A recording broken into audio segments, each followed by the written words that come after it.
Level 1. Automatically earn 1 yuan per second. Level 2. Automatically earn 2 yuan per second.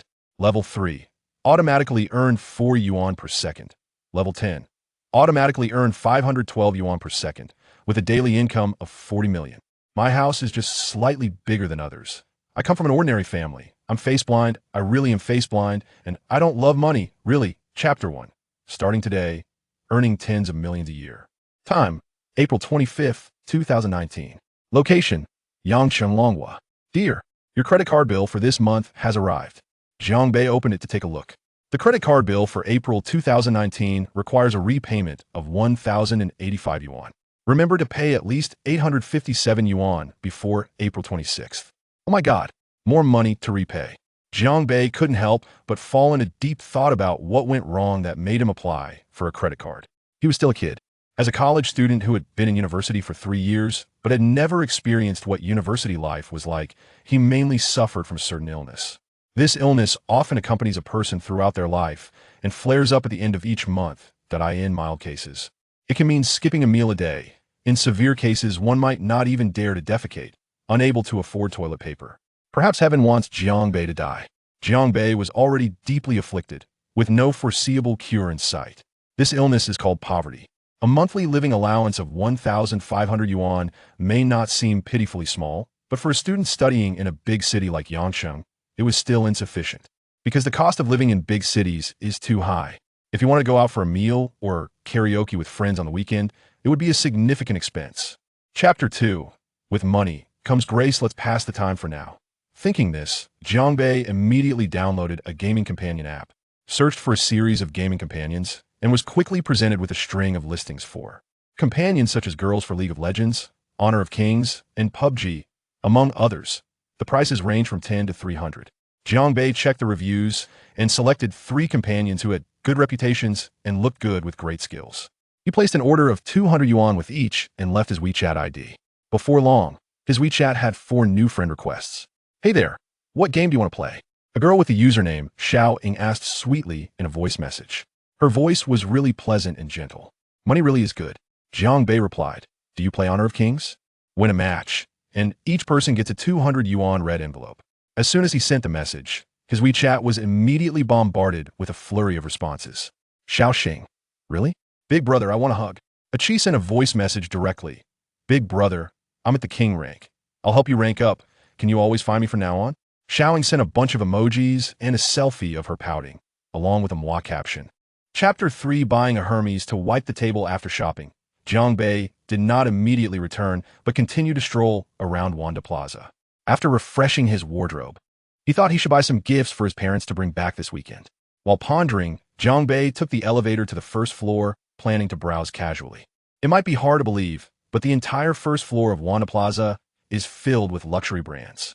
Brands like Hermes and Chanel. Even though Jiang Bei is now capable of shopping extravagantly, he still felt unqualified to rush in and buy everything. Just buying a single item, there would cost him at least an hour's worth of income. However, Jiang Bei could now say he earned millions a year. He still had the confidence to enter. In the past, he probably wouldn't even have dared to look inside. The luxury stores were quite empty, with few people browsing. The wealthy are still a minority in this world. Jiang Bei entered a luxury brand store and began to explore alone. He did not encounter any of the cliché, sarcastic plots from novels. In fact, no sales staff came to greet him when he walked through the door. Jiang Bei wasn't the least bit angry. Although he had just bought this outfit, he was still in ordinary sportswear, which contrasted with the items sold here, all of which started at 4 digits. Chapter 4. What to drink. Alcohol is more interesting showing off. This was what everyone instinctively thought. Buying a Hermes scarf to take home as a rag? Are you kidding us? However, Jiang Bei truly felt he wasn't showing off. After all, he still had 4,000 left. He would spend it eventually. After all, spending 10,000 was just a bit of experience. Buying it to wipe his desk seemed fine. It would feel nice in his hands. He had no goddess to give it to, and gifting it to a girl he was only somewhat acquainted with didn't seem necessary. He wasn't simp. Wiping the table? You must be joking. Li Ying laughed, looking quite charming in her flamboyant outfit. Just consider me joking. Jiang Bei shrugged and said, you all go watch a movie. I'll head back to the dorm. After that, he left under their gazes. Watching Jiang Bei walk away, everyone had complex expressions, especially the thin guy. They could all sense a gap forming between them and Jiang Bei. They never expected Bei was actually a wealthy person. Liang sighed. Why didn't you call him? Feng said, speechless. I could feel he was somewhat dissatisfied. I just forgot, the thin guy awkwardly replied. Chapter 5 Bro. I might have to apologize to you. This sentence was Jiang Bei's test. He had never chatted with Su Liying before, and her sudden enthusiasm tonight made him overthink. There was no way around it. It was his first time encountering such a situation, and he didn't know if his guesses were true. Drinking? That might not be good. Su Liying frowned and said, Oh, Jiang Bai lightly exclaimed, a playful smile appearing on his face. The fact that she didn't immediately refuse indicated there was a chance. Anyway, tomorrow is Saturday. Everyone has no classes. It's not like they're going to a bar, and they wouldn't be drinking anything strong, just red wine and such. Jiang Bai Tupit, naive, JPG. Su Liying sent a picture of a naive, cute girl. Then she asked, if we're not going to a bar, where will we drink? The Four Seasons Hotel restaurant. Jiang Bei thought for a moment and suggested a very high-end restaurant. It could be said to be one of the top restaurants in Yang City. Moreover, the Four Seasons Hotel is quite close to their university. Although it's nearby, there aren't many people at school who can afford it. Can you imagine the most ordinary room costing over 2,000 a night? It's simply not within a student's budget. The Four Seasons Hotel targets high-end clientele and is one of the top hotels in the country. Chapter 6 Four Seasons Hotel Restaurant. The Four Seasons Hotel is located in the financial center of Tycoon Plaza, which houses over 200 famous stores and eateries, providing shopping, entertainment, and leisure without needing to go elsewhere. Across from the hotel's main entrance is Yang City Park, one of the largest outdoor parks in the city, featuring a greenhouse, bird-watching garden, artificial lake, and tea culture museum. It takes about 5 minutes to walk from the hotel to the subway station, and it's a 10-minute drive to the university town. This is the tallest hotel in Yang City, enjoying the benefits of prosperity, and being high above allows a commanding view of the world-famous Yang City Tower, with a vibrant night scene showcasing the style of an international metropolis. Jiang Bei brought Su Liying into the Four Seasons Hotel. The interior of the hotel features a design that blends Chinese and Western styles, incorporating Eastern charm into a classic European theme. Choosing the right materials is key to expressing this unique design style. The marble inside is sourced from Spain, Portugal, Italy, and other parts of Europe, adorning various corners of the hotel. Su Liying couldn't help but exclaim, "This is so luxurious," as she carefully examined the hotel lobby, her mouth constantly expressing amazement. It was her first time at the Four Seasons Hotel. It was also Jiang Bei's first visit, but he had to remain calm and not act like a country bumpkin. Chapter 7 You are all so real sometimes. Some people are shallower than one can imagine. Really, Jiang Bei had heard about it before, and now experiencing it, he didn't know what to say. He felt both happy and sad. Watching Su Liying prepare to leave, Jiang Bei lay on the sofa in the suite, exhaling a puff of smoke, saying nothing. I'm leaving. Su Liying looked at Jiang Bei's indifferent expression, feeling somewhat angry and helpless. Jiang Bei nodded, unmove it. This made Su Liying both angry and frustrated. Did he just clean up and act as if nothing happened? Minhum. Seeing Su Liying glaring at him, Jiang Bei felt inexplicably irritated and impatiently asked, Do you have anything else?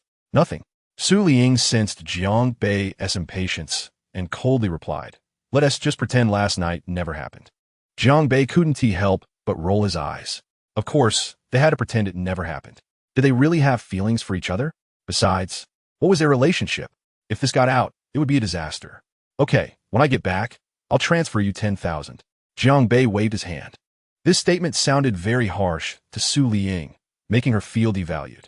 Su Liying's face twitched slightly as she expressed her dissatisfaction. What do you mean? Chapter 8 Preparing for the future. While Jiang Bei enjoyed delicious food, he pondered things. Last night, Su Liying inadvertently asked him about his family background, which he remembered well. His family truly was a farming family. His father had passed away early, and his mother had worked hard to raise him alone. Their home was as clean as could be and as ordinary as could be. If it weren't for the system, he would probably have lived like that his whole life. Although the future is uncertain, one never knows when they might hit it big. After all, everyone has had many beautiful visions for their future, but the final result is well known to all. Dreams are always full, while reality is often thin. Who doesn't want to excel in youth? Who doesn't want to enjoy those beautiful things during their prime? And who doesn't want to be with the person they love the most? We strive towards our dreams. However, we have been losing and being hammered down since childhood. Losing more than we gain. Even if we want to live for ourselves, it is incredibly difficult, because living for oneself also requires capital and courage. Didn't we once hear many unforgettable words? Meeting the person we want to care for our whole life during the most unremarkable years. Chapter 9. Maybach Chauffeur Service. Hello, Mr. Jiang. I'm a front desk staff member at the Four Seasons Hotel. It is now 1 p.m. Would you like to check out? Just as Jiang Bei was pondering, the phone in his room rang. No, please help me with the checkout process. I want to stay for 3 more days. Also, could you have the restaurant send some food up? It should be Chinese food, Jiang Bei said after contemplating for a day. The hotel was too comfortable, and he didn't want to return to the hard bed in the dormitory. It's so nice here. Additionally, I would like to change to another room. Okay, sir. Which room would you like to change to? Let's change to an executive room. After thinking for a moment, Jiang Bei said. He initially wanted to switch to a presidential suite, but felt it wasn't enough. It cost several tens of thousands. He had only accumulated over 50,000 now. All right, Mr. Jiang, I will arrange it for you immediately. Would you like to handle the payment at the front desk, or wait for our staff in your room? You can just bring the POS machine up. I will pay by card. Jiang Bei casually replied, and hung up before the other party could respond. About 10 minutes later, while listening to music, Jiang Bei heard the doorbell ring. A voice similar to the one on the phone came from outside. Mr. Jiang, is it convenient for me to come in now? Chapter 10. The black car, the mobile phone industry. Of course, Jiang Bei couldn't afford a luxury car now. Unless he saved for over a month, he could buy a car outright. But that was impossible. The car couldn't drive into the parking lot. After all, it was just a chauffeur service, and it couldn't wait in the parking lot for him to finish shopping. As Jiang Bei got out of the car, he could feel many eyes on him. A strange feeling rose from the bottom of his heart, making Jiang Bei a bit uncomfortable. He walked into Wanda Plaza with a stern face and quickly disappeared into the crowd. After noticing that the strange gazes had vanished, Jiang Bei breathed a sigh of relief. It was his first time enjoying such attention, and he was still a bit unaccustomed to it. Jiang Bei wandered aimlessly in Wanda Plaza, mainly wanted to buy a mobile phone. Ordering online took too long, and he was too lazy to wait. If he got ripped off in a physical store, he could just let it go and buy online again. Jiang Bei entered a mobile phone store and started looking at phones. Hello, sir. What phone would you like to buy? The sales staff greeted him with a smile. Do you have the Porsche Huawei phone? Jiang Bei asked. He had heard about this phone a long time ago. It was low-key yet luxurious, perfectly matching his identity, and he wanted to buy it. Of course, he could also buy those phones priced around 4,000 to 5,000. The configurations at that price were already top-notch. Chapter 11. Class monitor. After buying a Huawei Porsche and ordering a premium V2 phone, Jiang Bei smiled but was left with less money. Money really isn't enough. Clearly, he made over 2 million a month. Jiang Bei shook his head and saw a hot pot restaurant, walking in without hesitation. Although it had only been a little over an hour since he had his afternoon tea, it didn't matter. If he couldn't finish, he couldn't finish. He could take his time and enjoy it. Besides, he had money now and should enjoy himself. He went alone to eat, without calling anyone or contacting friends on WeChat. Jiang Bei was still bothered by last night's events. In fact, the relationships with his dorm mates weren't that good. The bonds with high school classmates were much better, as they would share good things. College was different. People came from all over. Some city folks looked down on those from the countryside, always thinking highly of themselves and having an innate sense of superiority. Jiang Bei had a good personality and got along well with his dorm mates. But he didn't like them and didn't say it out loud. He didn't call anyone and ate alone. Other guests and waitstaff looked at Jiang Bei strangely. Most people came with friends or girlfriends, unlike Jiang Bei, who was alone. Chapter 12. Withdrawal application. Seeing the class monitor walking towards him, Jiang Bei smiled faintly, remaining still while sipping his drink. Class monitor, what are you doing here? Before the class monitor could speak, Jiang Bei teasingly remarked, his gaze shamelessly scanning her beautifully dressed figure. Their class monitor was indeed beautiful, but she had a boyfriend. Looking at her, it seemed her boyfriend didn't know. I'm here for a part-time job, the class monitor said, her face turning red, wishing she could sink through the floor. She had always been seen as a pure girl among her classmates, and now she was caught by a classmate. Her image was about to collapse. Indeed, in Jiang Bei's presence, her persona was shattered. He didn't expect the class monitor to be this kind of person. Class monitor, if you need money, you can tell me. I'm very willing to help. Jiang Bei leaned close to the class monitor's ear, exhaling softly and smiling mysteriously. The class monitor's face turned as red as a tomato. Jiangbei glanced at her and then turned to leave. Ding dong. Her WeChat notification sounded. Transfer 5200 from Jiangbei. You skipped class again. A tall boy shook his head helplessly upon seeing Jiangbei. Chapter 13. Upgrading new skills. Ding dong. Congratulations, you have upgraded to level 2. You've gained a new skill. In the hotel, Jiangbei looked happily at his updated panel. Player, Jiangbei age, 21 level. LV2, 0300 skills. Wealth accumulation, earn 2 yuan per second. The higher the level, the faster the money accumulates. No savings limit. Currently accumulated 3,576 yuan. Creation from nothing can turn any imagined object into reality. Equivalent exchange for corresponding experience points. Now, he can earn 2 yuan every second, which is 120 yuan per minute, 200 yuan per hour, over 170,000 yuan a day, and over 5 million yuan a month. This upgrade took a bit longer, needing 17 days. But it didn't matter. If the upgrade was too fast, Jiangbei would actually worry, because spending money could sometimes be a mental exercise. He couldn't afford too expensive items, yet he looked down on ordinary ones. Sometimes he doesn't know where to spend his money. Jiangbei looked at the newly released skill and thought it was quite impressive at first glance. Isn't this the legendary manifestation of reality? 6 batches, system 666666. Jiangbei, try to use this skill. Manifesting an intelligent robot requires 10,000 experience points, but he lacked the necessary experience and couldn't manifest it. Chapter 14. Jiangbei, who deliberately causes trouble. A woman is a whole drama. 2 women are a whole play. When 2 women meet, the atmosphere is filled with an indescribable awkwardness. At a hotel like this, anyone with a decent IQ knows who the other person is. Both women know each other, even though they are not in the same class. They belong to the same department in school and are acquainted. It was quite awkward for a moment. Jiangbei almost laughed out loud from the side. Should he say hello? Jiangbei said playfully. He suddenly had a mischievous idea to call 2 women related to him together. After all, these 2 women were not the ones he cared about, nor were they his girlfriends. Both had their own boyfriends. Oh, you're here too, what a coincidence. Jiangbei said quietly. Get lost. Su Liying, somewhat angry, picked up a pillow from the sofa and threw it at Jiangbei. What do you mean, Jiangbei? What do I mean? What do you mean? Jiangbei caught the pillow and lazily leaned against the sofa. You're just a scumbag, Su Liying scolded. How am I a scumbag? Did I deceive you emotionally or abandon you after starting something? Please, if I'm a scumbag, then what are you? Chapter 15. The company startup. Although Jiangbei was playing around, he didn't neglect his business matters. His company had been open for several days now. He still hadn't hired anyone or secured any business. It wasn't that he didn't manage it. It was just that it was hard to recruit people. After all, it's a startup company, and in the eyes of some, it's just a venture with a 99% failure rate. Who knows when it might go bankrupt? If that happens, they'd be unemployed, and if they have families, it would be a big problem. Even if he could offer good pay, those elite talents were still reluctant to come. Of course, there are ambitious people, but such individuals usually want a company that is on a rapid rise and has potential business and goals. Jiangbei's company had no business at all. How could he attract them? As for hiring fresh graduates, it was now May, and the campus recruitment had already passed. Moreover, Jiangbei registered a capital investment company, not a tech company, which requires people with certain capabilities. Otherwise, he would just be spending money recklessly. Jiangbei could waste money on himself, but he couldn't afford to waste it on strangers.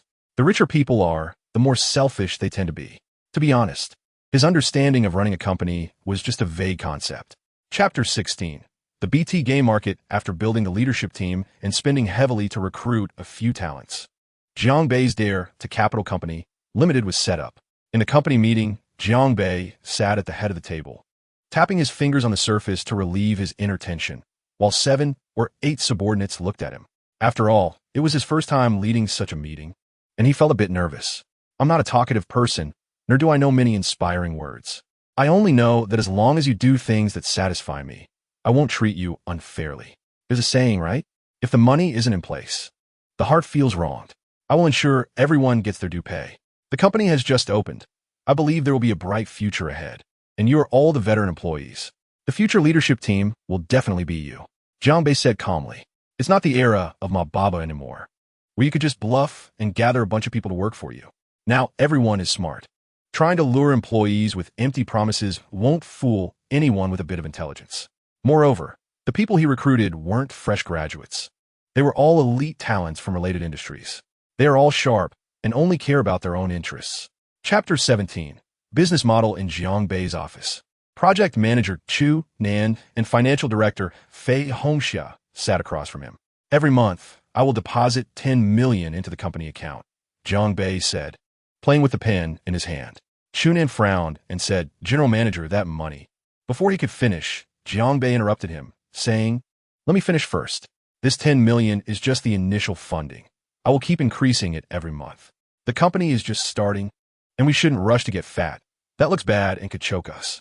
10 million a month is a bit challenging for me, to be honest. After all, I'm only at level 2 now, making a little over 5 million a month.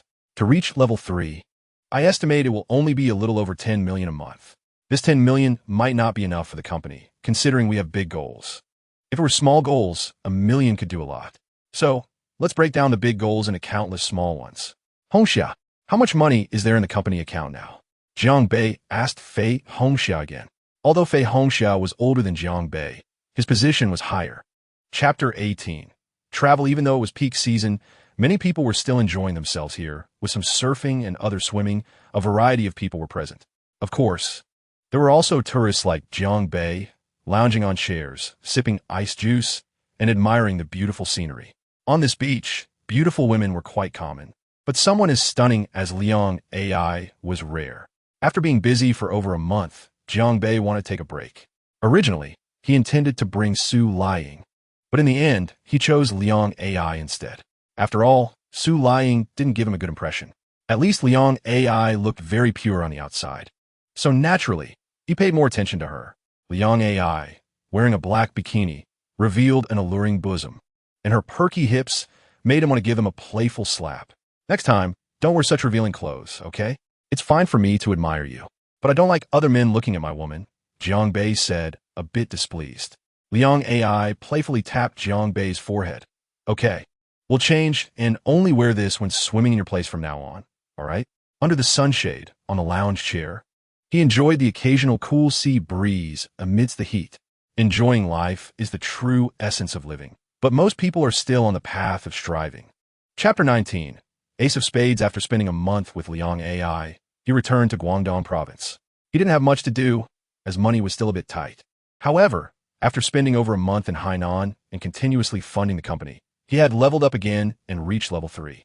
Player, Jiang Bei. Age, 21 level, LV3, 123, 1000. Skills, wealth generation, can generate 44 yuan per second. The higher the level, the faster the money generation, no savings limit. Currently accumulated 3,576 yuan. Creation from nothing can turn anything imagined into reality. Equivalent exchange for corresponding experience points. Skill enhancement can enhance skills by 10%.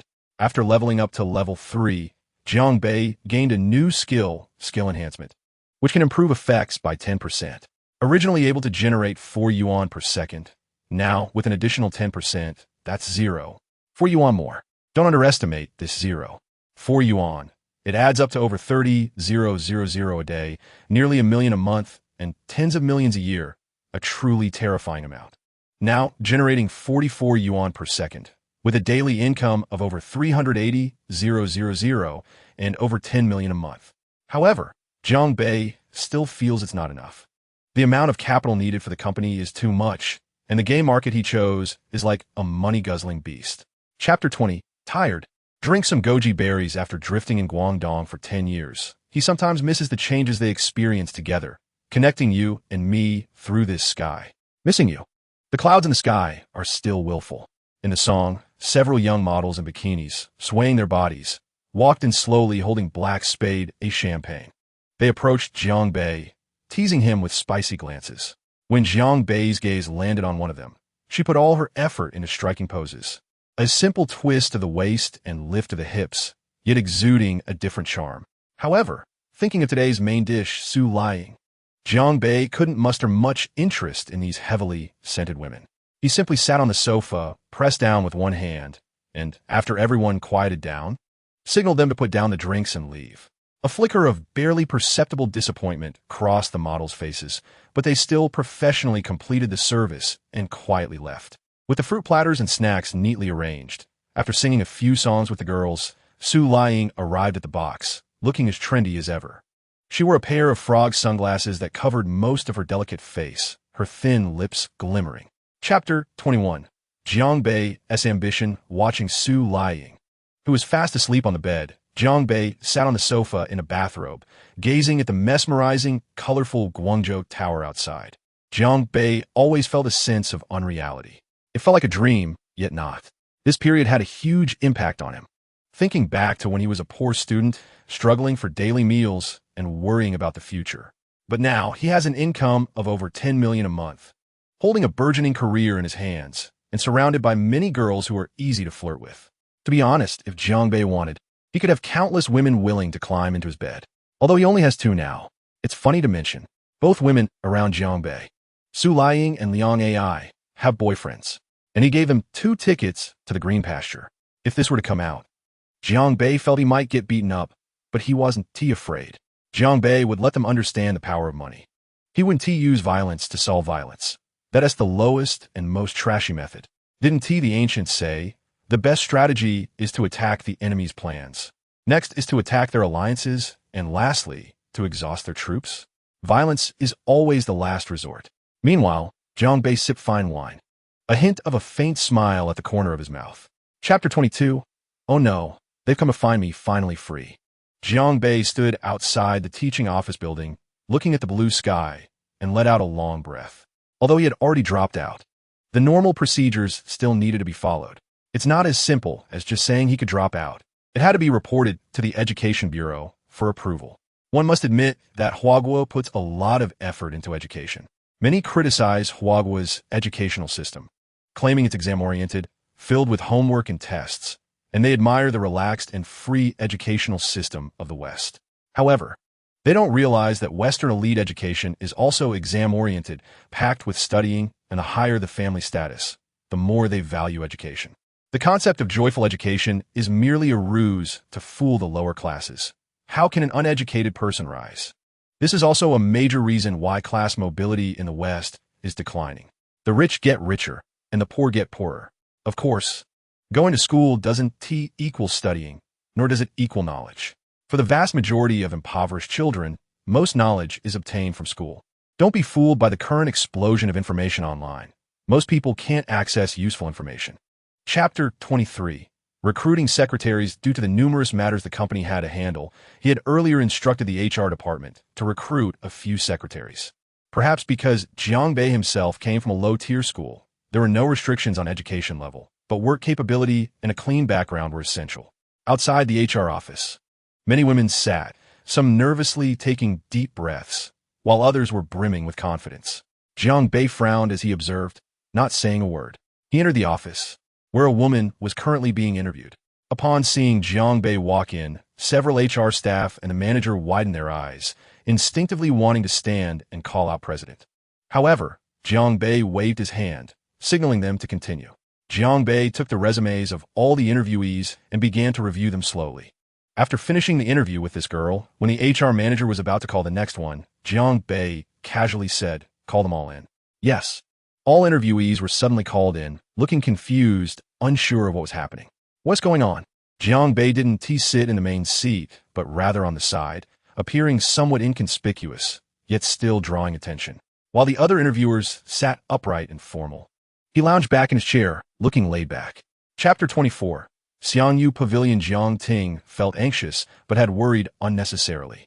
Jiang Bei didn't take it to heart, and even if he was dissatisfied, he wouldn't say anything given their past relationship. Speaking of which, he should thank Jiang Ting. It was Jiang Ting who introduced him to that girl, teaching him how to love. Jiang Bei felt a bit complicated inside. First love, right? Isn't a boy's first love foolish, naive, and laughable? I hope you're well. Jiang Bei gazed out at the tall buildings, murmuring to himself.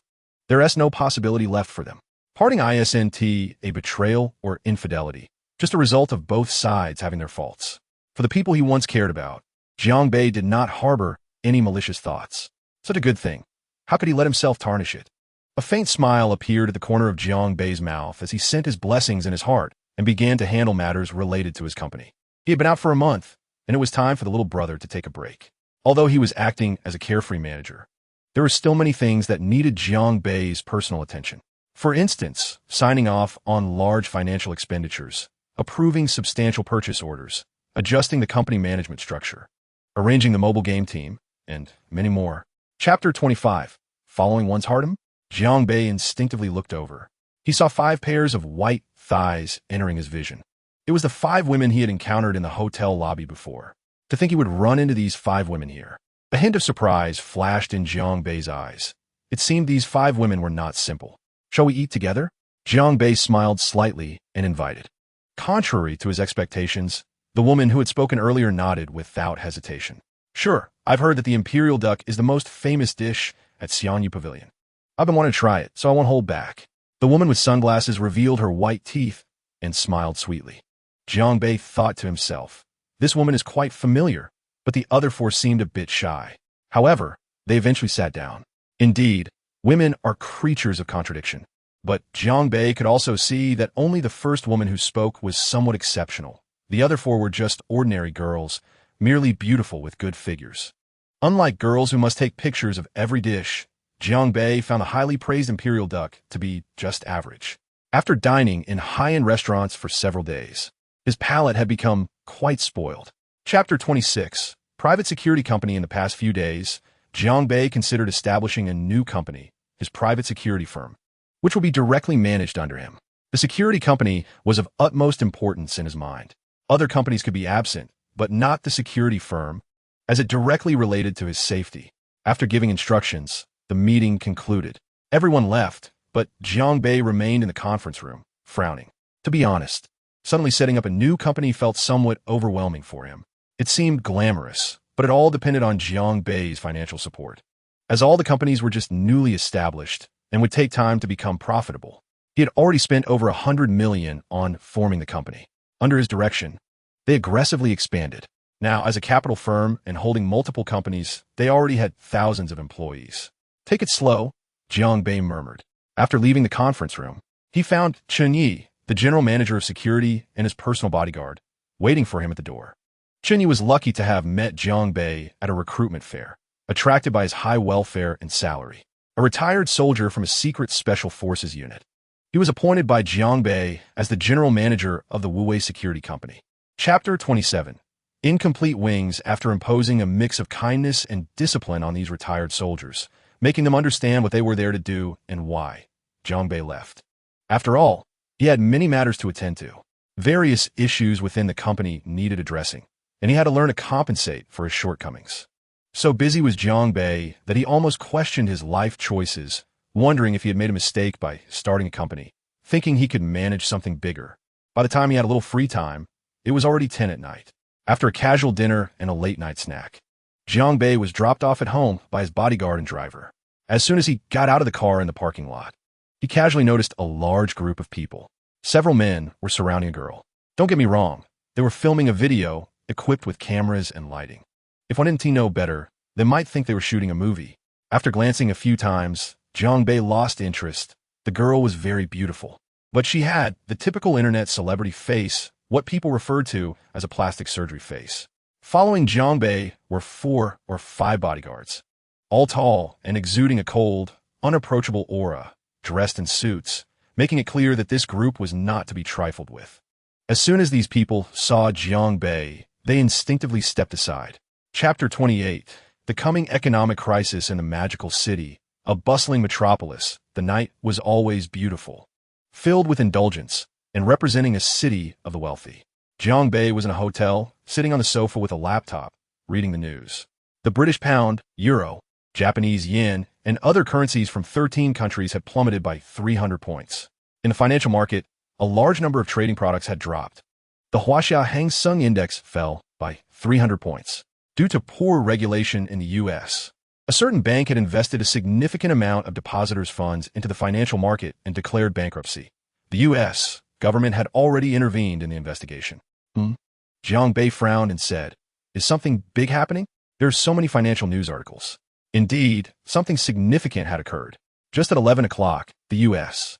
released an economic data report from the National Association of Realtors, which indicated the U.S. October existing home sales index month-on-month. Previous value, 23. Expected, 1. Reported value, 0.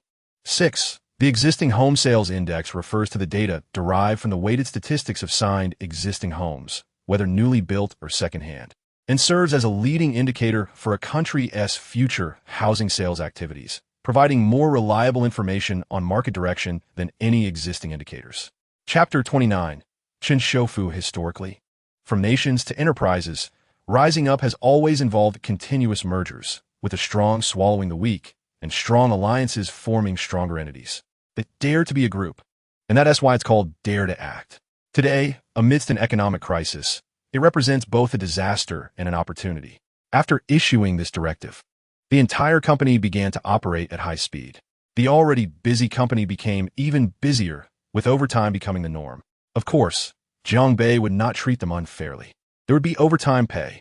However, those unwilling to work overtime would not be tolerated, as Jiang Bei would immediately fire them. They had not brought any benefits to the company and still wanted to take it easy? What a joke. After personally firing a few employees, even Chu Nan was scolded by him with a stern face, and the entire company dared not slack off, working overtime diligently. Jiang Bei could be amiable or cold-hearted. If he said he would fire you, he would fire you.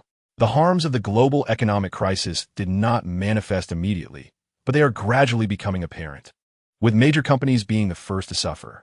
The most obvious impact is a reduction in business and difficulty in obtaining loans. Even banks in Huaxia are subconsciously tightening their lending, despite directives from above to relax and increase loans as part of policies to expand domestic demand to weather the economic crisis, which primarily benefits large enterprises. Chapter 30. Chen Jiang Bei couldn't understand. He didn't know what Boss Chen meant. To be honest, Boss Chen's sudden attention to this small figure made him feel very uncomfortable. After all, this person is a true big shot, with resources and connections beyond his imagination. He only glanced at Xiao Di and then shifted his gaze away. So what if she is a female star? In his eyes, she is just an ordinary person now. The waiter served the dishes. After the two of them took their seats, Boss Chen shouted at the hotel manager. The poor hotel manager, who was at an executive level in this five-star hotel, was treated like a servant in Boss Chen's eyes. Bring the dishes quickly, he said. Although Boss Chen was not his boss, he still had to personally attend to him when his boss was unavailable due to being busy with a new hotel opening in Shenzhen. Otherwise, it wouldn't fall to him. Jiang, my brother, I specifically asked General Manager Chen of this hotel to prepare a great meal for us. You will definitely like it after we eat, Boss Chen said kindly to Jiang Bei. Jiang Bei found it somewhat amusing. What kind of game is Boss Chen playing? First, a female star, and now what great dishes? Chapter 31. The money from the system comes from the international financial market. The Chen Real Estate Group's extravagant publicity undoubtedly disrupted Jiang Bei's hidden plans. This made Jiang Bei extremely angry. He almost called Boss Chen to scold him, but he ultimately held back. After all, any normal boss would want their company to have a certain level of visibility, and making that call could raise suspicions. Being kept in the dark. This exposure has both advantages and disadvantages for Jiang Bei, but overall, the disadvantages outweigh the benefits. Jiang Bei could even feel some eyes on him, making him very uncomfortable and anxious. The plan had to be expedited. Jiang Bei sat in the office with a dark expression, tapping his fingers on the desk as he thought. He was preparing to exchange for a piece of black technology. First, to attract funds, the company would invest heavily, acquire, and spend a large sum of money, but the company simply couldn't afford that much. Second, he needed to attract higher-level attention to use their background for protection. Third, the company currently lacked a foundation. In other words, it had no core competitiveness and relied solely on capital, which could easily lead to problems. Jiang Bei could not keep providing blood transfusions to the daring capital. Otherwise, the daring would become a burden rather than a support, undermining the original purpose of establishing the daring. Chapter 32. Zhang Fan. The next day, as dawn broke, Jiang Bei got up early, planning to visit Shanhaiguan. However, the place was crowded with people in the morning, and Jiang Bei was taken aback. So many people? In the morning too? But he quickly learned that the locals climbed Shanhaiguan every morning for exercise since there was no admission fee during that time. Although he didn't care about the few dozen yuan for the ticket, Jiang Bei was still pleased to take advantage of the opportunity. He decided to do some morning exercises casually, practicing with his bodyguard for a while. At noon, Jiang Bei headed straight for the Forbidden City. How could one visit the capital without checking out its landmark? Besides bringing his bodyguard, he also brought Jiang Ting along. Sometimes in the group, Jiang Bei would specially take care of Jiang Ting. If it weren't for the times he scolded her particularly harshly, people in the group might have thought he had a crush on her. Only the parties involved knew what was really going on. It was merely the lingering friendship from years ago. Jiang Ting knew that Jiang Bei valued her and began to work hard to improve herself. Jiang Bei smiled and said, I plan to buy a Sihiyuan in the capital, so I won't have to stay in a hotel when I come to Beiping. Plus, I can use the Sihiyuan as a protective building and also as an investment. What do you think? Chapter 33.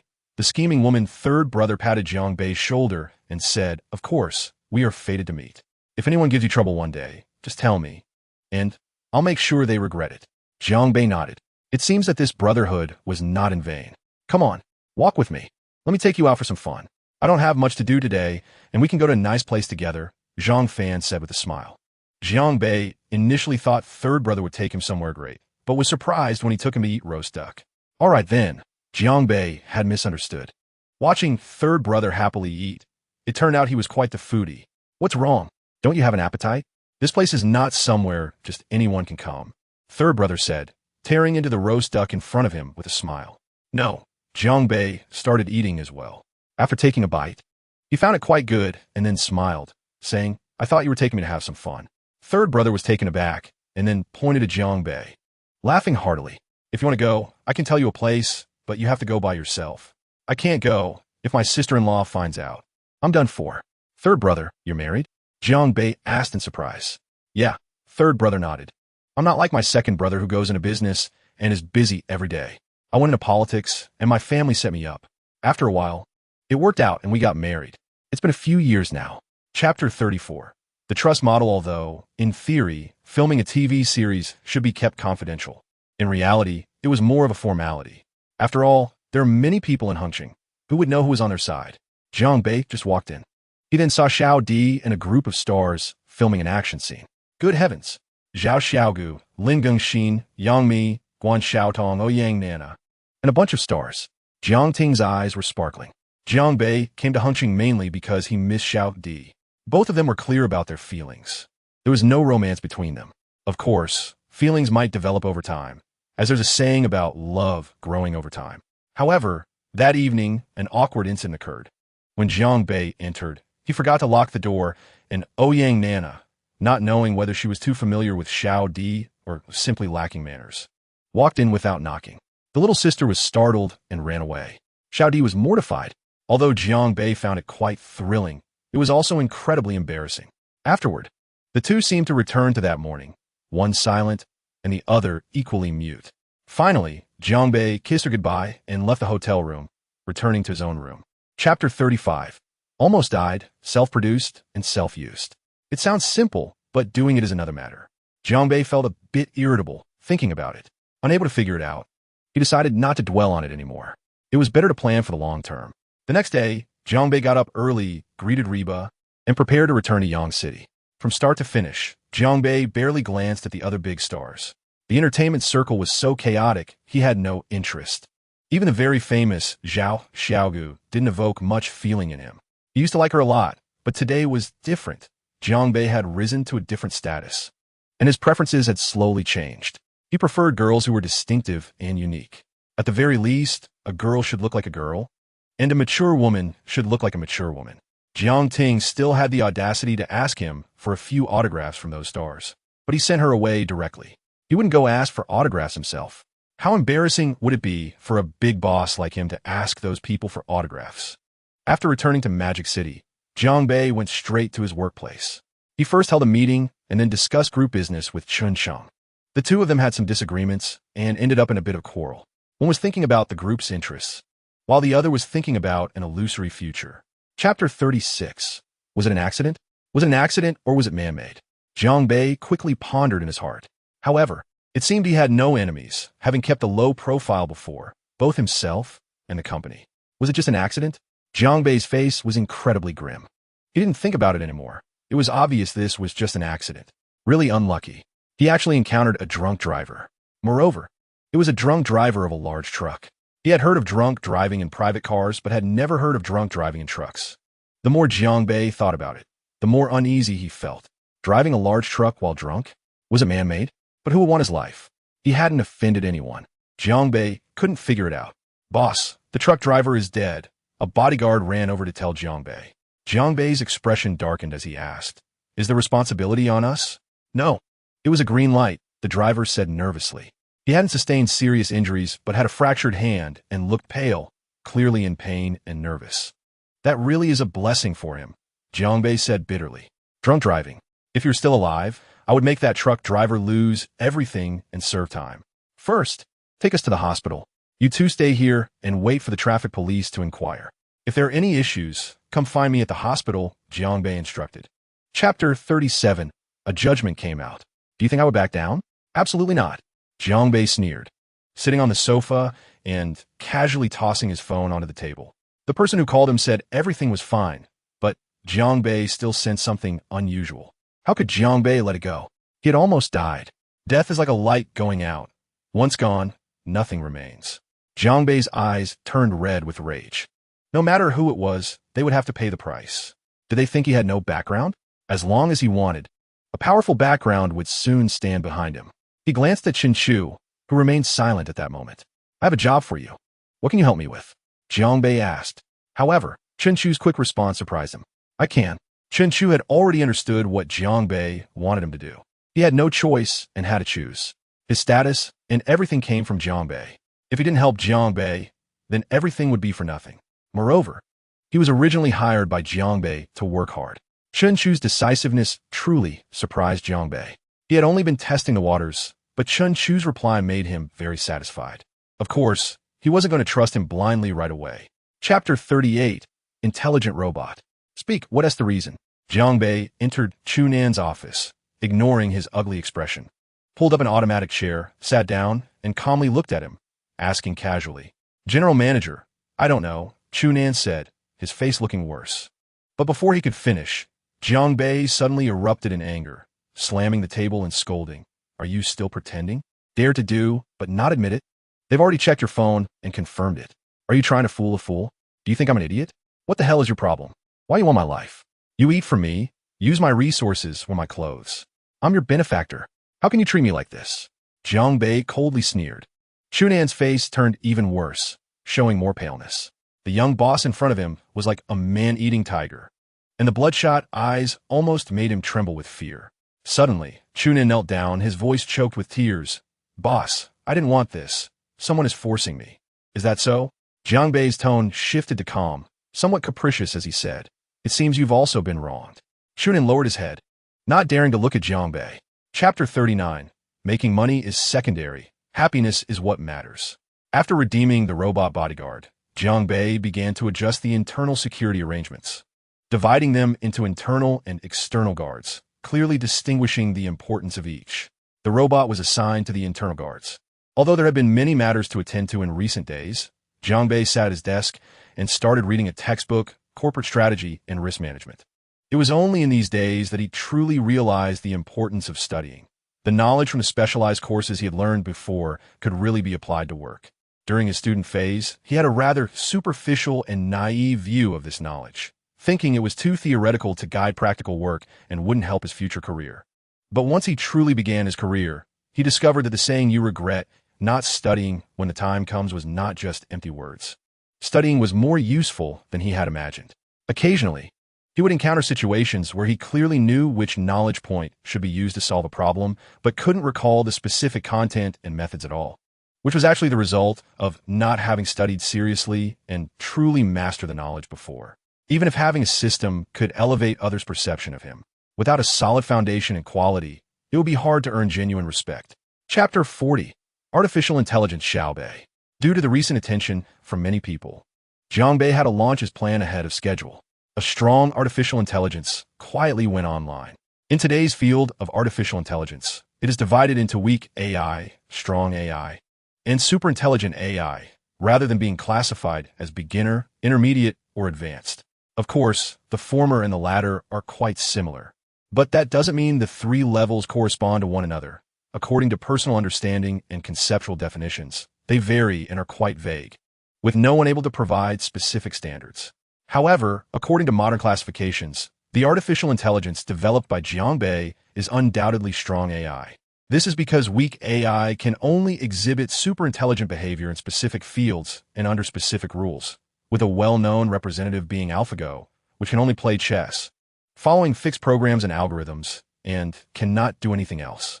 Strong AI, on the other hand, is impressive. It is not limited by domains, and compared to weak AI, it can self-analyze and self-optimize. It possesses imagination and creativity, although this is somewhat exaggerated and is just a comparison. Superintelligent AI can simply be described in a few words: intelligent life. Currently, everyone is still in the weak AI era. Strong AI may or may not exist after all. Some things are not limited to civilian use, and Jiangbei does not know whether it exists or not. Chapter 41. Speechless Jiangbei is impossible to secure funding, and it will never be possible in this lifetime. Jiangbei leaned back on the sofa, picking his nose in an unrefined manner while looking at the competent woman in professional attire in front of him, lazily saying. His nostrils itched, and he wanted to pick. Mr. Jiang, you should consider it carefully. You must have heard of Humbly Capital's reputation in the business world. We have abundant resources and a wide network that can better assist you in taking risks, the woman said eloquently. Jiangbei, however, tossed the document in his hand onto the table, smearing the nose-picking remnants on it, making the woman involuntarily twitch at the corner of her eye. I know about Humbly Capital. How could I not have heard of it? You have shares in Tencent, Ali, and Baidu, the three giants of bat, which are very famous. How could I possibly be unaware? Jiangbei said casually.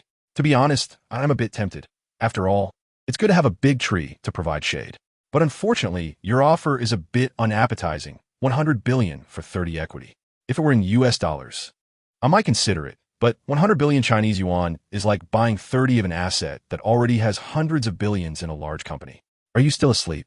Or do you think I'm too young? Jiangbei said flatly. Chapter 42. Stir-fried noodles with meat, to be honest. Liang AI didn't know how to respond to Jiangbei's words. And Liang AI also didn't know how to mock Jiangbei's luck theory. Or perhaps she didn't dare to. Is the countryside the kind that has just been demolished? A hideously ugly photo used for matchmaking with big demolished characters drawn behind it? Liang AI couldn't imagine how many villages would need to be demolished to create such a scene. However, Jiangbei was neither ugly nor had he been relocated. As for feelings, Jiangbei had none. But he had a strong heart. Since he could have money, he would use it to develop everything. At such moments, feelings? Sorry, there's no time to study that. He had money, so he would create a company. If he didn't understand something, he would find someone. Can't find someone? Sorry. With money, it's impossible not to find someone. This is Jiangbei's strategy, and it is also the overall strategy of the game. His current life could only be described as a game. The feeling of money becoming just a number was quite unpleasant. So, let's make that feeling a bit worse.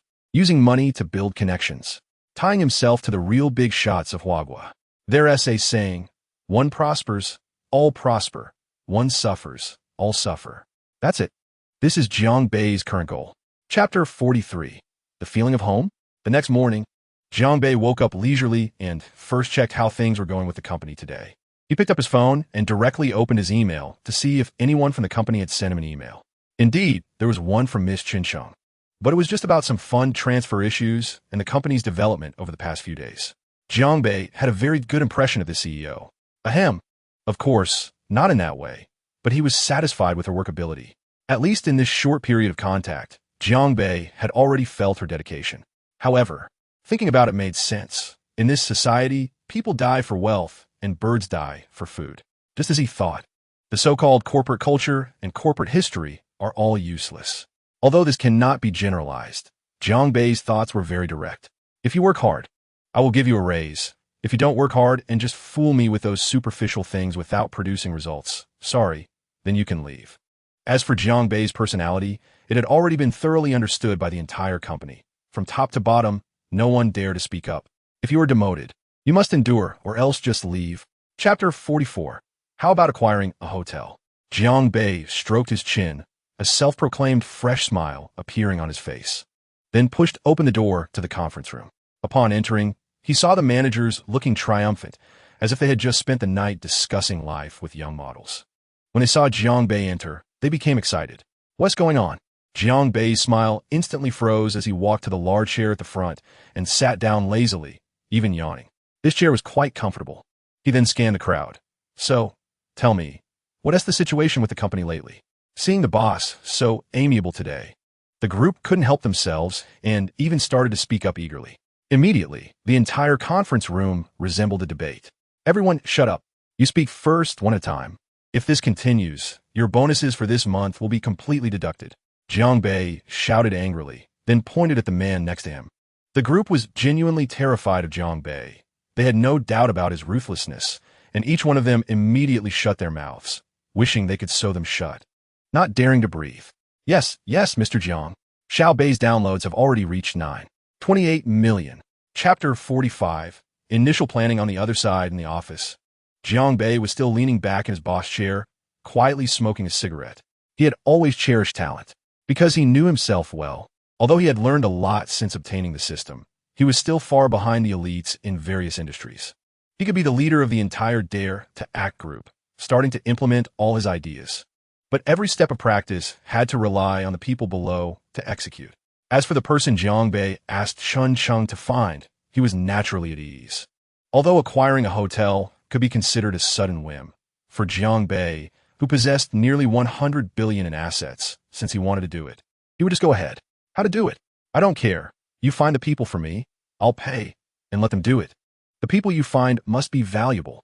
If they aren't valuable, then they are of no use. Jiang Bei forcefully stubbed out the cigarette, but in the ashtray, exhaling the last puff of smoke and closing his eyes. "Knock, knock, knock. Come in." Without opening his eyes, Jiang Bei spoke directly. "President Jiang, I've finished finding the people." Hearing this, he lifted his head and saw Chun Chung walking in again. Jiang Bei was taken aback. "That was quick. You found them already?" Chapter 46. Information on the Four Seasons Hotel. Seeing the boss arrive, the hearts of these people tightened, but none of them were worried about being caught slacking off. Each of them had the same mindset. "President Jiang, come quickly. Take a look at how hard I'm working. Give me some praise." Jiang Bei was unaware of their mentality. After all, he wasn't studying psychology. His major was about spending money, and his elective was about turning intangible ideas into reality. He left the area, took a look around, and observed the work status of the employees. It was quite good, and he felt motivated. Of course, the headquarters had 5,000 to 6,000 employees, so he couldn't check them all, which was equivalent to a spot check. Back in the office, Jiang Bei let out a gentle sigh and thought, "Let us get to work." With employees working so hard and achieving so much as the boss, he couldn't fall too far behind. He picked up the documents at hand and began to read, which were mostly updates on various projects. However, what shocked Jiang Bei was the operation of the animation company, which was truly beyond his expectations. He had thought the gaming company would be worse off, but in fact, after the last overall criticism of the gaming company, they had really put in the effort. Chapter 47. One Zakai arrives at 10 in the morning at the airport. A man in his 30s disembarked from the plane, carrying a small suitcase. Dressed in a simple white t-shirt and black crop pants, wearing a pair of trendy cloth shoes. He looked like an ordinary person on a business trip. However, no one could tell that he was one of the most experienced hotel acquisition experts in all of Huagua.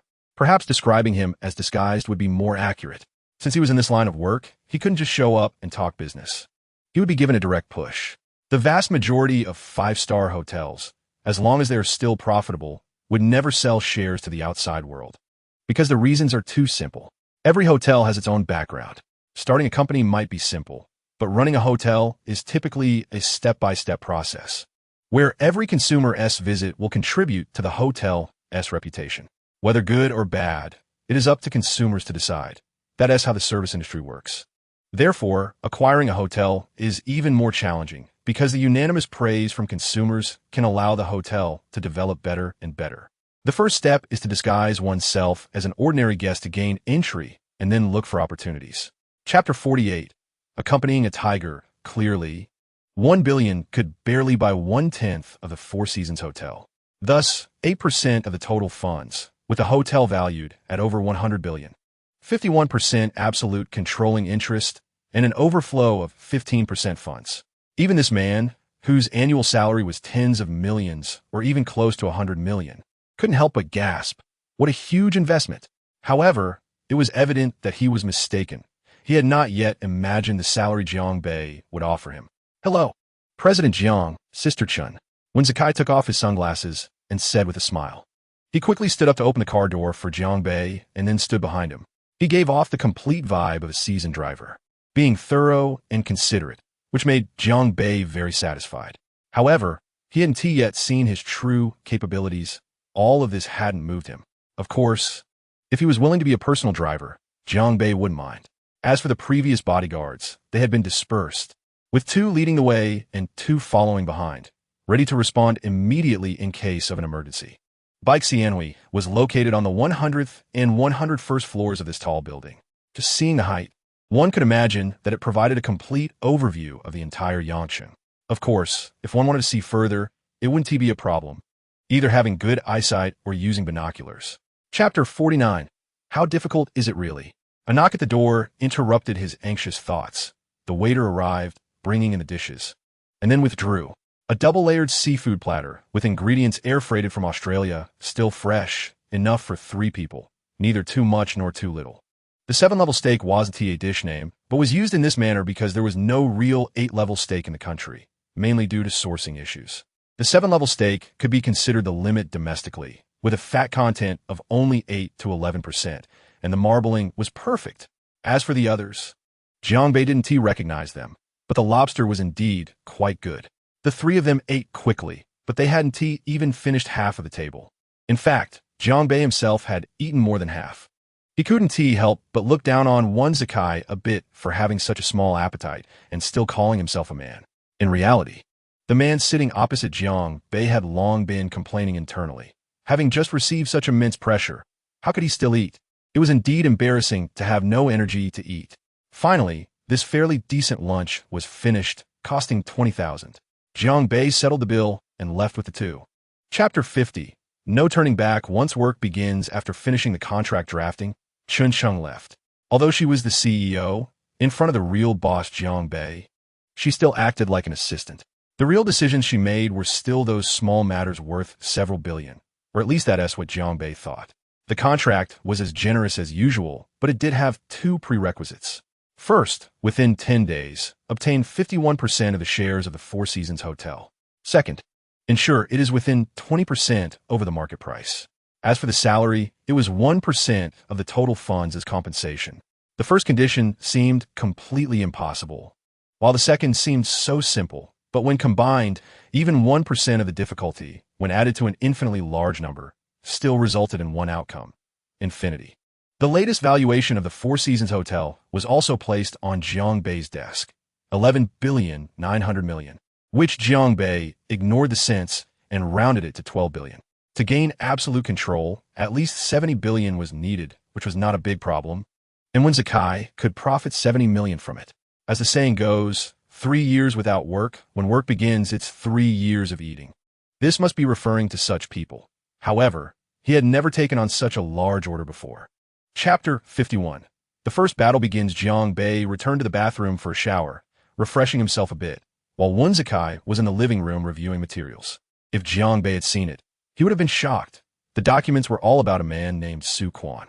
Very detailed, down to the name of the doctor who treated his son for hemorrhoids in his 3rd year of college. Time flies quickly. At 8:50, the elevator exclusive to the presidential suite took them directly to the 15th floor. The door of room 1508 opened with a swipe of the keycard. Familiar as it was the same kind of executive suite Jiang Bei had stayed in before. It wasn't particularly large, about 80 square meters, roughly a quarter of a presidential suite, but it didn't feel cramped. It was more than enough for one person. However, the scattered documents on the coffee table and a few strands of hair on the floor indicated how one Zakai had spent the afternoon and showed his effort. But it was indeed messy, causing Jiang Bei to frown slightly. When Zakai hurried over, quickly tidying up the documents and pulling the unopened suitcase into his bedroom. "It's a bit messy. Please excuse me, President Jiang." "It's nothing. The person should be arriving soon," Jiang Bei replied, glancing at his watch. 5 minutes had already passed. Chapter 52. The acquisition officially begins as the door slowly closed. Jiang Bei opened his eyes, looking at Wen Zikai, who was smiling on his left. Actually, you could lower the price to 90 or even the market price for the acquisition. Why offer him an extra 3? Jiang Bei asked coldly. Money can be given, but what's the point of such unclear spending? Jiang Bei was slightly unhappy, feeling it was a bit ridiculous. It's like this, President Jiang. Su Quan is one of the first shareholders of the Four Seasons Hotel, and I think you can understand the sentiment involved. The additional 3 is to prevent him from informing the hotel as chairman about everything. Otherwise, it would complicate our acquisition, Wen Zikai explained with a smile. He had used this tactic many times before with consistent success. All right, Jiang Bei nodded, but he honestly didn't understand such emotional ties to the hotel. In any case, their company didn't really have any concept of corporate culture, but he could still grasp a bit of it. Su Quan's demand was 20. So let Wen Zikai handle everything from here. What about his son? This was something Jiang Bei had been wanting to ask. Brain tumor malignant transformation, commonly known as brain cancer, or it's close to brain cancer. Huashan Hospital in Magic City can only manage to suppress it. They can't offer a complete treatment plan. Wen Zikai said softly. Chapter 53, Delegating Work Before Long. The two arrived at their destination, a small conference room in the company. Jiang Bei gently pushed open the door and walked in, where a circle of people was already seated. Not too many, just 8. Precisely the team Chun Sheng had gathered last night. A trader. This profession sounds high-end, but for Jiang Bei, who had invested in the Dare to Act group, they were just a few quick-handed young people. However, he couldn't do it himself. It was contradictory.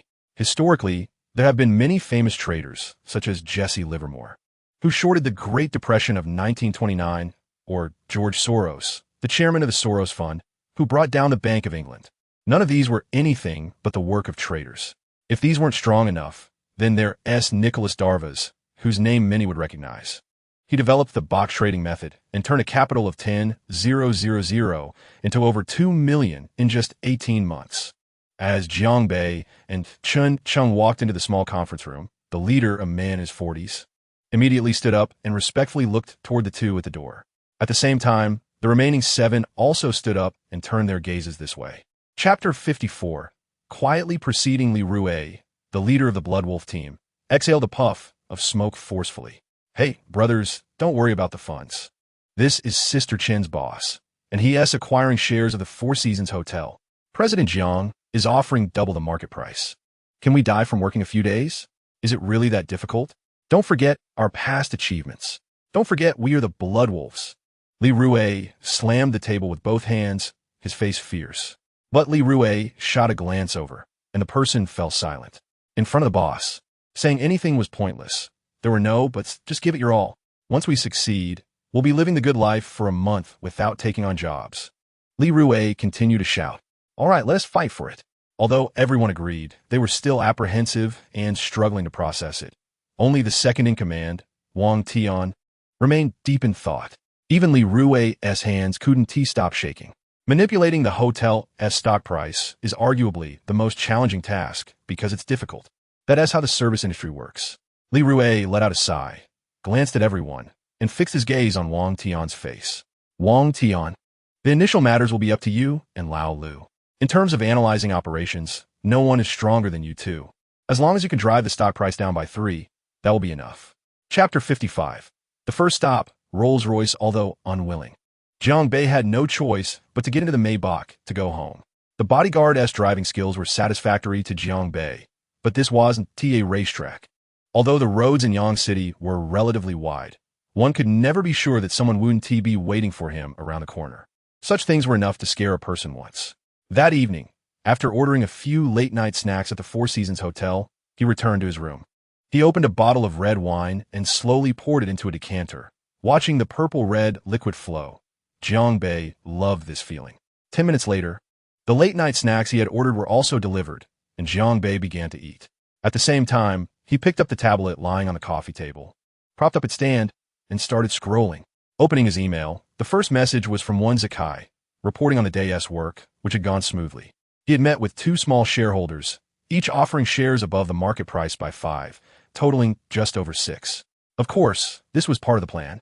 In urgent need of money, borrowing online wouldn't work, but coming to him could even yield more. Why not take advantage of it? As of now, Jiangbei had acquired 15 of the Four Seasons hotel shares. Although it couldn't be said to be in Jiangbei's hands, it was still temporarily with Wen Zikai. Chapter 56. I want to drive away. Directly the service staff in the store approached Jiangbei warmly, wearing white shirts, exquisite makeup, and with a slim waist and prominent bust, indicating careful selection for the sales staff. Hello, sir. Welcome to Rolls-Royce. What type would you like to choose? The saleswoman's voice was crisp, similar to a crosstalk performer, making every word very clear to Jiangbei. In response to the saleswoman's enthusiasm, Jiangbei smiled and casually said, "Let me take a look first." "All right, sir. Let me introduce you."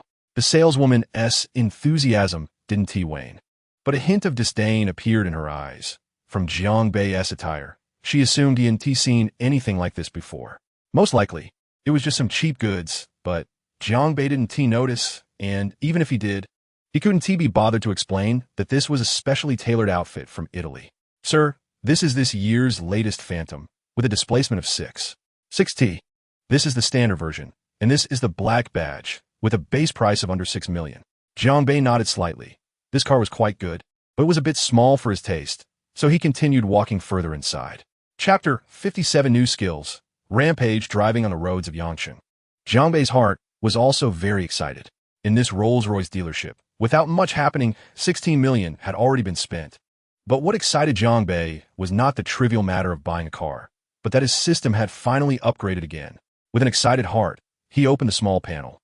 Player, Jiangbei, age, 21, level, LV5, 233000. Skills, wealth flow, can generate 176 yuan every second. The higher the level, the faster the money generation. No savings limit. Currently accumulated 596, 328 yuan. Creation from nothing, can turn any imagined object into reality. Equivalent exchange for corresponding experience points. Skill enhancement can enhance skills by 10%. Currency choice can change the currency of wealth flow. Cooldown time, 1 month. Current currency, RMB, Euro. Skill rampage can enhance skills by 10 times. Duration, 1 day. Cooldown time, 1 month. Sure enough, wealth flow doubled again. The money generated per second increased from 88 to 176. Jiangbei's daily income instantly rose from 760,000 RMB to 1,520,000. Chapter 58. Everything is ready in the end. With Liang AI and Su lying both in high spirits, the three of them happily played a game similar to Happy Elimination.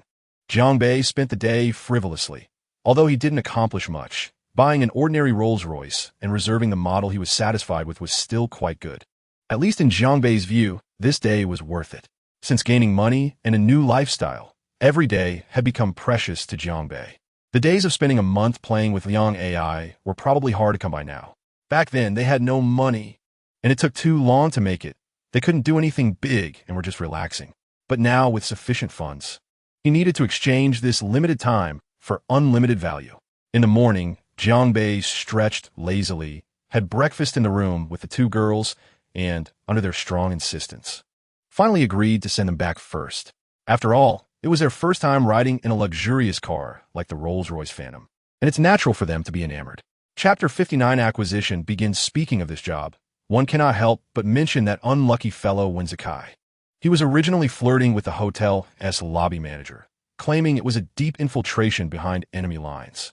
For the past few days, he accompanied the lobby manager during the day and met clients at night, arranging at least 2 shareholders every day. At night, he desperately studied the work for the next day. Originally, he estimated he needed at least 6 hours of sleep, but now it's down to 4 or 5 hours a day, and it was all work. Even Jiangbei had to admire his dedication. The extra hour was spent napping on the lobby manager Wang Xian's lap during lunch breaks, claiming he wanted to relive the feeling of high school, only to be yanked up by his ear. The feeling of high school? Sleeping on a girl's lap. Every day? Well, what happens next is not our concern. But it seems Wen Zikai has found his love. Although Jiangbei was unaware of this, he just knew that Wen Zikai had been having a hard time lately. Chapter 60. Foreseeable turmoil. With 7 consecutive beeps, it announced that everyone's final work was progressing in an orderly manner. Li Rui also took out a calculator and began organizing everyone's data. After a short while, he turned to Jiangbei. "Mr. Jiang, the data has been organized. This morning, Combined with the previously acquired scattered shares, we have acquired a total of 5.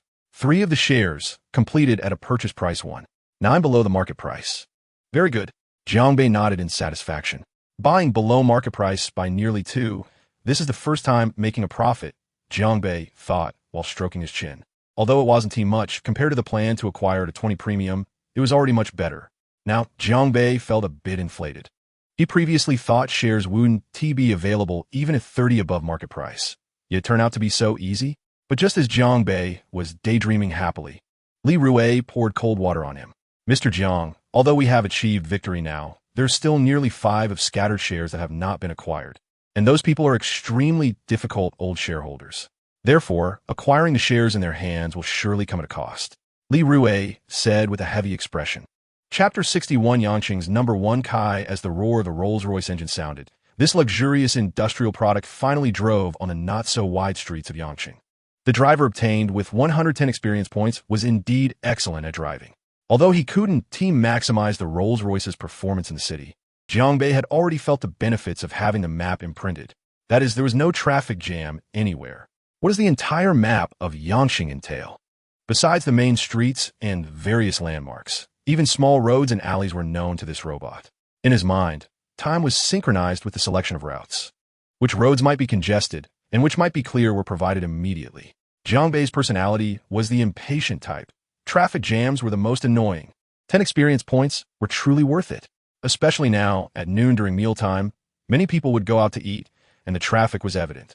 Jiangbei, who had prepared for a traffic jam, was pleasantly surprised. The car stopped beside the Oakwood Hotel, next to the Fanyuan building, where the good food and good kai were located on the 4th floor. Chapter 62 Jiangbei's hint. Seeing Jiangbei, when Zakai was actually so nervous that he couldn't express it. Manager Wang, this is love, Jiangbei said with a smile. No, just a friend. Zakai, let me introduce you. This is the guest in the presidential suite, Mr. Jiang. Hello, Mr. Jiang. Wen Zakai shook Jiangbei's hand awkwardly. Jiangbei nodded, saying nothing more. Mr. Wen, how much of the shares have been acquired? Jiangbei asked abruptly. What? Wen Zakai was stunned. Wasn't he pretending not to know? Not only him, but even Wang Xan was shocked. It turned out these two knew each other. How embarrassing for her to introduce them.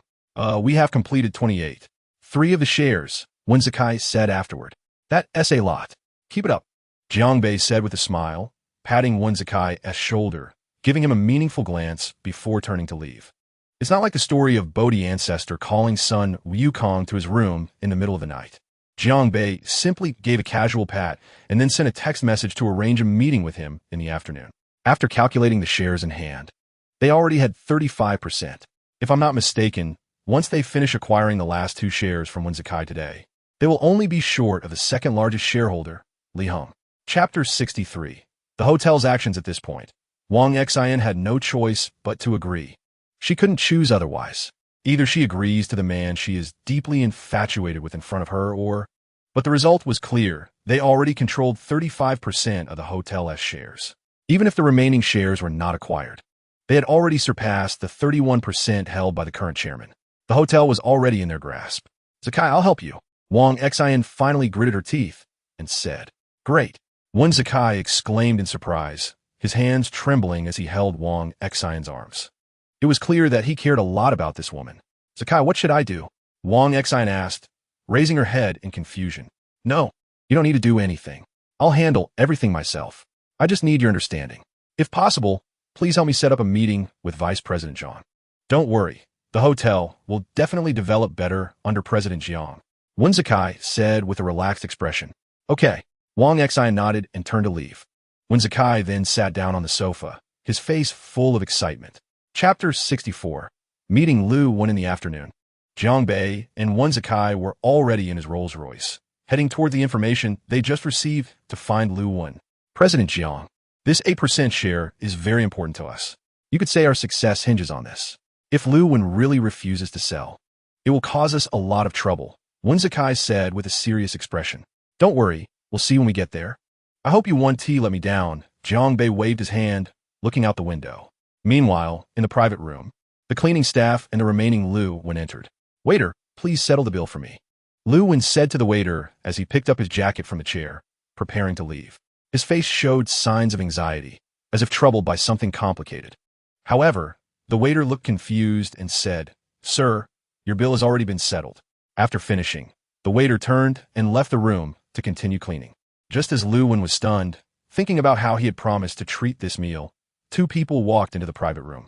It was Jiang Bei and Wen Zikai, who had just arrived to confront Lu Wen, who held 12% of the shares. Chapter 65. Business Coercion and Inducement. Lu Wen slowly lifted his gaze from the documents to look at Jiang Bei and Wen Zikai.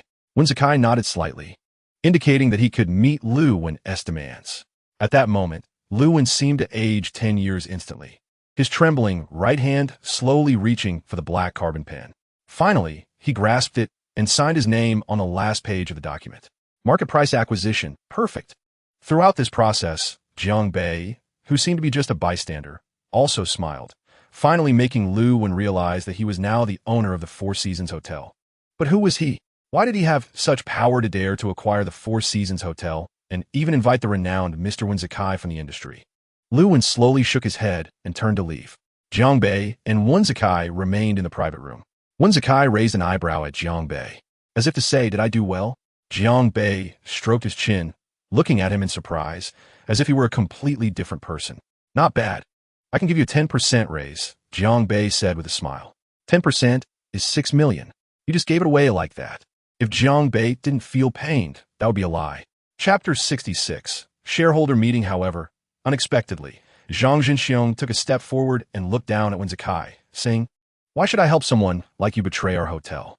Wen Zikai smiled, as if this was Zhang Zhenxiong's last struggle. "Because you have no other choice. If you don't choose to cooperate with me, the hotel won't belong to you either. By the time you come to beg me, it will be too late." Zhang Zhenxiong's expression turned serious. Indeed, he had wanted the general manager position for nearly 20 years. As the hotel began its third phase of villa construction, it needed a strong influx of funds. Otherwise, the project would have to be temporarily halted, and that kind of loss was something the hotel couldn't afford. Though it appeared glamorous on the surface, he, who always oversaw the construction site, understood this better than anyone. The hotel was in a precarious situation.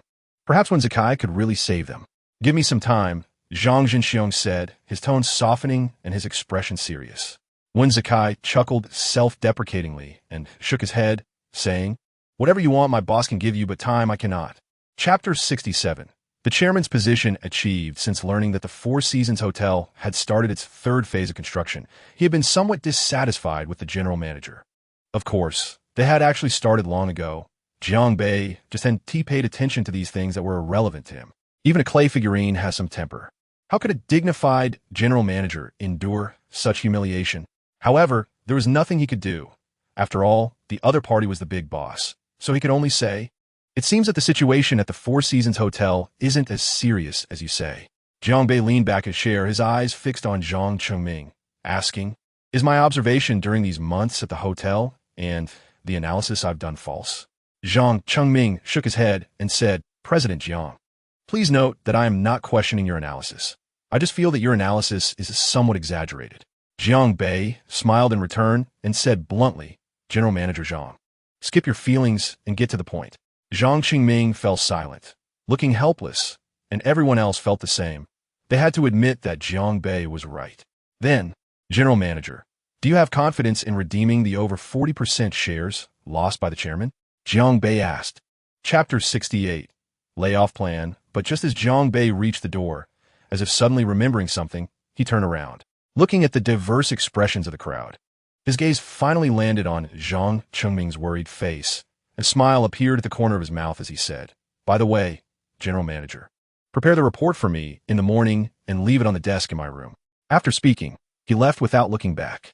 Meanwhile, Zhang Qingming in the conference room showed a conflicted expression, then clenched his fists tightly as if he wanted to hit someone.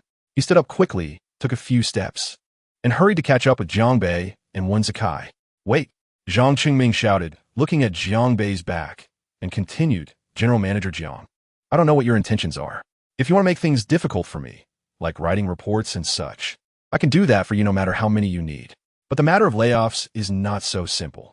Jiang Bei took a deep breath, put his hands in his tailored trousers, stopped in his tracks, and said with his back to Zhang Qingming, Reducing staff is the first step in streamlining an organizational structure, especially now when the hotel has no funds, Jiang Bei said, turning around to look at Zhang Qingming with piercing eyes.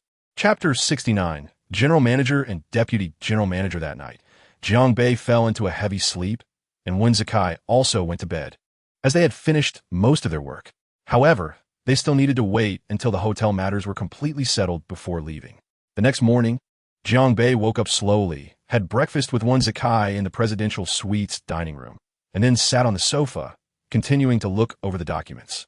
At the same time, he was waiting for someone, the general manager of the Four Seasons Hotel, Zhang Qingming. Before long, there was a gentle knock on the door. Jiang Bei glanced at the bodyguard standing at the door and pointed to the door. The bodyguard, though not a normal human, was a somewhat intelligent robot, and immediately opened the door. The person outside was indeed the Zhang Qingming that Jiang Bei had been waiting for. Jiang Bei raised his hand to check the time. It was exactly 8 o'clock, which was not surprising and aligned with a normal person's work schedule. At least, for him, the concept of a 9-to-5 schedule did not exist because he was the boss and could choose to work one day and rest another, or work one day and take a week off. However, as long as he wanted to work, he would definitely be working overtime, because Jiang Bei's personality was such that if things were not finished, or if documents were not reviewed, how could he leave? Unless he got tired at night, he would not leave. Chapter 70. Layoff list. Jiang Bei did not care about the service department or the service industry. He could manage that too. High-tech industries he would also engage in, but regardless of the industry, it must be profit-oriented. Although he had money, he did not mind having more. He used to think that earning 1 yuan per second or tens of thousands of yuan a day was a lot, but now, it was still not enough. Even now, with an injection of 1.5 million euros daily, he still felt like it was just a drop in the bucket. That night, Zhang Zhenxiong had already sent a layoff list of 500 to Jiang Bei's email, clearly marking the professions, names, and some previous abnormal behaviors.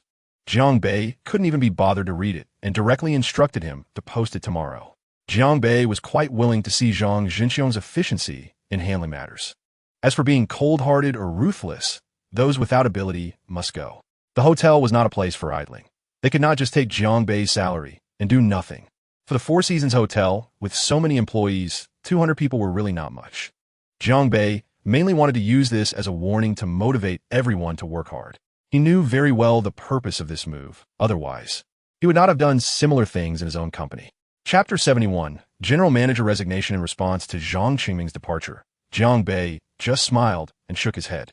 A man who should have been standing firm at 30, but he, in his 30s, had a decent career as the general manager of the Four Seasons Hotel. With impressive qualifications, but his theories made Jiang Bei want to laugh. Jiang Bei also had a question in his mind. Was this person trying to make a profit or doing charity? For such people, I'm sorry, but he truly looked down on idealists. Jiang Bei was very realistic enough to believe that money could measure anyone. In fact, he did so. But Zhang Qingming was worthless because his position determined many important matters. Even if such a person wanted to work for Jiang Bei for free, it would not be possible.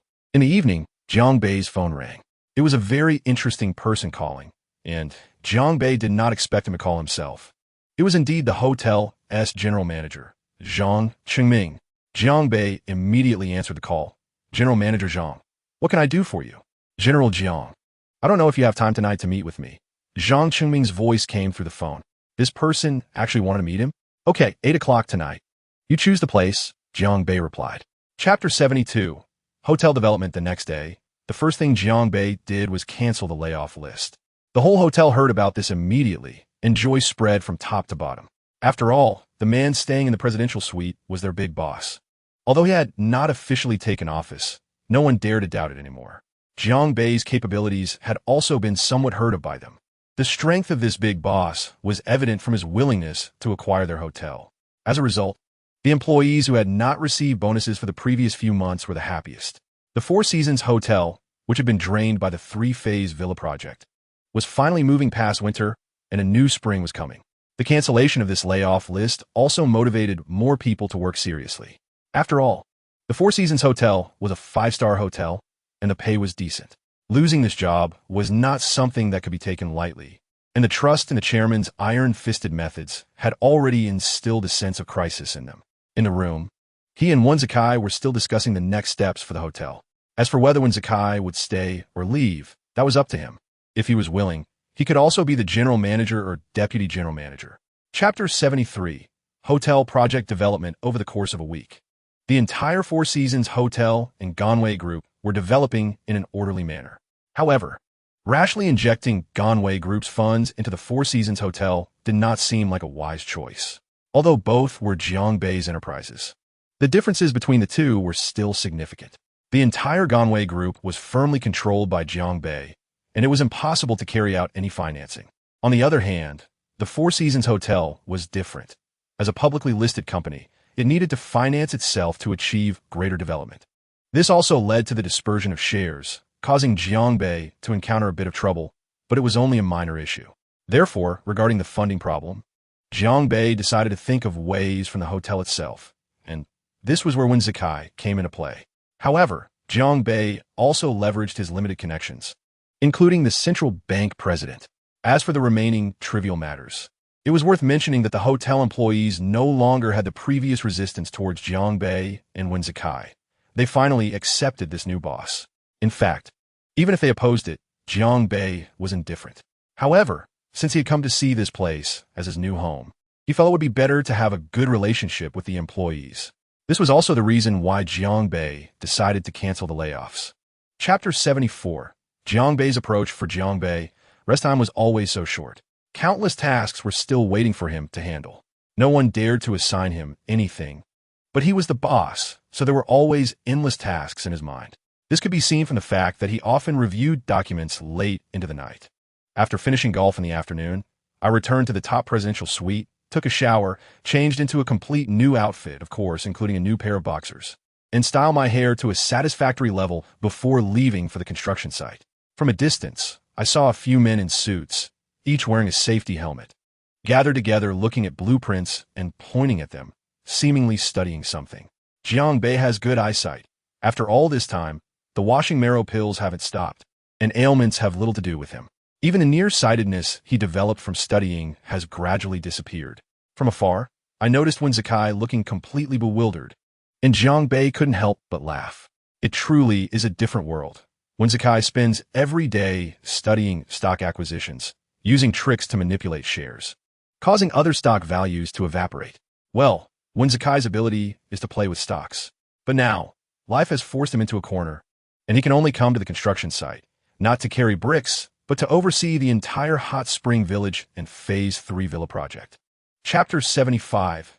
Capital injection. Since the acquisition of shares in the Four Seasons Hotel and just having repaid the bank, there isn't much left for the Ganwei Group. Mr. Jiang, to be blunt, since acquiring shares in the Four Seasons Hotel and the normal development of the company, we only have 83 billion left, Chun Chung frowned and said. This money makes it a bit difficult to develop new projects and maintain the entire company's operations. After all, the Ganwei Group is still expanding, and the amount they pay back to the bank every month is astronomical. To give a simple example, this amount would only be enough for them to last 2 or 3 months, and that is assuming the entire group stops operations. So Jiangbei was still confident about spending money, saying it's fine, I'll spend a little less this time. Let us say 12 billion. Don't worry. Chenjia, you don't need to panic at all. I know what you're worried about. I will increase the funding injection, roughly double it. Jiangbei said with a smile. All right, Mr. Jiang, I will draft the contract right away, Chun Chung said, preparing to continue working. No need to rush. My shareholders' meeting can't be held until the day after tomorrow at the earliest, Jiangbei replied. After a bit of small talk about the company's current situation, the call ended. Chapter 76. The shareholders' meeting reconvenes. Wen Zakai was absolutely satisfied with the conditions Jiangbei proposed, not to mention anything else, a 5 million annual salary, and a villa in such a prime location as the Four Seasons Hotel. Furthermore, for nearly 10 years, Wen Zakai has basically lived in hotels without investing in real estate, only dabbling in stocks and futures, which he's quite skilled at. With Jiangbei as the boss, that villa area couldn't be bad. It's obvious even without thinking. Otherwise, why would Jiangbei live there? He absolutely doesn't believe that after the villa area is completed, Jiangbei would still be cooped up in that presidential suite. In fact, Jiangbei also thought this way. He felt Wen Zakai was a person worth befriending.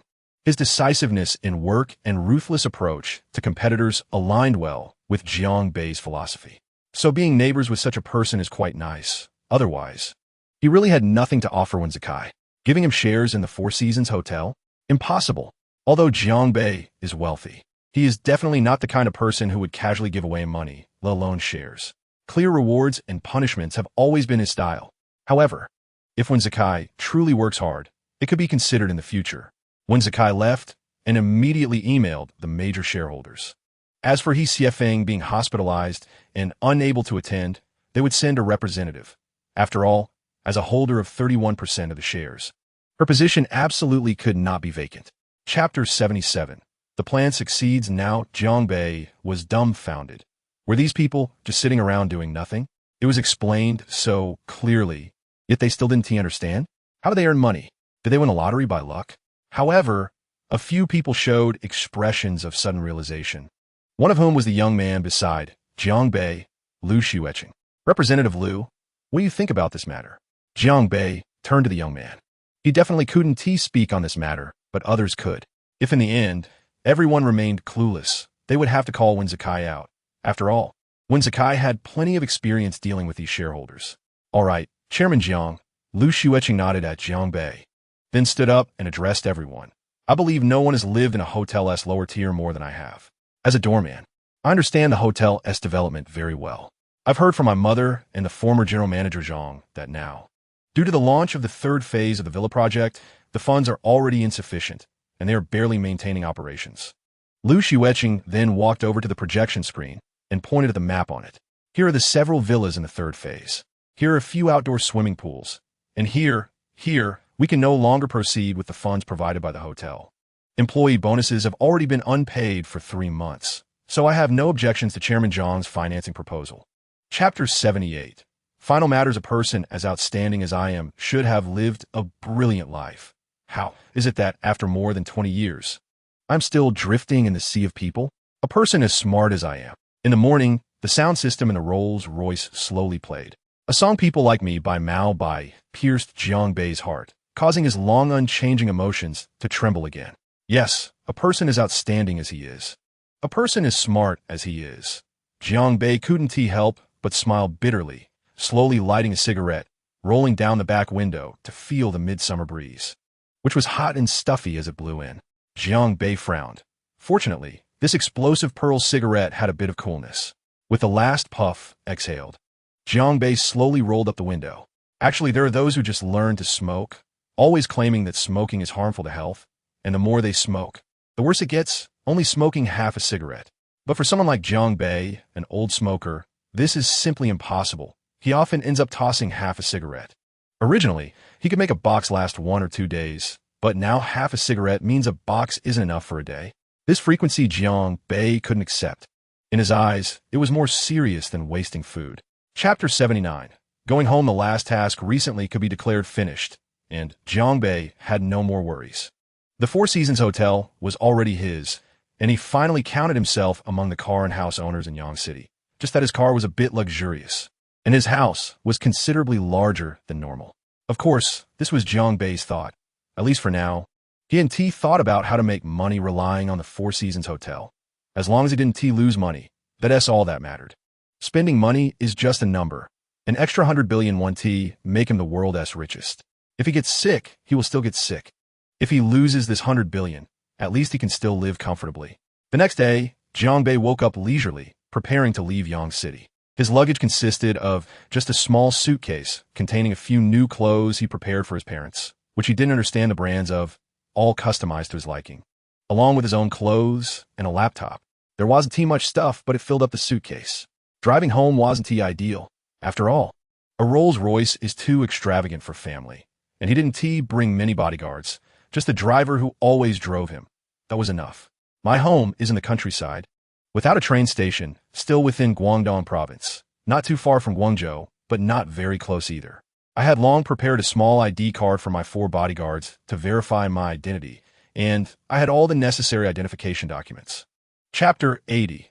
The person sitting beside me. It's been 3 years, and every time I return home, Jiang Bei's heart is filled with excitement, and this time is no exception. He is somewhat eager to see his parents and his little sister Jiangyu. Their names are quite simple. Bei represents the north, symbolizing vastness. Since the Jiang family has always lived in the southern part of China, they have a slight yearning for the north. Even in the records of the Grand Historian, there are mentions of the Duke of Pei heading north. They can also refer to the North Star, rumored to be the center of heaven, representing esteemed status. Regardless of the interpretation, the single character Bei signifies the family's expectations for him. Fortunately, Jiang Bei did not disappoint, as he was admitted to Yang University. As for Jiang Yu, her name represents purity and brilliance. Both siblings embody their parents' greatest hopes. However, it is unfortunate that Jiang Bei has not experienced Jiang Yu's purity. He is just a foodie. Although Jiang Yu is very attractive and attends high school in the county, she has many infatuated young boys who worship her as a goddess. But they have been dismissed by Jiang Yu with her focus on studying. As for her crush, she has two. One is a guy named Song, whom Jiang Bei is not very clear about, only knowing he is the male lead from a Korean drama called Son of the Sun, and he seems quite suave, albeit a bit delicate. Chapter 81. Requesting friends. As Jiang Bei boarded the bus home, he relaxed, no longer tormented by work. In this enclosed space, he radiated a fresh aura. Perhaps it was due to the washing marrow pill. Even Su Xinyue noticed the refreshing scent around him. Jiang Bei, you don't look like that kind of delicate little fresh meat. Why are you wearing perfume? Su Xinyue joked, completely unguarded around Jiang Bei. Jiang Bei awkwardly touched his chin and replied, I don't use that kind of stuff. Su Xinyue frowned, taking a couple of deep breaths, even leaning closer to Jiang Bei. For some reason, Jiang Bei felt his face flush. He was still quite innocent. No way, I don't believe it. You must have sprayed something. But why does it smell so strange, almost imperceptible, not at all like a pungent perfume? Su Xinyue frowned, beginning to doubt her own assumptions. I already told you, I don't use that stuff. It's probably just my natural scent. You might not know, but since I was born, I've had a certain aroma. Jiang Bei stopped himself, feeling embarrassed for saying too much. Chapter 82. Another foodie. Before long, Jiang Bei logged on to Su Xinyue's small account, ready to start ranking up. Many people think that Honor of Kings is similar to League of Legends, but that's not the case. Honor of Kings definitely depends on the size of the phone screen. If it's too small, it's hard to control, and if it's too large, it's hard to reach and turn slowly, making it quite awkward. In contrast, League of Legends doesn't have this confusion. But this didn't pose a problem for Jiang Bei, who used to be too poor to go to an internet cafe. He just needed to use his phone. He logged in and immediately locked in Luna on the first floor. Su Xinyue obediently chose to support, playing as Kai Wenji. Having lost the last match, she was determined to win this one back. Otherwise, her win rate would drop, which wouldn't be good. In the mid lane, they pulled off a quick combo, activating the third hit's passive, instantly killing a low-health Zhang Liang.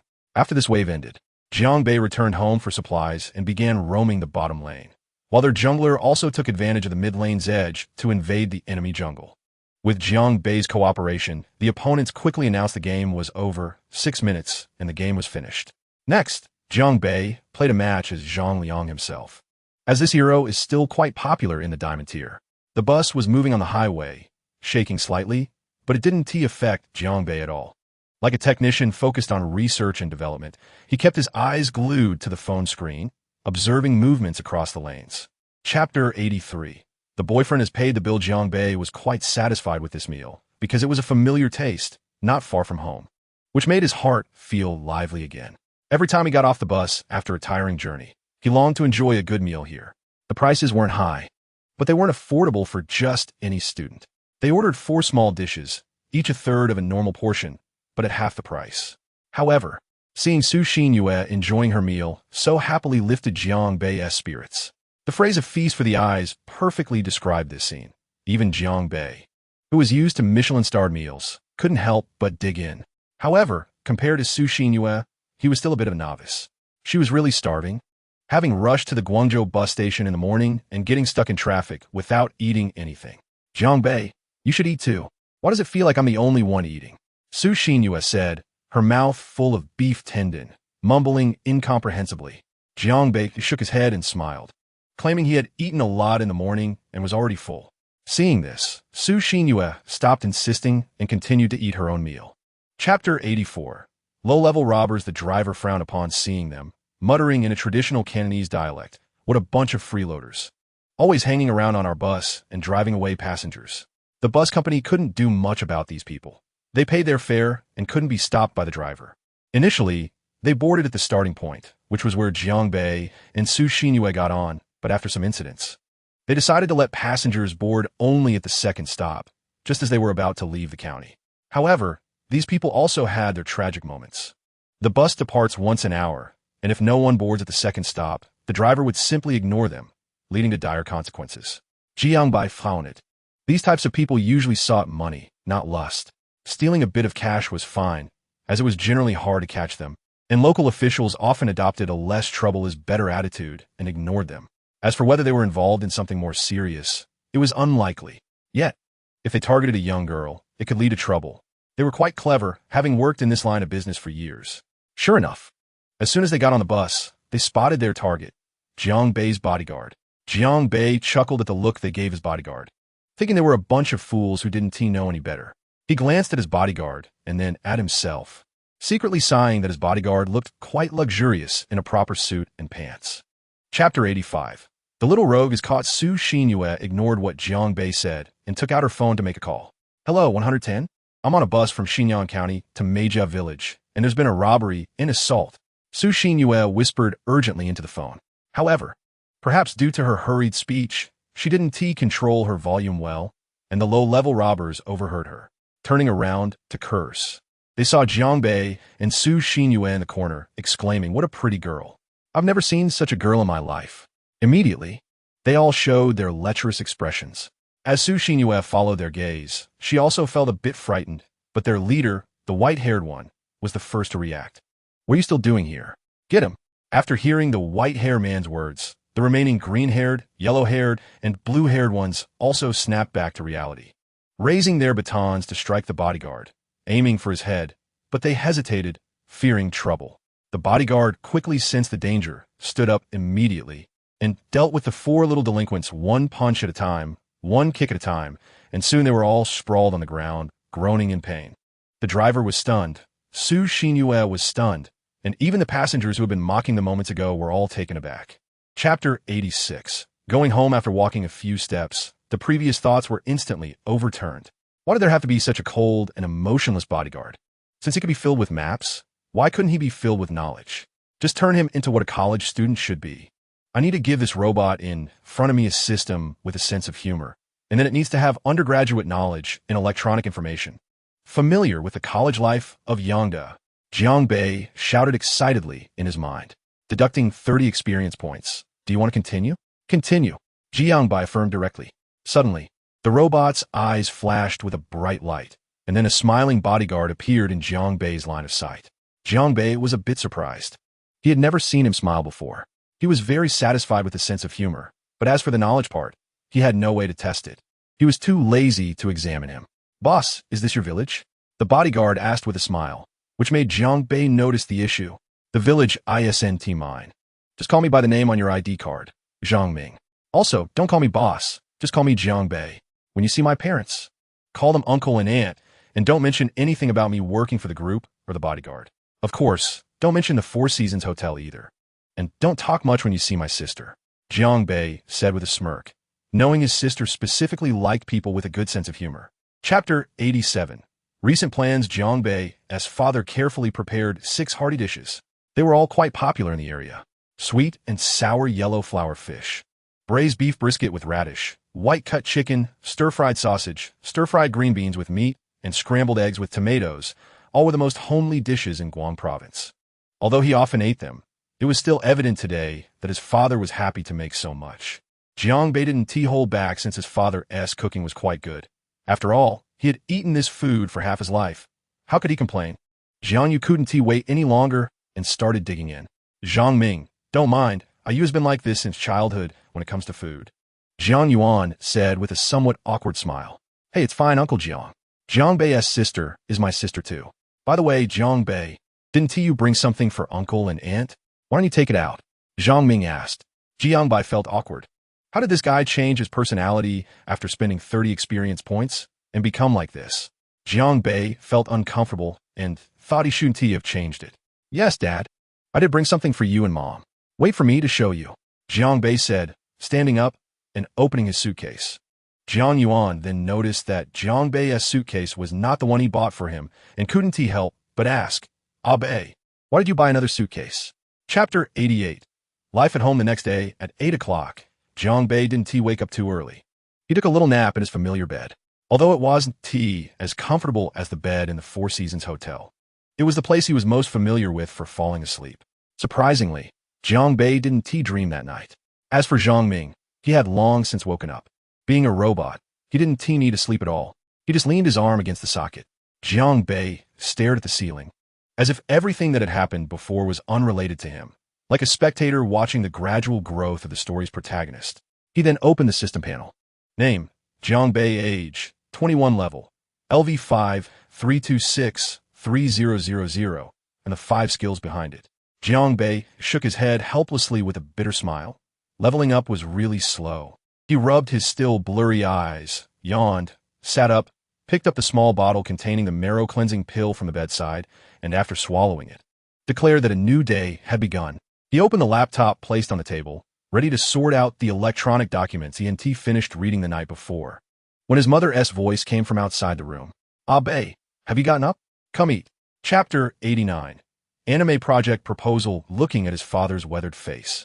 At 46 years old, he already looked like he was 50, but Jiang Bei was a bit relieved that his father was healthy, rarely catching even a cold all year round. Long-term hard work in the fields also made the villagers quite robust. The sun was strong, and Jiang Bei couldn't avoid being worn out, but seeing that his father could finally take a break, Jiang Bei felt very good. The pressure turned into motivation, and he was working quickly. After dinner, he sat in front of the computer, and his thoughts began to multiply as he had worked hard all day. He didn't feel tired at all after taking several marrow-cleansing pills. First of all, he couldn't let his parents toil any longer. But how could he legitimately hand over money to them, or tell them everything he currently had? Jiang Bei was very troubled. First, he absolutely couldn't mention the system. Second, the recent development of the company wasn't good, and he had borrowed a lot of money from the bank. He didn't want his father to worry, although he himself was not anxious at all. What could make money quickly? Fast money-making things were all on the last page of the criminal law in Huaxia, like the robbery on the long-distance bus yesterday, which was indeed fast, but what was legal? Jiang Bei frowned, thinking about something that could be legal, large sums, and could convince his father. Chapter 90. Must go. After 2 days of farm work, Jiang Bei still looked refreshed, leaving his father Jiang Yuan in a state of confusion. At the same time, he had a better impression of his hard-working classmate Zhang Ming. He had wanted to pay him a little something, but Zhang Ming skillfully brushed it off with laughter, not mentioning money at all. This is Zhang Ming. Jiang Bei even felt a bit embarrassed for him. During lunch that day, something happened that left Jiang Bei feeling somewhat flustered. "Ah Bei." Jiang Yuan put down his bowl and chopsticks and softly called out. On the other side, Jiang Bei instantly put down his chopsticks, swallowed the food in his mouth, and looked up at his father in confusion, asking, "What is wrong, Dad?" "Ah Bei, there is something you need to go do tonight," Jiang Yuan said after a moment of hesitation. Jiang Bei was taken aback, sensing that it wasn't anything good. His father wasn't a scheming person, especially with his son. He was straightforward, and looking at his expression, Jiang Bei felt nervous. Outside, he feared nothing, but at home, there were many concerns. However, he still asked Dad, "Just say it. If I can go, I will definitely go." After Jiang Bei finished speaking, he suddenly regretted it, but once the words were out, he knew he couldn't take them back. So he listened attentively to what his father had to say next. Chapter 91. First blind date in life. The owner's wife warmly welcomed them, not bothering with the already seated Zhang Ming, treating them as a group. "How many young men are there?" Jiang Bei frowned slightly, feeling a bit unaccustomed to the landlady's enthusiasm. He casually said, "The private room is booked. It's called Flower Blooming Prosperity." The landlady showed an expression of instant understanding and told him that the Flower Blooming Prosperity room is on the 2nd floor. It was only then that Jiang Bei noticed that this little shop actually had a 2nd floor. The 2nd floor consisted of several small private rooms. The wooden doors were simple and somewhat rough, made of inferior wood, with the words "Flower Blooming Prosperity" written on them in a crooked manner, not very aesthetically pleasing, resembling cursive script, which Jiang Bei couldn't appreciate. As he pushed open the door, he saw an elderly woman who looked a bit worn. Jiang Bei didn't have much of an impression of her. She was probably his aunt's second aunt. "Hello, Grandma Zhang." Jiangbai greeted her somewhat warmly. Bai, is that you? I haven't seen you in so many years. You've grown so big. The woman stood up directly, looking at Jiangbei with a face full of surprise, as if she didn't recognize him. Jiangbei nodded and didn't say much, but the woman kept asking if he was on vacation, how his studies were going, if he wanted to take the postgraduate entrance exam, and such, as he was the only college student in the entire Xinmin village. Chapter 92. This matter is settled after that. Su Xinyue fell silent, and Jiangbei was a bit dumbfounded. He really wasn't good with girls. Xinyue, don't take it the wrong way. That's not what I meant. Jiangbei scratched his head and said, It's okay, I didn't take it the wrong way, Su Xinyue replied, her face flushed. The atmosphere began to turn ambiguous after that moment, and it was then that Su Xinyue remembered she was there for a blind date. Jiangbei, don't think too much about the blind date arranged by my family. Su Xinyue finally raised her head, mustering the courage to say a complete sentence to Jiangbei. Jiangbei smiled and didn't say anything. His meaning was self-evident. He didn't care much. Seeing Jiangbei's expression, Su Xinyue felt a bit flustered for some reason, while Jiangbei continued to eat, oblivious. Su Xinyue clenched her fists secretly, unable to grasp Jiangbei's thoughts, so she decided not to think about it, looking at the table full of delicious food. How could this bad guy eat it all? I'm eating too. She pouted, looking dissatisfied, and started eating. Jiangbei was taken aback. What was up with Su Xinyue's expression? He couldn't understand it, scratched his head, and continued to eat. For such a simple girl, Jiangbei really had no way to deal with her. Chapter 93. Reporting work at this point, Grandma Zhang was also happily watching Jiangbei and Su Xinyue in front of her, since the two young people were chatting so well. Her first task was going very smoothly. As a well-known matchmaker across several villages, Grandma Zhang's abilities were not to be underestimated. She could tell at a glance whether it would work out, and she could even imagine how big the red envelope Jiangbei's family and Su Xinyue's family would give her would be. Jiangbei was in a good mood too, but it was different from what Grandma Zhang thought. He had finally completed the task his father assigned to him. To be honest, Jiangbei's evaluation of Su Xinyue was quite good. She was not worldly, nor was she flashy, but rather the kind of honest girl who immersed herself in her own world, pure and kind-hearted.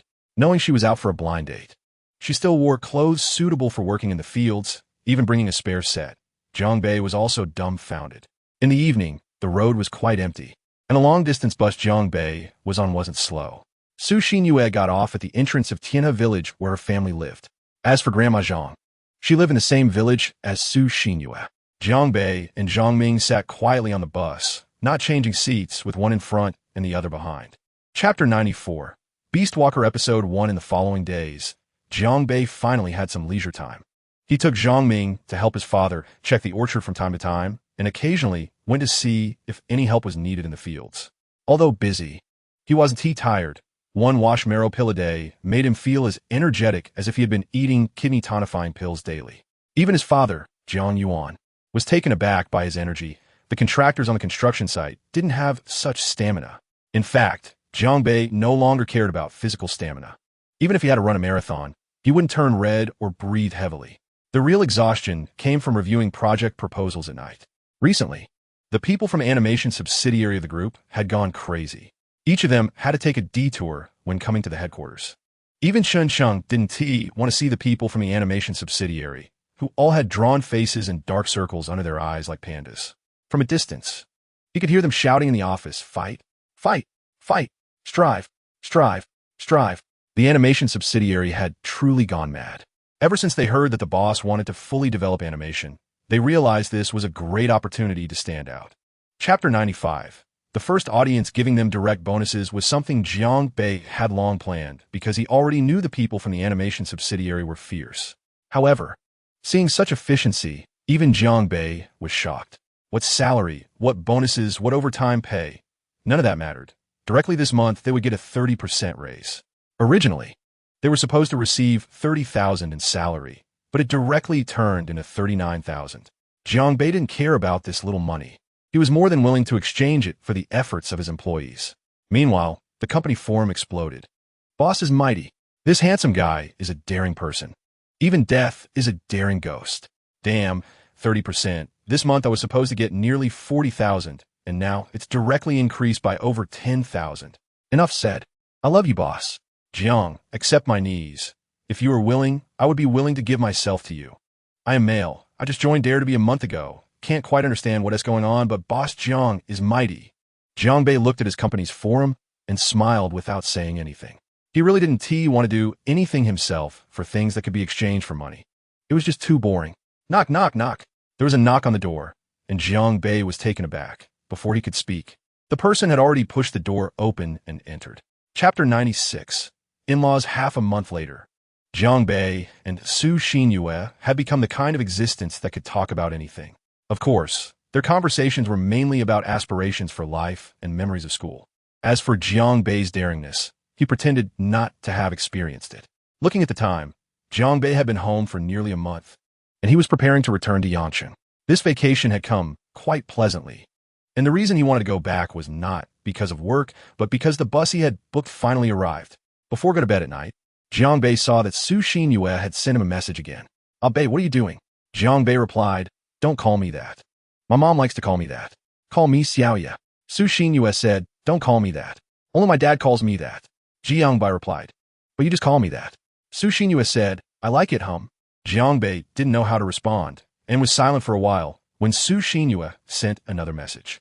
"Jiang Bei, you're not mad at me, right? I'll call you that from now on." Jiang Bei scratched his head and picked up his phone to reply, "No, I'm not that petty. I'm preparing to go back to Yancheng." Su Xinyue said, "Really? I'll be bored to death at home. When are you going back? Let us go together." Chapter 97. A dragon among men. For rural people, education is really important, so much so that my daughter graduated with a bachelor's degree. No matter how good your job is or how many hundreds of thousands you have saved, if you only have an associate degree, it just won't do. But the biggest problem has been solved, and seeing how satisfied Jiang Mama is with her daughter is not an act at all. Su Dashan smiled. He stood up, pushed open the door to the private room, and shouted in a deep and powerful voice, "Boss lady." "Hey, coming." A somewhat familiar voice replied. Jiang Bei and Su Xinyue exchanged glances, both understanding each other's thoughts. "She can't see me. She can't see me." But when the private room door opened, Jiang Bei and Su Xinyue were still disappointed. They saw the boss lady with a warm smile on her face, and as soon as she entered the room, her smile became radiant. "Ah, it's you two little lovebirds. Are you getting engaged?" The boss lady exclaimed in surprise. The four parents were also taken aback, and Grandma Zhang looked at the boss lady with disbelief. "Little lovebirds? What the hell? What little lovebirds? Boss lady, quickly tell us more. I'll order a few more dishes." Sudasan lighthearted. Chapter 98. Taking her home, Jiang Bei had no idea about what was going on with Su Xinyue, as he was also in a deep predicament, being questioned by his father. Jiang Bei had no choice but to grit his teeth and say something. Not knowing that Jiang Papa and Jiang Mama were even happier, Jiang Bei didn't want to talk anymore, and on the way home, he was sweating profusely. Upon returning home, he realized this was just the beginning because his sister Jiang Yu pounced on him. Jiang Yu's personality, he couldn't quite understand. He thought he was relatively aloof, and his dad Jiang Yuan was a complete ice block, a serious village man who quietly earned money, but Jiang Yu was lively. She dragged Jiang Yuan and Jiang Mama to ask about blind dates, and when she heard her brother was entangled with that girl, she was even more delighted. Unable to close her mouth regarding her brother's marriage, Jiang Yu wasn't worried. She just knew that if he got married, they could enjoy delicious food for several days. Jiang Bei had no idea about this girl's thoughts. If he did, he would definitely hire a Michelin 3-star chef to make takeout for Jiang Yu every day, ensuring she wouldn't stop eating. Jiang Bei went back to his room while Jiang Yu and their parents were still chatting in the living room, occasionally bursting into laughter, which pierced Jiang Bei's heart, making him uncomfortable. Chapter 99. Su Xinyue's home. From what Su Xinyue said, Jiang Bei learned that there weren't many people at her home. Her younger brother was out working with Su Mama, and her father said he was busy with things at home and hadn't come yet. She had gone back and forth, and now didn't know if he had left or not. Jiang Bei Stunt. Was this the rhythm of a new son-in-law coming to meet the father-in-law? Su Xinyue had already opened her home's big door, which was similar to Jiang Bei's. A 2-story small building, but clearly much brighter than Jiang Bei's. However, what really caught Jiang Bei's attention was her father holding a sword. Su Papa was wearing cloth shoes, a golden long robe with an yin-yang fish on the back, a golden cloth hat on his head, and holding a wooden sword. Jiang Bei couldn't tell if it was peach wood, and he was muttering something. When Su Dashin heard the door open, he was also stunned, immediately changing the incantation in his mouth. Not the kid's mom, not the kid's mom, not the kid's mom, and then mechanically turned his head. When he saw Su Xinyue, he breathed a sigh of relief, but when he saw Jiang Bei next to her, he was first stunned, then dumbfounded. Chapter 100. Back to Yanqing. The car wasn't going slow, and since it was daytime, there weren't many people on the road, and the rural cars were few. In less than an hour, they had already arrived at the county. After all this fuss, it was already noon, and Jiang Bei was a bit hungry, secretly lamenting that a single oil stick and a washing marrow pill didn't hold up.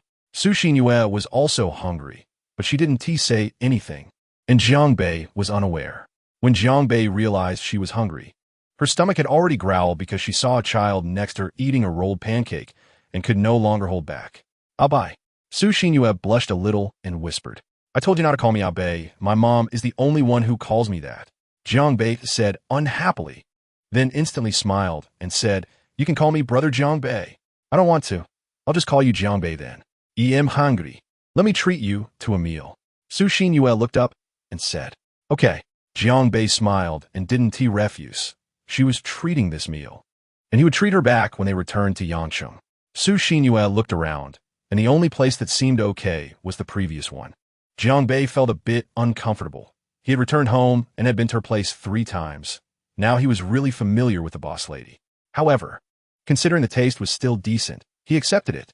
Chapter 101. Heartbroken in Yang University at 5 p.m., the car finally stopped at the Yanqing long-distance bus station. The slight inertia of the car stopping and the sound of the engine shutting off woke Jiang Bei and Su Xinyue up simultaneously. Jiang Bei was still a bit immersed in the dream just now, not quite distinguishing between reality and dream, and involuntarily closed his eyes again and pinched that indescribable thing. The soft moan beside him interrupted his beautiful dream. Jiang Bei opened his eyes in confusion and saw Su Xinyue leaning against his shoulder, her face flushed. Looking down at his hand, Jiang Bei understood why that dream felt so real. Jiang Bei, quickly take it away." Su Xinyue's barely audible voice reached Jiang Bei's ears, and he finally reacted and hurriedly removed his big hand. Su Xinyue let out a long sigh of relief, feeling as if a heavy burden had been lifted. She had also just had a spring dream and felt weak all over. When she woke up and saw that she was leaning against Jiang Bei, she was embarrassed. "Sorry, I fell asleep." Jiang Bei scratched his head and said, "And no, it's fine," Su Xinyue said softly. Then she saw Jiang Bei stand up, and she wanted to stand up too. But unfortunately, many people understand the situation on long-distance buses. While sleeping, she didn't move her legs much, and an awkward scene occurred. Her legs had fallen asleep. Chapter 102. What you say is what it is. After comforting himself all the way, Jiang Bei finally stopped at the door of dormitory 603. When he pushed the door open, he found it was unlocked. Oh no! The 3 people in the dormitory turned their heads in unison. "Xinyue, come quickly. We've been waiting for you." But when they saw Jiang Bei, they were clearly stunned. Even the girl who was calling Su Xinyue while wearing a birthday hat fell silent. "What's going on? Su Xinyue has a boyfriend?" Jiang Bei chuckled awkwardly and put Su Xinyue on a chair, which was still that kind of hanging chair, tied to the bed. The dormitory layout of sleeping on the upper bunk and studying at the lower desk was standard at Yang University. A girl with a clear sense of humor widened her eyes like copper bells and said, "Xinyue, quickly introduce us." This was Jiang Bei's first impression of her. Humorous. Using 165 meters as a standard, if she found someone weighing 80 kilograms, it meant she was slender. 100 kilograms indicated she was sexy. 110 kilograms was considered voluptuous. And 140 kilograms was humorous. Su Xinyue blushed, lowered her head, and stammered for a long time without saying a word. Another girl couldn't help but ask, "Xinyue, hurry and tell us. You're the only one in the dormitory without a boyfriend." "Oh no, this is a boyfriend, right?" Chapter 103. Back to Dare to be Bold in the evening, Jiang Bei finally returned to the Four Seasons Hotel, to his presidential suite. Standing in front of the window, he lit a cigarette and gazed into the distance. Jiang Bei felt a mix of emotions. He had somehow ended up with a girlfriend.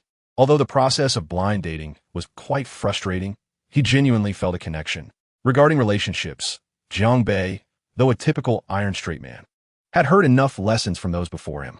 Although he had never been in a relationship, he knew the first rule of dating, Never confess your feelings. Absolutely not. According to those who had been through it, confessing was like a fatal blow. One must wait until the girl couldn't hold back and approached him, which would give him the upper hand and lead to victory. Jiang Bei didn't quite understand this mindset before, but seeing many seasoned admirers waste money on fruitless pursuits made him completely abandon the idea of finding a girlfriend. At 21, this was Jiang Bei's first serious relationship.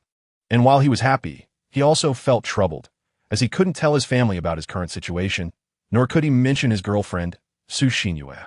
Jiang Bei decided to keep things low-key for now, pretending to be a normal college student. He thought to stabilize the situation at home first and eventually share it later. His simple wish was to bring his family to live in Yangcheng, where he would be their protector, giving him the confidence to act freely. Chapter 104. No need for promotion. Jiang Bei greeted everyone enthusiastically. Good morning, everyone. He waved, taking the elevator to the top floor. Upon entering the office, he was taken aback, swallowing hard. He rubbed his eyes and looked again. It wasn't a dream. There was no space on the desk for a cigarette box or phone. It was completely covered with documents. President Jiang, this was placed here by President Chen. He said to show it to you, said Secretary Yang, who had noticed Jiang Bei's shocked expression and smiled helplessly. She continued to sit by the door, ready to assist him unconditionally. The secretary, who dressed like a college student and wore OL attire with black stockings, was enthusiastic, but Jiang Bei couldn't be bothered to look at her. He entered the office and was relieved to find a chair to sit on and an ashtray in the drawer beside the desk. Checking the time, it was almost 8. He took out a cigarette, glanced around, and decided to put it back, lighting it for himself instead. Before long, there was a knock on the door. Chapter 105. Wen Zikai's brother? Jiang Bei was quite satisfied with Wang Kai's way of managing people. Or rather, he was impressed with how Wang Kai implemented his approach. If someone had the ability, offer them a high salary. If they worked harder, raise their salary again. The goal was to make it impossible for them to leave. No one in Yangcheng could match his pay. This was why the anime subsidiary thrived while the game company struggled in its early stages. Those in the anime industry were much more flexible in their thinking, while many game developers were just sitting in front of computers writing code. Could they adapt? Jiang Bei didn't need to think twice about that. After a stroll with Wang Kai, Jiang Bei arrived at his office, which was about 30 square meters. He clearly remembered that he initially wanted to get him an office with a lounge since he was the general manager, but Wang Kai firmly refused, saying, an office with a lounge would only encourage laziness. Absolutely not. As someone responsible for the initial promotion of Dare to be bold, we can't slack off from top to bottom. Jiang Bei sat on the sofa while Wang Kai quickly moved a chair from across the desk to sit obediently in front of him. President Wang, it looks like things are going well for you lately. Jiang Bei smiled, genuinely pleased to see the anime subsidiary thriving. Coming from a village and making it to this point, he discovered that he valued practical talent the most. Chapter 106. Don't call me a Bei in the afternoon. After wandering around the construction site of the Four Seasons Hotel, Jiang Bei felt like he could rival bodyguard Zhang Ming in terms of chatter, as 4 words popped into his mind to describe Wen Zikai, a person from the devil cult. He really wanted to send Wen Zikai to the west to meet the Buddha and experience paradise. The hard hat crushed the carefully styled hair designed by his stylist, and the sun's relentless heat made Jiang Bei uncomfortable. He couldn't help but wonder if Wen Zikai had been living like this for a month. Looking at his tan skin, Jiang Bei felt a twinge of guilt for taking advantage of him. Covered in dust, his newfound obsession with cleanliness was unbearable. So he returned to the presidential suite to shower and change before calling Su Xinyue to invite her to dinner later. Checking the clock on the wall, it was only 5 in the afternoon. Not knowing what Su Xinyue was up to, he was about to pick up the phone when it rang. Jiang Bei frowned, thinking it was probably Wen Zikai or Chun Cheng. But when he answered and saw the name on the screen, his frown instantly relaxed and a smile appeared on his face. The screen displayed Xinyue. Chapter 107. Understanding Baixianhui girls can be troublesome. Jiang Bei thought as he scratched his nose while waiting downstairs, feeling the intense gazes of the girls heading back to their dorms. He shyly smiled at them, causing the girls to cover their faces and run away. Ever since taking the cleansing pill, he had become increasingly handsome, which the girls could understandably react to. Perhaps other girls were more bashful. No one came up to ask for his WeChat, considering that most of them were likely waiting for their boyfriends. He figured it was best not to make things awkward. Instead, he took a photo to post on the Yongda confession wall, hoping to get some contact information. Of course, This was something only those who didn't check the forums would think about doing. 10 minutes later, Jiang Bei finished a cigarette and was about to call Su Xinyu again when a figure in a pink long dress emerged. His gaze was instantly drawn to her. Who else could it be but Su Xinyu? As she walked up to him, Su Xinyue's face was slightly flushed, and she dared not look up at Jiang Bei. This was the first time he saw her with makeup on. If she was originally a 95, now she was definitely a 99. As for why she wasn't a perfect score, Jiang Bei was afraid it would make her too proud. Chapter 108. Bei. Although Jiang Bei couldn't yet access the top powers in Yangcheng, he had his own considerations. This was a reluctant choice, as the development of Dare to be Bold was astonishing, but long-term loans had yet to catch the attention of those higher-ups. What Jiang Bei didn't know was that those people had already started to pay attention to Dare to be Bold. While Jiang Bei was waiting, they were doing the same, waiting for an opportunity, waiting for Jiang Bei's filial piety. However, the road in between was too long, and it was difficult for Jiang Bei to find his footing. He felt a headache coming on. At this point, aside from relying on the strong momentum of the new anime to showcase Dare to be Bold, wasn't this also a reluctant choice? After a meal, Su Xinyu was filled to the brim, leaning against the window and rubbing her little belly. Jiang Bei. Su Xinyu pouted and called out. Huh? Jiang Bei's thoughts were suddenly pulled back from the promotion of the new anime, as he looked at Su Xinyu in front of him with a confused expression, chuckling. Jiang Bei, it's all your fault. My belly is round again, Su Xinyu said unhappily, but the happiness on her face was hard to hide. Hey, eat up. Eat as much as you want. If you get fat, no one will want you. Only I will, Jiang Bei said with a smile, stroking his chin. Chapter 109. Are you daring to show off? The woman didn't look ugly, but merely not ugly at best. With heavy makeup, a black tank top paired with a black miniskirt, and black high heels, she was strikingly alluring. Jiang Bei didn't like this style, and guessed she had probably been through many men, likely selling herself for money. In comparison, Su Xinyue's light makeup made Jiang Bei feel refreshed and unique. A light blue cup with sharp angles, resembling a giant hollow diamond, was in Su Xinyue's hand, and she was already reluctant to part with it when it was handed to her. On the other side, the woman also had a starry look, but unfortunately, she was already taken. Jiang Bei's bill was also in his hands, totaling 4,758, and with a discount coupon, it came to less than 500, which was definitely cheap for Jiang Bei, but for Su Xinyu, it might be the most expensive meal she had ever had in Yangcheng. Jiang Bei opened his phone to scan the QR code for payment, and after completing the series of tasks, he turned around to see Su Xinyu with a pained expression. Jiang Bei smiled, put his phone in his pocket, and gently patted Su Xinyue's little head. The sight of her turning around left a nearby man dumbfounded. He had never seen such a pure and beautiful girl in his life. Keep in mind, he had played with quite a few little stars. Chapter 110.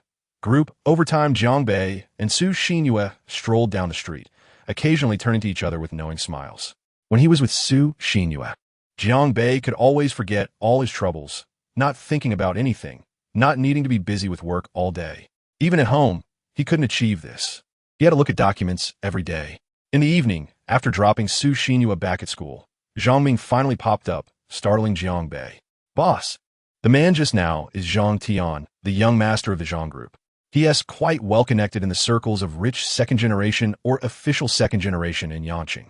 He just called his friends to investigate you, but your information has already been concealed. It seems he has given up, Zhang Ming said respectfully. Although the 4 bodyguards were all robots, they were absolutely intelligent, familiar with modern technology. Jiang Bei nodded at this, saying nothing more. The Zhang Group operates in the mobile software industry, which he had heard of. Its overall strength was similar to Jiang Bei's Dare Group, but it was in a phase of rapid growth.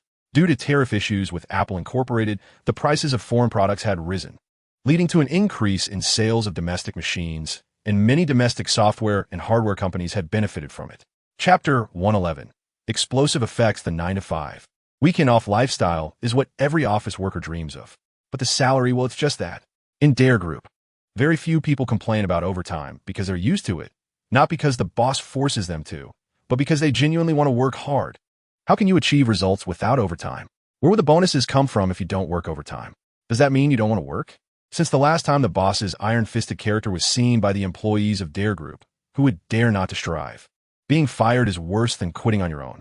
Jiang Bei sat on the sofa in the office of the general manager of the gaming subsidiary, watching the two work, occasionally discussing a few points without looking up, feeling bored, and lighting a cigarette for himself. The faint smell of smoke reached Chun Cheng's nose, and he frowned. Knowing it wasn't Wang Kai who was smoking, Chun Cheng's head shot up, not even answering Wang Kai's inquiry. Wang Kai looked confused and also raised his head to see Chun Cheng. But when his eyes landed on the newcomer, he and Chun Cheng made the same movement and stood up simultaneously. "Mr. Jiang, you're here," both Chun Cheng and Wang Kai said at the same time. Chapter 112. Screening. Su Xinyue naturally knew what Jiang Bei was thinking, as he was an employee of Dare Group. "Ah, bye," Su Xinyue called out. Jiang Bei frowned. He really didn't like this nickname, but since Su Xinyue liked to call him that, he reluctantly agreed because it was Su Xinyue. If it were anyone else, they would either be fired or beaten up. Jiang Bei had bodyguards. "Are you planning to stay with me tonight?" Jiang Bei said with a smile. "Oomph. It's not like you're not the one from your company's Beastman Walker. I've watched the trailer 5 or 6 times. Su Xinyue said with a nonchalant expression. Not only her, but even her dormitory, the entire class, and the whole major were looking forward to it. In the evening, Jiang Bei took Su Xinyue to a nearby snack shop for a bite, which was quite lavish. Then Jiang Bei opened the app to look at nearby hotels for the holiday, and wow, Jiang Bei was shocked. It wasn't about the price, as he owned a hotel and understood it well. Weekend rates are usually double the usual price, but it only applies to Friday and Saturday. Many people return to work on Monday, so how could prices possibly rise on Sunday? But today was Sunday. A room that usually costs over $100 had skyrocketed to $400 today. Tripling the price was outrageous. Hapter shimtas trilika, sutinius morias yang, base feast slowly clenched. His chest feeling a bit hot. He had watched the 3 episodes of the newly released anime at least 3 or 4 times, and each time it felt the same. It was as if he was in the story himself, with a strong sense of immersion making him want to immediately open his computer and download the game. But it was all fictional. If Jiang Bei felt this way, how much more would others feel? At night, Su Xinyue was so excited that she couldn't sleep for half the night. She completely opened up with Jiang Bei, but Jiang Bei, who had long understood the sweetness of it, was not so easily tolerant. Within an hour of finishing the anime, Jiang Bei took 3 cold showers to extinguish the fire in his heart before falling asleep, while holding Su Xinyue. Su Xinyue slept soundly. But Jiang Bei had a hard time sleeping. With his girlfriend there, he felt like crying. He was in pain, but listening to Su Xinyue's steady breathing, Jiang Bei felt helpless. In matters like this, relatives are the most important. After a long time, Jiang Bei's heart finally calmed down. He looked at his phone. It was already 3 in the morning. Opening his email, he saw a series of data. The average click rate for the 3 episodes of Beastman Walker had reached over 9 million, a figure Jiang Bei was quite satisfied with. Chapter 114. Finally meeting the next morning, Jiang Bei took a cleansing pill, finished washing up, and headed directly to the Dare building. Today, he was scheduled to give a speech to commend the employees who have been working hard lately. At 8 in the morning, in the conference room of Dare Group, a huge projection screen displayed a geometrically increasing curve that was pleasing to Jiang Bei's eyes. Jiang Bei sat in the main seat, with Chun Cheng beside him. As for the general managers of several subsidiaries, Wang Kai from the anime subsidiary unreservedly sat at the front, perfectly embodying the phrase, full of spring breeze. Envy indeed. It is envy, but what can be done? They have worked hard step by step to bring the anime subsidiary to this point. The entire Dare Group is holding back a surge of frustration. They also want to earn double bonuses. They also want to celebrate with their employees. They also want to reach the same point as Wang Kai today. But Jiang Bei's words interrupted their thoughts. The anime subsidiary, yes. This achievement deserves your efforts and the bonuses I promised you. Jiang Bei stood up and said loudly. With a click-through rate exceeding the estimate by 3 times and an average of 25 million views per episode. The most crucial point is that the difference between each episode is minimal. Chapter 115. Su Xinyue's internship that evening. Su Xinyue took the initiative to call Jiang Bei, and he answered. Abe, I received the internship notice. Su Xinyue exclaimed excitedly, calling Jiang Bei as soon as she got the news. Oh, what internship notice? Little girl, you weren't scammed, were you? Jiang Bei asked coldly, pretending not to know anything. No, I called. And it seems to be from the HR department of the Four Seasons Hotel. Oh my God, this is incredible. Su Xinyue exclaimed. Jiang Bei smiled and said, look at your silly face. When do you report? Do you need me to accompany you? No need. The Four Seasons Hotel is not just anyone can enter. They told me to go as soon as possible. Tomorrow morning I'll report. Su Xinyue tried to suppress her trembling voice. The Four Seasons Hotel. After nurturing for so long, she had never been there. This time, she was actually going to be a landscape designer. How could she not be excited? The two chatted for a long time, and Jiangbei told Su Xinyue not to be too excited, to keep a calm mind and do well. Su Xinyue said Jiangbei must be exhausted lately and urged him to rest early. Jiangbei readily agreed, but still opened his computer and looked at documents in his study. Su Xinyue was also excitedly reviewing her prepared materials repeatedly, feeling like a huge piece of good fortune had just fallen in her lap. Chapter 116. Anger hearing Secretary Zhang's words. Everyone in the design department was taken aback. Their department had been quite honest recently. More surprisingly was Su Xinyue, but she didn't understand. They invited her, so she could only follow along. She wanted to spend the next half-month here, doing physical work during the day and only being able to work on her designs at night. How tired she was, only she knew. The manager, supervisor, and director of the design department were all puzzled, but they still followed Secretary Zhang out, a group of 7 or 8 people. Secretary Zhang, do you know why the chairman is looking for us? Manager Wang of the design department frowned and asked. Having made it this far, he was naturally a smart person, but even he couldn't figure out what was going on. Wait, so many people are from the management of the design department. And only Su Xinyue is here, not even a designer, but just an intern. Could it be that she has something to do with the chairman? Manager Wang held on to a last shred of hope. If that were the case, there would be no need to discuss it. The entire design department would be finished. On the other side, in the chairman's office of the Four Seasons Hotel. Chapter 117. Su Xinyue's confusion in the chairman's office of the Four Seasons Hotel. Su Xinyue stared blankly at Jiangbei. Jiangbei sighed and sat down next to her, wanting to put his hand on her shoulder, but was avoided. Like a frightened rabbit, unwilling to let anyone get close. Xinyue, I want to say something, but seeing you like this, I have countless words stuck in my throat. Obey. No, I should call you President Jiang, Su Xinyue said, showing a brilliant smile as she looked at Jiangbei, but he felt their distance had grown. Xinyue, I didn't mean to deceive you. My family doesn't know about all this. Jiangbei's expression was pained as he lowered his head, gripping his hair tightly, as if he were murmuring to himself. This hotel is yours, right? Su Xinyue asked with a smile, as if she were happy to suddenly become the girlfriend of a billionaire. But Jiangbei knew it wasn't true. Su Xinyue was too innocent. She didn't want to accept any deception, and Jiangbei suddenly regretted not telling her from the start. But if he had told Su Xinyue from the beginning, would today have happened? Would someone like Su Xinyue from an average family really accept someone worth hundreds of billions? Chapter 118. Identity Exposure. Many people have been following Jiangbei since he entered the campus, not to play any dirty tricks, but simply out of curiosity. When 2 Rolls-Royce Phantoms slowly stopped at the entrance of Dormitory 10, Jiangbei, Su Xinyue, and 4 intelligent bodyguards got out of the car, and Su Xinyue was recognized, along with Jiangbei. Wow, the goddess, it's actually my goddess Su Xinyue. My world has collapsed. I want to jump into the lake. If you want to die, hurry up and go, no one is stopping you. Hey, do you remember this guy? He seems to be that one from the forum, the goddess's boyfriend. Damn, really? I didn't see it before. It's almost certainly him. So he is a rich second generation. Feeling the eyes and whispers around her. Su Xinyue ran away as if escaping, followed closely by Wang Ling. Slowed down. Don't fall. Jiangbei shouted after her, his heart aching as he saw the girls outside the dormitory break down.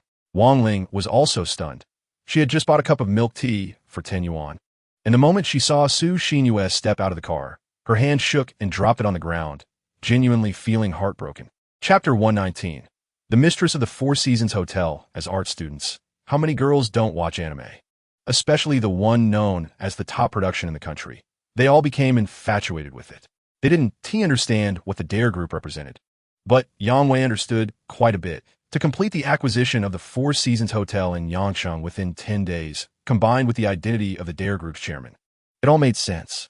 Jiangbei was still downstairs waiting for Su Xinyue to move her luggage, completely unaware that his identity had been fully exposed. Not long after, Su Xinyue came down from the 6th floor, dragging a pink suitcase. Jiangbei immediately walked to the dormitory entrance, took it from her, handed it to the bodyguard behind him, and then held Su Xinyue's hand tightly as they stepped into the customized Rolls-Royce. Obey. I'm so scared, Su Xinyue said, leaning against Jiangbei, feeling a bit flustered. Silly girl, what are you scared of? Jiang Bei didn't know how to comfort Su Xinyue and could only hold her slightly weak shoulder tightly. I'm afraid of losing you like this. You're no longer that boy from the village. Now you're a big boss. Su Xinyue looked up, tears glistening in her eyes. Jiang Bei smiled, used his other hand to wipe away her tears, and finally said, the me back then is the same as the me now. Don't be afraid. I will always be with you. Chapter 120. Follow-up arrangements. After a while, Su Xinyue's mind finally settled down, and she released her tight embrace around Jiang Bei. Jiang Bei smiled, picked up his phone, and prepared to call Chun Sheng to clean up the mess. Talent is something that, although not abundant in Jiang Bei's hands, is still sufficient. After all, Dare to Do Group is not lacking in talent. However, when it comes to wanting to let some go, Jiang Bei still feels it's not enough. What? Letting some go for what? Jiang Bei has already driven away the vice president of the Four Seasons Hotel and a series of people from the design department. Jiang Bei told Su Xinyue that he had some matters to attend to, which is why he was sitting on the sofa with a puzzled Su Xinyue beside him. Jiang Bei was absorbed in looking at the personnel report in front of him and called Chun Sheng. The call connected quickly. Sister Chun, do you have any management talent on hand? Jiang Bei asked straightforwardly. Hey, you calling me is definitely not for anything good. Just say it.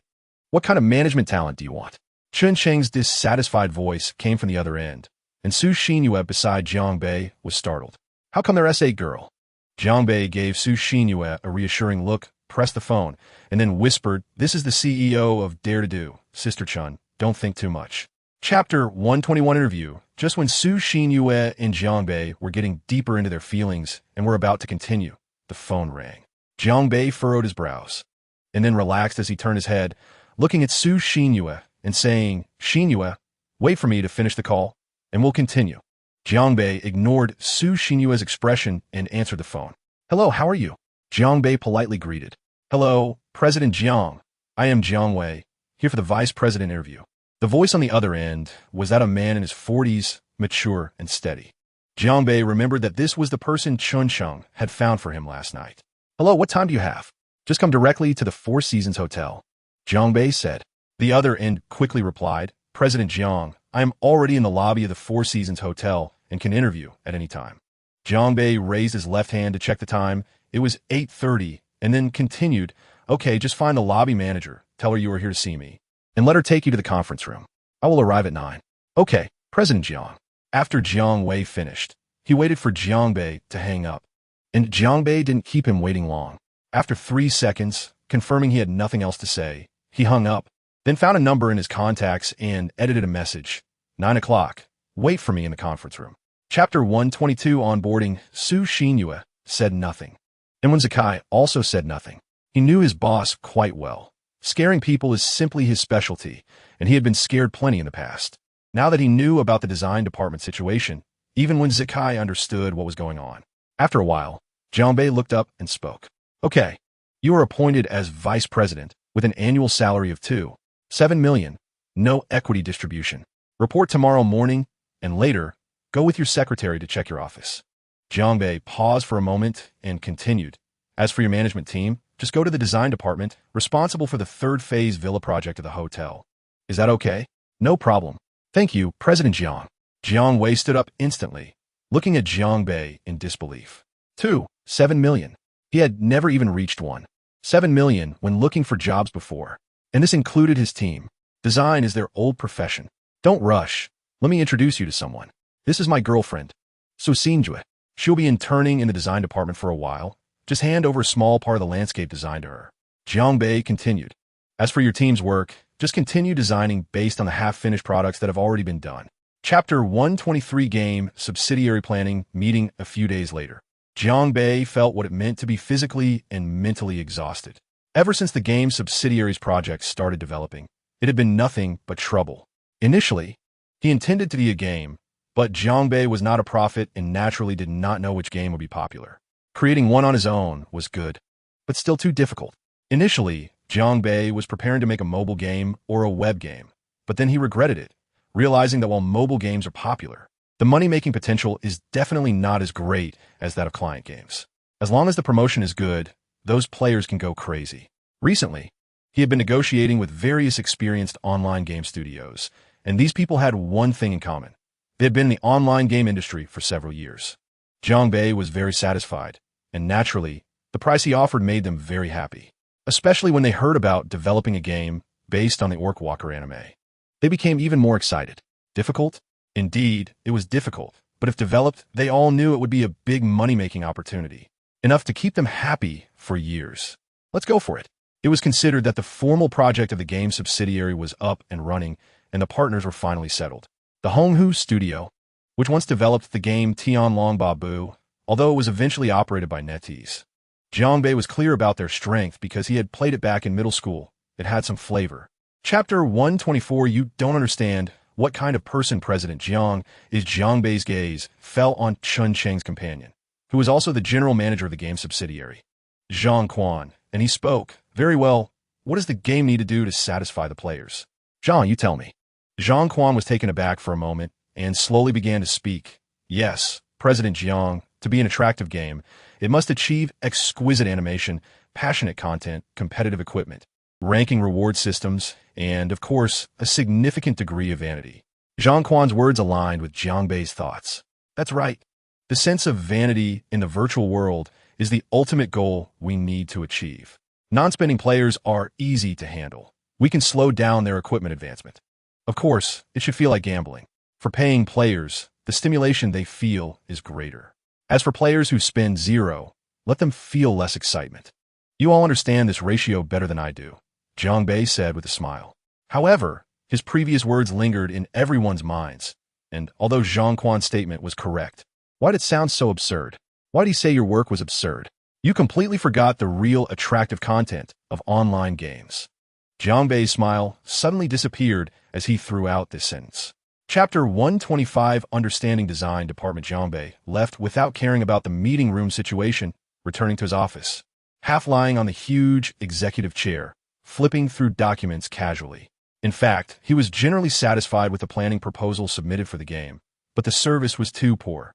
Living long-term in the Four Seasons Hotel, although Jiang Bei did not say it, the service there was absolutely impeccable. How to integrate the service model of the Four Seasons Hotel into the new game was something Jiang Bei had always thought about. Although there's a significant gap between the two, Jiang Bei did not think it was unfeasible, especially with the existence of the AI Xiao Bei. Jiang Bei naturally understood what that represented. Only by improving the service can players truly enjoy the game. Ultimately, enjoying in reality and enjoying in the virtual world still has commonalities.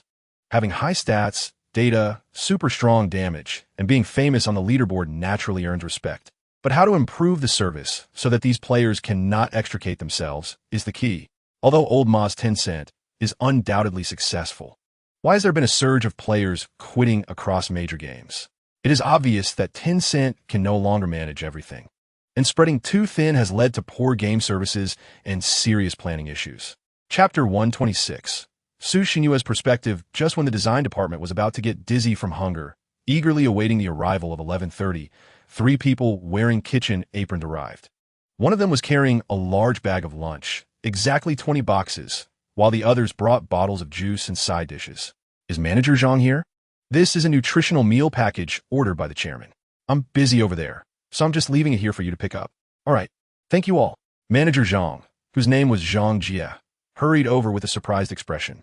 His name coincided with that of a certain singer, but his singing was truly. After this event, everyone in the design department became lively, looking at the luxurious meal packages with a feeling of excitement.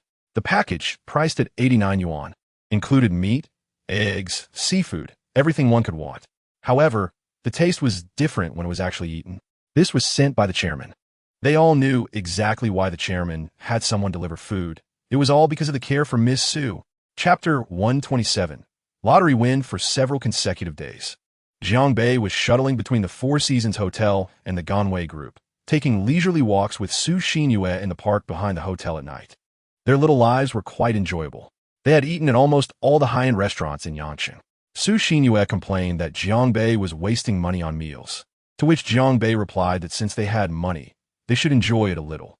Su Xinyue didn't say much more and could only agree. At night, Jiang Bei and Su Xinyue lay on the big bed, silent for a long time. Bei, are you really going to take me home the day after tomorrow? Su Xinyue asked weakly. The last time was an accident, but this time, if he was really going to introduce her to his family, she would feel very shy.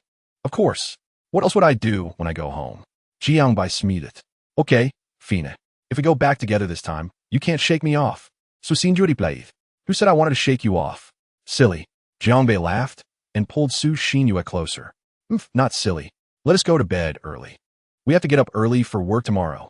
Su Xinyue said, turning over and leaning completely against Jiang Bai's chest. Jiang Bai slowly lowered his head, while Su Xinyue tightly closed her eyes, looking a bit nervous. After a long time, they finally pressed against each other. Chapter 128. Let us talk when we get home. The phone finally hung up. Jiang's father had been giving a lot of instructions over the phone, truly feeling like Jiang's mother. Jiang Bai was sure this was the first time in his life he had heard his father say so much on the phone. From the initial surprise to later shock, everything was as Jiang Bai had expected. He thought so much just to improve his family's conditions a little, so that his sister wouldn't be bullied by others and could eat whatever she wanted. Jiang Bai's eyes were tightly closed, his left hand holding Su Xinyue's right hand. At this moment, only Su Xinyue could give him some encouragement. Indeed, Jiang Bai was too nervous. This was almost the first time in his life he was lying to his family, and it was such a huge lie. Jiang Bai's hand trembled slightly, while Su Xinyue held his hand with both of hers. Although she didn't say anything, she kept comforting him until she said, Xinyue, I just mentioned that we won the lottery together. You pick half, and I'll pick half, and we'll give half to your family. 3. 8 million is enough to buy a 3-bedroom apartment in Yangcheng, Jiang Bai said with a smile. Chapter 129. Calling Su Dashin that evening. Jiang's mother had prepared a feast, and Jiang Yu was tapping his chopsticks against his bowl. Mom, why haven't brother and sister-in-law come back yet? Jiang Yu looked at the table full of delicious dishes, excited but unable to eat, feeling quite uncomfortable. Jiang's mother had already told them about Jiang Bai and Su Xinyue, but decided to wait until the family gathered to discuss the lottery win. It seemed Jiang's mother had already considered Su Xinyue as part of their family. What's the rush? The time is almost up, Jiang's mother said, looking at the wall clock, just as a loud noise came from outside. That old broken car sounded like a tractor. Jiang's mother hurried to open the door and saw Jiang Yuan walking in front, with Jiang Bai and Su Xinyue holding hand behind him. She and T thought Jiang Bai was particularly handsome, but standing next to Su Xinyue, they looked strangely well-matched. Come in. Jiang's mother waved her hand to welcome them. The group looked a bit anxious. Jiang Yuan was genuinely anxious. Jiang Bai was okay, while Su Xinyue was nervous. This was her first time coming to Jiang Bai's home. Not long after, the 4 of them, plus Su Xinyue, were already seated at the dining table. Jiang Bai and Su Xinyue sat next to each other, while Jiang's father and mother sat together, leaving Jiang Yu sitting alone at the corner. But he didn't care at all. There were so many delicious foods. Who cared about anything else? Chapter 130. The acting skills passed down father to son. Jiang Bai looked up at his father, then turned to see Su Xinyue almost leaning into his arms. Sure enough, Jiang's father spoke up. Get ready. I'm about to tell you some shocking news. Go ahead. Don't worry, we're all grown up. We're not playing games. Jiang Dashin's slightly unhappy voice came through, but his hearty laughter betrayed him. Your girl, Bai, also bought lottery tickets, and they won, but not the 5 million. Jiang Yuan said leisurely, even sounding a bit regretful. Su Xinyue finally showed a hint of discomfort, looking at Jiang Bai and then at his father, wondering if acting skills were hereditary. Her father must be feeling quite troubled today. Winning the lottery is quite normal. I won 500,000 last month, Jiang Dashin said nonchalantly, but he was still very happy that his daughter had made a little fortune. Jiang Yuan laughed, finally getting the reaction he was waiting for, and said, well, not much after taxes and then sending it to your family. It's about 8 million. Only 3. 8? What are they going to do with that? Chapter 131. Moving plans. In fact, Jiang Dashin's intention was very clear. With over 7 million, he hoped the 2 of them could use it well. You're both college students. Although finding a job won't be hard, the pay is still a bit low. Use this money to settle yourselves with a car and a house, and you won't have to worry about anything. What is the purpose of living a lifetime? Isn't it mostly for a house, to be able to take good care of your wife and kids? At this moment, with so much money, Jiang Bai could naturally achieve these things. If Jiang Dashan had previously been somewhat dissatisfied with Jiang Bei's family's financial situation, now he was completely unreserved. Su Xinyue was with Jiang Bei, so she would surely have a bright future. Not to mention, just the fact that Jiang Bei thought of Su Xinyue when buying the lottery ticket was enough to please Jiang Dashan. The amount of money didn't matter. He knew exactly what kind of person his daughter was, innocent enough to help others count money, even if she were sold off. If Jiang Bei or the Jiang family wanted to play any tricks, it would be too simple. But now, the Jiang family not only didn't do that, but even offered half of it. If Jiang Dashan wasn't moved, that would be impossible. Every man has a dream car in his heart, and Su Dashan is no exception. He dreams of being able to buy a car whenever he wants. But when the day actually comes, he still prioritizes his children. Chapter 132. The big event is done.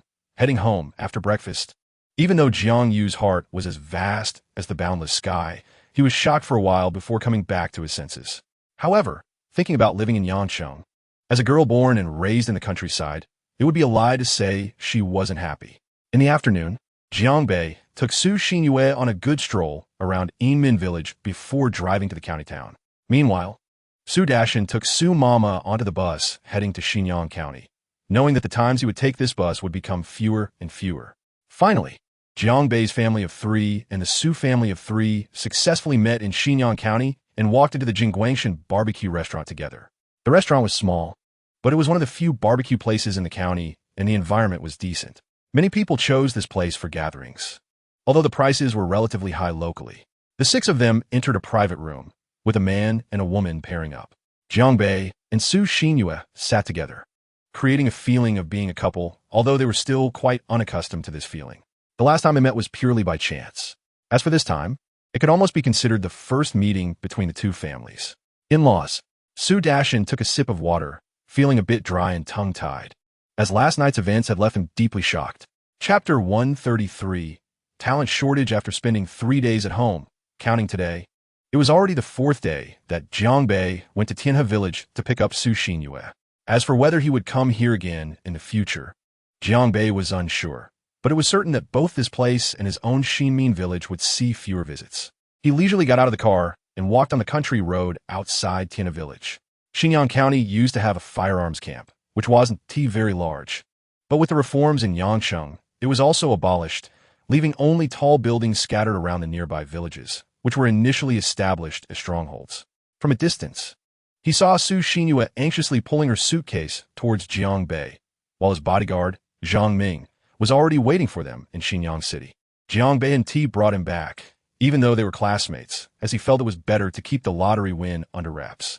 After all, his father would definitely have suspicions. What kind of nonsense is it to discuss such matters with classmates? Obey. Help me out quickly. The wheel is stuck. Su Xinyue saw Jiang Bei drop the suitcase in her hand and jumped up and down in place, waving and calling out to Jiang Bei. Chapter 134. Jiang Bei is exhausted. For Jiang Bei, he wasn't lacking money. He truly wasn't lacking it. Up to now, the available funds he could use still reached over 10 billion. A monthly bank loan of less than 1 billion was as easy as sprinkling water for Jiang Bei. He could sustain his business for a year without operating. But how much of the 60 billion market value of the Ganwei Group belonged to Jiang Bei? In the past few days, Jiang Bei had not been idle. Whenever he was bored, he liked to calculate how much money he had, where the money went, and why it was so hard to spend. Buying buildings, well, that wasn't even considered money anymore. Just from the system alone, disregarding the changes in the currency, it averaged out to at least over 1 million a day for the past 6 months, and after some calculations, he realized he had already spent over 10 billion from here. As for the rest, it was all loans. Oh no, they're also earnings. As for how much he earned, Jiang Bei didn't want to calculate it specifically. It was upsetting, and just thinking about it made him sad. Currently, the group's liquidity mainly relied on his own injections and the sales of that anime from before. Of course, he couldn't forget the game subsidiary. Although they were doing a poor job, with subsequent marketing, they managed to earn a decent income. Chapter 135. Zhang Haichuan has arrived. He must be brought down. I must secure Zhang Haichuan. Jiang Bei's heart was firmly shouting this phrase. The current general manager had no intention of promoting him. If he had to say, he was quite similar to someone. Zhang Jinxiang. Diligent, error-free, a conservative type. But Chengdu isn't settled yet. So what's there to conserve? Therefore, in Jiang Bei's eyes, the current Ganwei group, or the two industries under it, were in a small circle.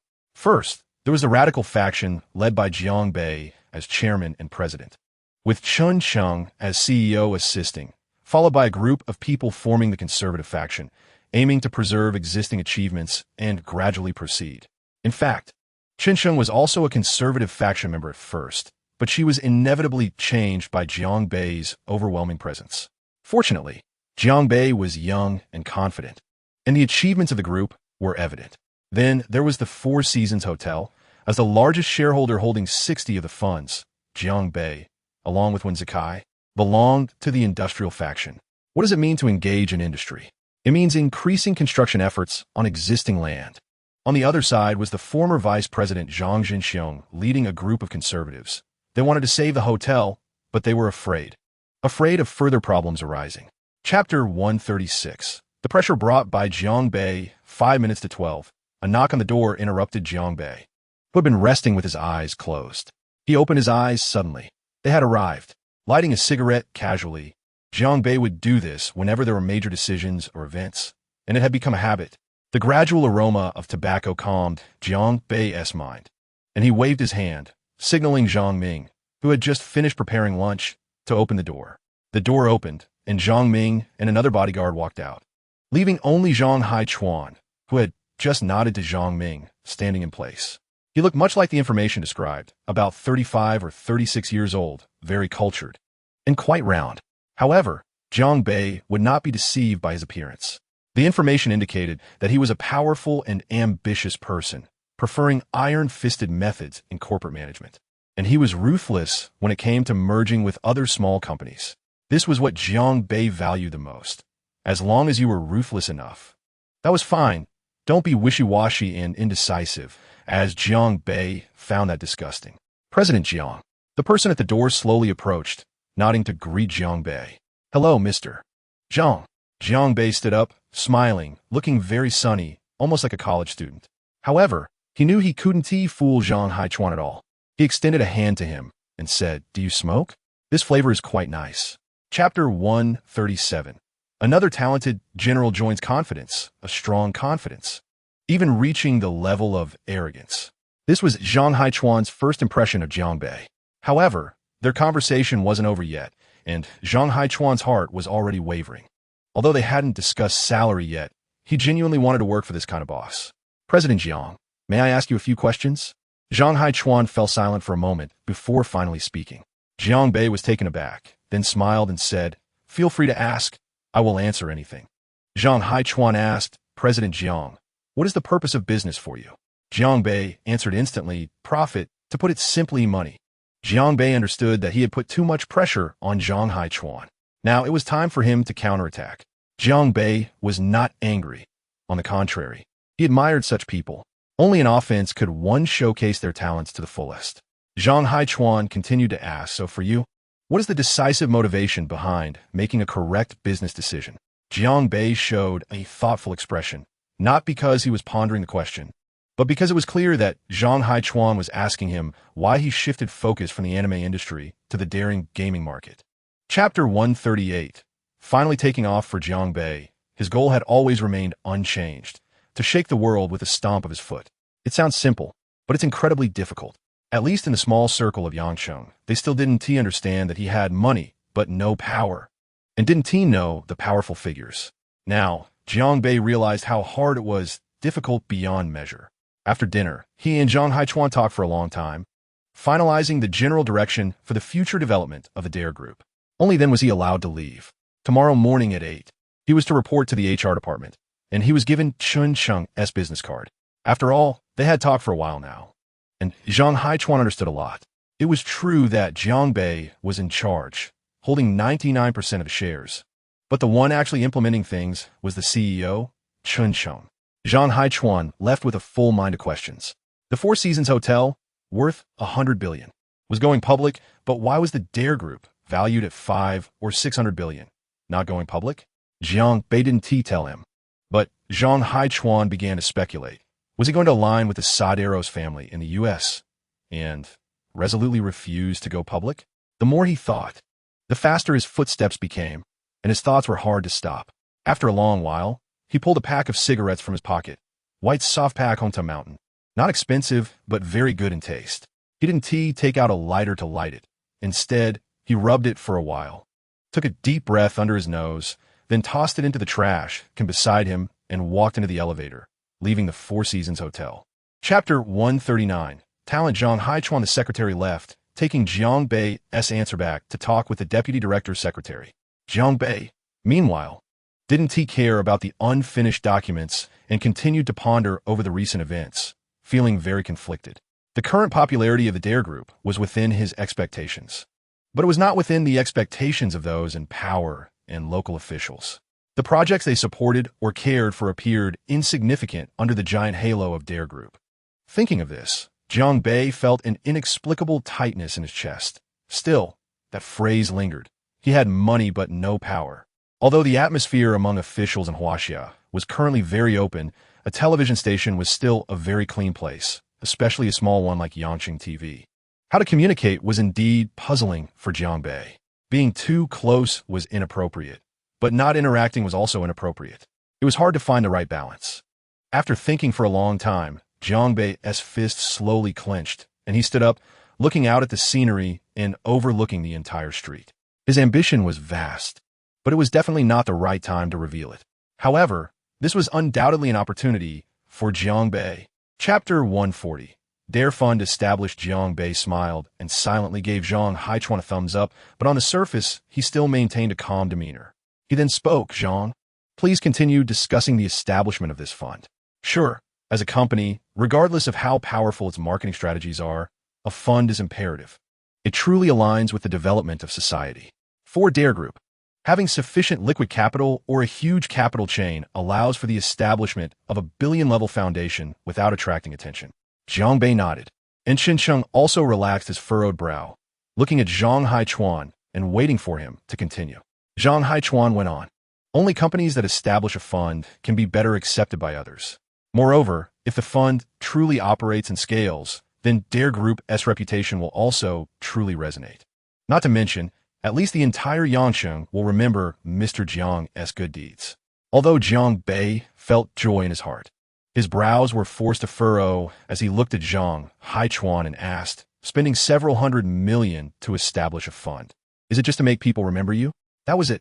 At that moment, Zhang Haichuan's heart skipped a beat, almost falling off the sofa, knowing he had just sat on the edge. Chapter 141. Quietly proceeding that evening, the documents prepared for the Dare Fund at the Group's side were ready, just waiting to be submitted to the relevant departments the next day. As for such things, they were more than willing to proceed. After all, it's excessive to block a company from spending money to benefit society. On the same day, they decided to establish the fund, submitted it to the relevant departments the next day, and by the third day, the Dare Fund was officially established. It was that fast. A man must act quickly at the right time, but he must not be hasty when necessary. This is Jiang Bei's philosophy. No wonder Zhang Haichuan's efficiency was indeed impressive. Jiang Bei was very satisfied. On the third day, after confirming the establishment of the Dare Fund, he directly asked Zhang Haichuan to pick people from the headquarters. As a result, the deputy head of the finance department was chosen, and the deputy head of the planning department was also selected. Well, Zhang Haichuan was indeed not polite, and he himself became the public face of the Dare Fund. However, he knew that the one truly deciding the general direction was still Jiang Bei, and every penny spent could not be faked. For someone who can propose benefiting society, Jiang Bei still had a certain degree of trust. The saying goes, don't trust those you suspect, but suspect those you trust. However, Jiang Bei's principle was to trust with suspicion.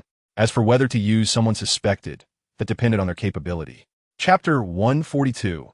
Face-to-face discussion. The question was sharp. Truly sharp. How does a business owner view society? What do they observe? The economy? Development? Or something else? The societal aspect is too vast. But Jiang Bei excelled in having a clear thought process. He could perfectly avoid this question with the Dare Fund. Societal development? It's too broad and I don't understand. I can only talk about how entrepreneurs give back to society. This answer should not be considered off-topic, right? If it is, then there is no need to discuss further. Placing this question second indicates sufficient importance. Since it's placed second, why not first? This is the art of dialogue. The first question is often not that sharp. For example, from what we understand, Dare Group has only been established for half a year. What accelerated Dare Group as success? With such a question, Jiang Bei would have confidence in providing a flawless answer 100 times. As a business manager, the boss must pay attention to the stock market, economic trends, and policies. This conversation did not last long, and most of the time, it was Jiang Bei and the female editor joking around. What surprised Jiang Bei was that Deng Wei-ting also graduated from Yan University, but she and T studied much in college. Since her first year, she had been carrying a few civil servant books and memorizing them daily. Eventually, upon graduation, she naturally passed the civil servant exam. Chapter 143, Making Yan University a Pilot Unit. Jiang Bei looked with interest at Zhang Haichuan, who was still in a daze beside him. How to describe his current appearance? His eyes were wide open, and his jaw was almost on the ground. People usually predict the future and intercept others' projects, but Chairman Jiang directly intercepted a TV station? That's shocking. After a while, Zhang Haichuan finally reacted, dragging his chin and looking at Jiang Bei, unsure of what to say. What's wrong, General Zhang? Jiang Bei asked. You can't just daze off here with me. You can't be so straightforward, okay? I'm waiting for the Dare to Act fund. Nothing. Zhang Haichuan quickly wiped the fine beads of sweat from his forehead and hurriedly started speaking, flustered. Jiang Bei nodded and casually said, in that case, tell me about the recent developments of the Dare to Act fund. I've skimmed through the documents, but I think it's better to hear it directly from you too. As he spoke, he even lit a cigarette. Chen Cheng frowned but said nothing, while Zhang Haichuan quickly sat up straight and said with a serious tone, Yes, Chairman. The Dare to Act fund under the group was officially established yesterday, with the first investment of 300 million yuan already injected, mainly to help improve some policies on Social Security. As for college students, the school season has already passed in September, so they are not within our current consideration. Chapter 144, The Final Decision of the Dare to Act Fund. Jiang Bei nodded, expressing satisfaction. He particularly appreciated efficient people. Since childhood, he got along well with those who finished their homework quickly. Why? It was definitely convenient for copying homework.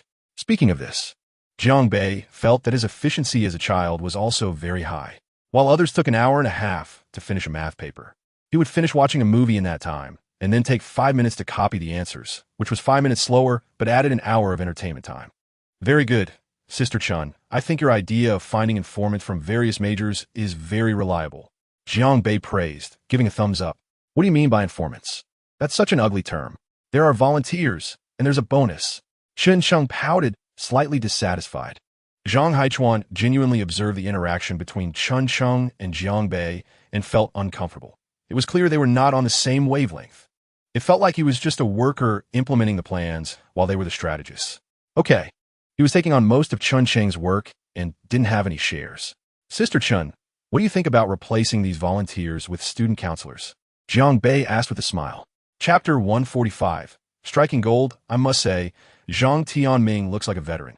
Whether it's the speed of his swings or the control of his strength, it's just right. Jiang Bei smiled and asked, Brother Zhang, how long have you been playing this? Zhang Tianming took the towel handed over by a waiter, wiped his face, and then replied, 5 years. Whenever I have nothing to do, I love to come here and swing a few times. Do you enjoy this too, Jiang? Jiang Bei stroked his chin and said, It's okay, but it really is a lot of fun. I occasionally come here to kill time, but I'm just a newbie, only a few months of experience. As he spoke, Jiang Bei picked up his club and swung at the ball resting on the tee, sending it soaring like a meteor. Zhang Tianming's eyes lit up, and he exclaimed, Jiang, your strength is really impressive. Haha, otherwise I wouldn't be able to sit in the office every day. If I don't stay active, I'll really be in bad shape. Jiang Bei said, swinging again and adding, These past few months have been better, but you might not know that I broke several clubs when I first started here. He took the towel handed to him to wipe off the sweat. Every time I swing, I'm very careful. We're not the same. If I break mine, it's really broken. And I don't know when I can come back to swing again. Zhang Tianming said leisurely. Chapter 146, Su Xinyue's Drinking Habits. Jiang Bei fell silent, feeling uncomfortable. This guy has really honed his skills at reincarnation. Guessing is one thing, but hearing from others is another. This background is simply unbeatable in Yangqing. Plus, he can marry anyone he wants? According to Jiang Wei, Zhang Tianming's wife is also quite a character. Well, Her father is someone significant, but he doesn't know the specifics. Jiang Bei felt uneasy yet excited. As long as he could keep Zhang Tianming in his grasp, what was there to worry about? Not to mention the help these powerful figures could provide, he was focused on that. As long as there weren't any roadblocks popping up at crucial moments. That would be fine. Jiang Bei had no particular goals. He didn't want to collude with these people, nor dared to. Money is money, and fun is fun. When it comes to serious matters, he would be just as nervous. Honestly, pursuing his own career was better than anything. As for asking them for some policies, he was thinking too much. With that in mind, Jiang Bei felt indifferent and decided to maintain a good relationship with Zhang Tianming, at least in the future. If some ignorant second-generation officials came to show off, having this connection would help a lot. Golf, as a sport, was really nice. He clearly felt that it was much easier to discuss matters while playing than at a dining table, as everyone let their guard down and felt less awkward. Chapter 147. All set, waiting for discussion upon receiving Jiang Bei's reply. Wang Kai, the general manager of the gaming subsidiary, could no longer sit still. If it weren't for being in the conference room, he might have jumped up in excitement. The boss was happy, and everyone in their anime subsidiary was thrilled. Last month, the average salary in the anime department reached 70,000. That's how impressive it is. The boss is that generous. This led to the gaming subsidiary, envious and eager, working overtime to start their first internal test. To be honest, Jiang Bei had played this game too. It always felt a bit strange, hard to describe, but it was genuinely fun. Jiang Bei lit a cigarette, tapping his right hand on the table, unsure of how to respond to the gaming subsidiary's report. After a long time, he finally began typing on the keyboard. Overall, it meets my requirements. The rest are just minor issues that need improvement. First, the selection of equipment is too limited. Different professions should have different sets of professional gear. Second, equipment levels need to be established. Not everyone should have the same equipment level. This should be based on average data, making sure players understand that those with higher than average gear levels have an advantage in dungeons or participating in PvP battles. Third, appropriate special effects can be added to the appearance of the equipment, especially to distinguish between pay-to-win players and regular players in terms of visual design. Chapter 148. Researching new consumption plans that night, after finishing the game, Jiang Bei and Su Xinyue lay on the king-size bed in the presidential suite, both lost in thought. Jiang Bei carefully calculated the expenses. This trip cost over 20,000 yuan, most of which was spent on rent and hiring people. He felt uncomfortable about this. Did he really have to rent a yacht? Jiang Bei thought it wasn't worth it. Then, he turned over to look at Su Xinyue and asked Xinyue, "How about we buy a yacht?" Su Xinyue was taken aback. She had to admit she really enjoyed the afternoon, with the sea breeze being quite pleasant. But how many times could they realistically use a yacht in a year? That doesn't seem practical, Su Xinyue said, but Jiang Bei interrupted her. Jiang Bei pretended to be angry, raising an eyebrow and asking him, "I'll give you one more chance. What's it called?" "Old." Husband Su Xinyue said shyly, using a volume not much larger than that of a mosquito. "That's good. Keep talking." Jiang Bei nodded in satisfaction. "In fact, we don't really need to buy it. Not only is it expensive, but we also have to consider personnel placement, maintenance, and so on." Su Xinyue counted on her fingers, calculating the cost for Jiang Bei. Chapter 149. A big fish slipped away early in the morning as the alarm on her phone rang. Su Xinyue finally got out of bed. As for Jiang Bei, he had already taken the washing marrow pill, completed his morning routine, and even had breakfast prepared. Sitting alone in the study, he was looking at the newly arrived documents. No work today? How could that be? Every day is busy to death. Hearing the alarm, Jiang Bei sighed, closed his laptop, and just stood up when he heard the voice from the bedroom. "Abe, Abe, husband." It was naturally Su Xinyue's voice, still tinged with sleepiness. "What's wrong?" Jiang Bei rubbed his chin. Living with someone was always much more interesting than being alone. "Abe, come quickly. Serve your empress in changing clothes." Su Xinyue was clearly awake, shouting, making Jiang Bei trip over his own feet, almost falling flat on his face. Upon entering the room, he saw Su Xinyue stretching her legs. Jiang Bei only said one sentence, and Su Xinyue immediately got up. Breakfast was ready. Whether you get up or not is up to you. Get up. Su Xinyue's efficiency left Jiang Bei stunned. She took less than a minute to get dressed and 2 minutes to wash up. Wasn't it said that girls take a long time to get ready? Chapter 150. A simple deal before long. The The saleswoman who had greeted Jiang Bei and Su Xinyue earlier returned, carrying several bunches of keys, and slightly out of breath said, "Sir, there are still many vacant floors. I will take you to see them now." Okay, the claim that they were selling like hotcakes was debunked. But what Jiang Bei cared about wasn't that. The house I'm interested in doesn't conflict with whether you're selling well or not. The saleswoman led the way, and along the journey, Jiang Bei learned quite a bit. In fact, these duplex houses weren't selling very well, but the design was meticulous. The developer even hired a professional design team and didn't skimp on advertising. For example, the blueprints Jiang Bei brought along showed everything. The saleswoman was named Jiang Ying, and she was actually related to Jiang Bei. She had just graduated a year ago. Although she studied business management, her school wasn't prominent, so she ended up in sales. Soon, they took the elevator to the 6th floor for the first house. The saleswoman brought them inside. The room was spacious, light gray, and the 5-meter-long giant curtains immediately caught Jiang Bei's attention. After all, that was the charm of a duplex. Seeing Jiang Bei's appreciative expression, the saleswoman's heart also raced, and she began to introduce the house's orientation and the essence of its design. Chapter 151. Heading home, Jiang Ying had never encountered someone like this before. He didn't even bother to look at the first house, just decided on it, and the second house looked good too, so that was it. No need to choose further.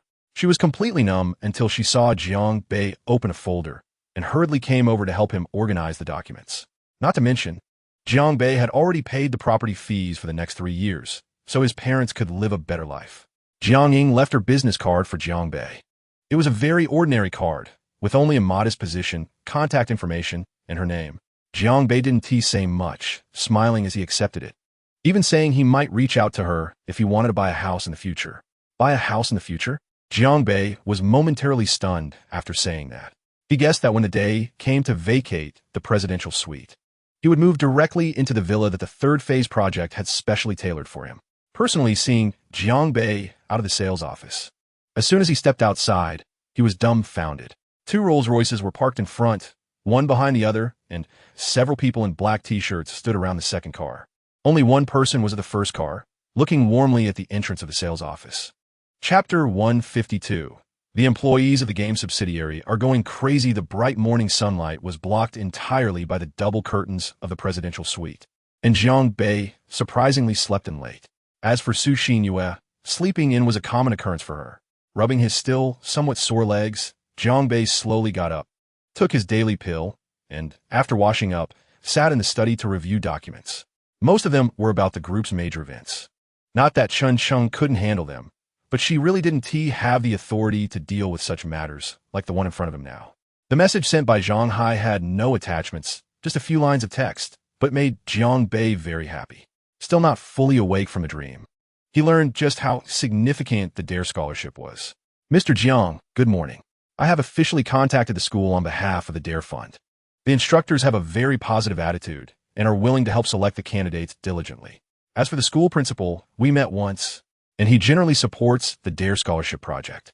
He heard that you were once a student of the school and specifically asked me to see if you have time to hold a speech to share your success secrets and encourage the younger students." That was all the content. Jiang Bei rubbed his chin, a bitter smile appearing at the corner of his mouth. Success secrets? To be honest, he really didn't have any. He just compared to some CEOs, he was more willing to take risks. Chapter 153. When Zakai went crazy, the entire conference room was in a daze, and instantly, all eyes were focused on the words appropriate amount. Yes. What exactly does appropriate amount mean? The boss said an appropriate amount. Should it be 10,000 more, or 20,000 more? Or did the boss mean just a few thousand? What the hell should we do? On the other side, Su Xinyue had also gotten out of bed. Fortunately, Jiang Bei was efficient enough, finishing all the documents and returning to serve his main wife in changing clothes. Recently, Su Xinyue had developed a bad habit of needing to find Jiang Bei every morning upon waking up. Otherwise, she wouldn't feel at ease.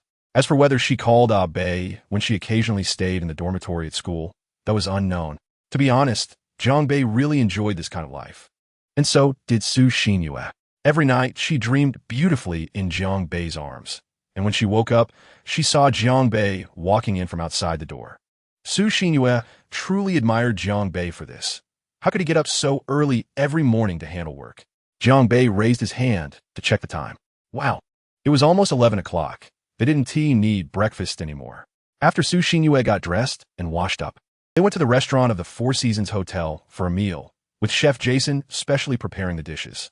Su Xinyue enjoyed it immensely, but after the meal, she returned to the design department. Chapter 154. Design completed after a long while, not knowing how many tens of seconds had passed. Just as Wen Zikai was about to report to the board for dismissal, Wang Shiji spoke up. Mr. Wen, all tasks assigned to the design department were submitted on the 19th. Your requirement was for the 21st. After all, we are a new team. However, the reason we haven't submitted yet is that one designer's design drawings still cannot be integrated. When Zakai smiled, this time he really smiled, looking at Wang Shiji and slowly saying, very good reason, unable to integrate. In that case, fire that designer for me. It might be a bit troublesome to promote a manager, but it's not impossible. However, demotion is absolutely fine. Just as he was about to continue speaking, Wang Shiji spoke up first. He understood that if he didn't say anything now, once when Zakai mentioned demotion or resignation, it would truly be too late. Mr. Wen, what's wrong? That designer is Miss Su. Which Miss Su? When Zakai was momentarily caught off guard. It's the one assigned by the chairman, specifically instructed to be in charge of this area. Everyone has completed their tasks and is aligning with her design. Chapter 155. The main palace empress appears to dare. In the evening, after hearing Su Xinyue say that her design was finally completed, Jiang Bei took her to Baike Xianhui for a good celebration. Sitting at a couple's table, Su Xinyue recounted her recent experiences in the design department to Jiang Bei. Bei, you have no idea. Sister Ling has really taken care of me. From my first day, when the people in the design department didn't welcome me, only Sister Ling was willing to speak up for me. Su Xinyue mumbled with her mouth full of lobster meat. Sister Ling? Which Sister Ling? Jiang Bei was momentarily stunned, feeling comforted to hear that someone had helped her when she first entered the design department. Su Xinyue had never mentioned these things before, not even when she was bullied. It's Wang Ling, who used to be a small employee in the design department, and later somehow got promoted to the position of design director. Su Xinyue said, not understanding the situation. Jiang Bei was taken aback, then smiled and shook his head. This guy Jiang Wei really knew how to handle things. Silly girl, it's definitely because they are taking care of you. Otherwise, they occupy the entire management of the design department. Jiang Bei said with a smile. All right. Su Xinyue's eyes widened. Let her sit in the director's position for a while. Rapid promotions are not beneficial for management of subordinates and can lead to dissatisfaction. This is not a good atmosphere. Jiang Bei rubbed Su Xinyue's head and said, Chapter 156. Everything is up to him. Indeed, Chenxing had come for a serious matter. Mr. Jiang, there's something that requires your personal decision, Chen Cheng said slowly. Oh, Jiang Bei raised an eyebrow, signaling her to go ahead, while secretly wondering what could make Chen Cheng so anxious. It couldn't be that the anime has cooled down, right? Jiang Bai's heart tightened. It's like this. Chen Cheng took a deep breath, organized her thoughts that had just been disrupted, and continued. Guang Province TV station is selling 10% of its shares. What? Jiang Bei instantly stood up, looking at Chen Cheng in disbelief, shocked, his mind buzzing with the words she had just said. Just a few words pierced Jiang Bei's heart. This is great news, a huge opportunity. Jiang Bei was worried about where to promote the anime in the future, and now Guang Province was offering shares. At that time, he would definitely be the second largest shareholder of Guang Province. Wasn't discussing cooperation a matter of course? Yes, 10% of the shares will be auctioned in half a month. Chen Cheng nodded, casting a meaningful glance at Su Xinyue behind Jiang Bei. Jiang Bei naturally noticed her gaze, stood up, took Su Xinyue's hand, pulled her to his side, and walked towards a sofa, indicating for Chen Cheng to sit down. The three of them sat on the sofa, and Chen Cheng felt a bit awkward. Chapter 157. 2 email replies, new takeoff plan. As Jiang Bei finished speaking, Chen Cheng and Su Xinyue were completely different. Su Xinyue had starry eyes. Her man was so handsome. As for Chen Cheng, her face was filled with disbelief, wondering how one person could dare to this extent, willing to go to any lengths. Chen Cheng was once again impressed by Jiang Bei, the young boss. The difference between him and those middle-aged capitalists might just be that he dared to act. After a long time, Chen Cheng finally reacted, slowly sighed. Although she was also a shareholder of the company, she didn't want to go against Jiang Bei on this matter. After a few months of daring collaboration with Jiang Bei, Her mindset had changed from being conventional to now being reckless. Since she couldn't persuade her superior, she would just follow him. Who cares about the worries behind? Even if we buy the shares at 100% premium with Mr. Jiang here, how could daring not succeed? Actually, Jiang Bei had his own selfish motives, as he had overlooked several important factors in the earlier calculations. The first was that the game updates would definitely start within half a month, and the data would be reset, commonly referred to in the industry as the second internal test. At that point, the production cost for the game could be negligible, and in the remaining 2 months, the anime Beastwalker would experience 2 waves of peak membership renewals. Chapter 158, Recording of Face to Face begins. The employees enthusiastically approached the boss and boss lady, greeting them as they transitioned from the company to the restaurant. Although the employees were still a bit reserved, they were no longer so serious.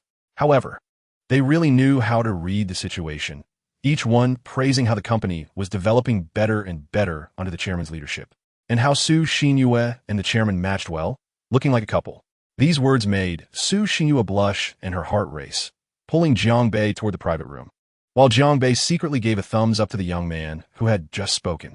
The young man was delighted. He treated for this meal, spending 3,000, and if his wife was unhappy when they went home, he might have to kneel on the washboard. At 1 o'clock in the afternoon, after just finishing lunch, Jiang Bei took Su Xinyue to the 28th floor of Yangchang TV station, the studio for recording the face-to-face program. The studio was not small, but there were no audience members, only many busy staff. Jiang Bei stroked his chin, finally waiting for you. He could already imagine how popular this program would be. Su Xinyue was a bit nervous, tightly gripping Jiang Bei's hand, but her eyes were sparkling. Her boyfriend was going to be on television. This was definitely explosive news. Chapter 159. If you're going to act, act in full. As Jiang Bei's voice fell, he stood up and bowed deeply to the camera. This was something he had planned in advance. Since he was acting, he had to do it thoroughly. Look at how respectful I am to you. Shouldn't you hurry to consume? The host was momentarily taken aback and quickly picked up the conversation, saying, Mr. Jiang, this surprise is really too big. By the way, before Mr. Jiang came, I specifically prepared a few questions. Can you help us answer them? Jiang Bei sat down and replied with a smile. Feel free to ask. Eugene smiled slightly, raised a microphone, and asked, All right, not just me, I believe every viewer in front of their TVs is asking a question. Mr. Jiang, being so young, how have you achieved such success? The first question. As expected, the main act had begun. Jiang Bei answered, For me, luck plays a significant role. As for the name of my company, it reflects my personality, dare to act.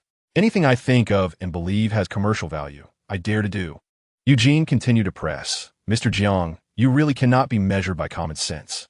But why does luck play such a large role? Compared to ability and capital, do you think luck is the most important? Chapter 160. Boss Kai feels unwell. Jiang Bei knew the subsequent questions as well. To be honest, there weren't many that could still interest him. They were all about selecting people for businesses or what was most important for a company, and questions like that.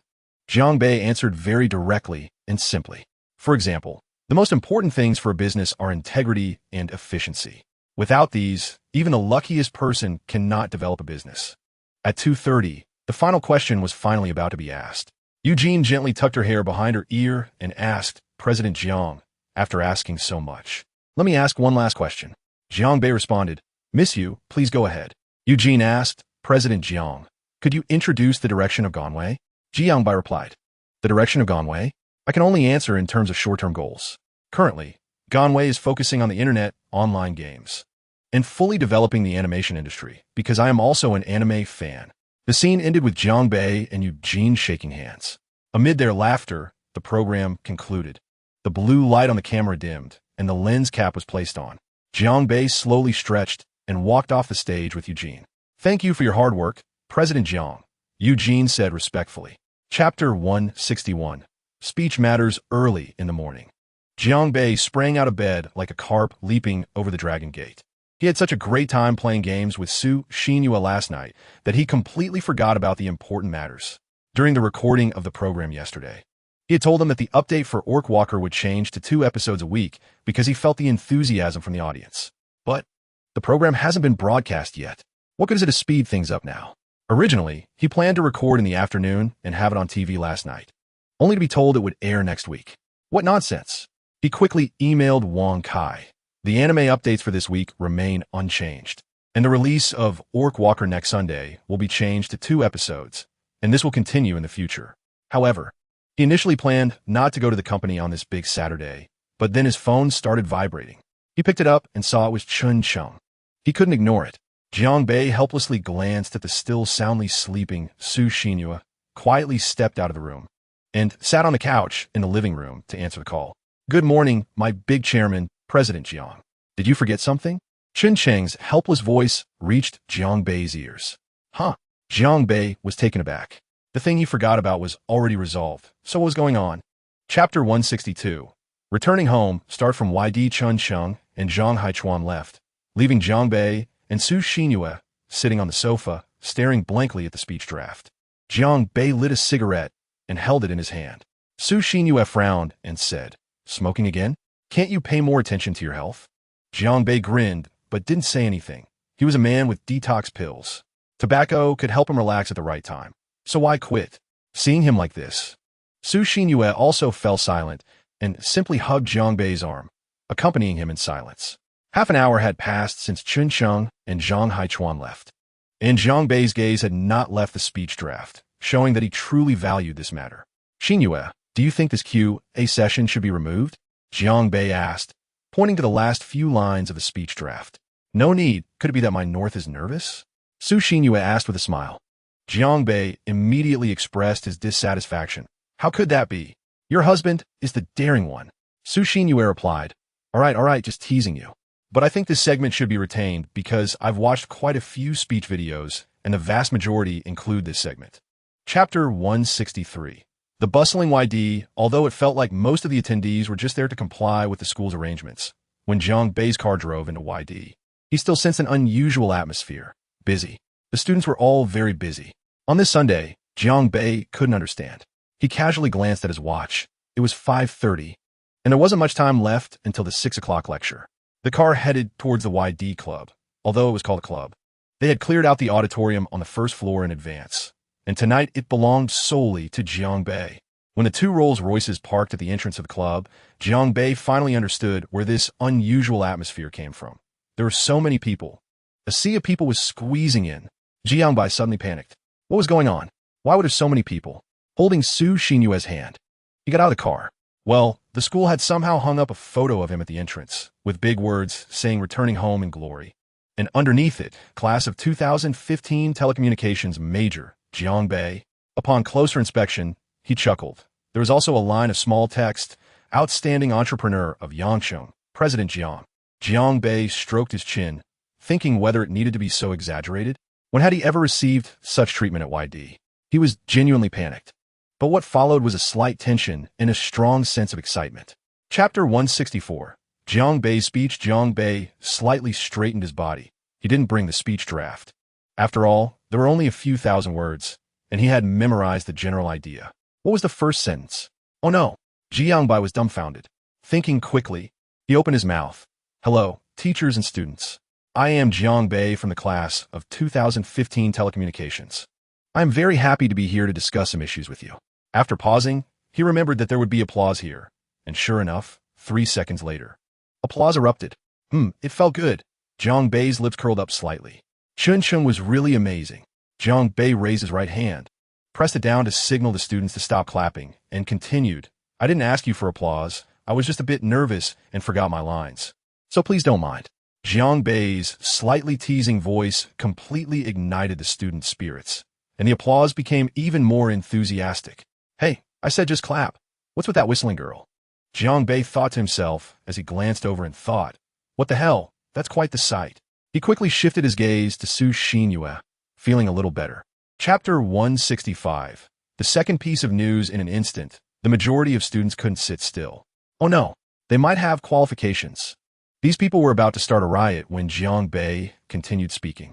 The actual public test time will not be too far off. Tentatively set for the end of the year. I hope everyone will be satisfied then. Is this real? Is it real? A boy shouted excitedly. "Senior, we believe in you. You must urge them when you go back. Senior is the coolest, yay? Recently, we have been watching those streamers live test. The noise was quite loud, but Jiang Bei managed to catch some things. What were they watching? They were watching the live test of Heaven's Path. Business opportunity, absolutely a business opportunity. As for how to do it, Jiangbei hadn't figured that out yet, but a seed had already been planted. When he returned, he would team up with Chun Cheng and Zhang Haichuan to water it. Jiangbei's hand pressed down in the air, and the students' noisy chatter ceased. Only then did Jiangbei continue. I've finished talking about the second internal test. The public test will probably be before New Year's Day, so there's no need to ask anymore. After all, it's not good to keep discussing game matters with so many teachers listening. Chapter 166. The exciting QA session indeed. It feels great to have everything under control, even better than managing a corporate meeting. Because from start to finish, only Jiangbei was speaking, while the people below were either excited or confused. Every expression on their faces was something Jiangbei had anticipated. Jiangbei paused, sitting in his chair with a somewhat relaxed demeanor. He stopped his speech, feeling it was enough. He couldn't elaborate on his first bucket of gold. He had matters related to the system that no one would be told. Now, my speech is over. It might not be interesting just to listen to me. So let's move on to the second segment. You ask, and I'll answer, Jiangbei said with a smile. The people who had just been hoping for Jiangbei to continue speaking suddenly became excited, starting to organize the questions they wanted to ask and clarify. But at that moment, someone raised their hand. Jiangbei felt a bit helpless. He recognized the first person to raise their hand. It was a teacher who had taught him, Associate Professor Zhang. Please go ahead, Teacher Zhang. Jiangbei nodded at the slightly older-looking teacher. The person referred to as Teacher Zhang immediately stood up and asked, General Jiang, I've always had a question in my heart. Why did you resolutely drop out when you earned your first bucket of gold? Weren't you afraid of failing in your venture and losing all your initial capital, ending up with neither a degree nor a diploma? I remember you distinctly. You showed a unique understanding in my circuit class during your sophomore year. Given some time, you could definitely achieve something in this area. Chapter 167. Jiang's parents come to Yangqing Jiang. They didn't think much and directly approached the front row, greeting a few familiar teachers, department heads, and the counselor who usually took good care of him. He then walked to Su Xinyue, took her hand, and left the club under the protection of bodyguards, leaving the students behind in stunned silence. Wow, I thought Jiangbei looked familiar. He's the one from our school's forum.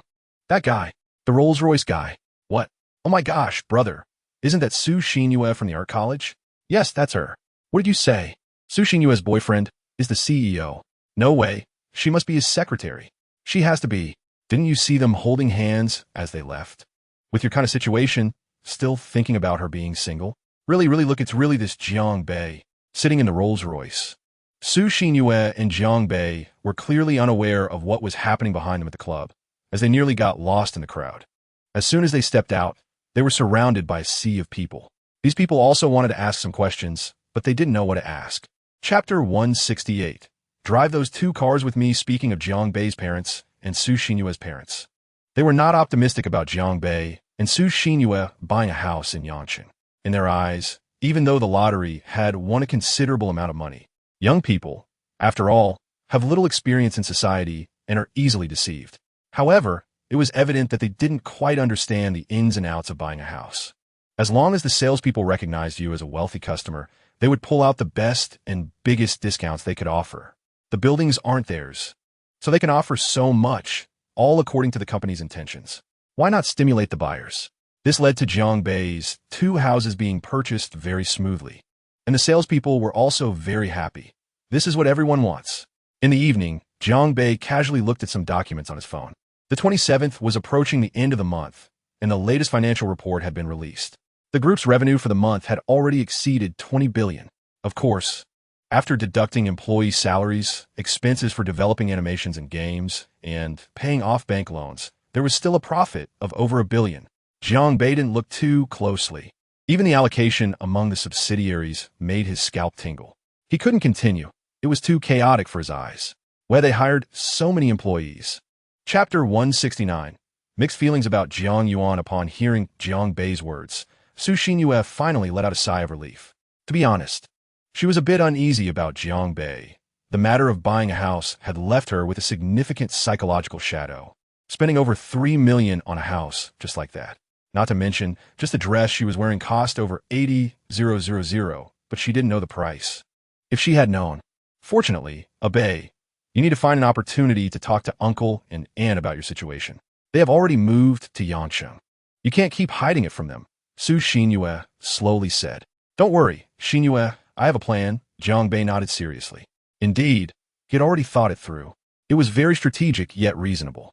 On the other side, Wen Zikai saw Jiang Bei hang up the phone and immediately rushed out of the construction site to change clothes. He went to his office to grab his briefcase. The car keys and documents were in the bag. He was in a hurry, urgently, because he had vaguely realized who he was about to meet. 99%. It was the true owner of those two cars. To have his boss personally inquire about buying a car, and even let him choose, it must be someone very close to him. He absolutely couldn't be careless. Chapter 170. Taking elders to see the house personnel allocation became an issue, and it was finally decided that Jiang Bei, Su Xinyue, Jiang Yuan, and Su Dashan would take one car, riding in the Accord that Jiang Bei bought for his father. Meanwhile, Su's mother and Zhang's mother would ride with Zhang Ming and Wen Zikai in the Camry, with Zhang Ming driving and Wen Zikai in the passenger seat. On Jiang Bei's side, Zhang's father was driving, Jiang Bei was in the passenger seat, and the two daughters were in the back. As soon as they got in the car, Zhang's father's eager gaze was evident, but the slight frown on his brow did not escape Jiang Bei's attention. He knew what his father was worried about, but by Friday, all the issues he had hidden would be discovered by his father. So let him worry for a few more days, just a few days. Bei, how much did this car cost? Jiang Yuan, following behind the Camry, asked. He could tell that the car's configuration was quite good and should be the top model. I don't know. Including this and the Camry, it was over 400,000. All thanks to Wengu. Jiang Bei scratched his head and replied. How much? Over 400,000. Jiang Yuan nearly hit the gas, thinking, this spendthrift. Will he ever get married again? Jiang Yuan couldn't help but feel a bit sad. Chapter 171. On television in the afternoon, after viewing the house, the four elders finally suppressed their excitement. Young people have their own plans, and they, as the older generation, shouldn't interfere too much. After all, there's still a million left. And having something is better than nothing. Even if it becomes a bit difficult to get married later, they can always sell the house. Although rural houses aren't worth much, the family still has some savings. But they didn't know that by that time, Jiang Bei had already moved into the villa that his father had prepared for him. 8 people were seated around the dining room's private room, looking at the table full of dishes, and both Zhang's father and Su's father had no appetite at all. Su's father had already decided that Jiang Bei was his son-in-law. Honest, simple, and kind. Where could one find such a young man? And he even had $1 million in savings now. Seeing the 4 elders like this, Jiang Bei couldn't help but speak up. Dad, Mom, Uncle Su, Aunt Su, you don't need to worry. When we bought the houses, we paid in full, and we even bought 2 at once, and the sales office gave us a discount. Oh, how much of a discount? Zhang's father's eyes sparkled with interest as he focused on Jiang Bei. Jiang Bei scratched his head and made a gesture indicating 9. Chapter 172. Identity completely exposed in the past few days. His speech at Yang University had already been posted on the university's forum and even on the entire Yang City forum. It had attracted widespread social attention, but after all, it was just a university speech, and the hype was too small compared to the television in front of him. People in the village loved watching TV, and people in the city loved it too. Actually, the programs were a bit lacking, mainly for the noise and excitement. Sure enough, it was lively.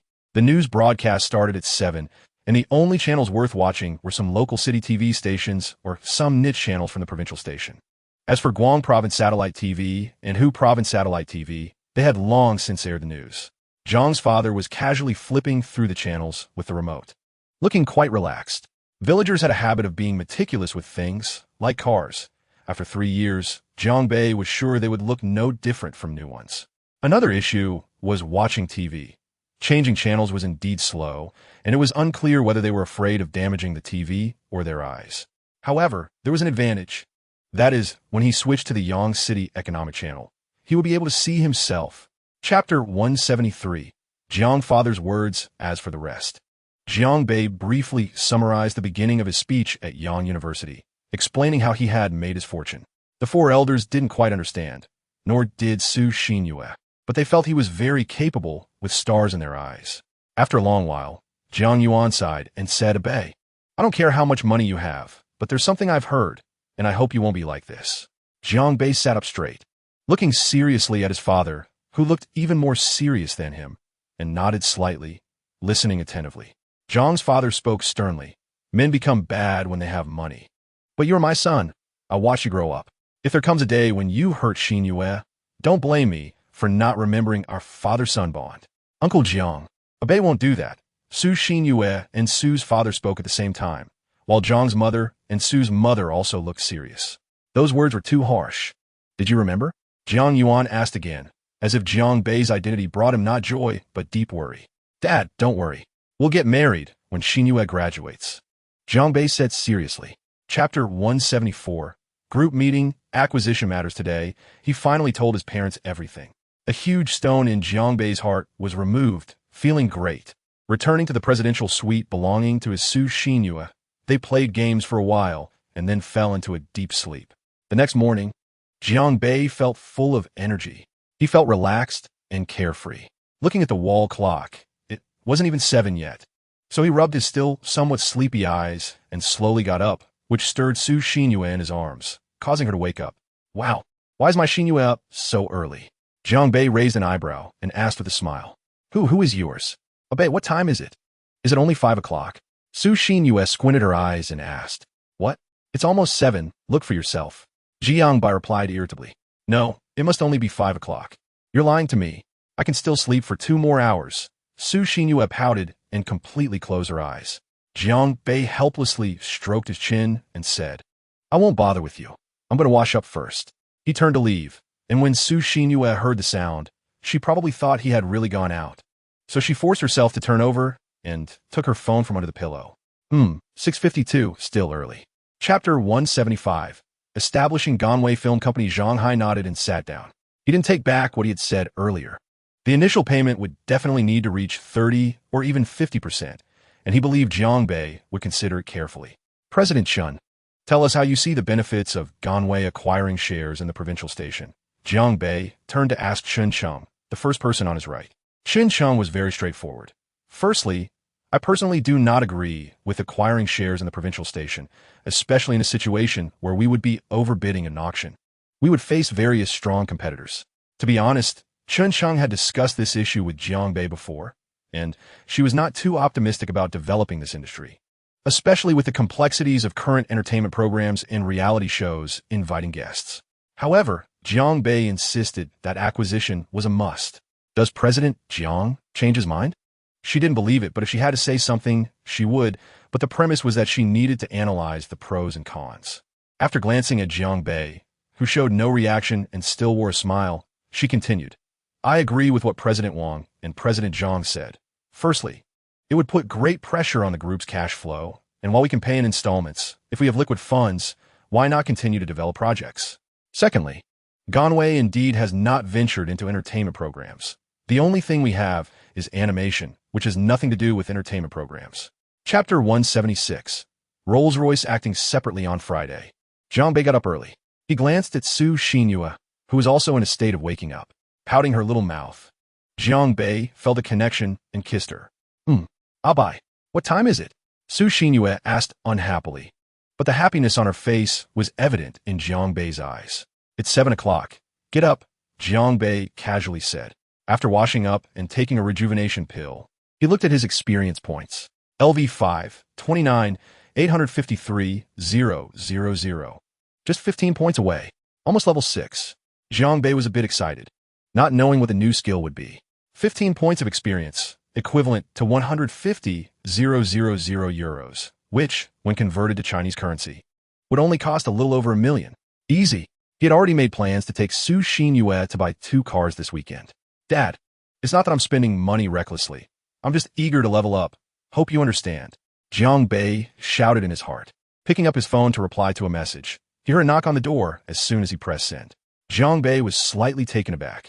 It seemed someone had been waiting at the door, so he turned around to open it. The person who came in was his dedicated stylist. Today was the day to participate in the auction held by the Guangdong Provincial Television Station, so he needed to tidy himself up, as they were all bosses from major companies and couldn't afford to lose face. Chapter 177. The employee who became a scapegoat. 2 Rolls-Royces acted separately, or rather, Jiang Bei and the representatives of the Dare Group acted independently, which was intentional on Jiang Bei's part. He let Chen Cheng hold a bid of 7 billion. If possible, he wouldn't make a move. However, if the real big shots behind those groups wanted to continue raising their bids, he wouldn't mind giving them a heavy blow. Money? I really don't have less than you, and it's not even borrowed from the bank. At the entrance of the TV station, it was slightly noisy. Jiang Bei had already walked in without causing any ripples. A young man wearing sunglasses went unrecognized. He didn't want to create too much of a stir. If people knew he was there, how could he deal a fatal blow to his opponents?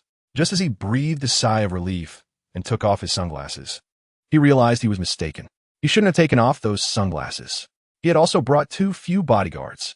Suddenly, a group of journalists inside the provincial station, waiting to interview the big shots, shouted out that the person was Chairman Jiang.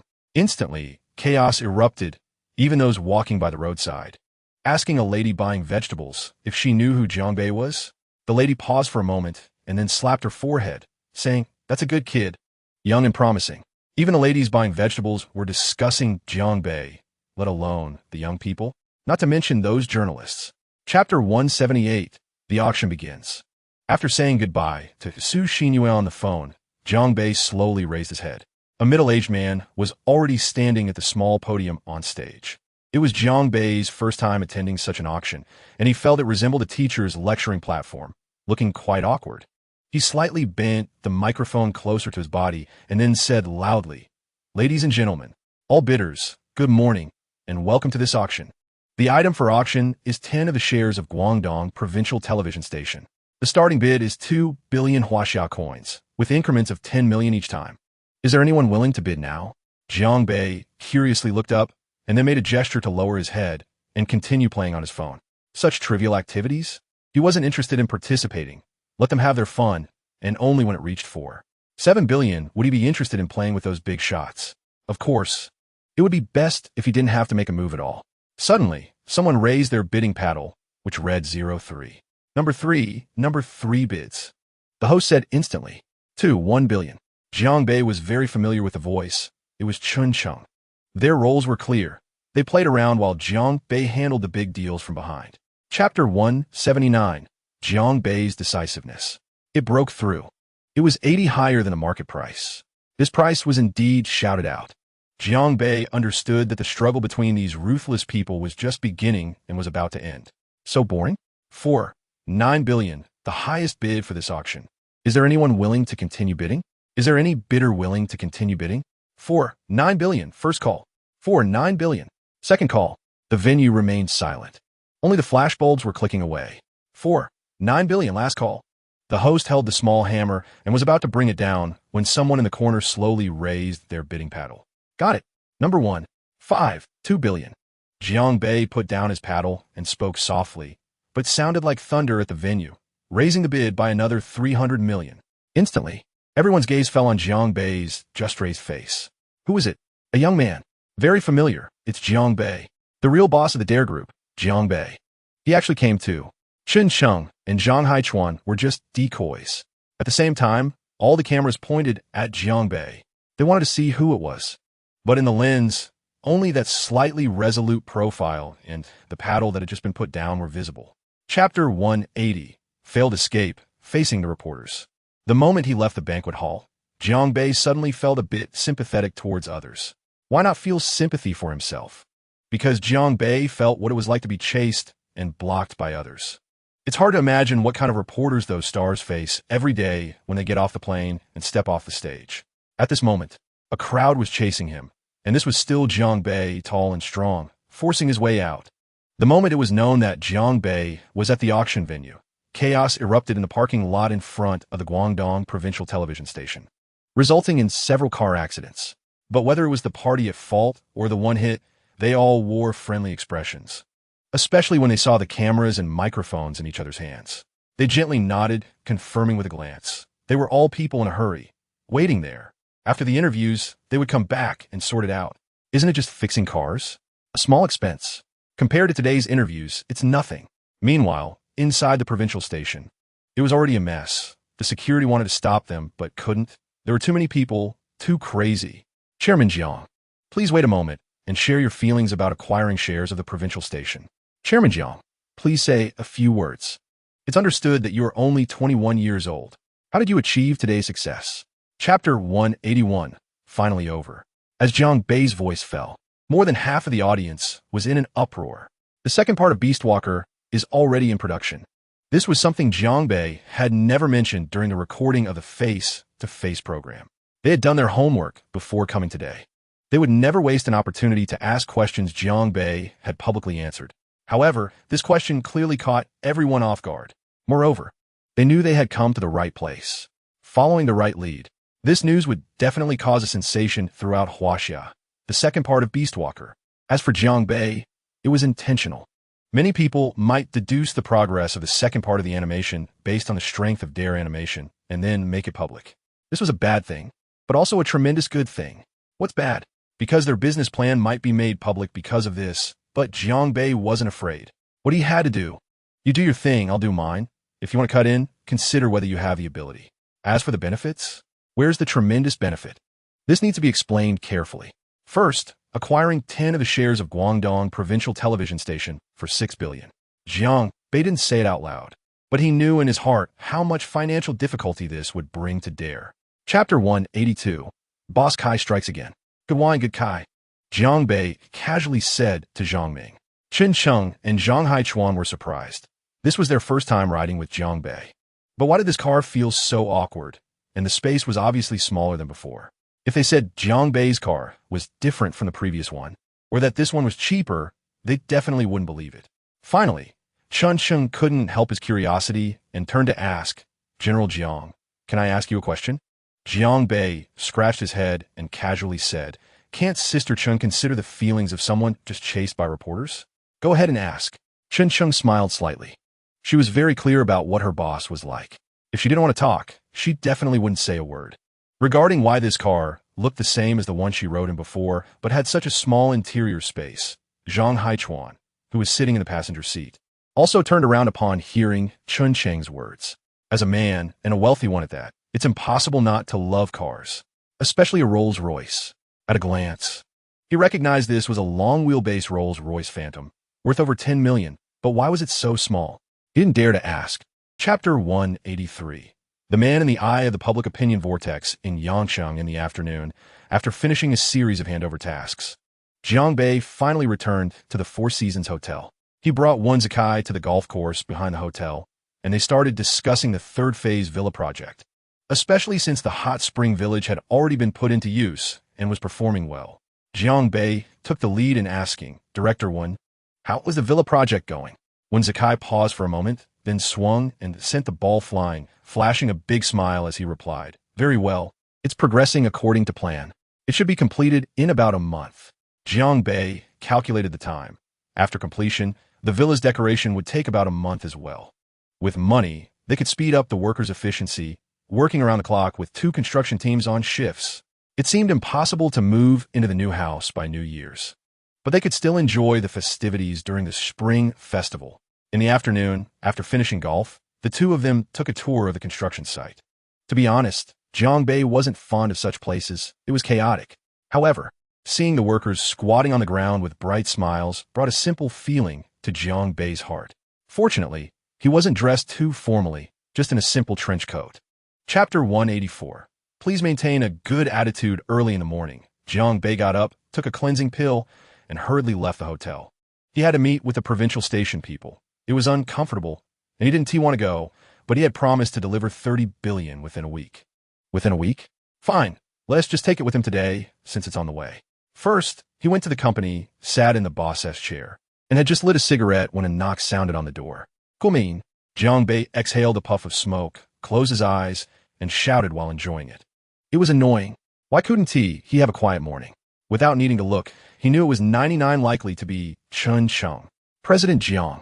An urgent voice accompanied the sound of the door opening.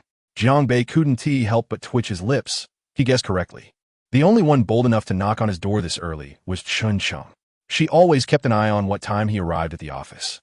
If it was before 8, she would wait until 9, and if he still hadn't shown up by then, she would directly call or text.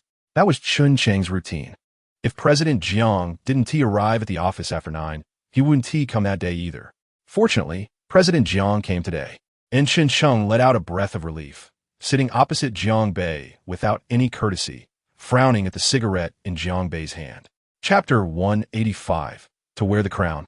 One must bear its weight. Jiang Bei rubbed his temples, unsure what to do. He lit another cigarette and called his father. The call was quickly connected. Dad. Good morning, Jiang Bei said with a dry smile. Unconsciously, he turned to glance at the words behind him, suddenly feeling a tightness in his heart. Was this call not supposed to be made? No matter, this was his dad. Bei, I've seen the news. Jiang Yuan's voice came from the other end. Jiang Bei didn't know what to say, but still responded. At this moment, only his father was the best source of support for him. After all, he was still just a 21-year-old youth, even if he wasn't far from 22.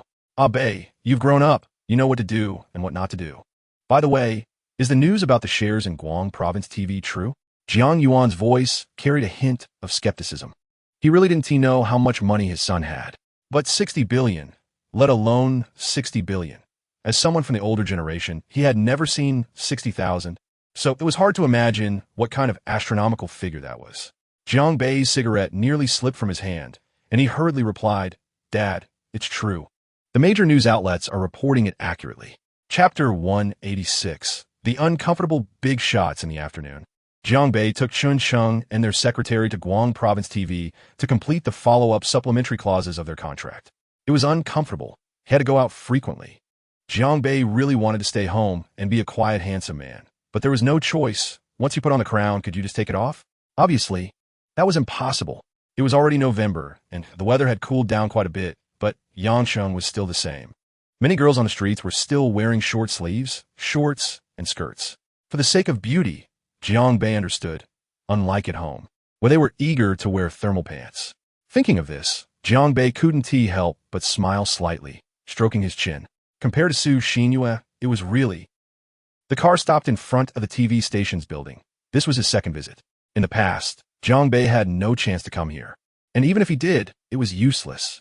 But now, he was coming as the second largest shareholder of Guang Province TV. It was thrilling.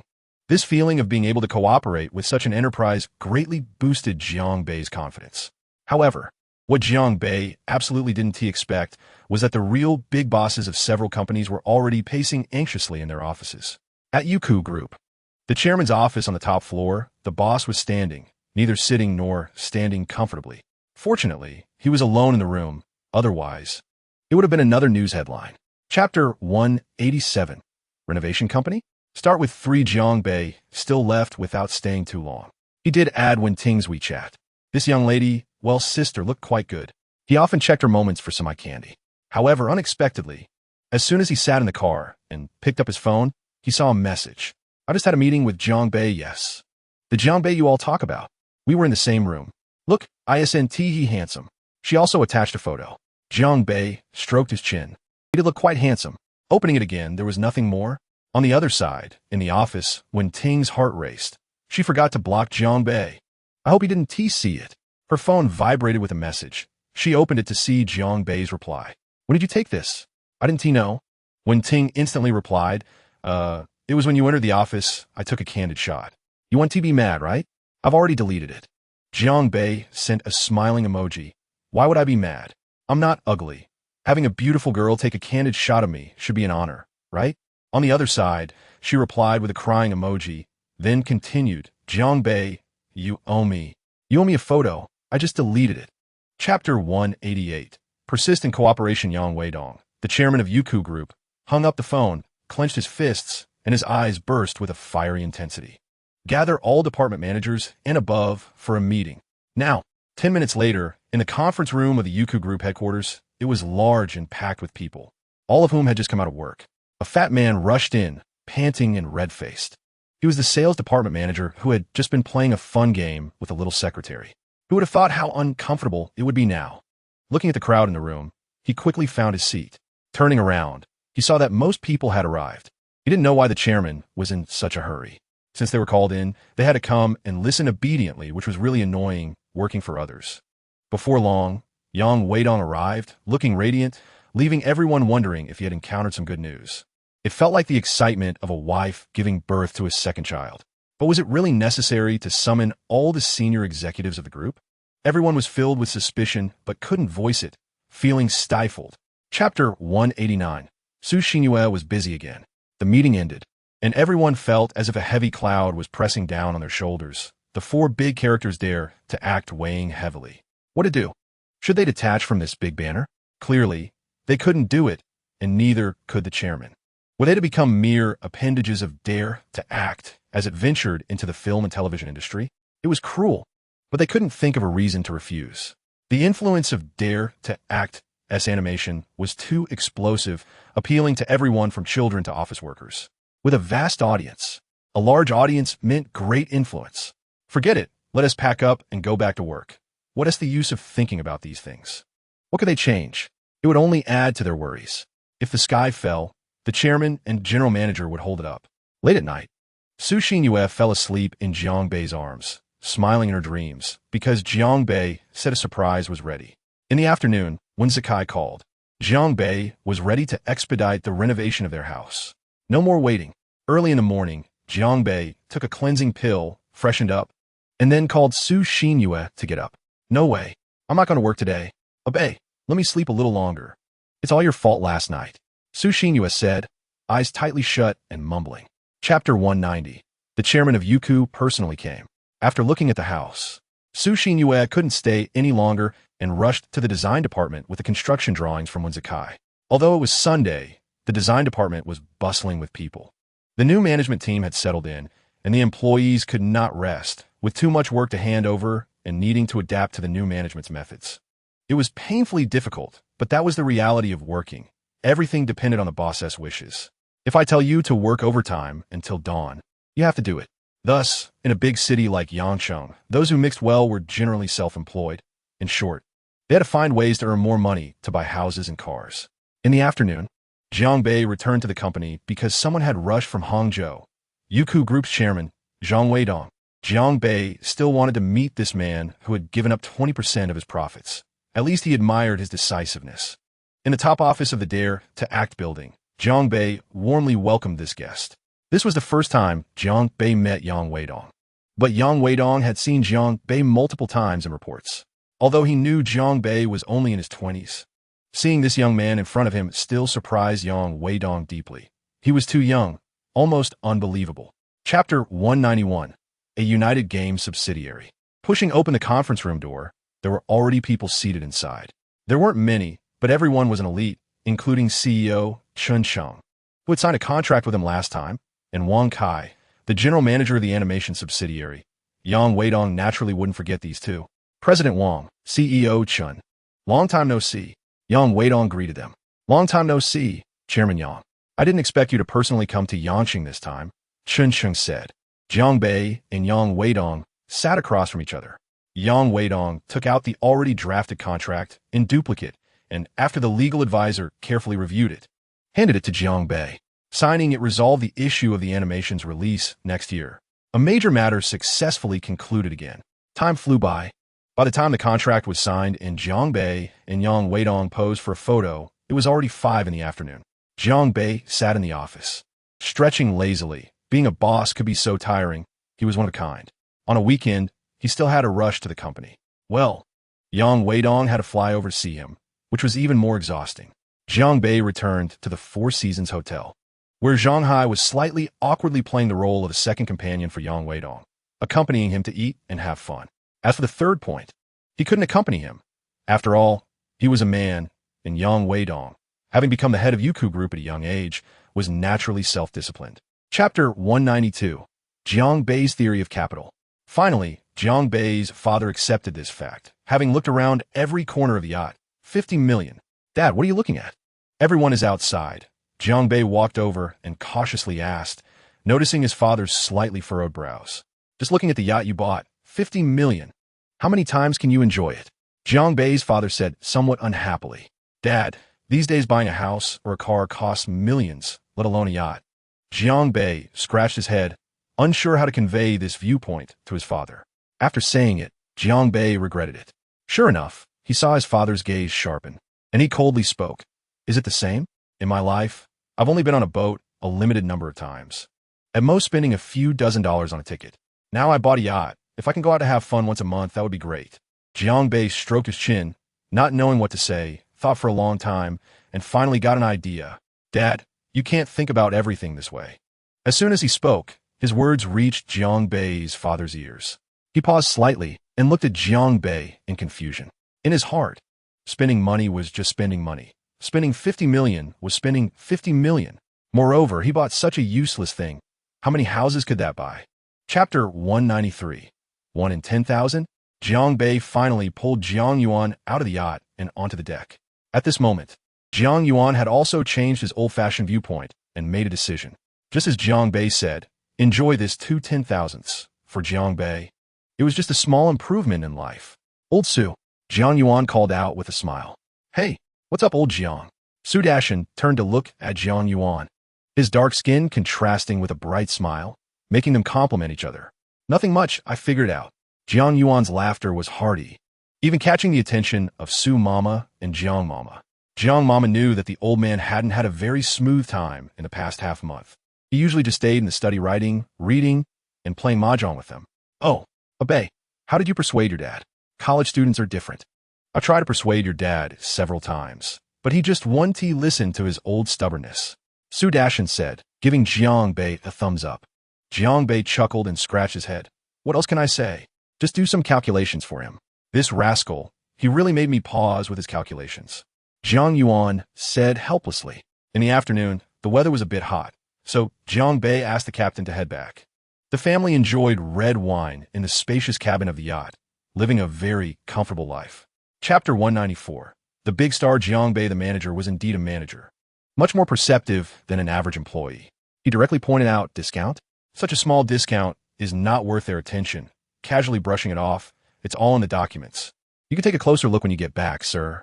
Various procedures were completed in less than 10 minutes, with half of the store's staff busy, as the power of money was immense. Half an hour later, the card was swiped, 3,080,000 paid in full, and off they went. The manager stared blankly at the two characters Jiang Bei, finally remembering who he was. Jiang Bei. Jiang Bei himself came. That Su Dashan just now must be his father-in-law. Oh my God, why didn't I recognize him earlier? The two bodyguards he had just called over were now seated comfortably in the Range Rover, while Su Dashan felt a pang of heartache, wanting to drive himself. However, he thought it best to familiarize himself with the vehicle's performance at a later time. By around 5 o'clock, the 6 people and 4 bodyguards drove 3 cars slowly out of the Land Rover 4S store's yard, heading straight for the Mercedes-Benz 4S store. Fortunately, 4S stores are usually built in concentrated areas on the outskirts of cities, so it didn't take too long. Chapter 195. Goldman Sachs Group visits at this moment. The celebrity effect kicked in as the manager offered a long list of discounts, including free maintenance services, dazzling Jiang Dad. Jiang Zong, can we take another photo together? The colleagues outside are really looking forward to it, the manager nervously asked. Jiang Bei helplessly stroked his chin and agreed, thinking, given all the discounts and how happy his dad was. A large group of people had already gathered in front of Jiang Yuan's car, all dressed in OL uniforms and suited young men.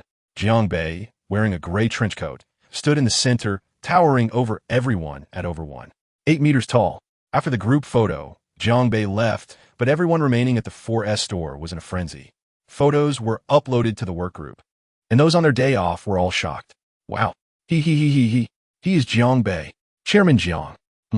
Why not? Look, ISN, handsome. Handsome. Absolutely stunning. By the way, what car did he come in? How could he come to our store to buy a car? Rolls-Royce Phantom, if I'm not mistaken. It's the latest long wheelbase model with a price tag of over 10 million. Oh, right, 2 of them. Chapter 196. A relaxing dinner amidst busy schedules just after lunch in the afternoon, Dad called. He said he had booked a barbecue spot by the seaside for the whole family to enjoy. Jiang Bei was very pleased. Dad finally knew how to enjoy life. And the excited Jiang Bei almost cried. He truly felt like crying. After living for over 20 years, Dad had always been a miser in Jiang Bei's mind, reluctant to spend on food, clothes, and only buying a new pair of shoes every 2 years. From a time when his mother was ill to now, when he could no longer do heavy work, the burden of the family had fallen entirely on Dad. Jiang Bei let out a sigh. Keep it up. Work hard. Continue reviewing the documents. In the afternoon, 2 Rolls-Royces drove into Tianhe Xinyuan, parking beautifully under the most luxurious residential buildings. The luxury of it made everyone stop and stare.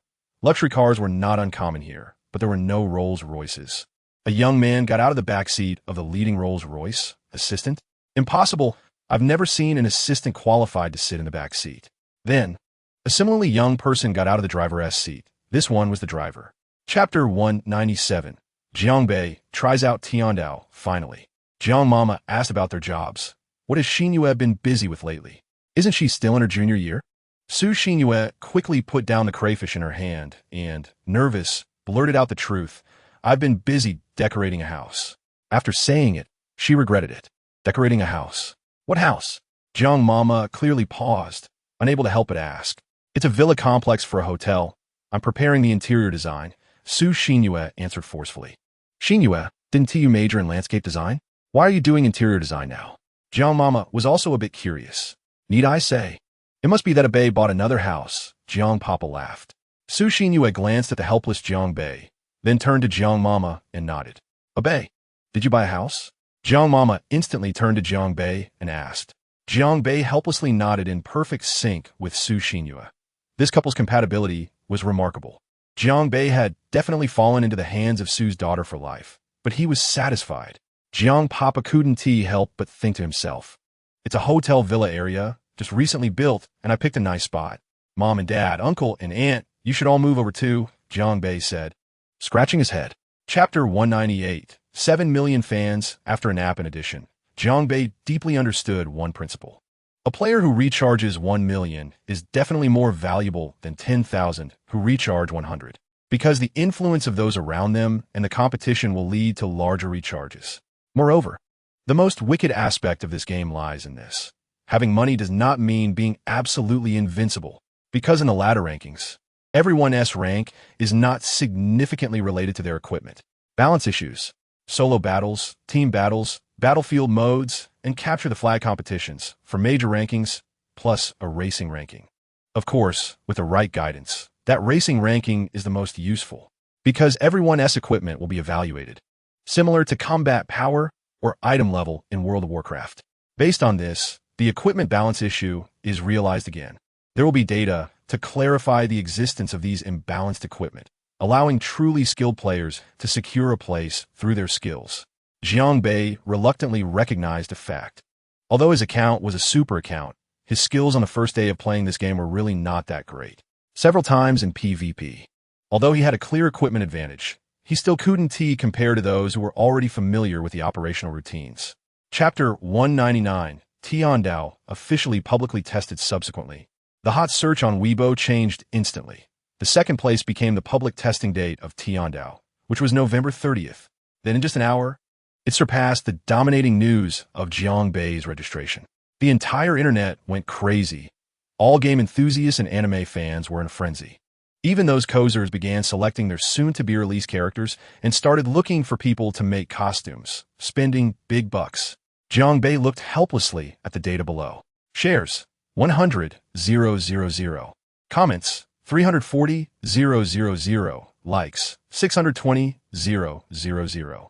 In just 1 hour, Jiang Bei swore he didn't get anyone to promote it. He glanced at the comments.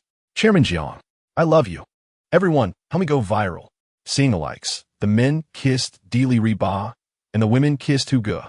Those who didn't like it. The men kissed Kai Su Kuan, and the women cried on their bicycles. Jiang Bei silently liked the post. It was too sharp. Brother Bai, when is the second part of Orc Walker coming out? I can't wait. The first part only has 8 episodes left. I can't hold on anymore. Chairman Jiang, I want to give birth to your monkey. Everyone, support me.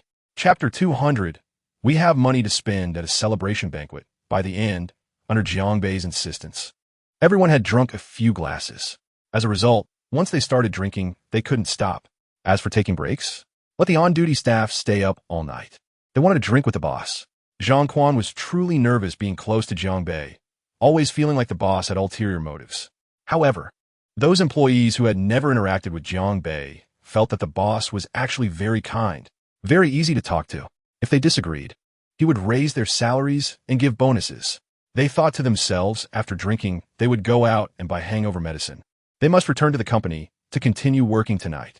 Thus, by 8 o'clock in the evening, a large group of people staggered out of the restaurant, hailing 7 or 8 taxis. Let us go. Dare to be group. The drivers were bewildered, wondering if these people were going to smash someone's company. However, seeing their attire, they figured they must be employees, starting to doubt in their hearts, after drinking so much, they still had to go back to the company for overtime? How high was the overtime pay at Dare to Be Group that made them risk their lives to work? Actually, Jiangbei hadn't said much. Just that this month's bonuses would double again. Chapter 201. Year-end meeting. Dare to Be Group's last large meeting of 2019 finally convened. The time was set for December 25th. Today, major media outlets gathered outside the Dare to Be Group building, hoping to gain some significant news. Dare to Be was too young and too crazy, having reached this level in less than a year. This building was in Yangcheng. Inside, men in suits and women in standard OL uniforms were seated in the conference room on the 27th floor of the company. Above was the top floor, the CEO's office. And this conference room was the largest in the entire group, rarely used unless signing contracts or such. At exactly 8 o'clock, Jiangbei stepped out of the car. Facing a swarm of reporters, Jiangbei was dumbfounded. "What are you all doing here? We're just having a meeting." He didn't understand. He had never been a reporter, and such large meetings usually required discussing significant issues. So the alert reporters weren't fooled by the smoke screen of Orkwalker's second part. They came directly to Dare to Be Group, waiting for Jiangbei. Upon seeing Jiangbei get out of the car, they rushed over. "Chairman Jiang, today, Dare to Be Group is holding its last year-end meeting. Could you share something with us?" Chapter 202. Two major decisions. After the general manager of the live streaming subsidiary finished speaking, Jiangbei was somewhat satisfied. The development was steady. Of course, this steadiness referred to being under the banner of Dare to Be and the popularity of the Tiandao game. If placed on any ordinary platform, it would be astronomical revenue. After the PPT ended, it switched back to the main page. "Great. Next, let us hear from the animation subsidiary about their operations." Wang Kai nodded and turned on the microphone. "First, I want to mention the first anime Child of the Fairy. Let's get to the point. Directly discussing the recently concluded Orkwalker. This is the sales chart, which has been steadily rising, with total revenue for 3 months reaching 2.7 billion. After this statement, everyone gasped. 2.7 billion. Under the influence of the first part of Orkwalker, the second part had been highly anticipated by a wide audience, making production quite challenging. But it was progressing quickly, with the first 5 episodes already completed, scheduled for release at noon today. Jiangbei continued to tap the table, his expression slightly heavy, making it hard to tell if it was good or bad. Chapter 203. Who has the boldness of Dare to Be? After sharing the 2 major pieces of news, Jiangbei turned to Chen Cheng. "General Manager Chen, how much liquidity does the company currently have?" Chen Cheng was clearly taken aback, then opened her computer and immediately said, "The group has 9.835 billion available." Jiangbei nodded. "So, excluding the upcoming 3 billion owed for the provincial television shares, we have nearly 7 billion in usable funds, right?" Chen Cheng nodded, unsure of what Jiangbei was planning.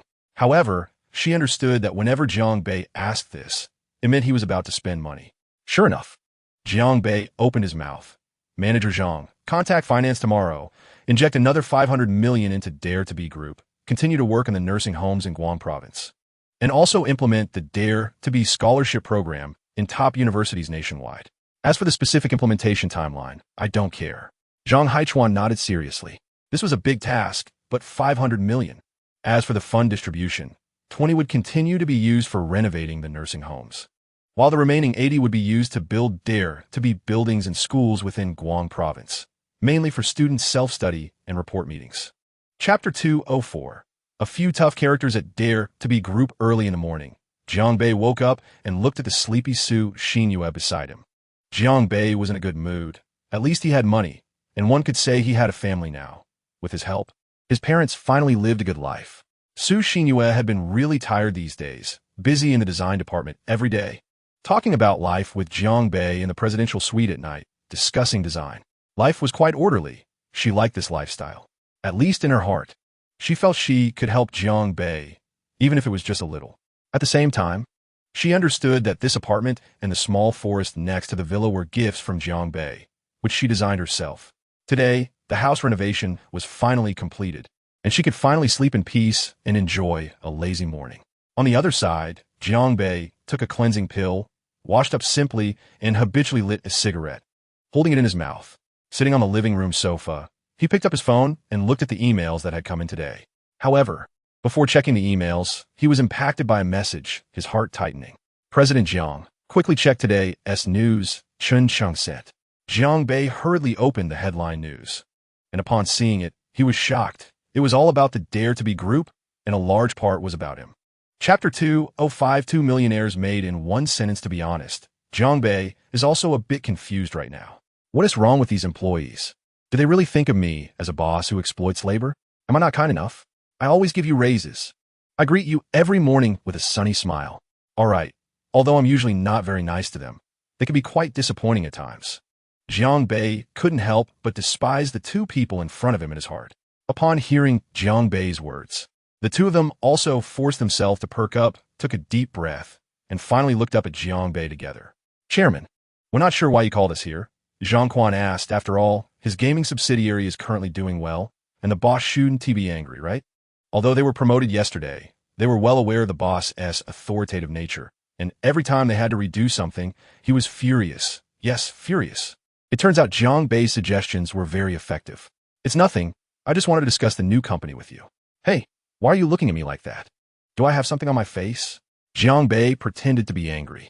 The two general managers, oh no, they should be called presidents now, almost sat down on the floor, looking distressed. Chairman, you can't say that. Chapter 2:06 Corporate Transformation. Wang Kai and Zhang Quan didn't know how they walked out of Jiang Bei's office, and even on the way, they almost tripped. What is going on? What exactly is happening? Injecting 1 billion yuan in funding, and still having the distribution rights for the highly anticipated sequel to Orc Walker, as well as the game Tian Dao on the other side.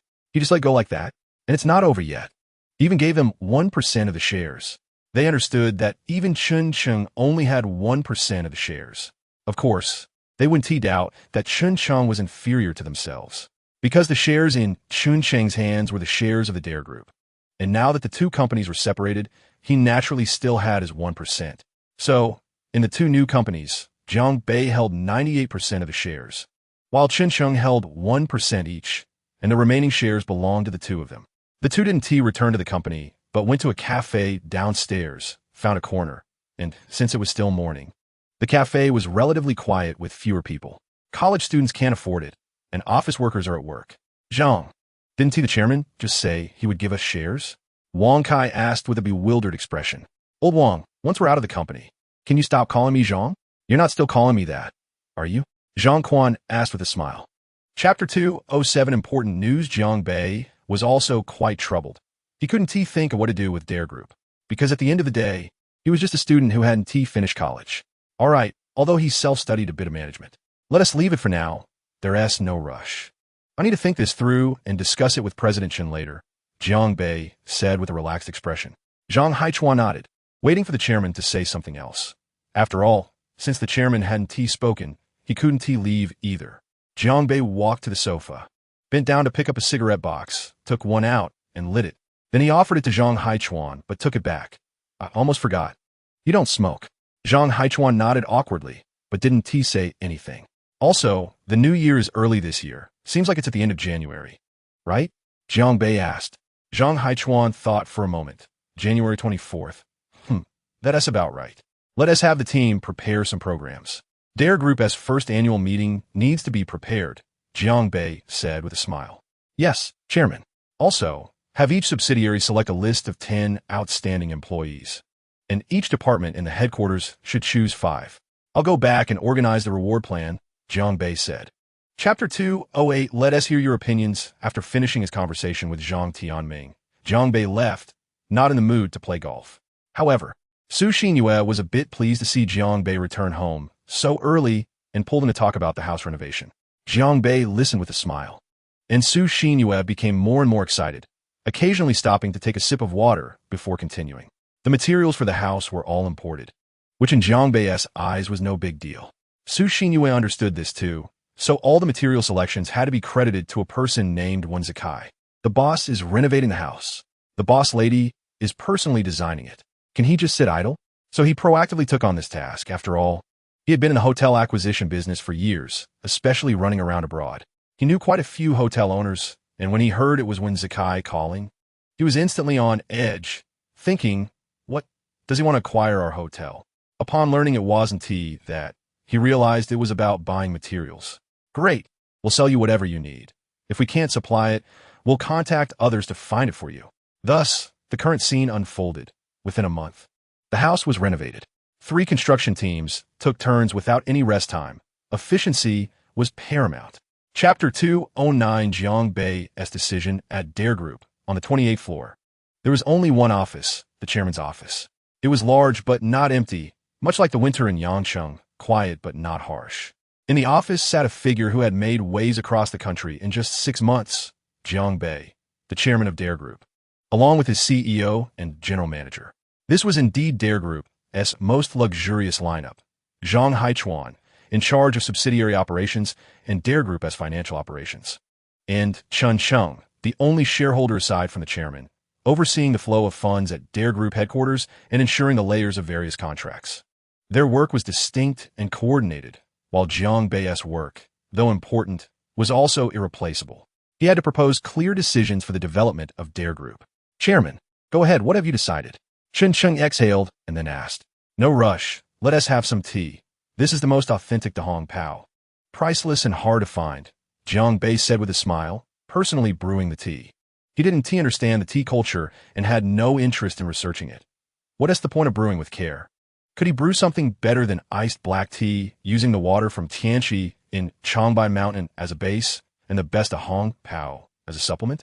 Chapter 210 One person's strength to change the economy of Yangqing. Zhang Haichuan and Chen Sheng were deep in thought, while Jiang Bei sat on the sofa, watching them with great interest. He glanced at this and then at that, not knowing what they were thinking. He knew too little about the financial crisis of 2008. Back then, he was just a 10-year-old child. But now, he wanted to catch up on his studies, yet he felt it was a bit late. At least he hadn't heard of anyone changing a city. But he wanted to give it a try. Because with Dare Group, and even the Four Seasons Hotel under his name, he had the qualification to do so.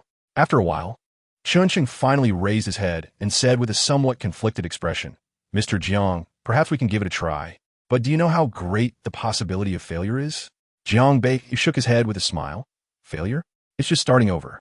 But for 2 listed companies to go bankrupt, that would require quite a significant failure. 50%. Chen Sheng replied, and Jiang Bei fell silent. This possibility was indeed worth considering. 3 seconds later, Jiang Bei responded, 50% chance of success is enough. After a pause, he shifted the topic and continued to ask, what if we set the recruitment strategy of Dare to act completely in Yangqing? How great would the chance of success be? Jiang Bei asked with a frown. Chapter 211 Public Opinion Explosion. Brother, you're quite deceptive. On the eve of New Year's Day, Dare to Act's real estate subsidiary was officially established. It rushed to the end of 2019. Who knows what kind of omen this might be? However, Jiang Bei was very happy because this meant that the real estate company was a year old, albeit only in name. The general manager was poached from a headhunting company. He had over 20 years of experience in the real estate industry, with unique insights, and of course, someone with over 20 years of experience must have some connections, right? The original company wasn't doing poorly. It was just that the recent development of 2 projects had caused a downturn. So with Dare to Act providing a new path, it was time to switch jobs. Jiang Bei generously prepared a 2 million annual salary for him, and both sides were very satisfied. As a result, the headquarters of Dare to Act became somewhat cramped, especially since Tiandao Technology and Lideo Film and Television had not yet moved. Plus, with the establishment of a new subsidiary, the office space had significantly decreased and many small management offices were gone. However, no one was dissatisfied because everyone knew that their young chairman was about to take big action again. Sure enough, on New Year's Day, Jiang Bei publicly announced the statement. Dare to Act Group was officially renamed Dare to Act Investment Group, and Dare to Act Real Estate Company was officially established. Chapter 212 New Year's Gift. Looking at the various sizes of suitcases in the living room, Jiang Yu's words finally reached Jiang Bei's ears. Brother, you've hidden it from us so well. Jiang Bei stroked his chin, feeling that his father still had the demeanor of a high-ranking individual. Jiang Bei understood this pride, which had never been present in his father before. How to describe this feeling? It was as if he were a rich second generation or some official second generation, bragging about how great his family was. But now, it was clear that his father was enjoying the benefits of his son's success, which made Jiang Bei feel quite awkward. What nonsense are you talking about? You should focus on studying. What can you discuss with your brother? Jiang Yuan said discontentedly. Xiao Yu, Your current task is to study. Don't worry about your brother's matters, Jiang Mama echoed. The current Jiang Papa and Jiang Mama were no longer the people who were reluctant to spend a few dozen or a few hundred, especially Jiang Yuan, who had completely let go. Wasn't it just less than 1% of the bank interest? This kid is not stingy. However, when it came to luxury goods, the two elders still refused to buy. They couldn't bear to spend, but as for the no-brand clothes Jiang Bei casually brought home, his father was happily wearing them. A few months ago, he could wear them to work. What else was missing now? Chapter 213. Bidding for land in Tianhe District. The meal was a mix of flavors, but filled with joy. Of course, the mixed feelings were from the Su family, while the Jiang family was full of joy.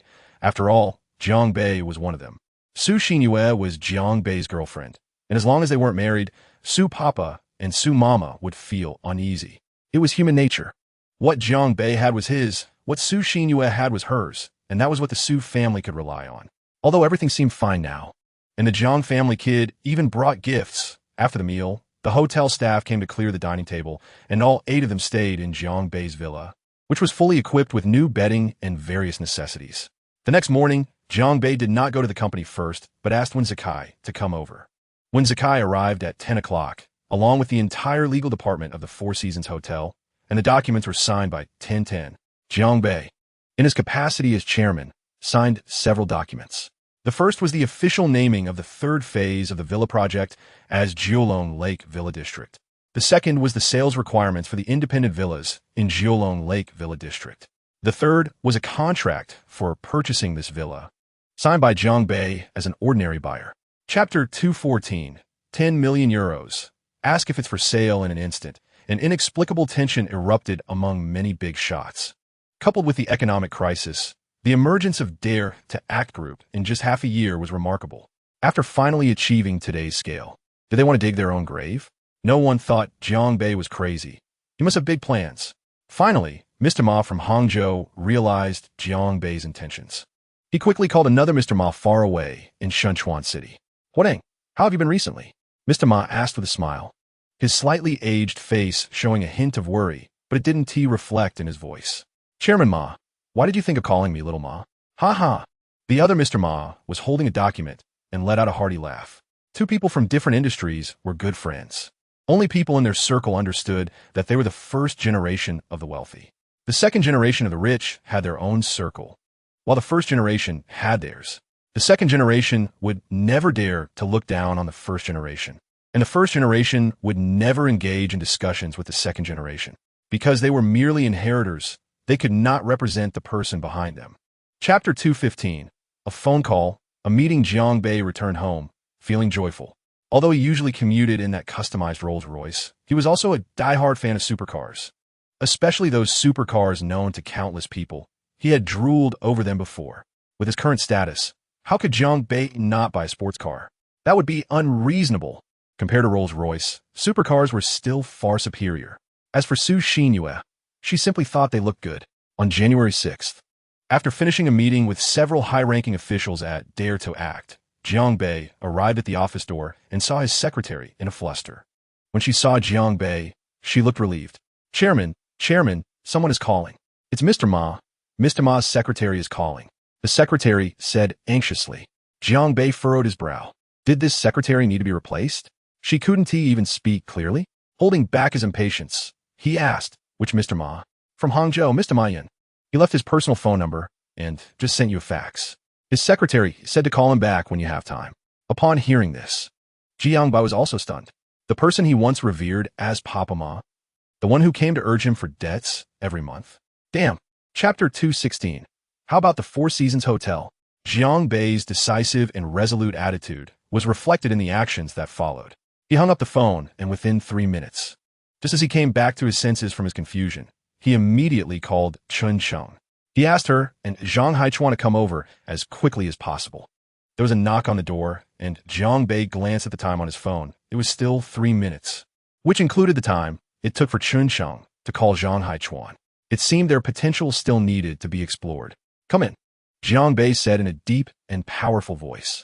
The large office door was pushed open, and, unsurprisingly, it was Chun Cheng and Zhang Haichuan who entered, both looking a bit anxious, especially Chun Cheng, The young boss had never sounded so anxious over the phone. It must be something serious. Zhang Haichuan, on the other hand, was a bit confused. What else could there be? Hadn't they just had a big meeting? Although he was full of doubts, he still respectfully stood behind Chun Cheng. There is something that requires your decision, Jiang Bei said, lowering his head. Each word clearly reached their ears. At that moment, both Chun Cheng and Zhang Haichuan felt a tightness in their hearts. Their chairman actually wanted them to make a decision. Chapter 217. So disdainful Zhang Haichuan and Chun Cheng still left. This was indeed their first time dealing with such a matter. Dining with such big shots? They weren't at that level yet. Jiang Bei half reclined on the sofa, smiling. The Four Seasons Hotel seemed quite nice. The main meal would be at his villa, and as for the accommodations for those big shots after dinner, it would suffice to be at the closest villa. The guest follows the host has always been a custom in Huaxia, and here his security work could also be done best. In the afternoon, Jiang Bei was not at the company, but went to the golf course behind the Four Seasons Hotel with Wen Zikai, looking at the small hills. Jiang Bei smiled as he gripped the golf club and swung hard. Arc? Spin? Landing point? Sorry, I don't care about those. As for where the ball flies, I don't care either. I just want to see it trace the arc I like within my line of sight. This is the feeling Jiang Bei has when playing golf, very direct and very free. Therefore, Wen Zikai also developed this feeling by following Jiang Bei. Indeed, it was very enjoyable at the Four Seasons Hotel. Most of the work was handled by the vice president's office, and his job? It was to handle matters that the vice president couldn't team manage. Chapter 218. Finally here, Jiang Yu fell silent. She suddenly realized that her brother had taken hold of her financial lifeline. It was just a broken necklace. It had been 3 days, and there wasn't even a shadow of it. If Jiang Bei knew her thoughts, he would definitely spit out a mouthful of blood. A broken necklace? That customized necklace worth over 800,000 Huaxia coins. And you tell me it's a broken necklace. Fine. Jiang Yu simply thought it looked nice and didn't understand brands. However, Su Xinyue knew and also valued Jiang Bei's younger sister more. Mainly because her sister really had a temper towards her. The two of them spent their time discussing which snacks were delicious and what to eat for dinner, living quite comfortably.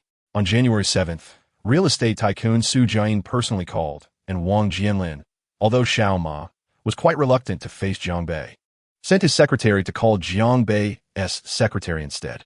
Jiang Bei understood the issue. After all, Xiao Ma's company was where Jiang Bei had made a significant profit. It could be said that 90 of the game income in Huaxia probably went into Xiao Ma's pocket, although saying 80 was certainly not an exaggeration. Now, with the current situation, Xiao Ma would surely have a hard time. Jiang Bei understood this in his heart. Chapter 219. Such a cautious person in the first car of the convoy, a customized Rolls-Royce Phantom, Jiang Bei picked up his phone and dialed a very reliable person. Wen Zikai. Wen, come help me out tonight, Jiang Bei said with a smile. What? Are you joking, Jiang? Tonight? You want me to go? Wen Zikai was quite confused. Yes. Jiang Bei's brief and powerful voice came through, followed by the sound of swallowing on the other end. Jiang, I'm not on the same level as them. I'd better not go, Wen Zikai said with difficulty. You are my person. If I ask you to come, you come. No need for so much nonsense. Jiang Bei reassured him. Okay, Jiang.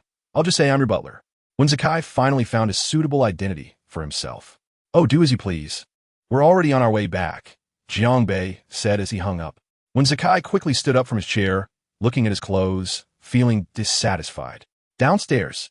Get in the car. Let us head to the villa area. Fortunately, he was wise and lived close to Jiang Bei.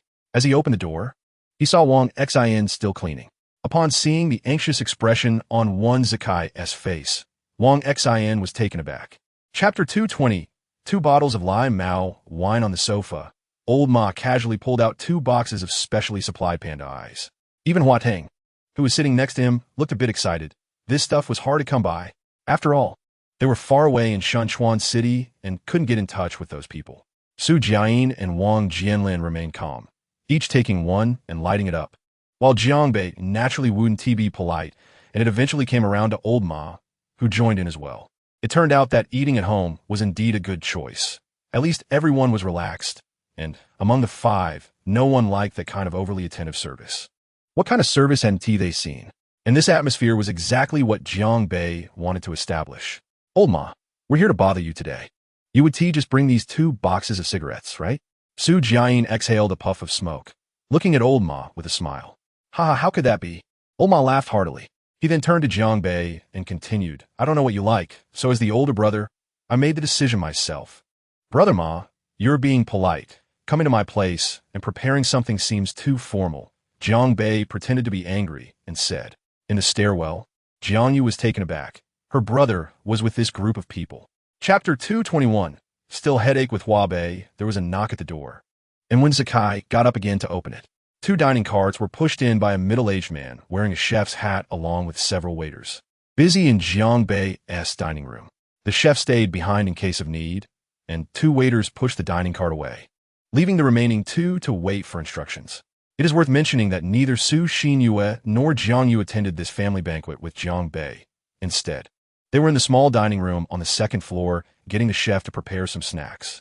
At the dining table, Jiang Bei generously opened the 2 bottles of Limao wine that old Ma had sent. Instantly, the aroma of the wine filled the entire dining room. Su Jiayin closed his eyes and took a deep breath. Even old Ma, who brought the wine, was pleasantly surprised. Not to mention Jiang Bei, who had never had this type of wine before.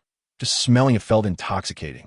It was so fragrant compared to those red, beer, or foreign wines he had drunk before. They were simply weak in comparison. Homegrown goods were the best. Come on, everyone, don't be shy. Pour a bit for each, Jiang Bei said with a smile. Listening to the master's words, everyone became unreserved and started to take action, almost even fighting over it. Hey, I said, Lao Su, don't compete with me. Wang Jinlin glared at Su Jiayin with a fierce expression, almost ready to shout. Chapter 222. A tipsy night talk soon. When Zakai returned carrying the head of a horse that Jiang Bei had asked him to bring, the most expensive foreign wine, paired with the highest-end group of people in Huaxia, indeed seemed to complement each other well. At the dinner table, wine glasses clinked, and business was never mentioned, nor was cooperation brought up even once. However, everyone understood the underlying implications. Finally, the meal came to an end, and it seemed that Ma Huading was a bit anxious. Glancing at old Ma, unsure of his intentions, Jiang Bei also noticed this seemingly refined but inwardly crafty Ma Huading. He was a person, and so were they. He had advantages, but they did not. Finally, old Ma opened his mouth to ask Brother Wen. This was the first time someone took the initiative to call Wen Zakai at the table. The rest of the time, they were just accompanying him, at most echoing a few of Jiang Bei's words. When old Ma called him, Wen Zakai was clearly taken aback and pointed to himself, looking puzzled. Brother Wen, this villa area is quite large. Is it also owned by the hotel? I heard it's called Jiulong Lake Villa Area, old Ma asked with a smile. The topic shifted to the spiritual domain, which Wen Zakai excelled at, and his tension eased by half.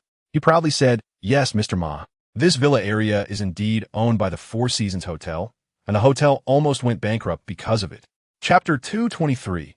Building a mall that night. Jiang Bei surprisingly could not sleep after drinking.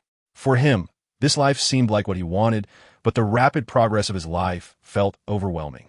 Wang Jinlin, old Ma, and other big shots were figures he could only see online before. But tonight, they were indeed at his home, sharing drinks with him.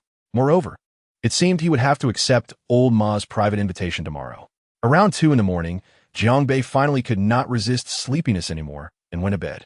In his dream, he became the leader of a team of florists, managing the world's largest garden. In his dream, he had dozens of subordinates, and every month he had to pay them salaries and receive large funding from his boss.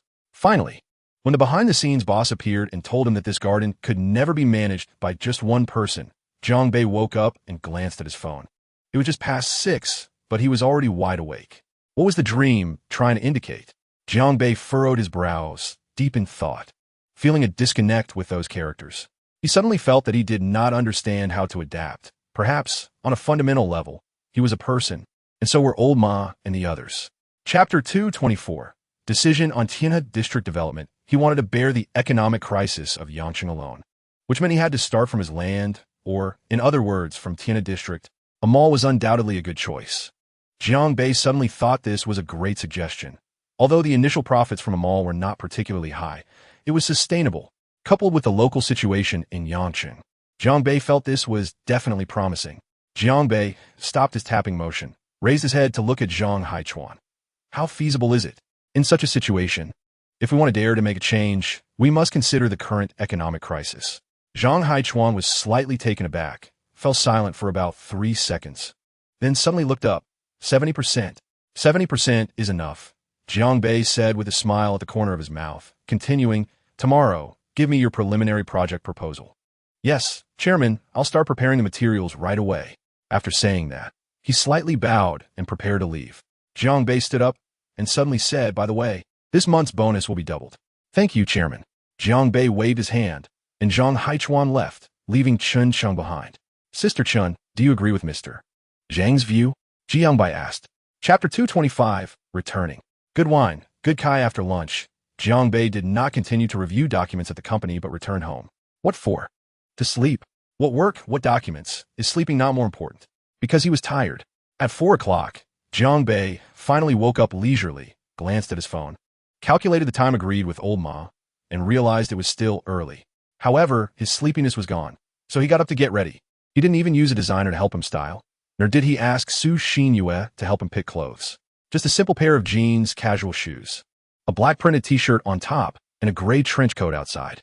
Coupled with Jiang Bei's youthful face, he looked like a university student. But when he sat in the Rolls-Royce, he resembled a high-end, rich second generation. As he got out in front of the villa arranged by old Ma, his gaze suddenly became sharp, but the corner of his mouth raised a smile. 2 Rolls-Royces cruised down the streets of Yangcheng, heading to good wine, good kai. When the car came to a stop in the parking lot, the owner of Kai, who had just received the news, suddenly felt a tingle on his scalp. This Chairman Jiang is back. What to do? What should we prepare today? Is Chairman Jiang coming alone? Hurry up and tell me.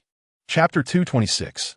The ways of investment field. After a few rounds of wine and several dishes, despite the dining location being called good wine, good kai, there was no more wine at the dinner.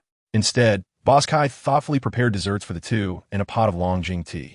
In winter, Longjing might not be particularly appealing, but it was better than nothing. Jiang Bei continued with old Ma's topic. In my personal understanding, regardless of the reason, in business, as long as capitalists are willing to invest money, the most important goal is always profit. Old Ma smiled and echoed, yes, Brother Zhang's view is good. Just like me, whatever I want to offer must align with my interests.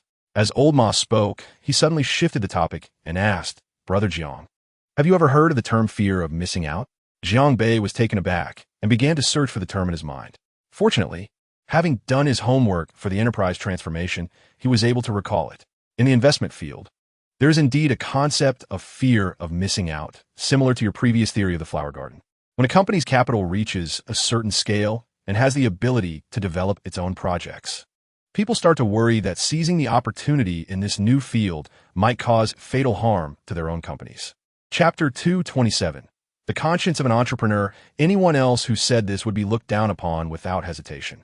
But this person is Jiang Bei, and he indeed has the ability to do such things. Old Ma was truly shocked.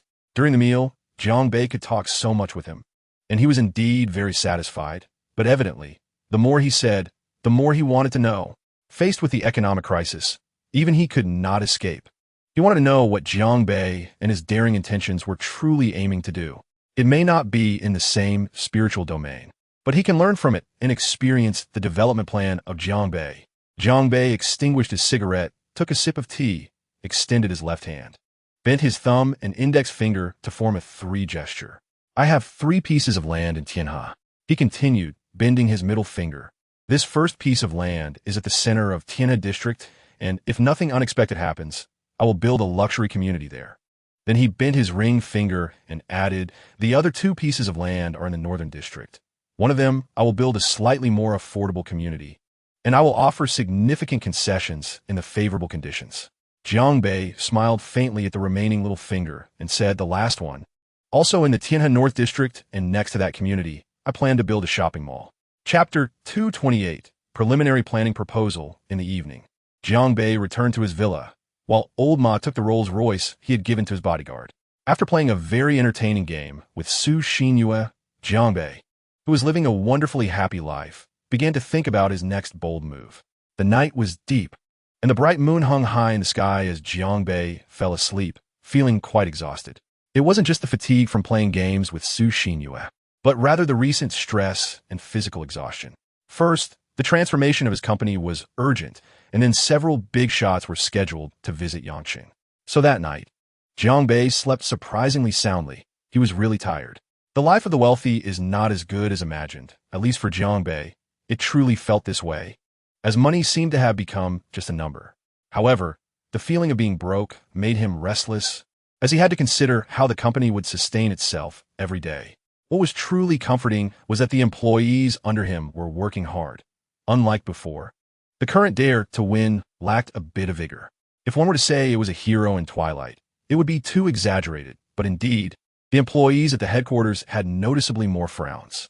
This was because the two pillars, Zhang Quan and Wang Kai, had left, each taking away 10 billion from the headquarters. Chapter 229. Big news again. Zhang Haichuan left, and Jiang Bei began his work for the day. Looking at a small stack of documents beside him, he felt a headache. However, this was the daily grind fight. He opened his computer and browsed the daily news, which was also a necessary task for a boss. But when he habitually clicked on a Weibo page, Jiang Bei was stunned. Because today's Weibo hot search was dominated by Old Ma, Jiang Bei felt a bit overwhelmed. The thing about being number one on Weibo's hot search could be good or bad, but he had never paid much attention to it. However, although today's hot search was occupied by Old Ma, it seemed to be related to him. The hot search keywords had a meal with the youngest male god, Jiang Bei expressed. Clicking to take a look, wasn't this exactly the photo taken yesterday, when he was having dinner with Old Ma? Usually, the term male god was always attached to him, but that was just the netizens being idle. Now, with Old Ma bringing it up, it instantly solidified the label of male god. This was the difference in status, and with it came Jiang Bei's widely recognized codename, male god. The male god was not done yet. He was also the youngest male god in Huaxia. Chapter 230. Male god's statement. So today, Jiang Bei felt a bit restless. Even reviewing documents nearly caused him to make several mistakes due to his lack of focus. He decided to stop looking and let Chen Cheng handle everything on his own. Sitting in that giant boss chair, he lit a cigarette and tapped the table with his left hand. He was considering how to make the most of this wave of public opinion.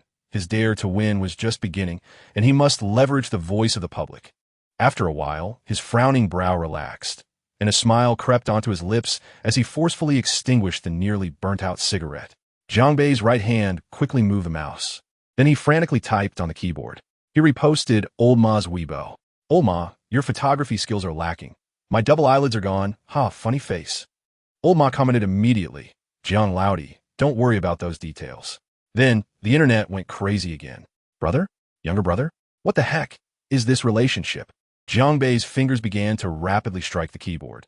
He wanted to let this storm sweep through completely. To Huaxia. With this powerful title, as for the content, it was even more exhilarating. Chapter 231.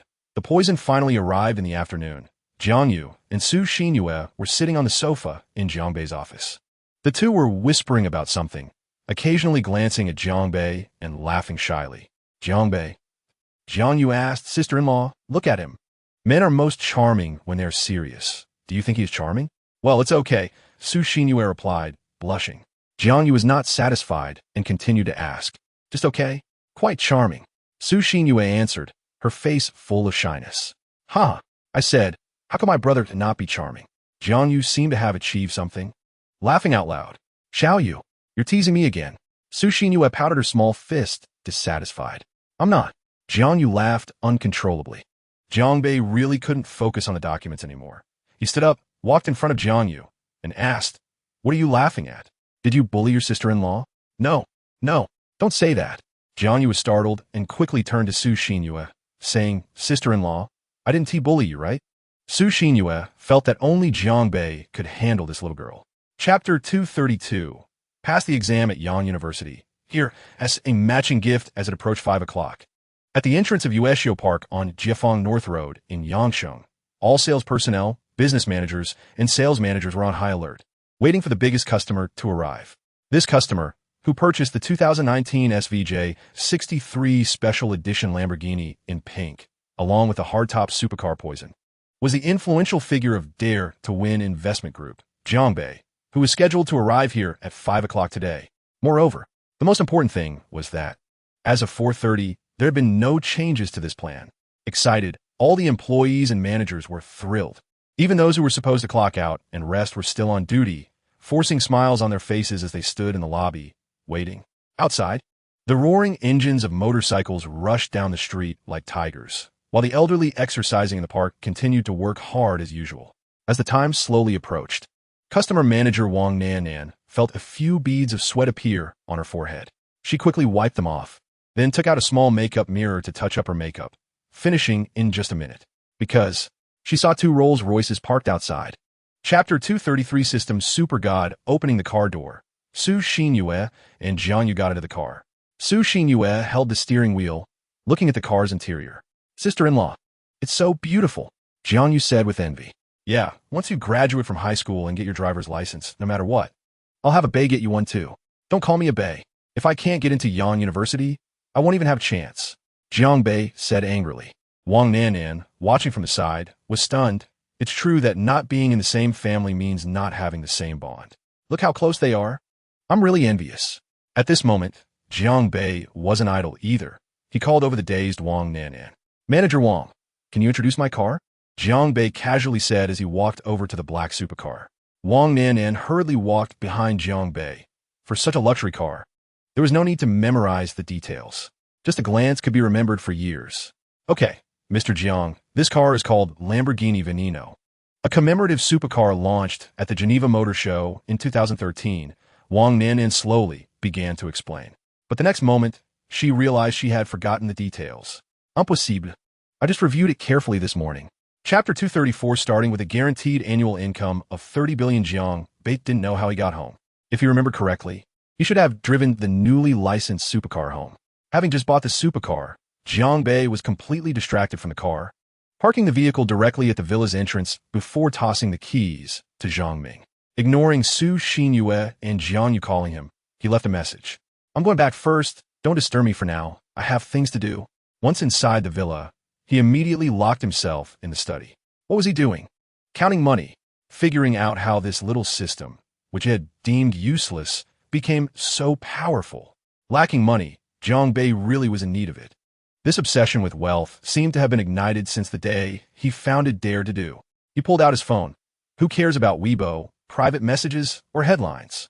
He opened the calculator. The exchange rate for pounds and Huaxia currency, if he remembered correctly, was about 1 to 8. 7.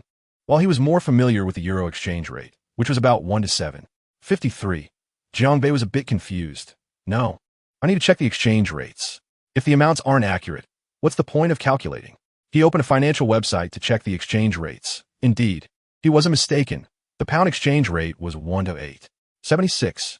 Chapter 235. A Bei doesn't want to trend anymore on January 12th. The entire Yang City was filled with the atmosphere of the new year. At the entrance of the vegetable market, some small stalls selling firecrackers appeared, and the sound of bargaining was endless. The Lamborghini Veneno was also cruising down the streets of Yang City, followed by two Rolls-Royce Phantoms. Once again, countless people raised their phones to capture the moment. Who is this person? Even some reporters who were on their way to work immediately called in sick to their bosses, informing them that a Lamborghini was blocking Jiang Bei's car. The boss only had one response. Chase after it. Don't come in this morning. An absolute news story. In this Yang City, there were actually people bold enough to block Jiang Bei's car. Meanwhile, that limited edition supercar, of which there were only a few in the country, didn't seem so eye-catching anymore.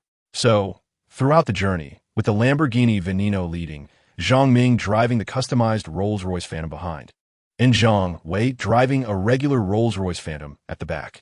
What was truly crazy was the large entourage behind.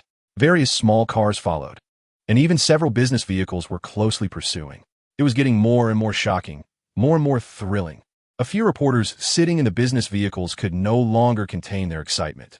Sitting in the passenger seat, they began drafting articles. In just 10 minutes. Today, as headline news had already changed again. Chapter 236 holding a senior management meeting, however, still smiling. He looked at the middle-aged man who seemed hesitant to speak and said, Sir, you're the first to arrive. Please go ahead and ask. The middle-aged man, looking surprised, quickly said, Hello, Chairman Jiang. I'm Sun Xiang from Yang City Daily. I want to ask how many jobs you expect to bring to Yang City. Jiang Bei was slightly taken aback, then smiled and said, For one shopping mall, I expect to provide about 13,000 jobs. As for how many malls will be built, I'm not quite sure yet. The middle-aged reporter seemed stunned. repeating the phrase. Then suddenly raising his head, he said, "Thank you, Chairman Jiang. Thank you for your contribution to Yang City." Then, regardless of how shocked the reporters present were, Jiang Bei swept his gaze over all of them and slowly spoke. "This number is just for one shopping mall. As for future actions, Dare to Do will need further planning." The reporters finally snapped out of their shock, each swallowing hard. But when they wanted to ask something, it felt like a stone was stuck in their throats, making it hard to utter a word. Chapter 237 Dare to Do's funding chain expands sixfold on January 12th. There were only 12 days left until the traditional Spring Festival of Huaxia. At exactly 10 o'clock, as Jiang Bei took the final step, it signified the official start of today's Dare to Do Group senior management meeting. Everyone's gaze instantly focused on Jiang Bei, who had just walked in. Jiang Bei was still the same Jiang Bei, and the employees were still those of Dare to Do. But due to the company's transformation and the funding issues faced in recent days, everyone looked dispirited. Jiang Bei slightly frowned as he walked to his designated seat, but did not sit down. He directly opened his mouth. The first senior management meeting of Dare to Do in 2020 is now in session. Today's meeting has two main topics. Everyone instantly held their breath. Even Chun Chung, who was closest to the chairman, looked confused about what Jiang Bei was up to. Today was strange. Usual meetings were notified 1 to 2 days in advance, but today, even after arriving early, there was no movement. Only when the chairman arrived was the notification given. It was truly odd.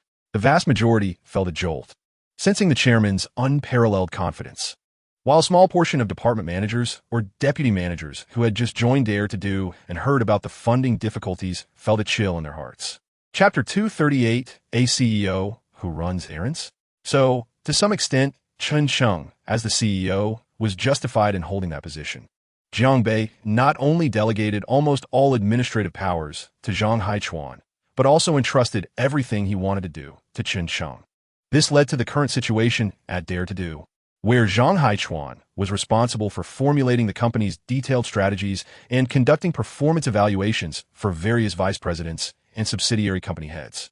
Meanwhile, Chun Chung was responsible for ensuring that all departments and subsidiaries operated in alignment with the headquarters strategy, overseeing the entire company's business operations. The two complemented each other well. Jiang Bei acted as their strategic guide and financial backer from behind the scenes. Because at this point, even those who were slow to grasp the situation during today's meeting could see that Jiang Bei and Dare to Do had a very subtle relationship. One could say that Dare to Do made Jiang Bei, or one could say that it was only with Jiang Bei that Dare to Do could truly be called Dare to Do. The monthly cash flow of over 2 billion is not just empty talk, and it has nothing to do with the group's operations. On the other side, in the chairman's office, Jiang Bei squinted his eyes and smoked a cigarette, half reclining in his boss's chair, waiting for the person who was about to arrive. Chapter 239. The gathering of the struggling small group. Jiang Bei expressed his speechlessness. Well, he indeed did not fear troubling Sister Chun. He touched his chin and helplessly said, "I have no choice. You're the only one who can help me run errands." Chun Cheng's face immediately turned cold. "Run errands? Why not ask your secretary or your office director?" Jiang Bei suddenly didn't know how to respond. "Hey, Chairman, it's all about the importance of the matter," Zhang Haichuan said with a dry laugh to ease the tension. Jiang Bei secretly gave him a thumbs up for that remark. He would add a little to his year-end bonus this year. "All right, my President Jiang, go ahead," Chun Chung said with a helpless expression. "Well, regarding the staff annual meeting, I plan to book the Four Seasons Hotel. You can discuss the costs with one Zakai later, and we'll handle it through the company's accounts," Jiang Bei said with a smile. Chun Chung nodded in response. "Okay, I will confirm a schedule with General 1 tonight. If nothing unexpected happens, it will be set for next Saturday." Jiang Bei nodded and replied, "No problem.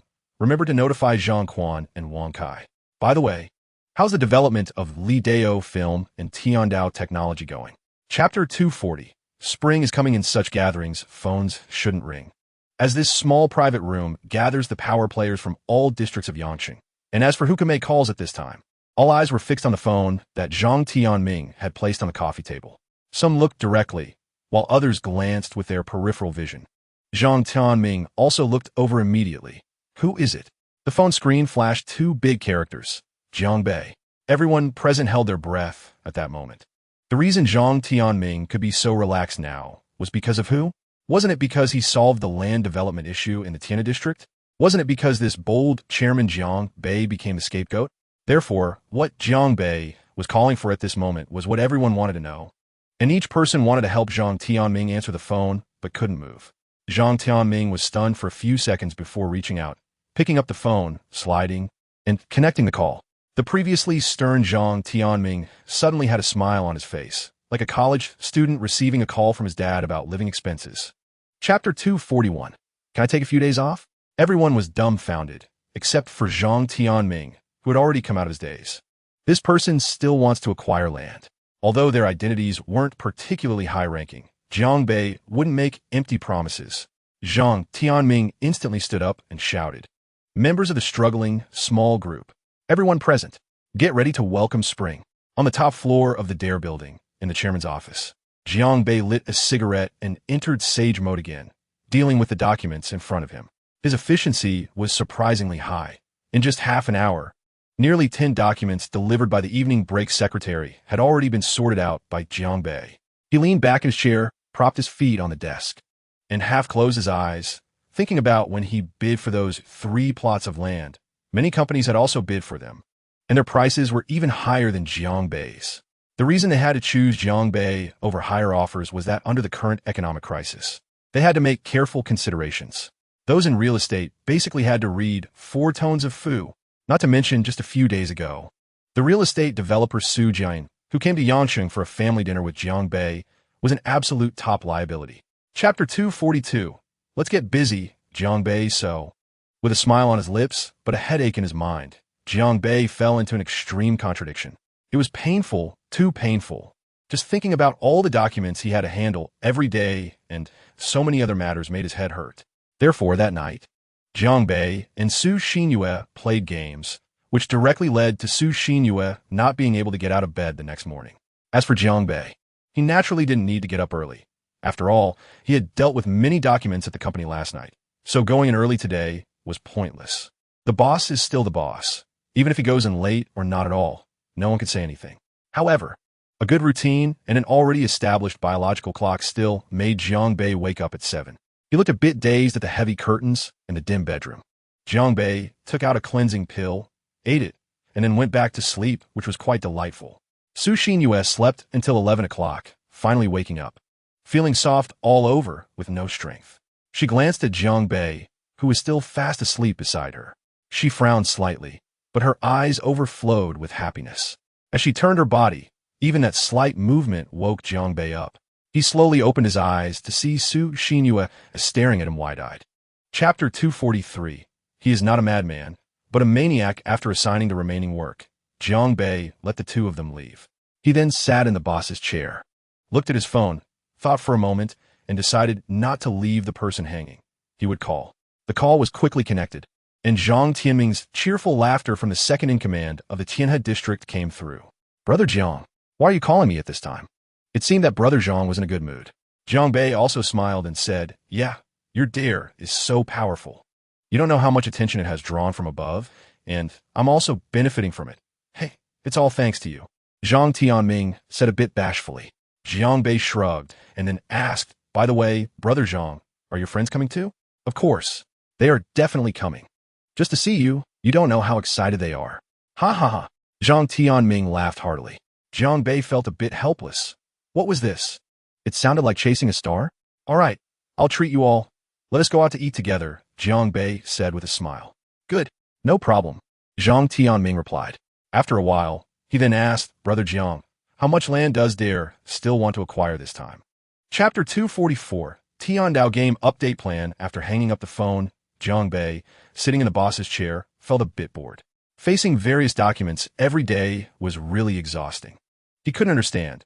He had clearly resolved the funding issue, so why were there still so many problems every day?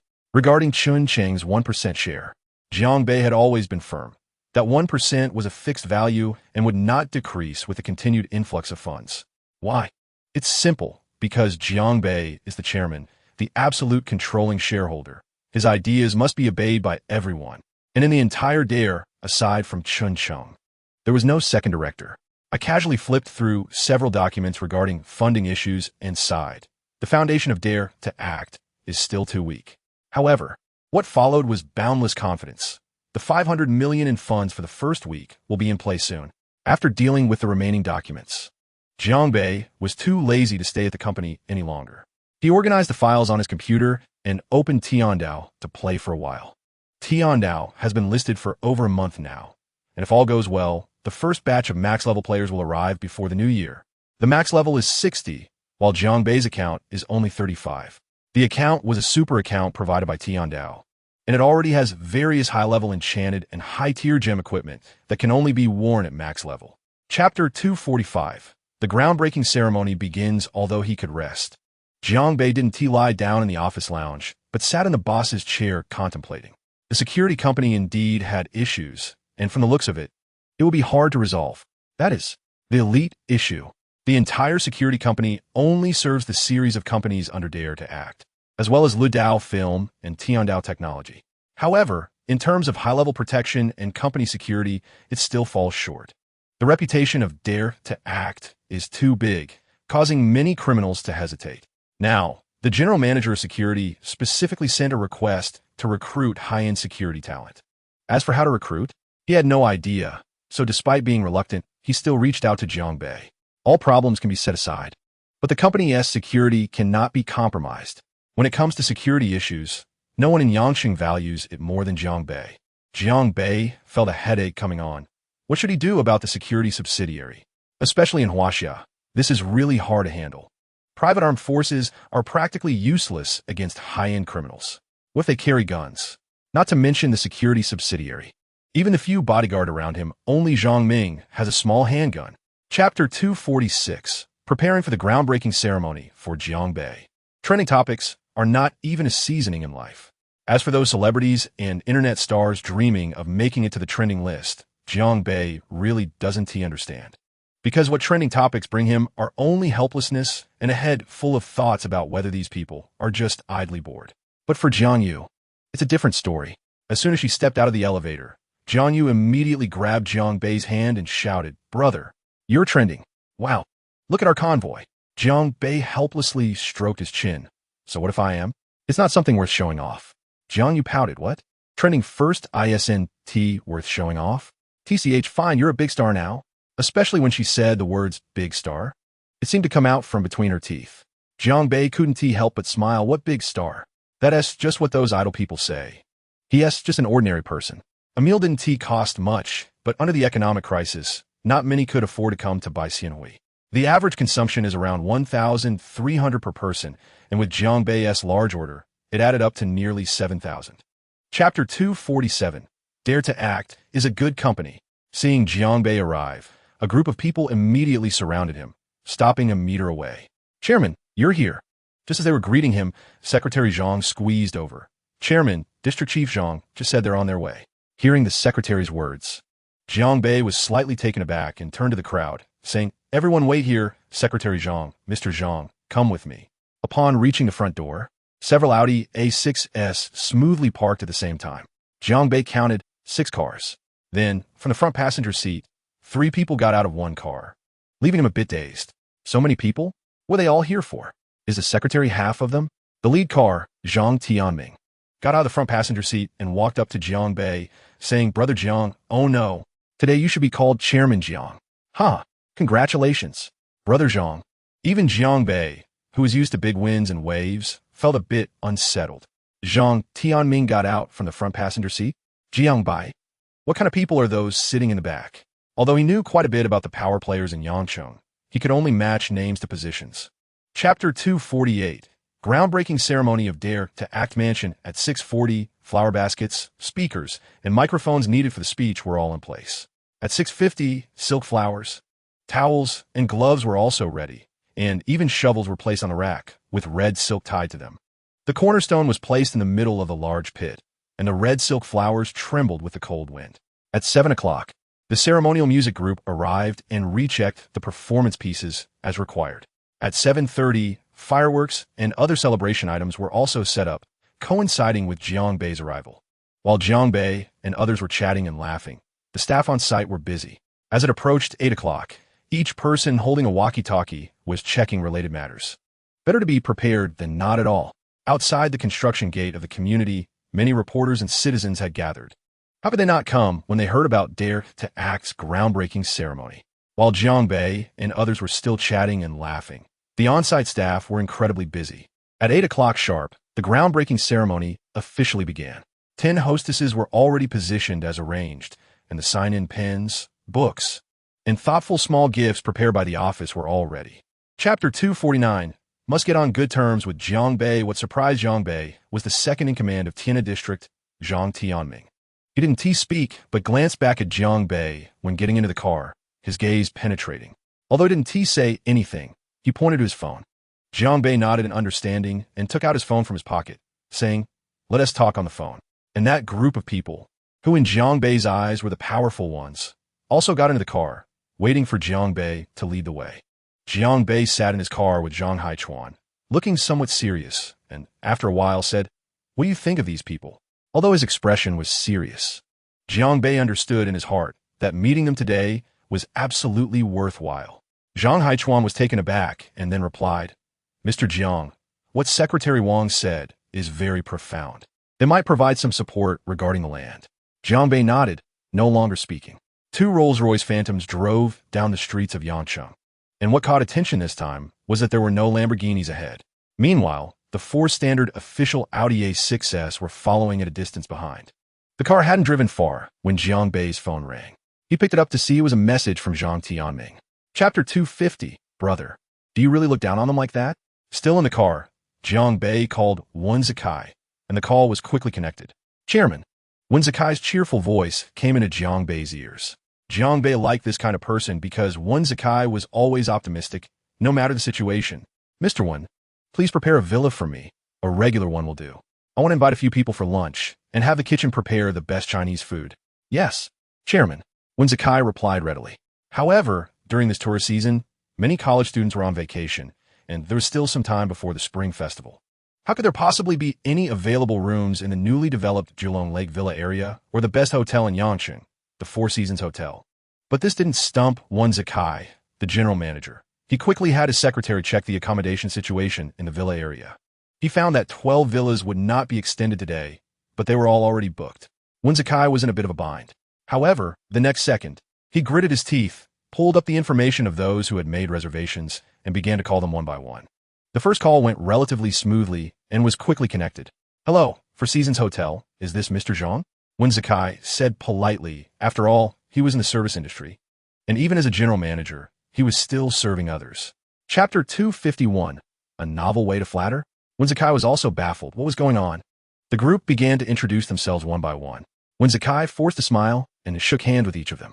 Under Wen Zikai's excellent ability to mediate the atmosphere, he finally managed to calm down this excited group.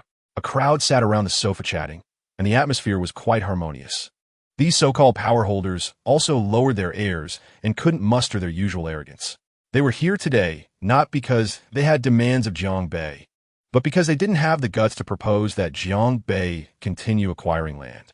Although Jiang Bei had mentioned wanting to acquire 10 more plots, when would that be? They certainly thought it was not now, especially since Jiang Bei had just acquired 3 plots and paid in full. The group sat on the sofa, discussing the economic situation of Yancheng. What is the economic situation? It was nothing more than who the richest man was and which industry was on the rise. But all of this seemed so pale and powerless in the face of the looming economic crisis. Which industry could thrive during an economic crisis? The real estate market that Jiang Bei was interested in? Everyone knew that was impossible. Chapter 252, Jiang Bei's Gift to be Honest. In the eyes of the people in Tianhe District, Jiang Bei really deserved those 2 words, because his statements and goals were indeed for the benefit of these common folks. Coupled with the extraordinary response to the Beast Walker animation and now the Tiandao game. Especially for those high-level players, it was frustrating. They had nowhere to spend their money.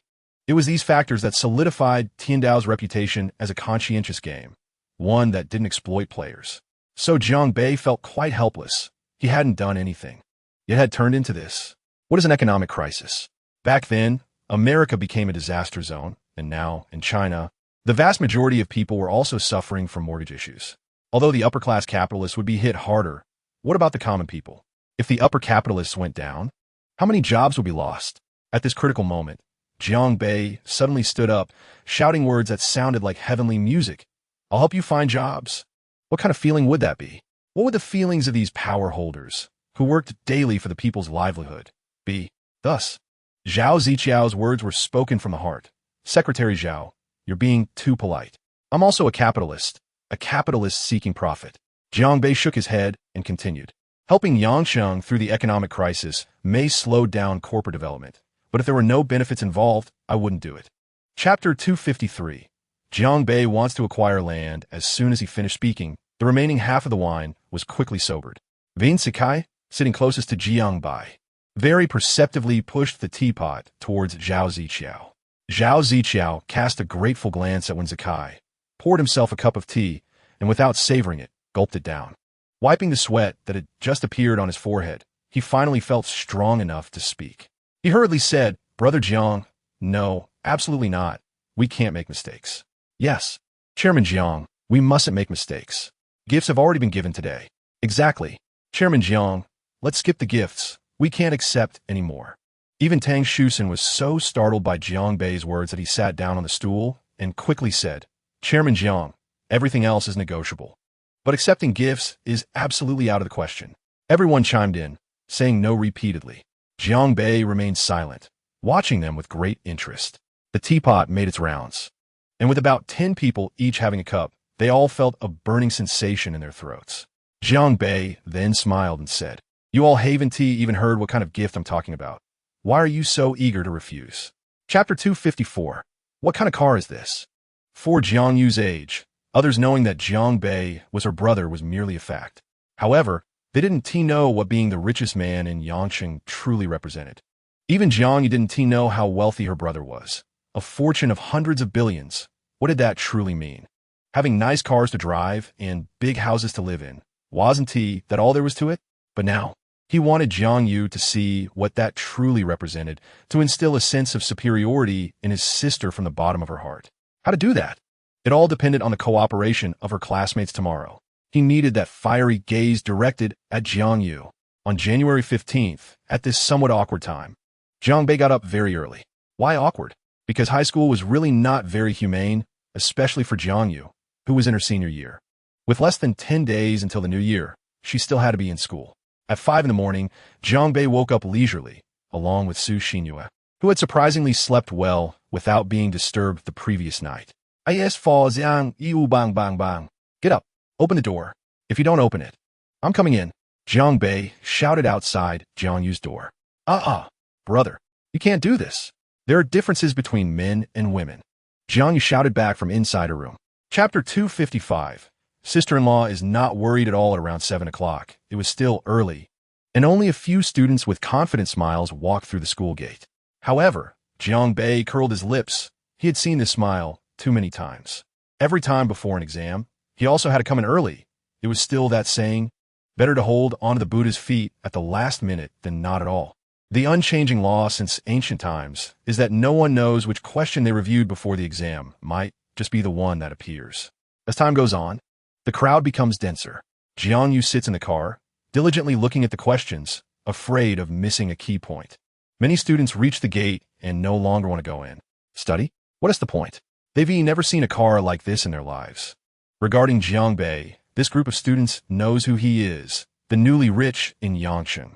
His assets are in the hundreds of billions, and he's said to be quite young, not much older than them. What is the use of having so much money? It's better to study hard like them. Get into a state-owned enterprise or a foreign company as an executive and earn a decent salary. However, seeing such a car, they can't help but feel envious. The shock brought by a Rolls-Royce is far less than that of a Lamborghini supercar. The gap is too big. Even if it's a Lamborghini worth 5 to 6 million, they would think it's much better than a Rolls-Royce without hesitation. Chapter 256. The male god has really arrived at this moment, inside the gates of Xinyang No. 1 High School. As the group looks at their watches, pondering whether to continue waiting, they see Jiang Yu getting out of the car. Jiang Yu. It's Jiang Yu. This girl, rumored to be Jiang Bei's sister, has faced countless mockeries behind her back, with everyone thinking she's just talking nonsense. But now, it seems she was telling the truth. She really is Jiang Bei's sister. The other car door also opens, revealing a young girl who exudes an indescribable elegance. She is stunningly beautiful. Then they see Jiang Bei stepping down from the Lamborghini in front. After that, Jiang Bei pats Jiang Yu's head and takes another girl's hand, seemingly chatting with Jiang Yu about something. Everyone is dumbfounded, staring blankly at Jiang Bei and Jiang Yu at the school gate, unsure of what to say. Jiang Yu is indeed kind, performs well academically, and loves to help others. But who called her Jiang Bei's sister? How many people have ridiculed her because of that? Yet at this moment, those who have mocked Jiang Yu at least once feel as if they've been slapped hard in the face. The sting is palpable. Chapter 257, Brother. Steady. A few top students share this sentiment. But what about the ordinary little fans? The top students usually don't bring their phones to school and aren't focused on these things. They've only heard about it. But ordinary students? 70% of high school students have phones. Faced with a figure like Jiang Bei, they can only see him online. How could they remain calm now? They saw the Lamborghini in the morning, but didn't see Jiang Bei, and with the exam approaching, they didn't want to think about anything else. But now Jiang Bei is right in front of the car. They can't help but feel their eyes lighting up with envy. Staring at Jiang Bei for a few seconds, then as if they had made a pact, they rush over like mad. If this were an anime, there would definitely be clouds of dust, and each of them would have the speed to participate in the school sports meet. In the blink of an eye, they reach Jiang Bei's side. Chairman Jiang, I'm your fan. I follow you on Weibo. Did you see the private message I sent you? Brother Jiang, is this your girlfriend? She is so beautiful. I've liked you for a long time, but I want to give up just because you have a girlfriend. Yes, Brother Jiang, we want to give up as long as you're not married. Chapter 258. No need to go back the scene of Jiang Bei waiting in front of Xinyangno. One high school for Jiang Yu is witnessed by the vast majority of students. They can't articulate what they feel inside. Are they envious? Yes, they're indeed envious. But what can they do about it? Each top student clenches their fists. ISNT, it just about being rich? ISNT, it just about being rich? Don't you just have a good brother? We study hard, and through our own efforts, we can also make money in the future. Especially those young individuals who had fantasies about Jiang Yu, but were rejected by her. Their eyes shine brightly. Each of them starts to motivate themselves. They must win over Jiang Yu. Once they do, they won't have to struggle for a lifetime. They can even secure a nice job. Success in both love and career.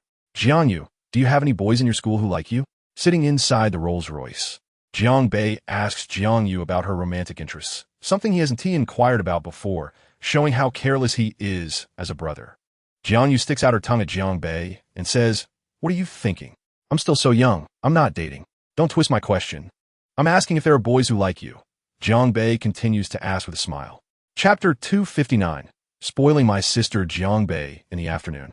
After dropping Jiang Yu off for her exam, Jiang Bei returned to the hotel. He picked up the laptop left for him in the car and went into the study. He started dealing with today's emails and the land information Zhang Haichuan had just called to say had been sent to Jiang Bei. He opened the emails and read through them one by one, because Huangpu District is even more remote than Tianhe District. Zhang Haichuan only planned 3 plots of land and did not prepare for this. The map carefully marks the reasons worth developing and the funds needed for the daring development of the land. What truly caught Jiang Bei's eye was the reason that it is by the sea. Seaside properties are indeed hot commodities, just like the Four Seasons Hotel, which is also by the sea. If it were inland, it would definitely lose a lot of value. Few people dislike the sea. Even those who live by the seaside long-term still find the sea perpetually beautiful. Not to mention that the south has many inland cities. Therefore, Jiang Bei immediately focused on this plot of land in southern Huangpu District by the sea. Although the price is high, reaching 19,000, and the development costs are also high. But would Jiang Bei refuse such a piece of land that is sure to yield huge profits? Naturally not. Chapter 260. The secretary is scared at 1 o'clock in the morning. After sweating profusely, Su Xinyue finally fell asleep, while Jiang Bei remained as calm as ever. He took a post-event cigarette, the curtains still not drawn, and under the moonlight, he gazed at Su Xinyue's beautiful face, still faintly flushed. In his dreams, Jiang Bei returned to Yang University. This wasn't the first time he dreamed of Yang University. This place had given him 3 years of memories, albeit mostly not very good ones. The sound of professors reprimanding them during experiments, the political and policy teacher's lectures. There were also well-known company vice presidents coming to talk about internships and even alumni gatherings with supposedly very impressive alumni. Hey, isn't he particularly popular recently? Suddenly, Jiang Bei felt everything in front of him change, transforming back into the company, back into the Dare to Be No. One residence in the central Tiana district that Zhang Haichuan had sent him. It felt as if he was in that conceptual drawing. The splashes of the fountain making the entire summer feel cool.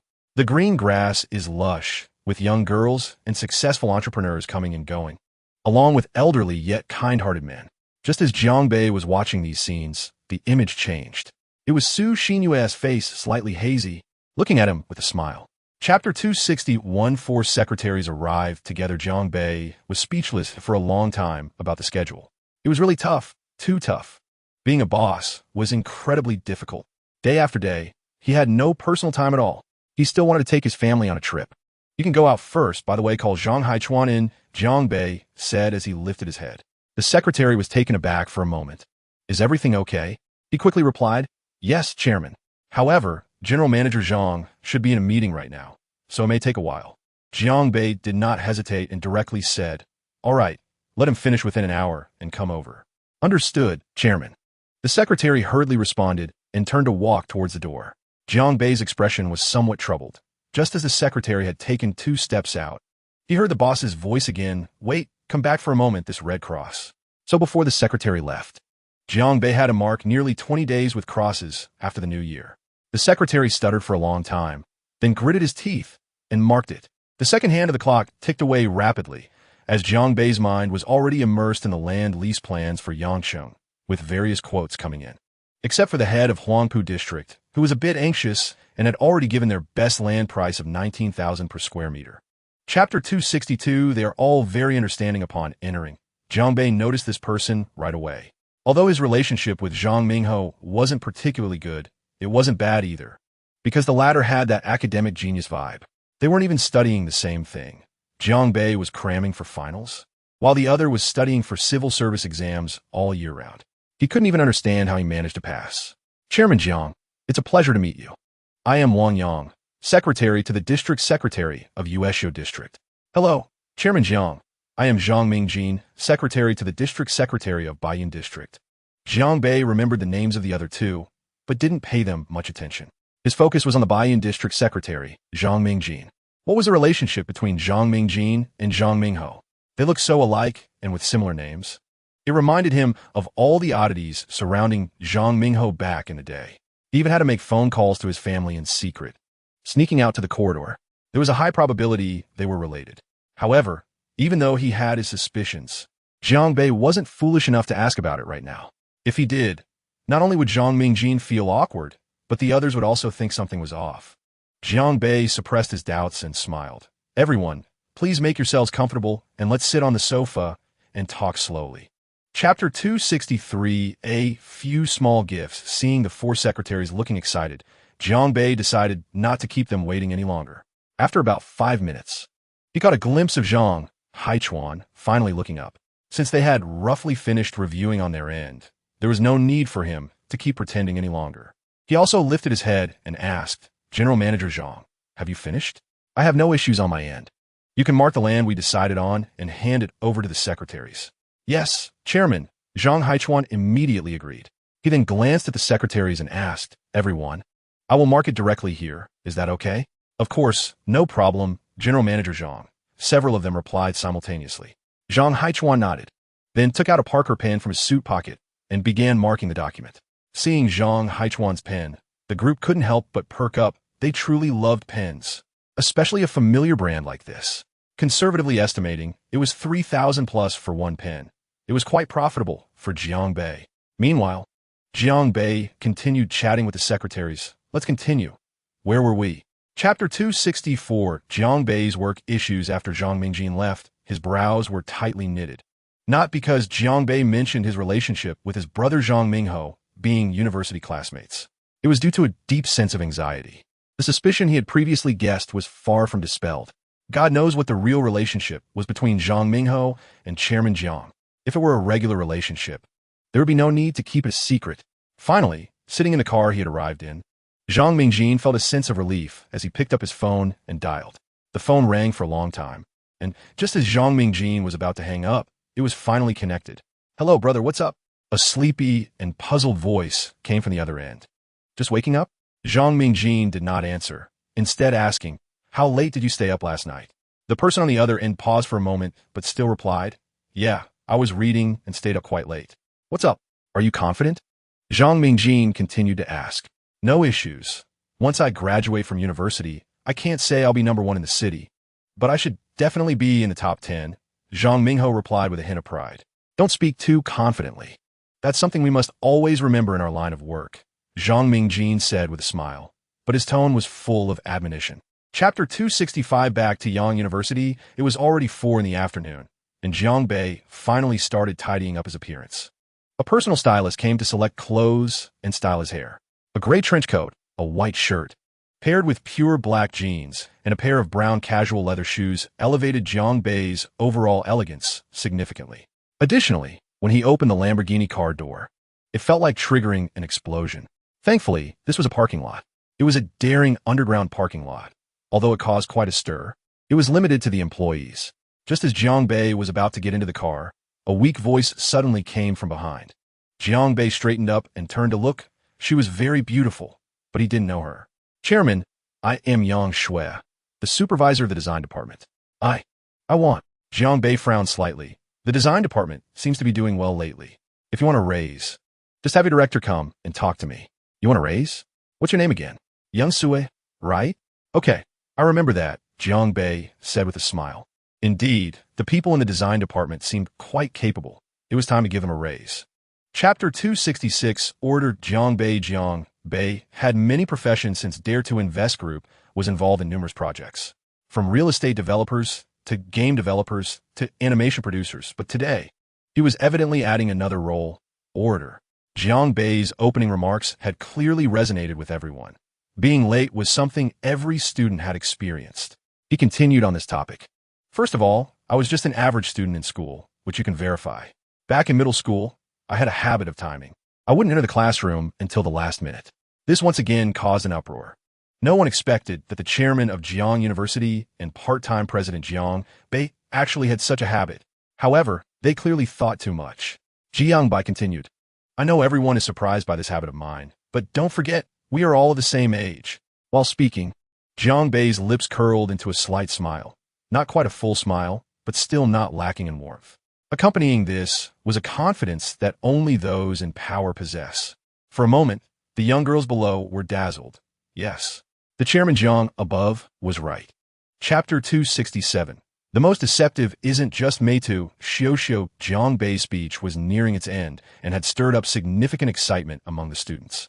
Many who had previously considered dropping out to start their own businesses or thought they could make money amid the economic crisis were now seriously reconsidering their choices. Indeed, Jiang Bei was right. If one couldn't make money in the securities market or stock market, why start a business? After all, at their age, they had the ability to learn, but whether they could succeed in business was another matter entirely. Having said this, it was almost time to wrap up. Since everyone was so enthusiastic, let's add a Q&A session, Jiang Bei continued. "I'm happy to answer questions about entrepreneurship or business." By saying this, he wanted to ensure that no one would follow his path. He didn't know if he would succeed, but he still felt poor. Instantly, the audience perked up, no longer thinking about stocks or securities. This was the kind of interaction they had been eagerly anticipating. Chairman Jiang. In an instant, someone raised their hand from a front row seat, catching Jiang Bei's attention right away. "Please go ahead," Jiang Bei said, holding the microphone with a smile. Chapter 268. The Wolf Path. At this moment, Jiang Bei was still caught up in the intense gaze he had just received. Although Zhang Haichuan's appearance had attracted some hatred towards him, it was still hard to quench his thirst. However, if anyone in the nearly 1,000-person audience was excited, it was undoubtedly everyone, including Zhang Haichuan, who was thrilled as it was his first time giving a speech at Yangda. But if we were to say who was the most nervous, it had to be Yang Xiefeng sitting beside him. Why? Because Jiang Bei was next to him. As a figure who was both a star and an entrepreneur and recognized as a male god in China, sitting next to him made the difference clear. Consequently, the attention focused on Jiang Bei also left a portion for Yang Xiefeng. Who is this person? Why can he sit next to Jiang Bei? Looking at his not-so-impressive appearance, he probably falls short compared to the person on stage. So frustrating.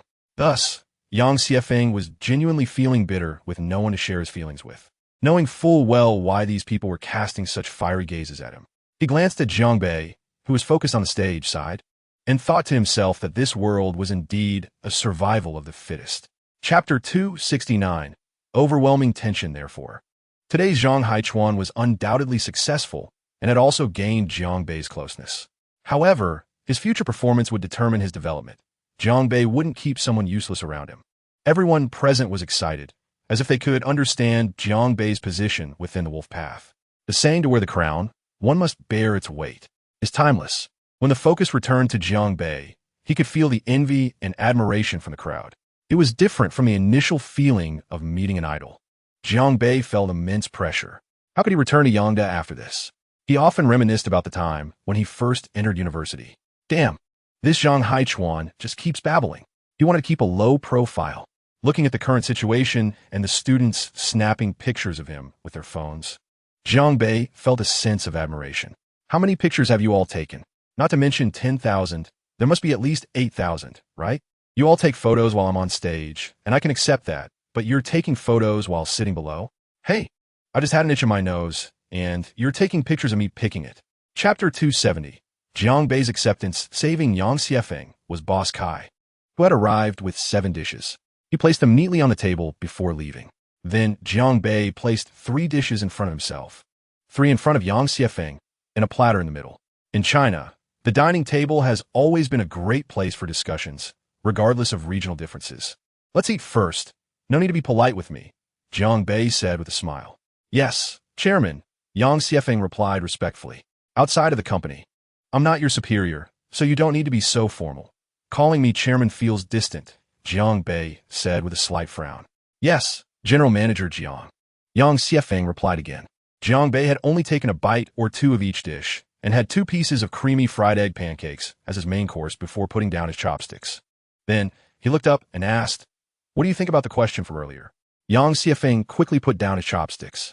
Having thought about it for a while, and now having some answers, he replied earnestly, "As a manager of a subsidiary, my response may not be very comprehensive, so I hope General Manager Jiang can forgive me." Chapter 271. Asking heaven for another 500 years, Jiang Bei was enjoying dessert with a smile while sipping freshly brewed Longjing tea. After a long while, Yang Xiefeng finally relaxed and accepted Jiang Bei's word from his heart. He realized Jiang Bei was sincere and had no reason to deceive himself. Yang Xiefeng slowly raised his head and said seriously, "General Manager Jiang, when I was at my previous company, I was the vice president of the entire group with an annual salary of 1.2 million. Now, as a general manager of a subsidiary, I have an annual salary of 1.8 million. I appreciate your recognition, but aside from working hard to create value, I feel I owe you nothing." Jiang Bei smiled slightly. This was a statement of intent. It was time for him to reciprocate, as he had to provide something substantial, not just words. "In that case, I believe you," Jiang Bei said with a smile. His cheerful demeanor and simple words made Yang Xiefeng's heart tremble. Jiang Bei cleared his throat and continued, 1.8 million, right? Tomorrow, go find a finance department to calculate your salary for the last 2 months. Yang Xiefeng was dumbfounded. Why did he have to go to the finance department for his salary? Hadn't he just said he valued him highly? Chapter 272. News from the class. It is undeniable that the past Jiang Bei and the current Jiang Yu were not far apart in academic performance. After all, Yangda is not a trashy university that anyone can just enter. Therefore, Jiang Bei's conversation with Jiang Yu had a teasing undertone. Of course, if Jiang Yu could really secure a recommendation for graduate studies, it wouldn't matter if it was 300 million. He'd do anything for her success because it made him happy. The craziest thing in the world is when a wealthy person is happy. Their spending power truly is unimaginable. Returning to his study, Jiang Bei felt as though he had returned to his battlefield, opening his computer to review today's documents. Su Xinyue thoughtfully made a cup of coffee. The house always had coffee grounds provided by the hotel, so there was nothing to do but put in the coffee machine, stir, and it was done. The taste when drinking it felt no different from freshly ground coffee, and the smoothness of the liquid combined with the slight bitterness made Jiang Bei enjoy it. It was at moments like this that Jiang Bei felt like an elite, a true business elite. Coffee sharpened his awareness, as if giving him a shot of adrenaline. He opened his email, Since he hadn't been at the office the night before, the usual documents had to wait until the next day to be processed. Chapter 273. The Big Boss is a workplace rookie? By the time he went to bed, it was already 1 in the morning. Don't ask why it was so late. The answer was simply unknown. Therefore, Su Xinyu didn't wake up early again, and since her boyfriend was Jiang Bei, naturally no one dared to say anything. The people in the design department of the Four Seasons Hotel all knew that this couple was different from the university students sought by wealthy people. On January 17th, Jiang Bei, who had originally decided to take a day off, still got up. He patted his slightly dizzy head and cursed, "Damn biological clock, can't sleep." I have to say, there's one thing about the washing marrow pill that's very humane. Now, Jiang Bei, who was a full one, 85 meters tall, told himself in his mind not to grow any taller. Over the past half-month, his height hadn't changed much at all. Instead, he was developing laterally. He hadn't gained weight, but his physique had become more robust. If it were summer, those arms would definitely stretch a regular shirt, bursting with muscle. Along with this came an explosive increase in physical strength. Not to say he could knock out a cow with one punch, but knocking out a small thug was definitely not a problem. Coupled with the dynamic Lamborghini Veneno on the streets of Yangcheng, every car that saw this convoy instantly gave way. Chapter 274. Chun Cheng's request. Jiang Bei extinguished his cigarette, considered for a moment, and then asked, "How about Wen Zikai?" Zikai? Chun Cheng was taken aback for a moment before shaking his head and saying, "Wen Zikai is not suitable for this position. He has fine at the hotel." In fact, Jiang Bei really intended to transfer Wen Zikai over, but since Chun Cheng had said so, he had no choice. Chun Cheng continued, "In fact, the salary required for hiring a CPO is not very high, because most CPOs have a solid financial background. What they need is a better platform. So, how does this reflect his value?" Jiang Bei's fingers tapped on the office desk. Indeed, since Chun Cheng said so, he had to take it seriously. Building materials. The building materials for 13 plots of land, plus renovation stuff. Chun Cheng answered immediately. Jiang Bei stroked his chin, finally realizing that if these tasks were also assigned to Chun Cheng and Zhang Haichuan, it would definitely wear them out. He then spoke up, "So, do you think we should recruit talent directly from society or dig from a headhunting company?" Chun Cheng replied, "Let us start by recruiting from society. If there's really no suitable candidate, then we can go to a headhunting company." "All right, let us send out the recruitment information," Jiang Bei casually said. Chapter 275. Early graduation party. So after Chun Cheng left, Jiang Bei didn't have the heart to look at documents anymore. He got up and walked to the lounge in the office, lying on the small double bed, his mind in a whirl. That damn chief product officer was just that. The problem was getting him to sing. What was that about?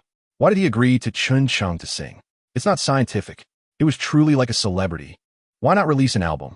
Why not hold a concert? They really dared to think. Lying on the bed, unable to sleep, he simply took out his phone to check his private messages. As soon as he opened Weibo, Jiang Bei understood. Weibo private messages were filled with "I love you" and "I miss you" every day. Looking again at the Weibo post he made half a month ago, it had actually received over 10 million likes and more than 8 million comments. Moreover, this was without Jiang Bei hiring anyone for public relations or to boost any data. He clicked to take a look, but didn't want to see more. So awkward. Every time he checked his private messages, it was just this kind of stuff. Sigh. It's hard to be a person. Being a celebrity is too hard. He closed Weibo, even thinking about uninstalling it, but he was helpless. He casually opened QQ to see what was going on today. Hapter dushimte septinas deshimshishi. Yang Bei arrives arond sig oklot. Yang Bei kalit sujinua. The phone rang for a while before being answered, and Su Xinyue's slightly hazy voice came through. "What is up, Abe?" Sitting in the Lamborghini supercar, Jiang Bei instantly felt a black line across his forehead and said unhappily, "How many times have I said it? Don't call me Abe." "Okay, I'll buy. Aren't you going to class reunion?" Su Xinyue asked again. Jiang Bei felt speechless. It seemed he had no way to deal with her, so he said, "I'm not going to the reunion until 7. Do you want to come with me?" To his surprise, Su Xinyue answered without thinking, "I'm not going. I don't know them, and it would just be awkward. You go by yourself." Jiang Bei stroked his chin among those college classmates. He was only close to 1 or 2, so it was indeed just adding to the awkwardness, so he let her be. "You're not awake yet. You want to keep sleeping, right?" "Bingo. You got it right. I just fell asleep." Jiang Bei mercilessly gave a very fitting description. "You still have the nerve to say that. I didn't sleep well last night, and then got up early for work." Su Xinyue said angrily on the other end of the line. Chapter 277. Class Reunion. Some past events made Jiang Bei understand many of the most basic truths about entering society. The people you think are close to you may not actually be that close. At least, they don't invite you to dinner. A phone turned and went in, while Jiang Bei still stood outside, just landing his brow slightly furrowed. I have to say, there is one thing about sports cars that is very uncomfortable. The space is too small, and coupled with Jiang Bei's height, it causes legs to be unable to stretch out, so he really liked that feeling on the ground. Ironically, he also loved the speed and passion. Hello, please park my car. I'm in box 302. Jiang Bei took off his sunglasses and casually said, then handed the keys to the doorman. Sure, it's my pleasure to serve you. The doorman replied respectfully, taking the keys handed over. As for Zhang Ming and Zhang Wei, they didn't refuse either. And the other two bodyguards in the car also got out, closely following Jiang Bei into Yunhai Tower Hotel. Yunhai Tower truly lived up to its name. Situated by the river, and there were often scenes of the sea meeting the sky. However, it was obvious that it couldn't be seen at night. But the night view was indeed nice. Many people in the class had already arrived, but when Jiang Bei walked into box 302, he was still taken aback. Chapter 278. Work with me. The youthful exuberance of college students had already become synonymous with immaturity in Jiang Bei's eyes. Wait until you've been in the workplace for 3 years. Let us see how you are then. Just like the dialogue between Han Shan and Shida. When someone in the world treats me this way, what should I do? Then you have to accommodate him, endure him, let him have his way in various aspects. And after 3 years, just wait and see. Therefore, Jiang Bei, whose mindset has already changed, no longer wants to mock verbally, or simply can't be bothered to mock these people anymore.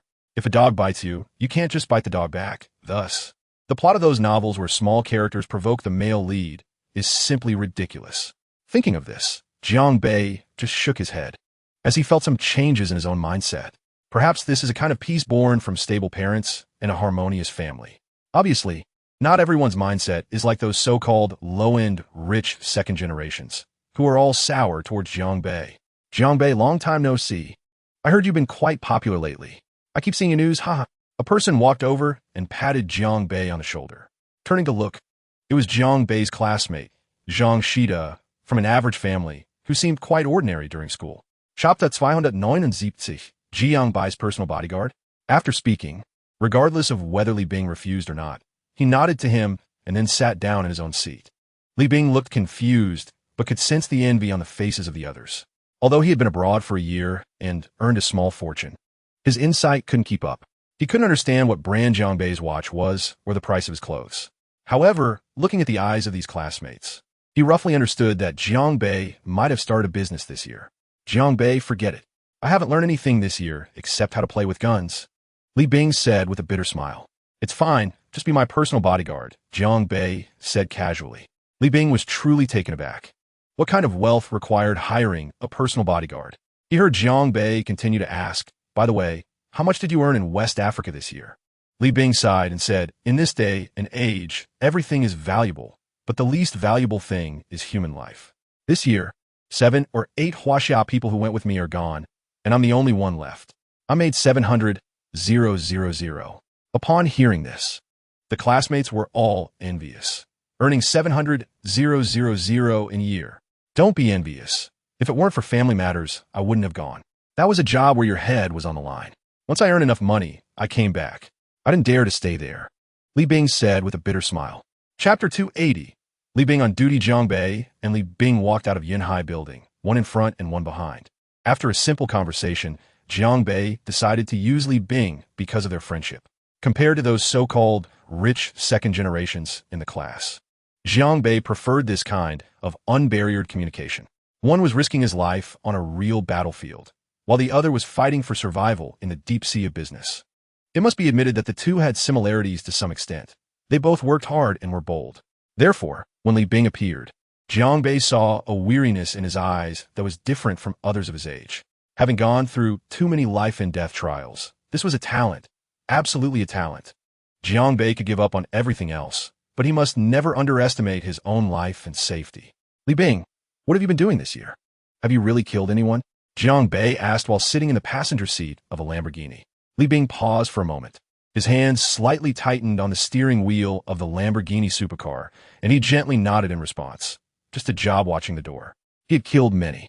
Li Bing's eyes, which didn't belong to a typical young person and were slightly murky, surprisingly glimmered with a hint of red. Chapter 281. Daring without a position this world is hard to lose your way in, just like Li Bing now.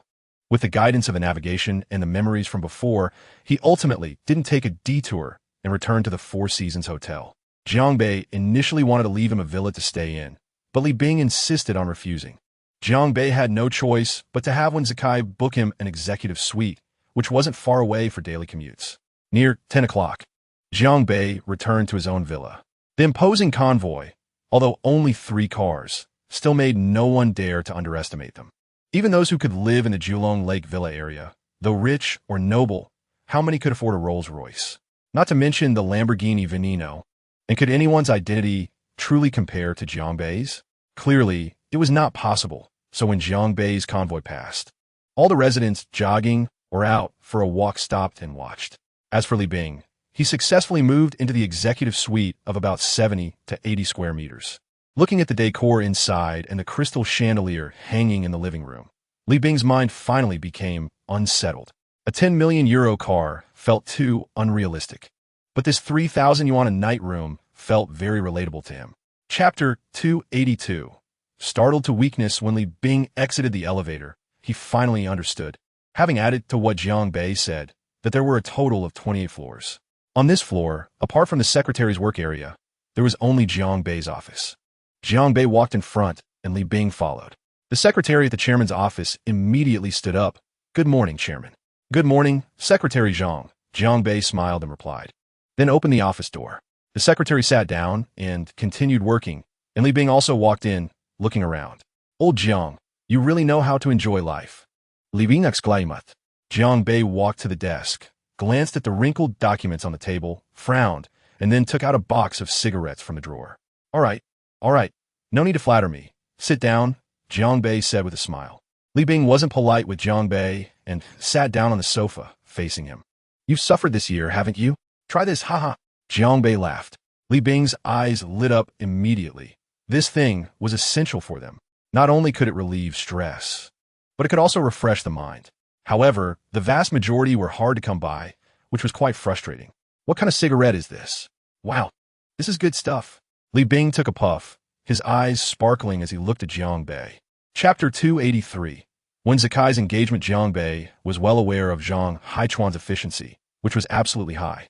However, this time it took less than 20 minutes to return, and Jiang Bei was still shocked. "Did you finish it?" Jiang Bei couldn't help but ask. "Maybe," Li Bing scratched his head and replied. "What do you mean maybe? Finished is finished. Not finished is not finished." Jiang Bei was truly a loss for words regarding this old classmate. "Hey, Manager Zhang just had me fill out some basic information and then sent me back," Li Bing answered. "Then it's done." "All right, give me your height and weight. I'll find someone to get you a suit, and we'll go out together this afternoon." 82 meters, 78 kilograms, Li Bing raplia. Jiang Bei nodded, then took a picture of him and sent it to his personal stylist. Every minute, there would be a reply from that end. "Chairman, are you attending a program today, or was something else?" "Engagement banquet. Help buy a suit and send it to my office, quickly." "Okay, Chairman." So, Jiang Bei let Li Bing have some fun on his own, while he went to handle documents. Chapter 284. You run first. Don't mind me. After entering, Jiang Bei greeted everyone. "Here, President Wen is the host. We're just the supporting characters. Haha. I want to show off here. I'll sit down first.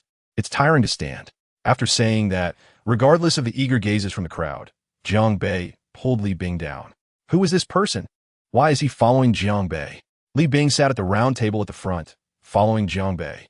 Jiang Bei took out his phone and made a call, which was quickly connected. Jiang Bei's voice was not loud, but it was enough for the table to hear. "Xinhua, you haven't arrived yet? It's going to be late soon." "What? Just woke up?" "Hurry up. Today is President Wen's engagement day." After a pause, he frowned and continued. "By the way, bring that bottle of Royal Black Spade from home when you come." "What? Can't find it?" "Okay, I'll have Zhongming go get it." "Does Xiao you want to come too?" "Let her come along. President Wen is not an outsider." Everyone. Black Spade A. 3-liter bottle? The Royal Black Spade A set has your model? And Xinhua, Jiang Bai's girlfriend? Xiaoyu, the legendary younger sister of Jiang Bei. Chapter 285. Did you put the chairman's business card in your back pocket? At this moment, Jiang Bei looked at Li Bing as if he were an idiot. He couldn't help but say, "Have you gone crazy in West Africa, seeing everyone with killing intent?" Li Bing felt uncomfortable. "Bro, people are coming to kill you. Why are you so calm?" Jiang Bei continued. "Didn't you say they don't know you? Look, now they're all staring at you." Jiang Bei said, lightly pointing with his lips.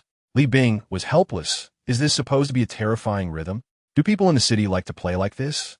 Slap. Jiang Bei slapped Li Bing's hand away. "Don't mess with me. It's not a good influence." Li Bing scratched his head, smiled awkwardly, his face full of embarrassment, while Jiang Bei burst into laughter. Back in college, Li Bing was the power forward of the school basketball team, a real tough guy. Who would have thought, after spending a year in West Africa, he would end up like this? Then, as Jiang Bei's laughter echoed, the crowd was once again bewildered. Why is he laughing again? Especially those big shots who had just sat around Li Bing, clearly feeling that cold aura? Was killing intent. These high-ranking people don't understand it much, but what a strong aura. Chapter 286. The engagement banquet begins. Jiang Bei, it's still because of Jiang Bei they endured. "Sorry, young Master Li, I have a bit of a stomachache. I'm going to the restroom first." "Young Master Li, I'm going too.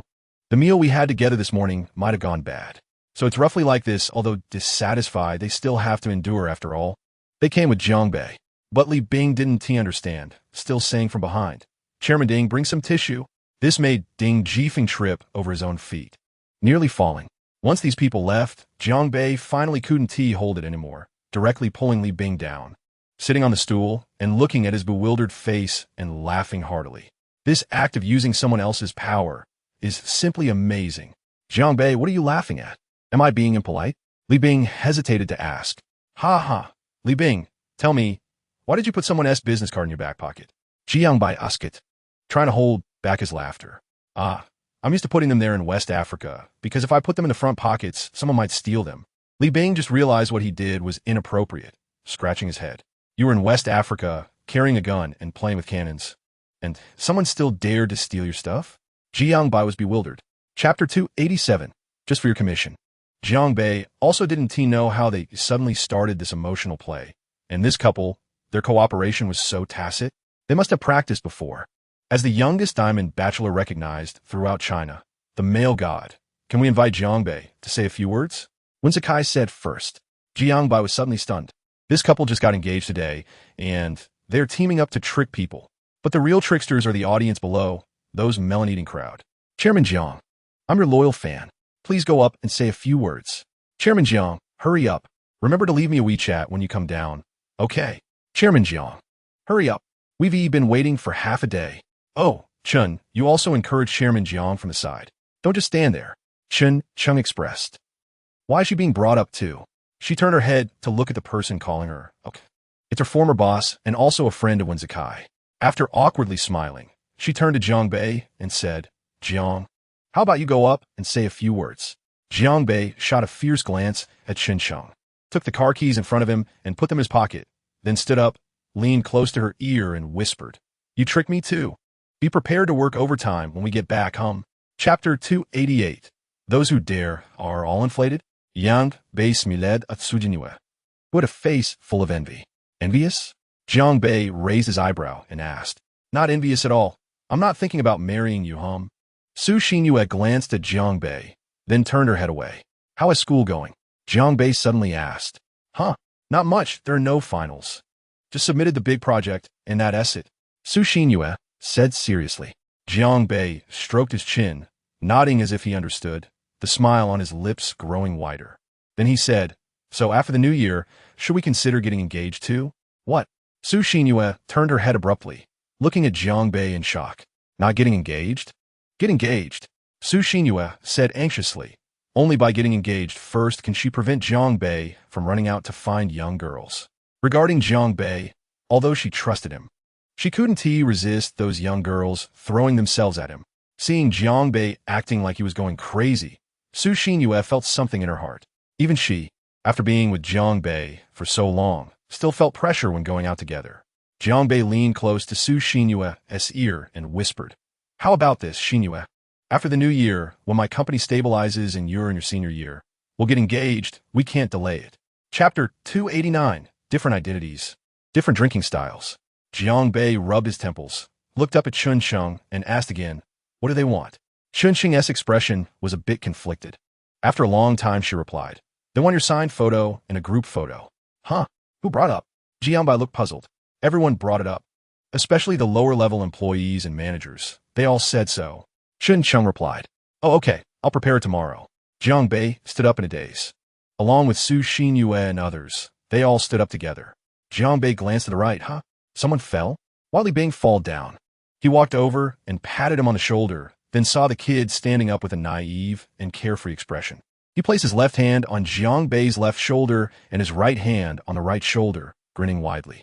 There was no white complexion like one Zakai's. Just a silly grin. Jiang Bei hee-hee-hick. I haven't had a drink in a year. Jiang Bei was about to make a face to express his despair. But then he saw Li Bing sway a couple of times and fall to the ground. Jiang Bei felt very hopeless. Was this bodyguard not smart enough? West Africa seemed to be really poor. Even if they had money, they couldn't buy alcohol. Chapter 290. You can't refuse today in the office. Jiang Bei sat in his boss's chair, with Li Bing sitting across from him. Old Li, what are you doing here? Do you want to be a management trainee? If you want to be a management trainee, you need to find Jiang Ting to take you. What are you doing here with me? Hearing the name Jiang Ting, Li Bing was taken aback and asked, is Jiang Ting here too? As someone from school, Jiang Bei had a decent relationship with Jiang Ting, and by extension, Li Bing was also somewhat familiar with her. She's here. She was here since the company opened. She's considered a veteran. If you want to be a management trainee, that's fine. She's your direct supervisor, Jiang Bei said while looking at documents. Li Bing pondered for a moment. Jiang Bei looked up at him with a puzzled expression, only to hear a voice that made him feel both dead and alive. What is a management trainee? Do I have to be a student again? Can't explain it. It's more or less the same. There's training. Do you want to do it?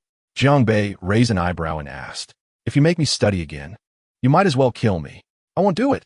Being a bodyguard is just fine. Li Bing shook his head vigorously. So what are you doing here?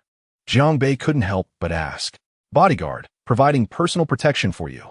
Li Bing stretched his neck, feeling quite justified. Jiang Bei's forehead immediately developed a few black lines.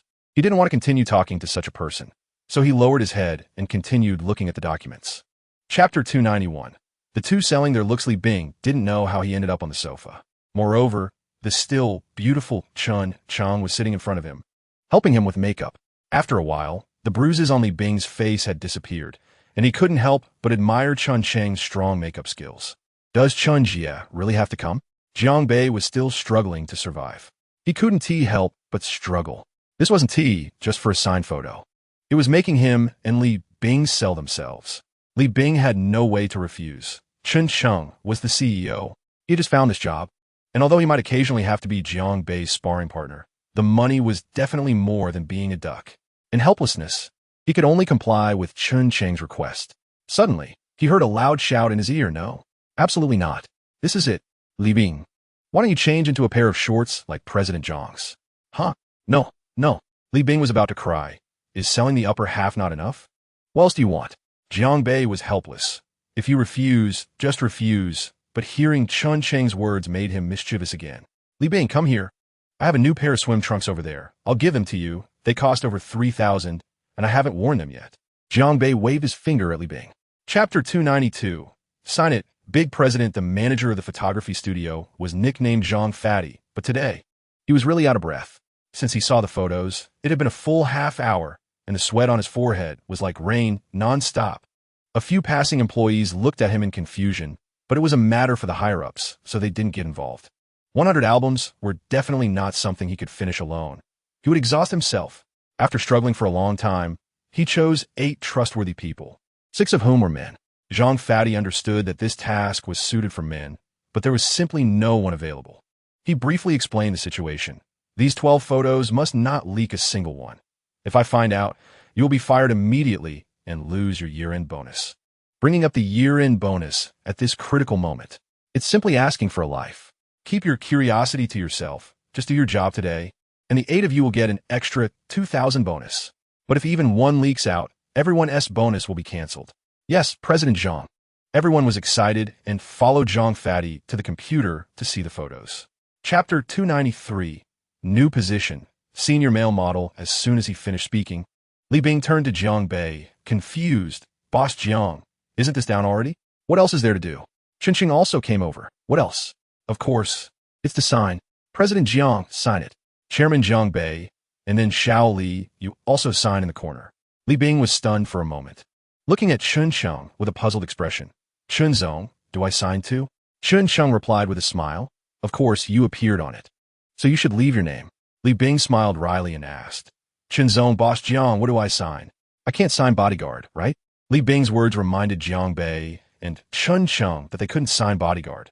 What kind of thing was that? After thinking for a moment, Jiang Bei glanced at Qingqing, then at Li Bing, and slowly smiled. Tian Ye, what do you think about making Li Bing the senior male model of Ganwei Investment Group? Jiang Bei raised an eyebrow and asked. Qingqing was taken aback, while Li Bing was instantly dumbfounded, quickly shouting, Jiang Bei, that is not okay at all. I've never done that. What's senior? You don't need to have done it. Your body shape has already determined you are a senior. All right, it's settled. Go sign, male model Li Bing. Chapter 294. The final preparations before the annual meeting. After handling all the preliminary issues, the work of the four finally began. After signing less than 20, Li Bing finally realized that Jiang Bei was doing this for his own good. The male model, Li Bing, including punctuation, was a total of 5 characters, and he had written it less than 20 times, feeling a bit dazed. Not to mention that previous position, with a full name of 26 characters, he would definitely pass out. Jiang Bei signed directly in the center of the first page. Very simply, Jiang Bei done. In his Ganwei Investment Group. Who wouldn't he know him? Even if they weren't from Ganwei, very few in Yangcheng wouldn't recognize him, unless they were like Li Bing, someone who found a place to be isolated from the world. With 100 copies to sign, it took him a full half hour to finish signing. Li Bing's signature was average, and it was slowly written out. Jiang Bei couldn't help but ask, Li Bing, you really need to find a designer to help you design your signature. What is this, a primary school student's handwriting? Li Bing scratched his head and said, there's no way. Over there, we didn't use Chinese, let alone write. Jiang Bei nodded seriously and asked again, so what language did you use over there? English? Chapter 295. Jiang Bei wants to sing Qingqing left, filled with excitement, tightly gripping her phone, a slight sweat appearing on her forehead. She knew that the photos in her phone and the 12 photos in the album would definitely drive any female employee crazy. Sitting in the office, not big but very tidy thanks to her efforts, she put down her phone and quickly typed on the keyboard. Tomorrow at 12 o'clock sharp. The company's annual meeting will be held as usual in the number 1 banquet hall of the Four Seasons Hotel. The chairman has prepared specific additional prizes for 50 outstanding female employees, and another 50 lucky female employees will receive the same prizes through a lottery. In addition, the chairman has also prepared custom Parker pens for male employees. At that time, the chairman will personally go on stage to give a speech, asking everyone to maintain their enthusiasm and work hard today to end this perfect year. A friendly reminder, don't work overtime, okay? Tomorrow's annual meeting requires you to present your best spirit to report your work to the chairman. Show your results. After sending the message, Qingqing smiled as she looked at the sent status on the computer. On the other side, Jiang Bei and Li Bing had also stopped bickering, because Li Bing knew that it was no use arguing with his absolute superior. Chapter 296. Being a stylist is hard through the winter in Yangcheng always feels less cool, but it's much better compared to the extreme heat of summer. Even in the early morning, the temperature is around 10 degrees, with a daily temperature difference of about 15 degrees, making people feel refreshed. Jiang Bei got up early, as usual, at 7 o'clock sharp, yawning, a good habit instantly displayed in Jiang Bei's demeanor. He never procrastinated. The notion of being a difficult riser had never applied to him, a kid from the countryside. He was still outstanding in this regard. As for occasionally skipping classes in college, that was a matter of choice, not because he couldn't get out of bed. Jiang Bei picked up his phone from the bedside table to check the documents. January 20th, Saturday. Seeing this, his brows furrowed slightly, then relaxed again. He had almost forgotten that today was the annual meeting. Jiang Bei rubbed his slightly aching head, pushed the blanket aside, and sat up. As for Su Xinyue, who was still in a deep sleep beside him, occasionally pouting her lips, he didn't wake her up. She could sleep peacefully.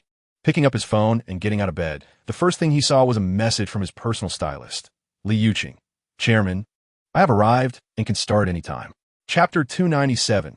Who has a better figure than me on the other side? In Jiang Bei's bedroom. Get up, get up.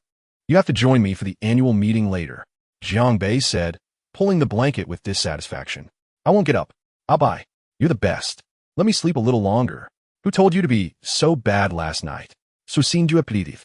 Jiang Bei was speechless. This girl was getting more and more audacious, saying whatever came to her mind. But he really had no way to deal with her. Why hadn't his good habit of not sleeping and been passed on to Su Xinyue? He couldn't help but continue. Hurry up. Do you want to go with me or not?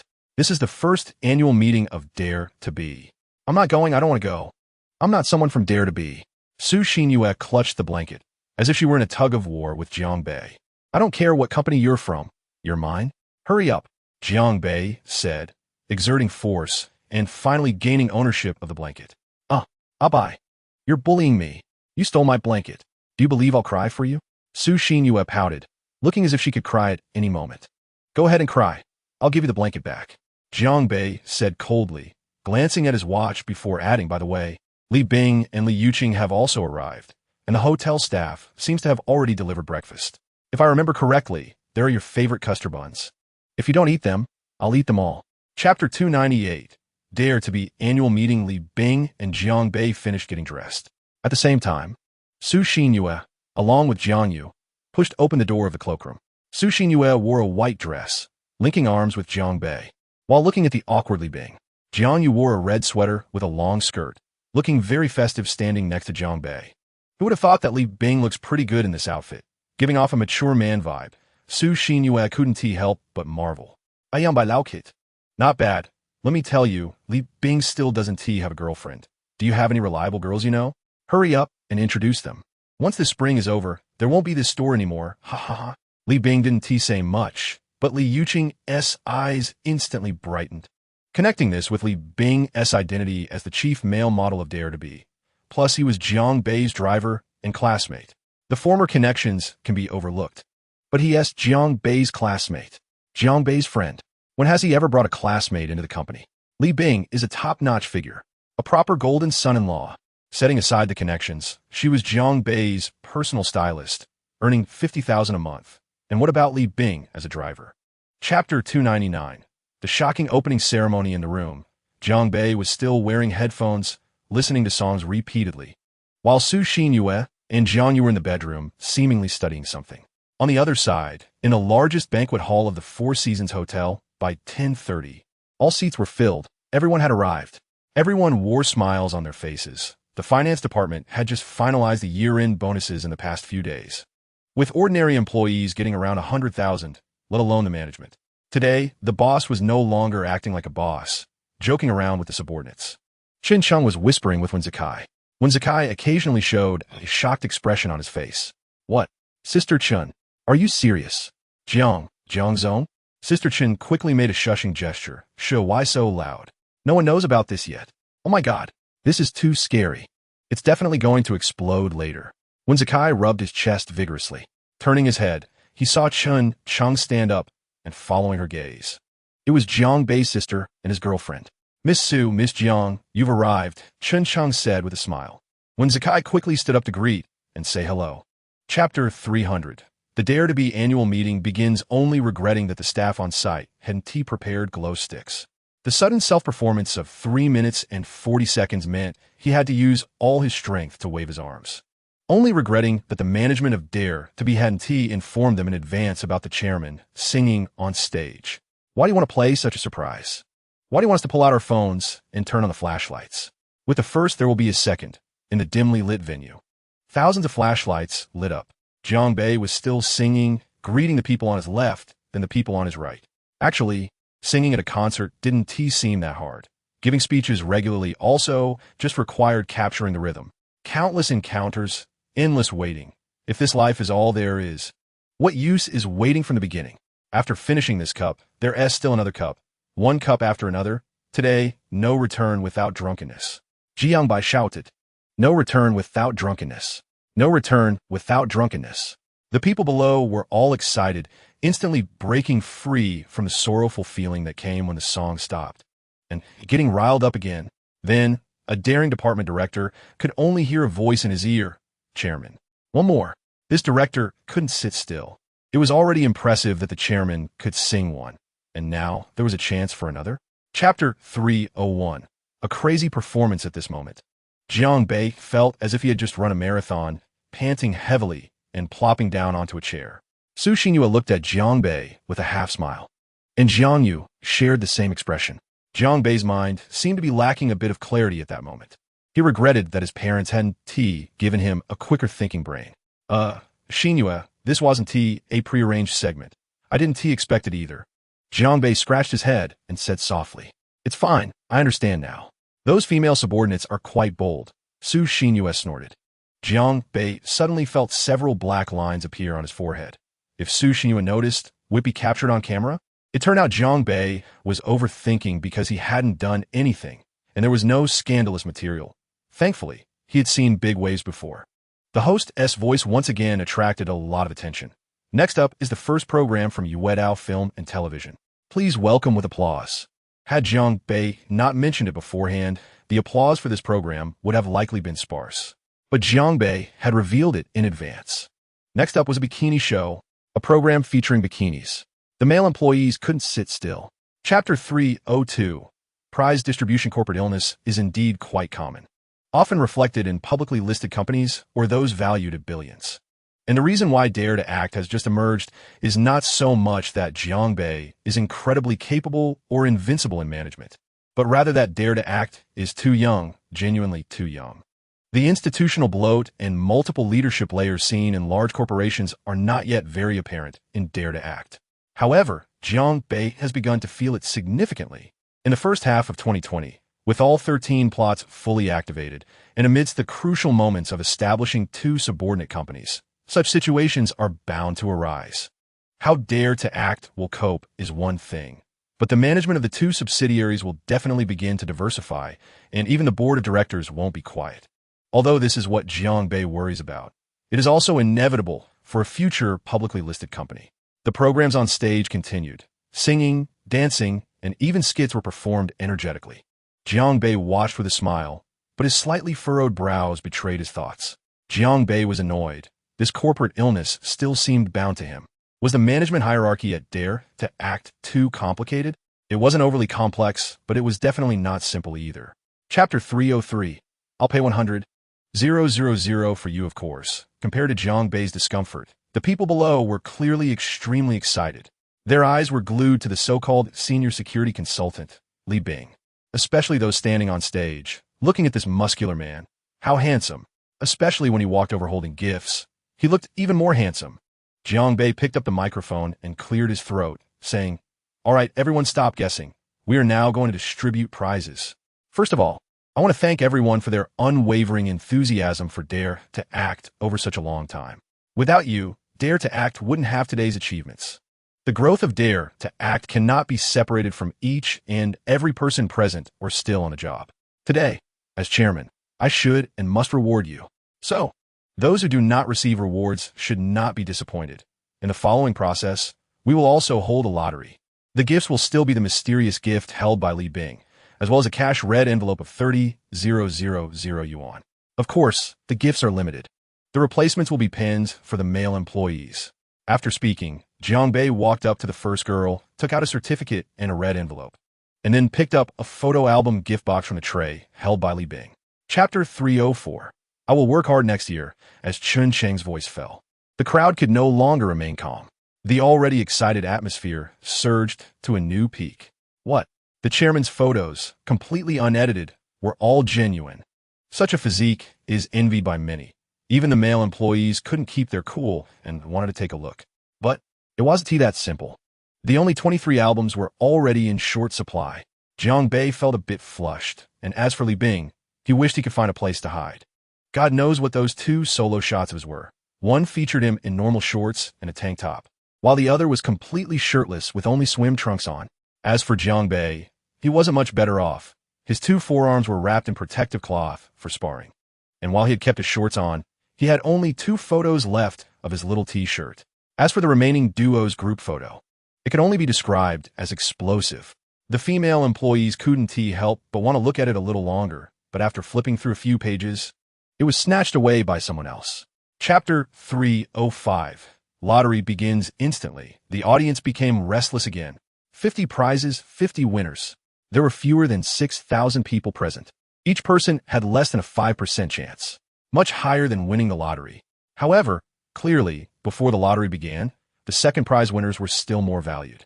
Jiang Bei slowly walked to the front of the stage, raised the microphone, and said loudly, "Please, everyone, remain calm.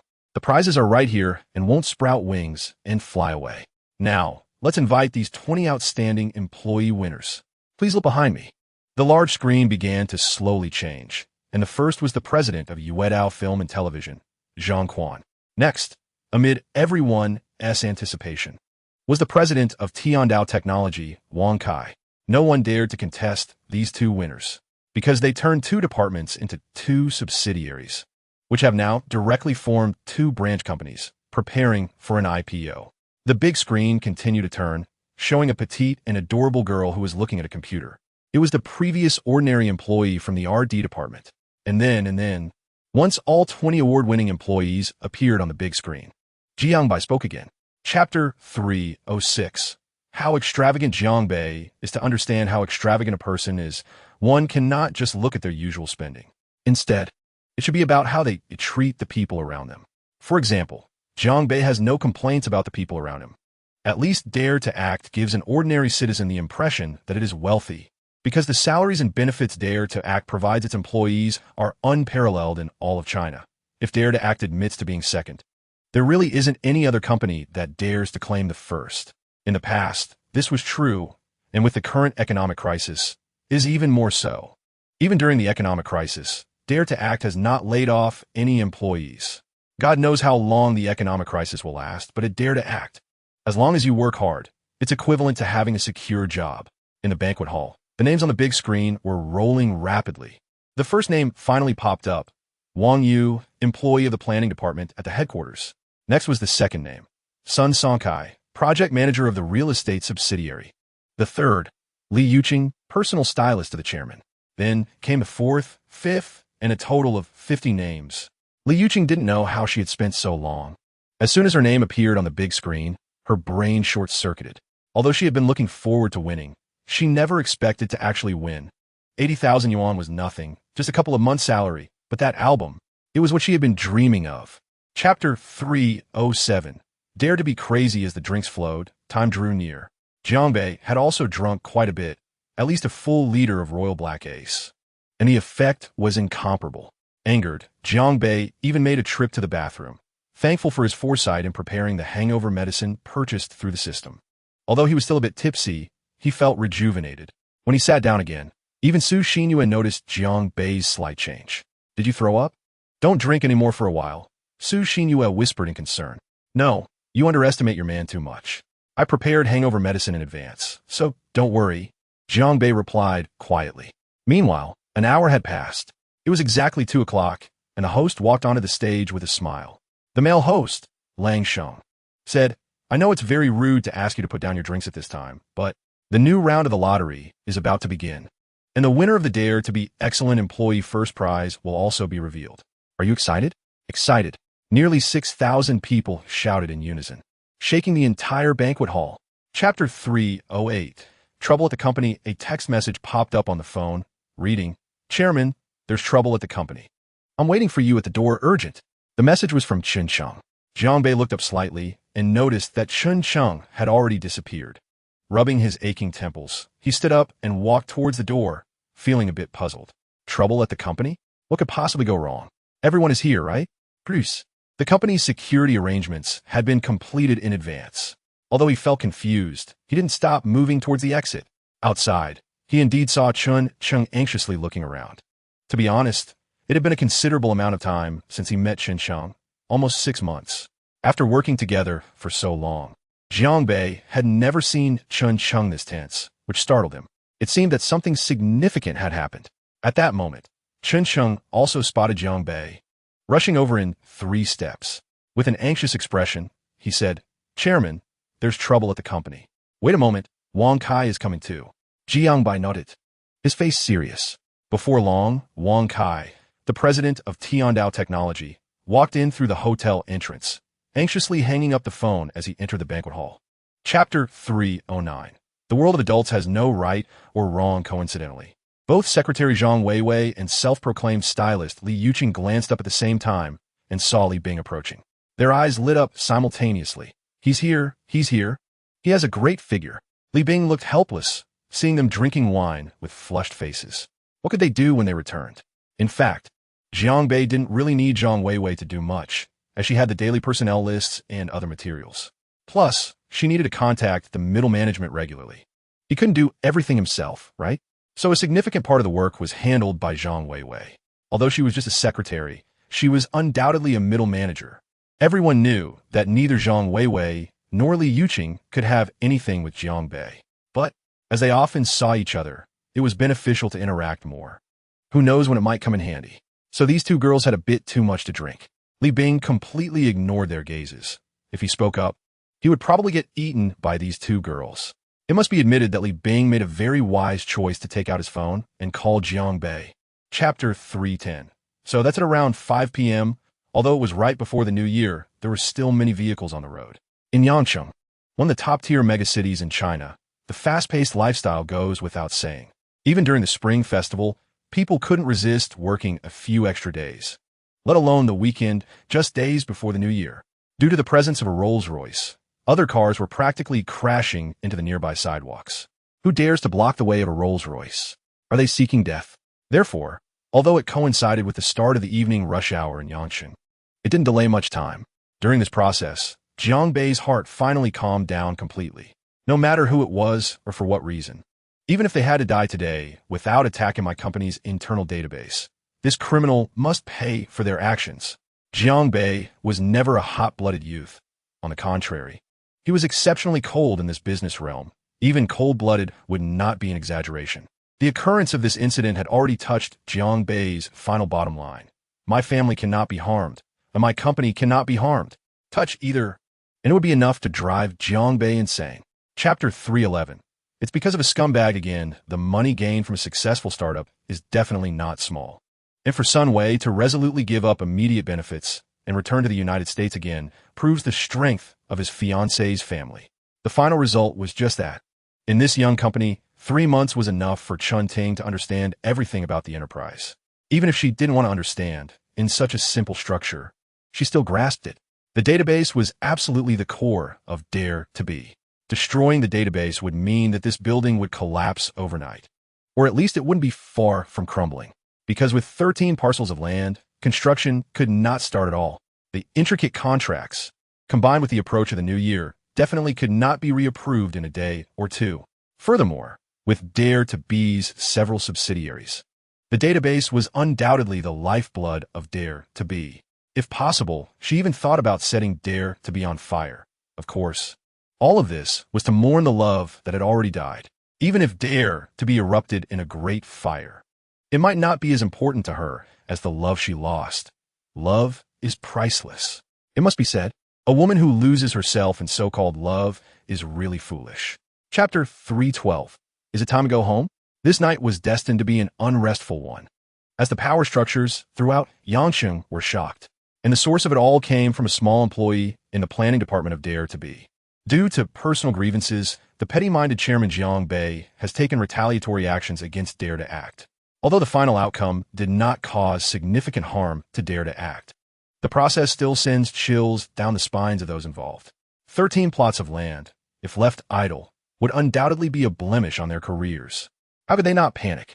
Tonight, at least half of the powerful figures in Yangcheng are sleepless. On the other hand, Jiang Bei has returned home, and it is hard to tell what state he is in. Unlike before, he seems more troubled and serious. He must take good care of Dare to Act while sitting in the back seat of a Rolls-Royce Phantom, murmuring to himself. His fists are slightly clenched, and his brows slowly furrowed, then relaxed, as if engaged in a tremendous internal struggle.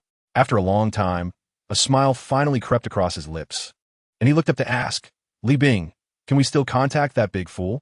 The term big fool is known only to the three of them, dating back to their university days when Li Rue, Li Bing and Jiang Bei formed a small team. Chapter 313. Public opinion is Jiang Bei's safety guarantee. After finishing the call and putting his phone away, Jiang Bei opened the villa's door and walked in. The temptation of home is always so strong. Sure enough, as soon as he entered, he saw Jiang Yu lounging on the sofa in the living room, holding that familiar bag of chips. And today, Su Xinyue, for some reason, also collapsed on the sofa, her face slightly flushed. Jiang Bei walked over and couldn't help but chuckle. "What's wrong, my two beautiful ladies? Did you drink too much?" Su Xinyue shook her head and didn't speak, while Jiang Yu exclaimed, "She drank too much. She can't move. Go check on your wife. She's going to crush me." Jiang Bei looked at Su Xinyue's slightly red cheeks with interest and asked, "Really drink too much? Wow, someone actually dared to get Su Xinyue drunk. Who would have thought?" But Su Xinyue shook her head again and said, "No, it's all Jiang Yu's fault. The wine was pretty good, and then she just kept pouring it for me. I drank several cups, and the after effect is so strong." Jiang Bei was speechless. Drinking sparkling wine like it's soda? Who wouldn't be dizzy? But looking at Jiang Yu, this girl is quite good. Can't tell, Jiang Yu's alcohol tolerance is actually pretty decent. Chapter 314. The shock triggered by a phone call. Jiang Bei rubbed his slightly sore eyes. Seeing the dare-to-act building made him uncomfortable. But he had to go in. This was an enterprise he created himself, like his child. If his child had been beaten up, as a father, he must seek justice. The elevator went straight to the 28th floor. Sitting in the office, Jiang Bei took out his phone and sent a message to Chun Chung. "I'm at the company." Chun Chung replied instantly, "I'll come to your office." As for Li Bing, he was waiting at the office door. One must say, being Jiang Bei's secretary is far more promising than being his personal stylist, as Zhang Weiwei has already struck up a conversation with Li Bing, and they seem to be enjoying themselves. Li Bing fully embodies his identity as a straight man. "I don't watch movies, I don't watch TV dramas. I only played games before." After a pause, he asked, "World of Warcraft, League of Legends, Honor of Kings, which one do you play?" Zhang Weiwei was speechless. If she remembered correctly, she spent all her time in the library during college. After graduating, she just worked. A study-focused girl like her doesn't play games. "I don't play games. At most, I watch movies." Zhang Weiwei's lips trembled. She suddenly felt unsure how to flirt with a guy. Chapter 315. Finally meeting the culprit today. Jiang Bei arrived relatively early. After finishing the call, there were about 20 minutes until 8:30. He simply sat at his desk and started reviewing the documents that had been sent today. With the year-end approaching, there weren't many documents, but each one required his careful attention, because every document that could be sent over was a contract of the largest amount for Dare to Act. Jiang Bei worked quickly. In 20 minutes, he reviewed 5 documents, signed where necessary, and confirmed all terms with Chun Chung, Zhang Hai, and the legal department. Finally, the time reached 8:30, and Jiang Bei's group was ready to set off. Along with them was Secretary Zhang. One must say, having a private elevator is quite convenient for travel since it only stops at the 28th floor. It won't drop down after a long time without anyone using it. Everything is prepared for Jiang Bei. If he wants to use the elevator, there's no reason to wait. If having money can't satisfy such small requests, then what's the point of having money? Leaving the company, Li Bing continued as the driver. Secretary Zhang sat in the passenger seat, while Chun Chung and Jiang Bei occupied the back seat. The destination, Tianhe District Public Security Bureau. The daily morning rush hour seems to have nothing to do with a big city like Yangcheng until the very last day of the Lunar New Year. Chapter 316. Why suppress regarding Chun Ting's gaze? Jiang Bei felt an indescribable sensation in his heart. However, he could see that her eyes were mixed with dissatisfaction, disgust, and a hint of regret. Perhaps it was just that hint of regret that brought her to this place. She was scared. No one in their 20s could remain unafraid after doing such a thing. Putting himself in her shoes, if Jiang Bei had done such a thing, he might also feel fear, of course. That would be based on when he was still a broke college student. Jiang Bei spoke again. "I know." Chun Chung finally spoke, his voice hoarse, as if he hadn't spoken in a long time, causing his voice to sound rough. Just then, there was a knock at the office door. Li Bing stood up to open it, and the visitor was Wang Chong. "Director Wang, do you have any leads?" Jiang Bei turned to ask, surprisingly not inquiring about Chun Ting opposite him. Chun Ting tightly grasped her pants, her expression somewhat agitated, unsure of what she was thinking. "No. Since yesterday, she has said nothing. No matter how I ask, it's useless, so I let her wait here." I just settled those people and came over to understand the situation with you. Chairman Jiang 1 TB angry. Will he? Wang Chong rub his hands, asking with a face full of shame. Chapter 317. More people arriving. Chun Chang's words hit Chen Ting's heart like a boulder, making it clear that dare to act would never suppress any project. Any project. Chun Ting knew that as a CEO, there was no reason for them to deceive her, and she wasn't even worthy of Chun Chang's deception. However, she didn't believe it. She couldn't believe it. It was her boyfriend who had told her directly that dare to act was suppressing his project. I don't believe it. I don't believe it. My boyfriend told me directly. Chun Ting's expression was somewhat pained as she tightly hugged her head and lowered it heavily. After a long time, Jiang Bei's voice reached her ears, and she slowly raised her head. What is your boyfriend's name? Jiang Bei asked directly. Sun Wei. Chun Ting's tone trembled slightly, and she suddenly felt that something bad was about to happen. Jiang Bei took out his phone and dialed a number, which was quickly connected. He said directly, President Jiang. It's me. Please help me check on a person named Sun Wei and his internal entrepreneurial project. Also, find out about his salary and whether the company has suppressed his project internally. Investigate personally, then send the business plan and reports to my email and call me back. Chapter 318. I don't want to go to jail. Chun Ting collapsed in her parents' arms, unable to bear the pressure in her heart any longer, and began to cry. The two elderly people also couldn't hold back their sorrow and wept. After a long while, Chun Ting slowly released her grip on her parents. Having vented her feelings and cried enough, she could only face reality now. Chairman, how can I make amends for my mistakes? Chun Ting asked, her hands clenched tightly, her shoulders trembling slightly as she wiped her tears. No, this is no longer just a mistake, Jiang Bei said lightly, then continued, 800,000.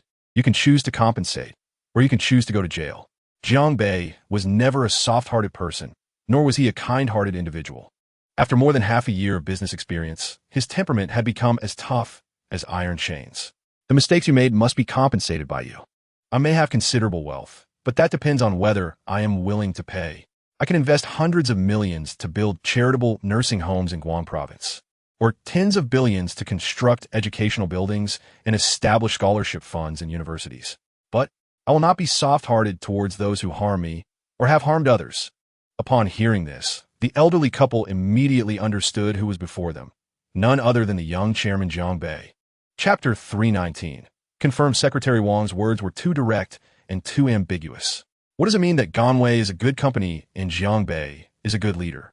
That means regardless of today's outcome or how Jiang Bei intends to handle it, that is his business, and we must support what we should support. However, whether this was said by Secretary Wang or his direct superior, well, we were foolish.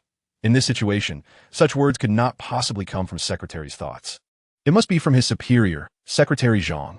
With that said, everyone understood in their hearts how to re-establish good relations with Ganwei and how to deepen their connection with Jiang Bei. He is not old. He is only 21, but he has a company worth 70 billion, and he also possesses 13 plots of land that haven't yet been incorporated into the company's resources. All of this needs to be revalued for Ganwei after formal development. No one dares to imagine or even estimate how much money Jiang Bei has now. But each piece of land has created countless job opportunities for Yangcheng. Just this point is enough. Yes, he is only 21, perhaps lacking in social skills. And maybe today's outcome is quite different from everyone's expectations. Chapter 320. The reckless one. Jiang Bei understood very well how a company should develop. First and foremost, it must gain support. Otherwise, no matter how big a company plays, it cannot thrive in this city. Jiang Bei has ambitions, very large ambitions. He wants to develop Ganwei into one of the top companies in all of Huaxia, even the world. However, the prerequisite is that he will be very tired and very busy. In just over half a year, achieving today's results, it will be impossible for Jiang Bei to say he is dissatisfied. To a large extent, he can say he relied on the first pot of gold given by the system, then grew by being an objective observer familiar with the factors of this vast network environment. The year-end has arrived, and Ganwei has completed its first annual meeting. A 70 billion company is enough for Jiang Bei to feel proud. Jiang Bei is not someone who would easily boast. This is a good habit he developed in university. Humble and steady, a quality essential for a rural child. But when holding such a company, one would think it's hard not to feel elated, right? looking down on this and that, but clearly Jiang Bei, who can still sit and laugh at life with these powerful people, has not yet done so. Chapter 321. Jiang Bei. It's so hard for me not long after. The door to the conference room was knocked on again. Director Wang, sitting by the door, opened it. The visitor, whom he recognized, was Jiang Bei's driver, whose name seemed to be Li Bing. This name felt familiar to him, whether from their line of work or the military. It was all connected. Li Bing nodded at Wang Chong as a greeting, then walked over to Jiang Bei's side and gently placed a black bag on the conference table. He said softly, "Chairman Jiang, if there's nothing else, I'll wait for you downstairs." His voice was not loud, but it was enough for everyone to hear. Unexpectedly, Jiang Bei replied, "Wait for me. Let's go down together." He then turned to the stunned crowd and said, "Let me introduce you all. This is my best friend, Li Bing, who is also Ganwei's security consultant.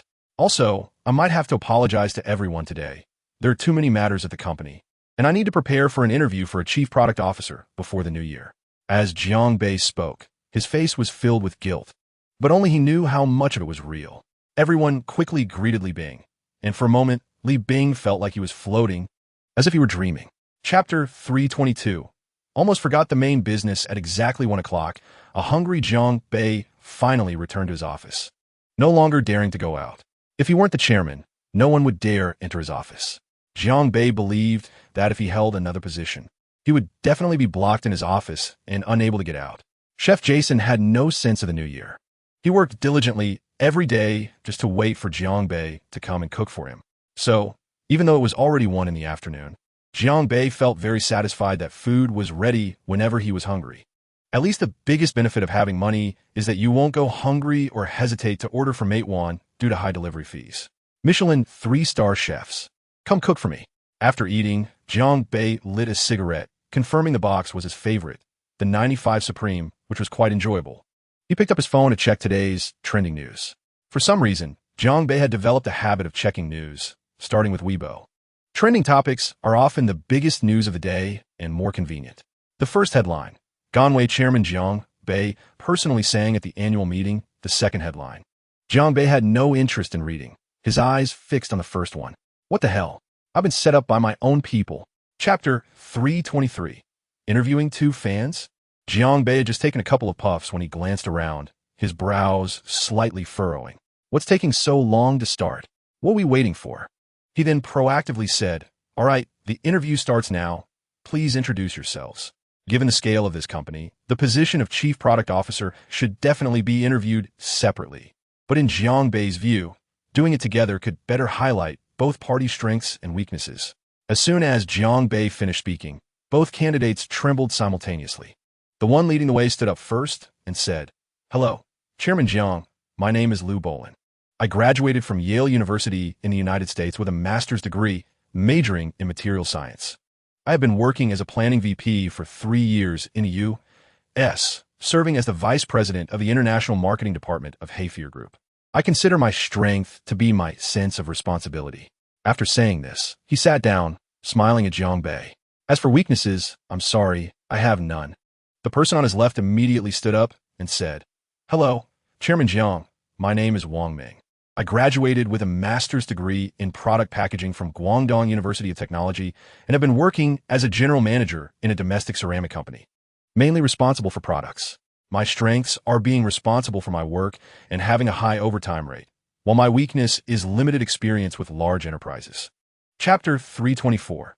The most difficult questioner, Liu Bolin's performance, made Jiang Bei feel that he was very composed, as if he could still respond fluently to the 10 daring executives present. However, Jiang Bei could clearly see a hint of excitement in his eyes and a slight evasive glance. From Jiang Bei's perspective, he was there to evaluate these 2 individuals, and every move they made could not escape his scrutiny.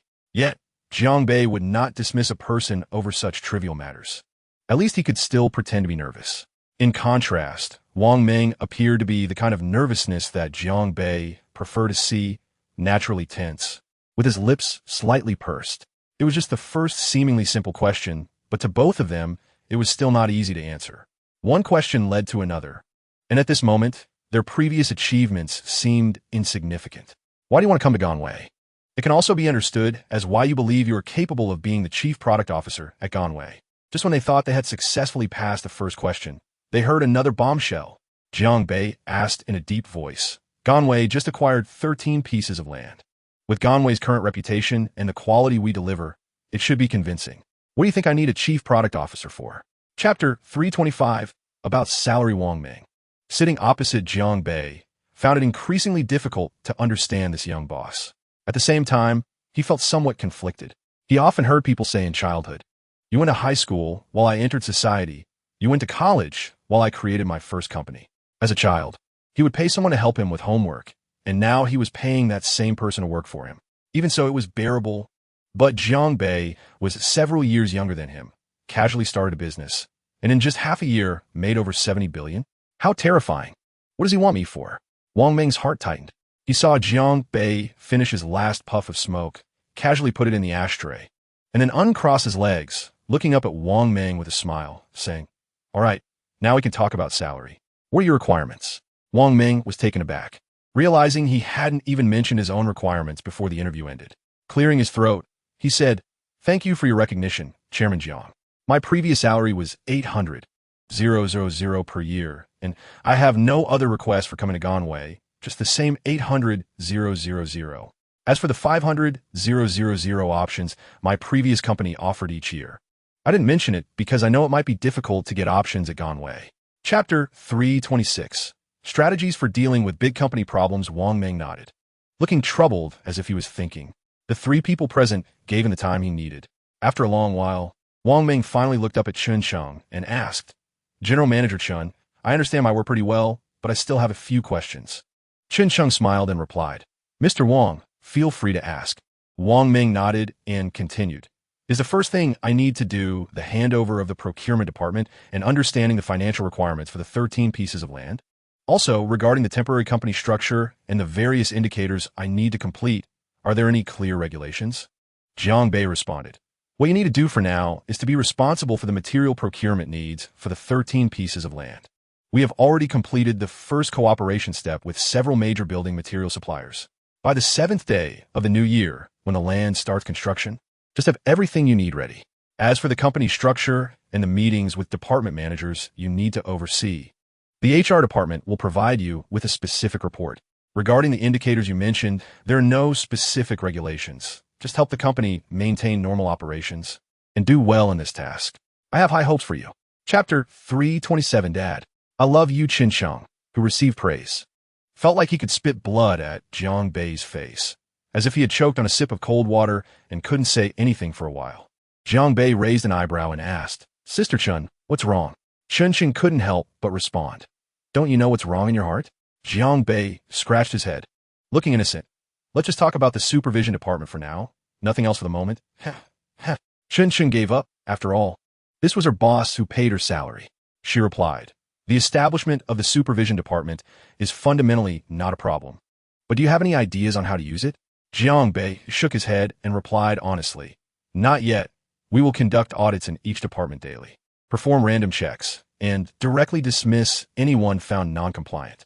As for management, we will keep them under review for a while. That's about it." Chun Cheng also shook her head and countered, "What should we do about truly capable employees who have to stop working for unavoidable reasons?" Jiang Bei said, "They can certainly provide proof to the company, but there will be no tolerance for slacking off at work, playing games, and so on." Chapter 328. Do you know Jiang Bei? After hanging up the phone, Jiang Bei finally felt how wonderful it was to have peace and quiet. Looking at the phone, his brows slowly furrowed again. Is this kid really reliable? Right now, Jiang Bei truly had no one else he could use. And how could he give the manager of the supervision department to someone he didn't trust? In Jiang Bei's view, the only suitable university classmates were Li Rui and Li Bing. He truly didn't know how much he owed the Li family in his past life to repay them in this life. Li Bing seemed to have found something he could do, and having stayed in West Africa for a year, both his character and skills had developed, and he worked hard. A salary this small could be described as a drop in the bucket for Jiang Bei. But this Li Rui, damn it, the ancient era's big fool, is not something to be taken lightly. Jiang Bei was genuinely afraid that this kid would bring a computer to work and just play games every day. So, Jiang Bei suddenly didn't know what to do. He thought about calling him again to remind him, but then thought better of it. Thinking he was a grown man, why be so fussy? Meanwhile, in northeast Liaoning province, in the big city of Taishu, in Kaiyuan County, in a house that was over 90 square meters, someone shouted, "Mom, Dad, I finally found a job." A man, standing at least 185 meters tall and as thin as a monkey, suddenly stood up and shouted loudly. Chapter 329. Your annual salary is only 300,000. Seeing Li Bing's confused expression, Jiang Bei also felt a bit sorry. Increasing the salary? It might not help much. Big brother, Dad, can you transfer me to another department? I don't want this kid to manage me. Li Bing pleva. Do you think this is child's play? This department is called the inspection department. What do we do? Who is responsible for you? Do you understand? Jiang Bei said angrily. As Jiang Bei's anger grew, Li Bing's awareness finally came back a bit, and he understood that this was not a joke. We will rectify the employees who dare to act recklessly from top to bottom, and they will directly obey me, understand? Jiang Bei said again. Li Bing numbly nodded, no longer speaking, not even having the thought of wanting to change departments. This was work, not a game, and while being a bodyguard was fine, being a manager was indeed a life-threatening job. So, in fact, Jiang Bei really had no one he could use. Although he had people close to him, they were far from meeting his expectations. If they weren't absolutely trustworthy, Jiang Bei wouldn't assign them to such positions in the inspection department. Seeing Li Bing like this, Jiang Bei finally felt a bit relieved and said again, "If there are no problems, you can leave for now. Your salary will increase by 50,000 every month. Be more serious. Be more responsible. Also call that bastardly Rue later and talk to him about this inspection department. Tell him not to run around these days and to read more books about inspections." Chapter 330. Dad feels bored, Dad. Crack. A loud shout directly shattered the teacup in the hall. Li Dad, unable to hold it, looked at the teacup worth over 100 yuan with a pained expression and shouted angrily at Li Rue, who had just walked out the door. Spendthrift. What are you doing again? Li Rue shrank his neck in fear and quickly said, "Dad, do you know what inspections are for? My department seems to be called the inspection department, and I've heard that all the people under me are from inspection backgrounds." Li Dad raised his eyebrows. Inspection department? Sounds like it has a lot of power. Wait, all the subordinates are experienced inspectors. This department manager is not ordinary. Inspection department? Li Dad pondered for a moment. Li Rue nodded slightly and continued. You know Li Bing, right? He is my deputy. I just got off the phone, and he said we only take orders from the board of directors and the president, which is Jiang Bei. Li Dad said, "This department has a lot of power, but it's also a job that offends people.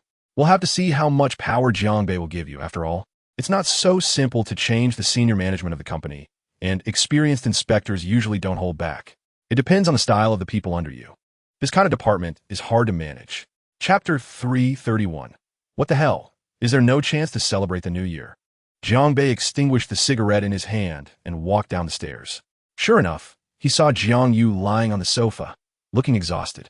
"What have you been doing? Buying things or selling things? You're this tired?" Jiang Bei asked with a smile. "Buying things, you have no idea. So many people, packed like sardines, it nearly suffocated me." Jiang Yu complained.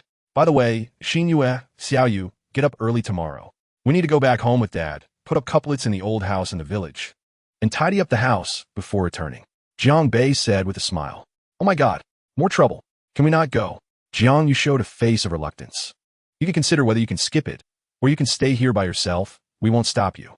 Jiang Bei raised an eyebrow and said, "Okay, then you remember to wake me up tomorrow." Jiang Yu pouted. After saying that, she hugged her tablet and continued watching a TV series. Jiang Bei walked over to take a look and found it was the second season of Orc Walker. He nodded slightly. It seemed that Lita was planning to make Orc Walker a long-term development strategy. Just as he was thinking about Lita, the phone rang. Jiang Bei picked it up and saw it was indeed someone he was thinking about, Lita's president, Zhang Quan. Chapter 332. How to handle funding provision early in the morning. Jiang Bei, who was transitioning into a new role, habitually opened his phone to take a look. It was a perfect waking time, exactly 7 o'clock. No matter how late he played with Su Xinyue last night, Jiang Bei had absolute energy to complete the work of a new day. This is also an essential quality for a successful person in a high position. Things like lack of sleep or not being in a good state are impossible in their eyes. No matter what, they must adjust their spirits to the best, most motivated state. This is the first thing to do every morning. Get up, Xiao Yu. After just finishing washing up, Jiang Bei banged on Jiang Yu's door. Meanwhile, Su Xinyue had also gotten up. The alarm clock was indeed effective, especially in such serious situations. But Jiang Yu, stop making noise, I won't get up. Jiang Yu's muffled voice came through the door. Jiang Bei's brows furrowed slightly and then relaxed, a smile gradually appearing at the corners of his mouth. All right, you can sleep here. Xinyue, hurry up, we need to set off. The first half of his sentence carried a sense of helplessness and affection, but the second half suddenly raised in volume. Chapter 333. This is possible, what's wrong? Is the company looking for you? Su Xinyue asked with a hint of concern. No, it's relatives. Jiang Bei hesitated for a moment, but still spoke honestly. He had nothing to hide from Su Xinyue. Relatives? Su Xinyue was taken aback. Yeah. Now that the Jiang family has money, too many people are coming to rely on us. Plus Dad is bored in Yangqing. Su Xinyue lowered her head and thought for a moment. In less than a minute, she raised her head again to look at Jiang Bei. The smile in her eyes made Jiang Bei's eyes light up. Could this girl have a good idea again? What kind of brain does she have? Usually so silly, but so clever at critical moments? Jiang Bei's heart couldn't help but get excited, his little heart racing, feeling very nervous and excited. The nervousness and excitement weren't about how to properly arrange these relatives wanting to rely on them, but rather about whether Su Xinyue would surprise him again. Su Xinyue slowly spoke. Although I don't know how you view these relatives, I feel that since you can think about it seriously, it shows that you are still willing to help them. Following that, she revealed a bright smile, confirming with her eyes that it was the kind Jiang Bei liked. Chapter 334. 20 have arrived? One good thing about the countryside is that the yard is very large, and it's a standalone house. If it were to be demolished, that would be great. However, at this time, selling the house really wouldn't fetch much, and no one is willing to buy. Building it oneself is much better. One luxury car after another drove along the village road, leaving the villagers in shock. Instantly, everyone realized that Big Brother Zhang's family had returned. Hurry up and bring the prepared gifts. So, as soon as Jiang Bei's family entered the house and lifted the large cloth covering the sofa, before they could even sit down comfortably, someone knocked on the door. Big Brother, you're back. A man outside exclaimed, looking very much like Jiang Yuan. Jiang Bei recognized him as his father's younger brother, his real younger brother, Jiang Ao. A few words hadn't been exchanged when there was another knock at the door. This time, it was a family of three, the family of his mother's older brother, Zhang Xine's family. The little girl had grown up and was already in elementary school.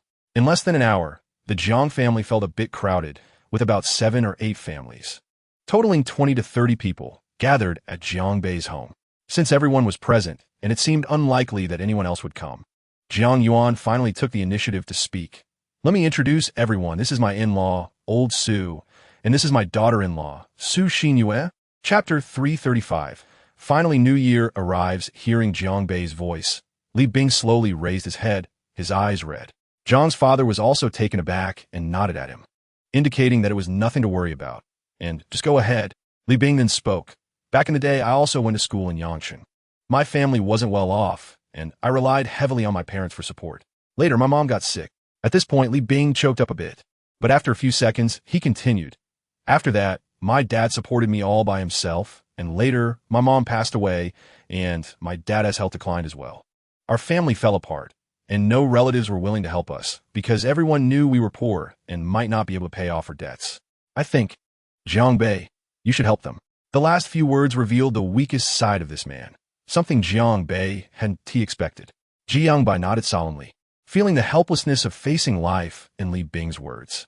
After pondering for a moment, he said directly, Dad, there are a total of 8 families. I've decided to provide $2 million as startup funds for each family, no matter what they use it for, as long as it's not for enjoyment.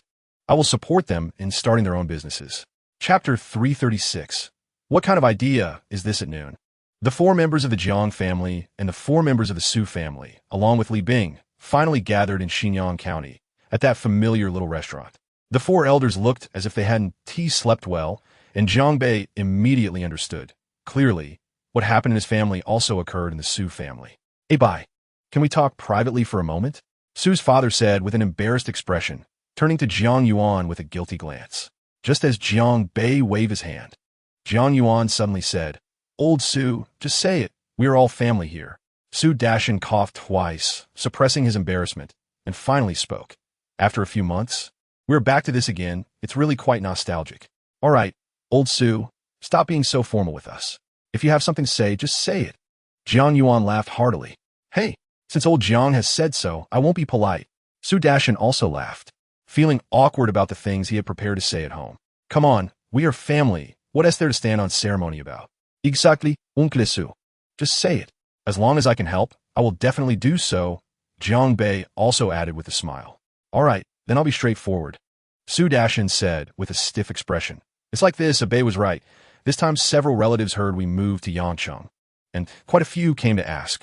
For a few close relatives, I mentioned that Jiang Bei is my son-in-law. Who knew that once I said that? They couldn't sit still. You all know a Bei's reputation. Chapter 337. When Zakai comes to deliver gifts, Jiang Bei and Su Xinyue had been chatting nonstop, occasionally bickering. And Jiang Yu would also chime in from time to time. However, when the two started to show off their affection, Jiang Yu completely pretended to be mute and stopped responding. On the other side, in a Land Rover following the Maybach, a Guang had lost interest in playing games. Sitting in the passenger seat, he looked at the leather seats and the huge sunroof, excited. Dad, did my brother-in-law buy this car too? A Guang asked excitedly. Of course. After the new year, you won't need to go anywhere. We'll still have some money at home. Find a good daycare in Yangcheng, anyway. You'll finish school after the third day of the new year, and it won't matter for this half a year. Then just study honestly in Yangcheng for high school, and strive to get into a decent university. By then, your brother-in-law can help you find a job. Otherwise, without some education, let alone your brother-in-law, we won't help you either, Su Dashin said seriously. Dad, my exam location is still in Xinyang County. How can I go to Yangcheng for university? A Guang pleaded. Abai, a Guang's exam location is still in Xinyang County. Su Xinyu asked. Jiang Bai casually replied, no problem. I'll talk to Zhang Tianming later to help him change it. And if that doesn't work, we can arrange a transfer to a high school in Yangcheng. Chapter 338. Relatives have arrived so. When Jiang Bei opened the small box, he was shocked for a long time. Richard Mille, a watch brand with an average price of over $1 million, was something someone like Jiang Bei could hardly ignore. However, when he opened the box and saw the most popular watch right in front of his eyes, he was stunned for a while. As for watches, the one Jiang Bei held was also in the tens of millions range, a custom piece from Vacheron Constantin. Regarding brands, Jiang Bei wore Vacheron Constantin himself, and the gifts to family members were also Vacheron Constantin because of its connotation and its understated appearance. But the Richard Mille that one Zakai gifted Jiang Bei truly embodied what luxury meant. The words Richard Mille Min S Series RM056 10th Anniversary Edition instantly flashed in Jiang Bei's mind, along with a domestic price of $13,300,000. Did this kid get greedy? Is he really that rich? Jiang Bei thought to himself. But recalling the price he paid to acquire the Four Seasons Hotel and the salary he had received over the past 6 months, he felt relieved. He nodded slightly and suddenly laughed. General Wenza, are you trying to butter me up? Wanting a promotion? Chapter 339. Dare to be bold. Not just for show, a group of people walked in, all wearing smiles, occasionally looking back. It was no exaggeration to say they were surprised by this large villa. They had long known that the Jiang family had prospered, but the cars and watches seemed unimpressive compared to the house. Only the house in Yangcheng. Such a large villa was truly something that could create a visual impact. How much would such a big house cost?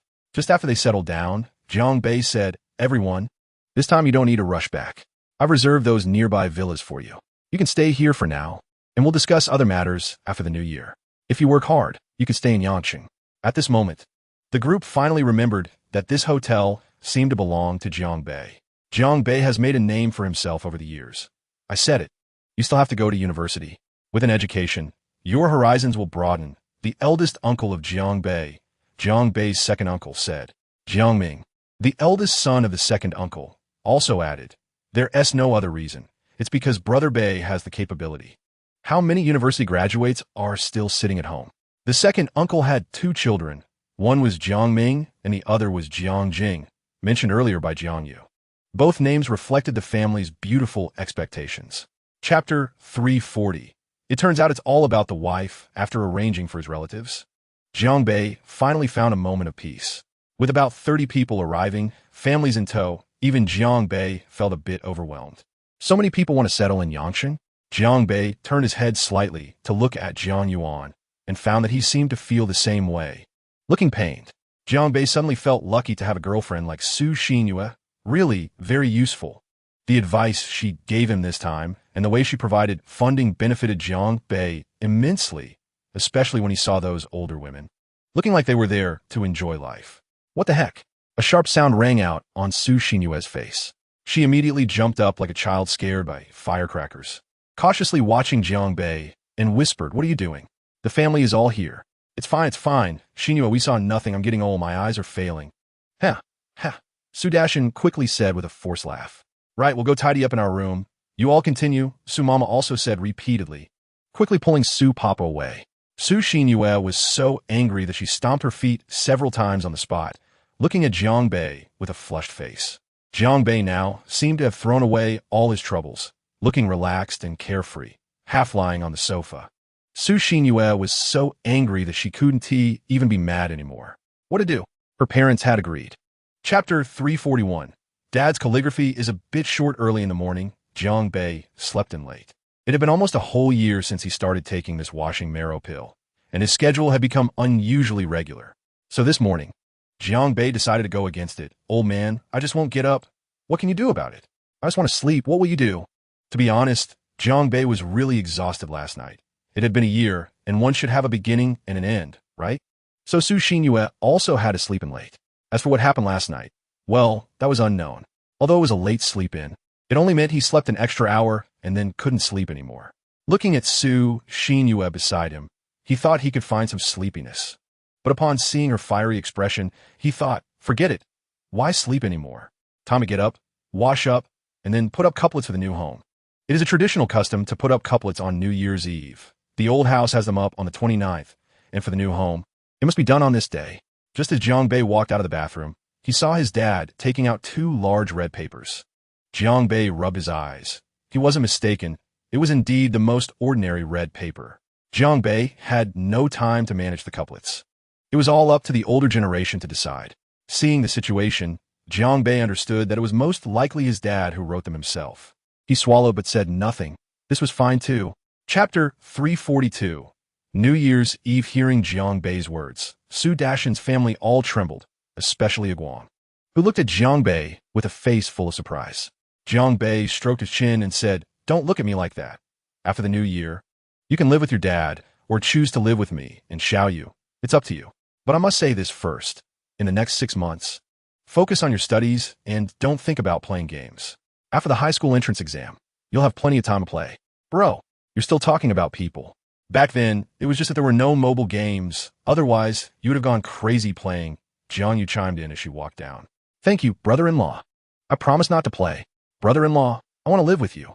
Guang instantly replied. Su Dashin frowned and said unhappily, "You little rascal. Forgetting your dad as soon as you have a brother-in-law. Huh? Living with you guys is too much trouble. It's better with your brother-in-law and sister-you. Who can help me with my studies?" Guang shrank his neck, but couldn't back down now. Stop bothering your sister-you. She has to prepare for the college entrance exam, which is much more important than your high school entrance exam. Su Dashin said discontentedly. Got it. But I decided to stay here. Guang said again. Chapter 343. About your arrangements. The meal was all prepared, but no one was the first to pick up their chopsticks. When the firecrackers in the yard were lit, the crackling sounds reached the ears of those inside, signaling that the family reunion dinner on New Year's Eve was about to begin. Jiang Bei generously brought over 2 boxes of Ace of Spades champagne for his relatives to drink. Jiang Yuan sat in the main seat, with Jiang Bei sitting beside him. As the firecracker noise ceased, Jiang Yuan stood up and said loudly, "Today, being able to gather here, regardless of the reason, I, as the eldest of the Jiang family, am very happy, and I also look forward to it. I hope everyone can have a good development in Yangcheng." Saying this, he raised his glass and continued. "For the first toast, I toast to everyone. I know that because of my son, everyone wants to come to Yangcheng for a warm meal. This is normal. Regardless of whether it is me, Jiang Yuan, or Jiang Bei's mother, Zhang Yu, we are all very willing to receive everyone. All right, without further ado, let's all toast." Everyone stood up at the same time, responding in unison, and downed their glasses in one gulp. Jiang Papa said again, regarding your arrangements. Jiang Bei and I have thought a lot. Everyone comes from a rural background, with limited resources and abilities. Next, let's have Jiang Bei share these arrangements. which may be pleasant but also unpleasant. Chapter 344. Can we not talk about work? As Jiang Bei's words fell, everyone present fell into silence. They all understood that Jiang Bei was indeed doing his best. Money shouldn't have a first time. The poor shouldn't take handouts. Although this is an ancient saying, it should also apply to the proud poor. However, in Yangcheng, under the economic crisis with skyrocketing unemployment rates and graduates struggling to find jobs, how many people can still have pride? After a long time, Jiang Bei's uncle sighed, and the first to speak was Jiang Jing, the eldest son of his second uncle's family. Beige, I agree with what you said. We can't just take your money without reason, even if we are relatives. It doesn't work that way. This time, since you are willing to help us start a business and allow us to do some business, I feel very satisfied. Jiang Jing said. Jiang Bei silently nodded, not speaking further, and looked at the others. The second uncle is a few years older than Jiang Yuan, and because he married and had children early, the eldest in the second uncle's family is also a few years older than Jiang Bei, at just 25. But due to living in the countryside, there's a hint of maturity in Zhang Tingting's eyes as she turned around and said, I also agree with Bei's words. Originally, everyone had some means of survival, and with the funds brought by Bei, I believe we can do big things. Chapter 345. Jiang Bei is still busy, so while these people were still enjoying the reunion dinner, Jiang Bei's phone rang again. Looking down, it was old Ma. Wow, he couldn't sit still any longer. There are only a few people in the whole of Huaxia that Jiang Bei respects, including old Ma, little Ma, Wang Jianlin, and Su Jiayin. Jiang Bei stood up, returned to his room, and answered the call, cheerfully saying, Brother Ma, I haven't called you yet. How come you called me first? It's New Year's Eve. Ha ha, Jiang, little brother, you're joking. It's New Year's Eve that we should call. Otherwise, will I be able to get through to you on the first day of the new year? Olma also spoke at the same time. Jiang Bai raised an eyebrow. This guy calling didn't seem to be just for New Year greetings. He proactively said, during the new year, you shouldn't still be busy with work, right? You've worked all year round. Hey, Brother Ma, come to Yangqing to play when you have time. I prepared some good wine this time. That's right, definitely. People like us, no matter when, have to be prepared for work. Hey, just a few days ago, there was some job-seeking program in Guang province that asked me to go. Isn't that ridiculous? Where do I have the time for that? So, I specially came to ask you. Chapter 346 New Year starts with good relationships after hanging up the phone. The result was that 3 of the 4 people from the last dinner came again. As for that little General Ma, Jiang Bei really had no interest. It was just that there was some unpleasantness due to the development of Tiandao and Tengxuan in the past, but etiquette should still be maintained. Jiang Bei just didn't want to take the initiative. Being willful occasionally is fine. The entire afternoon, starting from around 4 o'clock when Zhang Quan took the lead, all the way until 6 o'clock when dinner turned into a banquet, Jiang Bei didn't go back. He just stayed in the study making phone calls, one after another. Jiang Bei was very busy, really busy. All he wanted was to have a good new year. By 6 o'clock, after receiving countless phone calls, Jiang Bei's voice, although still cheerful, had turned into an expressionless existence. Jiang Bei was contemplating a very serious issue. Was his phone number 2 exposed? How could a deputy general manager be calling him? What company's boss, this and that? Jiang Bei didn't recognize most of them. Contracts came in every day, yet one after another, company bosses called to check in. What is going on here? Can't they just send a text message? Soon, someone from the district called, and then Secretary Wang also called. He couldn't ignore these calls. Chapter 347 Jiang Dad's dream. After hanging up the phone, Jiang Bei didn't rush to go out. The scene from just now had scared him. These 30 or so people didn't leave after finishing their meal. Well, that is human nature. Since they came to Jiang Bei's for the new year, they might as well wait to watch the Spring Festival Gala before leaving. Although the Spring Festival Gala in recent years has been hard to praise as relatives from the countryside, this habit is still there. At the end of the year, there aren't many good shows, and there aren't many interesting activities. It's nice for the family to gather in front of the TV to watch the Spring Festival Gala, enjoy some skits, and listen to songs.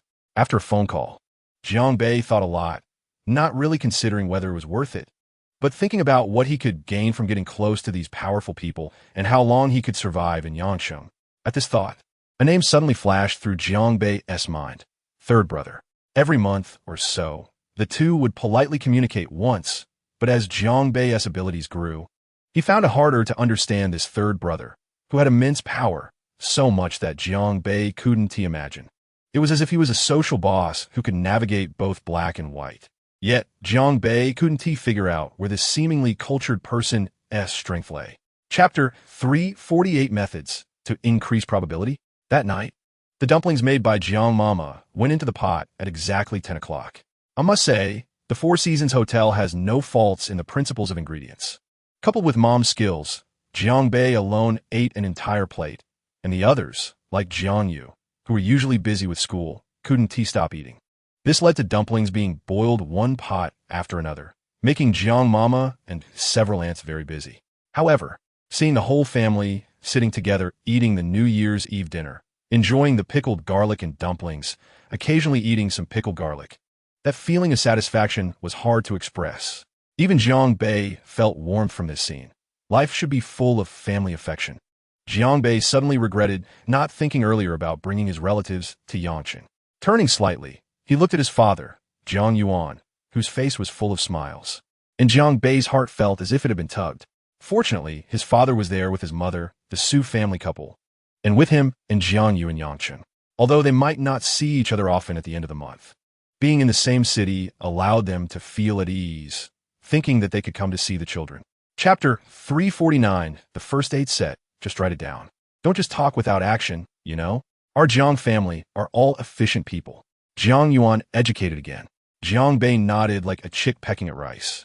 And even Su Xinyue couldn't sit still, as if there was suddenly a nail on her stool, making her uneasy. But Jiang Dad obviously didn't notice these. And in Jiang Bei's view, Dad was very clear-headed. He must have been stimulated by that dream in the afternoon. Jiang Dad continued, however, Abe, I'm still at ease with you. You can run such a big company, so you surely won't procrastinate on anything. How about this? In the next few days, you and Xinyue make time to go to the hospital for a full checkup. If everything is fine, hurry up. And for the next 6 months, don't smoke your broken cigarettes. Just be honest and prepare for pregnancy. Once you have a baby, your mom and I can help take care of it at home. Got it. Jiang Bei knew that he couldn't get past this hurdle with his dad, especially when Jiang Yuan spoke. Who dared to say no? This is Jiang Bei's dad. How did they come to Yanshan? Wasn't it all thanks to Jiang Bei? Third uncle was watching second uncle with great interest, as if saying, go on, what is the bad influence? What did you just say to me? What about female comrades? What is wrong with female comrades? Chapter 350 Li Bing. You're asking for death. Who was the happiest person present? It must be Jiang Yu. Seeing her brother suffer was so exciting. Serves you right. Serves you right. You always threaten me. Now look, you've been threatened too. Jiang Yu silently cheered in her heart, completely ignoring Jiang Bei's increasingly darkening face. But who is Jiang Bei? He would notice the moment someone looked at him. He was overly cautious about his safety. Slightly glancing over, he saw Jiang Yu smirking, wanted to laugh, but not daring to. Jiang Bei's mouth twitched, and he softly said, little Yu, it's fine if you want to laugh, just laugh. Hearing this, Jiang Yu, who had her intelligence reduced to nearly zero due to Mom's dumplings and Dad's requests, suddenly couldn't hold back. Ha ha ha. Oh, brother, you've also stumbled today? Ha ha ha. Jiang Yu stopped because she suddenly realized that the reassuring words she had just heard were actually from her brother Jiang Bei. Jiang Yu's head went blank.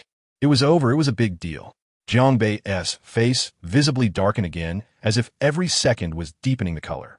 Chapter 351, The Beautiful Dream of New Year's Day. The two of them stayed in the study for a full hour, and when they came out, Su Xinyue's face was already red to the root of her neck. Jiang Bei's expression wasn't good either. He looked a bit nervous. Heaven knows what these two were searching up there. As a group of relatives who had been through it, they looked at how Su Xinyue walked, and it didn't look like an act. What on earth were these two doing up there? Su Xinyue stood in front of the sofa, fidgeting for a while. Jiang Bei pushed her, and only then did Su Xinyue take the initiative to speak. Mom and Dad, Uncle and Aunt, I've discussed it with Jiang Bei. This year, we will work hard to strive for. What are we striving for? Hurry up and say it. We're all dying of anxiety. Jiang Yuan slapped his thigh, looking anxious. This year, we will work hard to try to have a baby. Su Xinyue's voice got smaller and smaller until she used her ultimate skill to completely lower her voice, barely louder than a mosquito. However, everyone present was silent, but clearly heard Su Xinyue's words. At this moment, some relatives who had doubts about Jiang Bei's wife completely understood Jiang Bei, or rather the Jiang family, had now recognized Su Xinyue. Chapter 352. Come tomorrow, just come directly. So, Zhang Bei couldn't quite explain what he was feeling right now. His head was in a mess because the dream from last night felt too real. Although he had already woken up quite a bit, that indescribable feeling had filled his mind. It felt as if he had lost something, a feeling that was hard to articulate. Holding Su Xinyue's hand, he went downstairs to find 4 elders sitting on the sofa, seemingly discussing something. Each person's face showed surprise, which soon turned into shock, exchanging glances with each other. Then, noticing the 2 coming down the stairs, it looked like Zhang Dad had said something, and all 4 stood up, staring intently at Zhang Bei and Su Xinyue. Zhang Bei was like, "What's going on the first day of the new year? Why does this feel so much like when he was a kid after a parent-teacher meeting?" Zhang Bei scratched his head and asked Mom and Dad, Uncle and Aunt, "Why are you looking at us like that?" Su Xinyue looked just as confused. "And nothing. Sit down and talk," Zhang Dad quickly said. At this, the group seemed to suddenly realize and hurriedly invited Zhang Bei and Su Xinyue to sit down. Chapter 353. System, you're messing with me. Hey, wait a minute. What did this kid say about coming tomorrow? Tomorrow? Coming on the second day of the new year? All right then, just in time, Li Bing is also bored. The Four Seasons Hotel, Julong Lake Villa District, Villa number 49, the biggest one, is my home. Zhang Bei replied with a smile. Good kid, you've moved into a villa. Less nonsense, come tomorrow, just come directly. Call Li Rue. It's always one of Zhang Bei's favorite pastimes, because he can curse him without worry. When they were in school, Li Rue couldn't beat Zhang Bei, and with the addition of the father-son dynamic, he had no temper. Now, as Zhang Bei's employee, how dare he argue with his boss? Why do you still act like a big fool? I said I'd get you a ticket, so just shut up and go buy a first-class ticket. Jiang Bai scolded. Big brother, I have no money. My dad won't give me any, and my red envelope money isn't enough to buy it. Even the economy class tickets are sold out. Li Rue said with a distressed look. Damn it. Send me your ID number. I'll have someone book the ticket for you. All right, wait. I'll send it to you right now. Li Rue jumped up. No need to wait. Hang up. See you later. Damn it. Chapter 354. I choose to shut down. What is the point of getting a system to cultivate immortality? Money has become a number, and using it to buy spirit stones or something like that. Zhang Bei still didn't have such lofty dreams. Being a wealthy person was already satisfying enough, though sometimes it was really tiring. For example, right now the whole family, along with Li Bing, had just finished breakfast and were still chatting and laughing on the sofa, waiting for relatives to come over. On the other side, Zhang Bei had just sent Li Rue's ID number to Li Bing and returned to the study. What are you doing? Answer the phone. The phone kept ringing, and it just wouldn't stop. As someone of this status, who would dare to send a group blessing message? It would be better not to send anything at all, as it would only add to the bad feelings. So far, Zhang Bei hadn't received a single message. The first call was from Zhang Tianming, and as the second in command of the Tiana district, he had a bit of a personal relationship with Zhang Bei. So, out of courtesy, he should show some respect. What is Zhang Bei's respect? It was simply answering other people's calls. Just after hanging up, before he even walked out of the study, another call came in. It was Secretary Wang, and he still had to answer this one. Happy New Year, Secretary Wang. Zhang Bei smiled and said. Chapter 355, A Family That Gets Drunk. If the previous atmosphere was still filled with tension, it became much more harmonious after when Zakai and Wang Xin arrived. Uncle and Aunt, what were you just talking about? I could feel your anger from outside the door. One Zakai asked with a smile. As the saying goes, you don't hit someone with a smiling face. When Zakai has now completely understood this, keeping a smile on his face every day, even though his skin hasn't recovered from winter and has tanned. It's easy to get dark, but hard to get fair. Don't mention it, Xinyue is probably pregnant, and this kid is still here acting like it's nothing. Shouldn't he get scolded? Jiang Yuan glanced at Zhang Bei and casually said. The anger had subsided quite a bit, so they let it go. Zhang Bei lowered his head and sighed. How could she be probably pregnant? Wen Zakai's mouth dropped open in shock. He wanted to say something, but didn't know where to start, feeling quite distressed. Wow, Xinyue is pregnant. When did this happen? Wang Xin exclaimed with surprise. As if being pregnant at this age was something particularly enviable. It was Zhang Bei who spoke last night, as he really couldn't bear to listen to his parents rambling anymore. Chapter 356. Life should be natural. At 5 in the afternoon, the family's lunch and dinner finally finished, and Zhang Bei, Zhang Yuan, and even Su Dad and Li Bing, Wen Zakai, among others, had all drunk quite a bit. However, no matter how much Jiang Yuan drank, He firmly wouldn't let Su Xinyue have a single drink. Don't ask. Just know that she is pregnant and can't drink. So from 5 o'clock, the drowsily Bing helped Jiang Bei back to his room. And until 5 the next morning, for a full 12 hours, Jiang Bei kept sleeping. He hadn't even taken a hangover remedy because it was the new year and everyone had enjoyed drinking. Feeling uncomfortable while drunk was no big deal. Early in the morning before dawn, Jiang Bei woke up. The first feeling was a headache. A splitting headache. He had drunk too much yesterday. Turning his head, he looked at the still sleeping Su Xinyue, then checked the time. It was just past 5. He got up and went to the bathroom to wash up. After taking a detox pill, the headache eased quite a bit, and looking at the strong hangover remedy, he thought, forget it.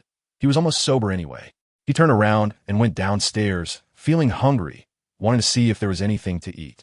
Just as he walked down the stairs, he ran into his dad, and about to speak, he saw Su Xinyue's dad, Su Daxian, also coming down the stairs.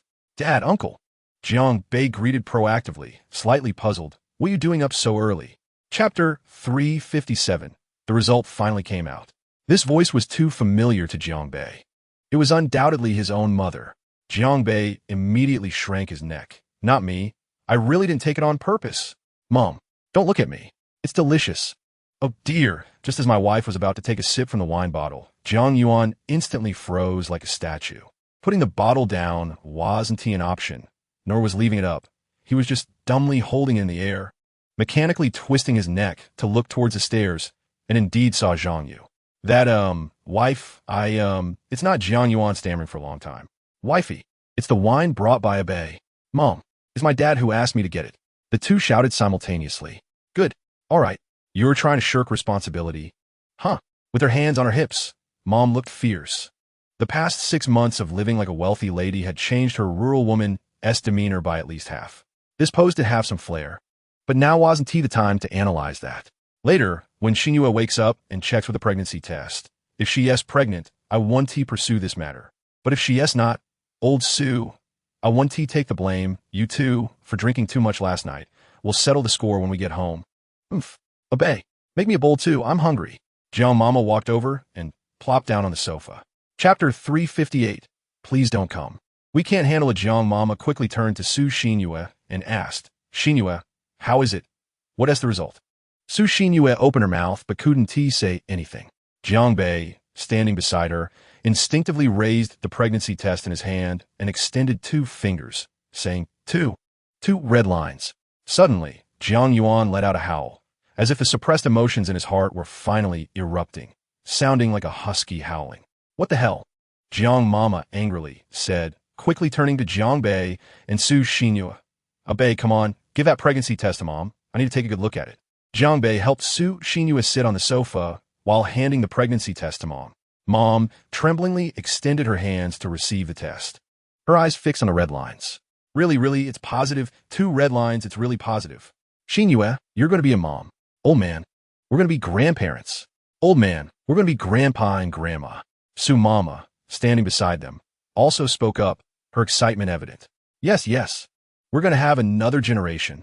Jiang Yuan and Su Daxian were also excited, intently staring at the little stick in Jiang Mama's hand. Chapter 359. Lucky you came early. You start tomorrow from 8 to 10. The whole family was revolving around Su Xinyue, even informing all their relatives, at least those in Yangqing.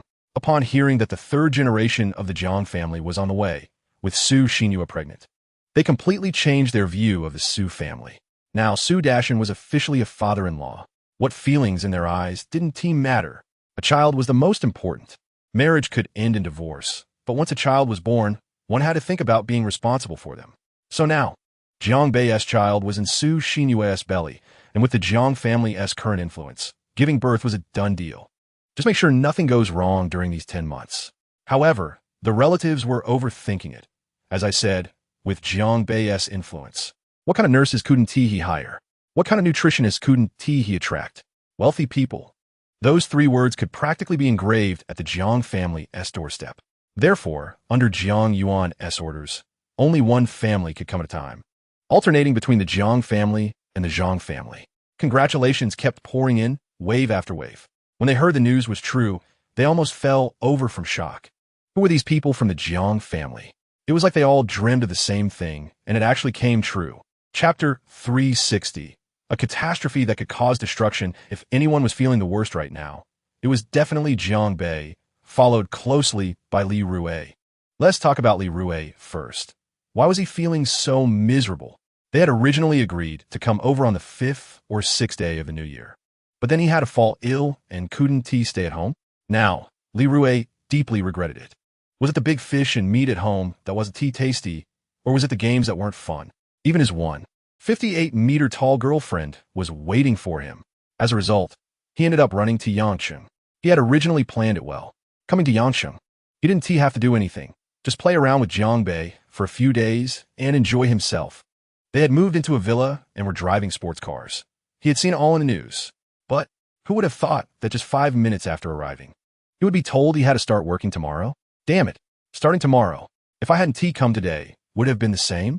Similarly, Jiang Bei was feeling even worse. His misery stemmed from 3 main points, far worse than Li Rue. First, he had just thought of a comprehensive plan to completely reform the Dare to Invest group and implement a senior management rotation. And what happened? They hadn't even officially started work yet. An incident occurred, just like that. How could he not be troubled? What rotation? What the hell? Chapter 361. The calm before the storm. Jiang Bei handed his phone to Li Bing, and only then did they begin to understand what had happened. It turned out that the people from Tiandao Technology had finally encountered a problem with their super account. What is a super account? It's a high multiplication chance, combined with almost free point tokens that can completely disguise the user as a super wealthy player in the game. Through these accounts, this method of acquiring point tokens could also win over a large number of players looking to take advantage. Over time, how could the owners of these super accounts resist the temptation of such a lucrative opportunity? Then the issue was exposed. The incident started because a user of a super account met a girl in the game who was a college student, a complete internet addict, and they began a wonderful and romantic online relationship. Naturally, the girl contributed everything she had. Eventually, she discovered that this guy was not a wealthy person at all. Even the sports car he drove was rented. To make matters worse, he even had a wife and children. When the story reached this level of drama, it naturally attracted a lot of attention, and within just a day, the situation had escalated. Chapter 362. Jiang Bei as countermeasure. Hello everyone, players of the Tiandao game. I am Jiang Bei, the chairman of the Dare to Invest group. I believe many of you know me, but today I represent millions of players and want to say a few words to you. First of all, regarding the Tiandao game, personally, I like it and look forward to more modes and stronger dungeons in the future. In my spare time, I do take time to play games, and Tiandao is my most important way to pass the time. However, I can responsibly say that I do not have a super account. You might not believe it, but you can search for my ID, which is Beijiang, and I'm only level 50. I believe this name shouldn't belong to anyone else, right? Although I don't have as much time as everyone else and can't reach max level immediately.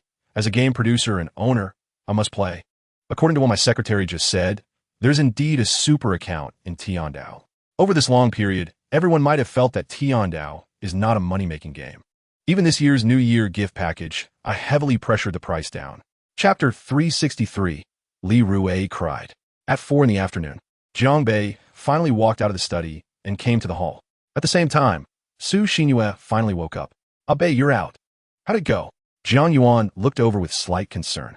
Jiang Bei smiled faintly and nodded, replying, "Don't worry, Dad, it's all resolved." "Bro, it's actually about the game." "Oh my god, I just saw it." Jiang Yu shouted from the side. "It's fine, just check the trending topics on Weibo now, and you'll know," Jiang Bei said as he ruffled Jiang Yu's hair. At that moment, Su Xinyue, still groggy, walked down the stairs and even stretched lazily. "Hey, sister-in-law, you're up." Jiang Yu looked at the stairs in surprise. Following her voice, the attention that had gathered on Jiang Bei suddenly shifted to Su Xinyue, and Jiang Bei naturally looked towards the stairs as well. "Why are you all looking at me like that?" Su Xinyue suddenly felt a bit confused and didn't know how to react for a moment. I just had a dream that I was pregnant. It really scared me. I'm still so young," Su Xinyue pouted and said. Looking again at the pregnancy test stick that had been left on the coffee table and not picked up, Su Xinyue was momentarily speechless. Chapter 364. Talking about Jiang Bei is just too enjoyable. So, when Li Rue faced a plate of seafood platter, he could no longer hold back his tears. You guys eat first. I'll go to the restroom." Li Rue took a reluctant glance at the table of dishes and hurriedly went to the restroom. What do you need to go to the restroom for? Wipe your tears and come back to eat. Everyone present had twitching corners of their mouths. Was it really necessary to cry over a meal? What is wrong with this kid? How much grievance has he suffered? He just picked up his chopsticks and started crying. Well, Li Rue hasn't eaten all day. Li Bing scratched his head and said, looking helpless. Really, if he was going to eat, he could VE said something earlier. Why do you have to cry at the dinner table? Making it seem like I wronged him. Jiang Bei stroked his chin, also looking puzzled. Jiang Dad smiled helplessly. Li Rue was indeed an interesting person, unable to eat, but still not long after, Li Rue returned, looking awkwardly at everyone and said, sorry, I was hungry all day, my tear ducts aren't very developed, and I don't know why they just came out. Sorry, everyone, please don't mind. It's fine as long as you don't cry anymore. We're still good friends, Jiang Bei said with a smile. Chapter 365, We Won at Tiandao. Jiang Bei took 2 tissues from the box, wiped his mouth, and continued looking at the computer. Meanwhile, downstairs, Li Rue continued talking, spitting saliva everywhere. Occasionally taking a sip of water. Talking about Jiang Bei? That could be talked about for a whole day and night. Jiang Bei has too many stories. In freshman year, he outsmarted the teacher. In sophomore year, he competed with the surveillance camera to see who was faster, and in junior year, he stopped studying. At that moment, seeing Li Rue so excitedly sharing, Li Bing could no longer hold back and quickly added, right? I remember we had a teacher named Tang Shulin. Jiang Bei failed him twice, and it made him so angry that Jiang Bei even sent him threatening texts. And also, the old man selling grilled corn at the entrance is the most familiar with Jiang Bei, because Jiang Bei always manages to pick the best ones. The counselor has a good relationship with Jiang Bei and often asks him out for a smoke. Although Jiang Bei's academic performance wasn't great, his social skills in college were truly commendable. Just look at his group of roommates. Sigh, no way to describe. Jiang Yu listened in shock. Her brother had such stories in college. Such a brother still wanted her to apply to South China University of Technology, and he even urged her to study every day. Jiang Yu suddenly felt like the world had changed. Chapter 366. This is the real roller coaster. Tiandao Technology Group, 10th floor, in the president's office. A man in a black suit was sweating profusely, standing in front of his desk on the phone, occasionally wiping the sweat off his forehead, as if facing immense pressure. In front of him stood a group of people respectfully, including his secretary, assistant, finance manager, planning manager, general manager, and several vice presidents. This man is Wang Kai. The president of Tiandao Technology, Wang Kai, was on the phone with Jiang Bei, and no one knew the pressure he was under.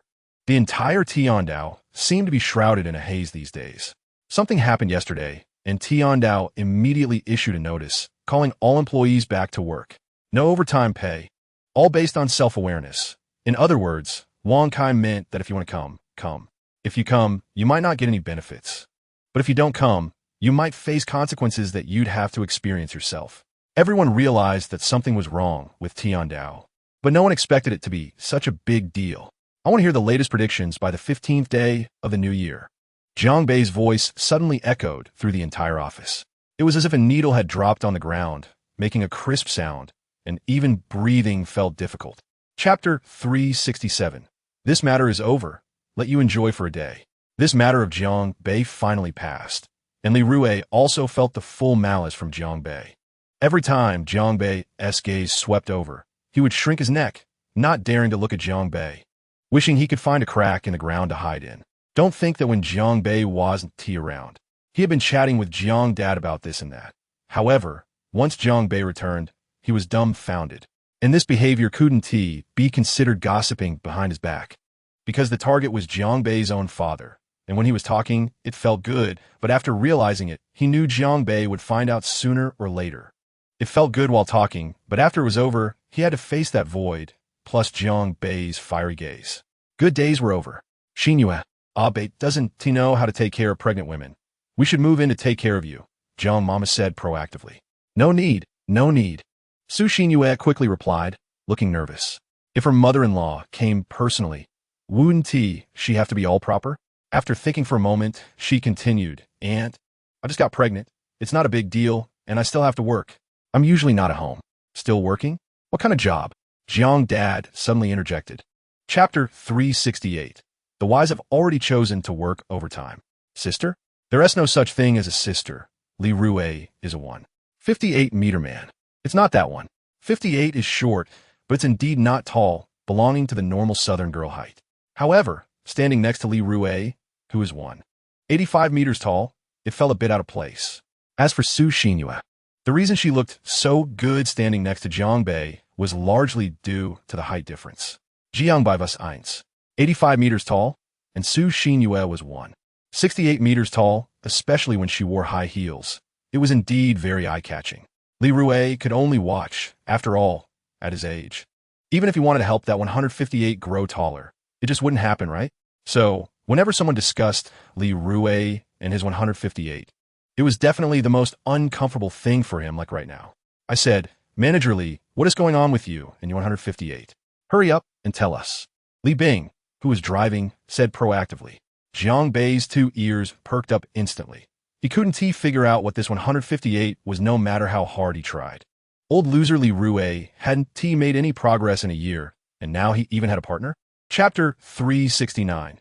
The rules of daring. Jiang Bei sat down on the sofa, took out a pack of cigarettes from his trenchcoat pocket, and casually pulled one out and lit it.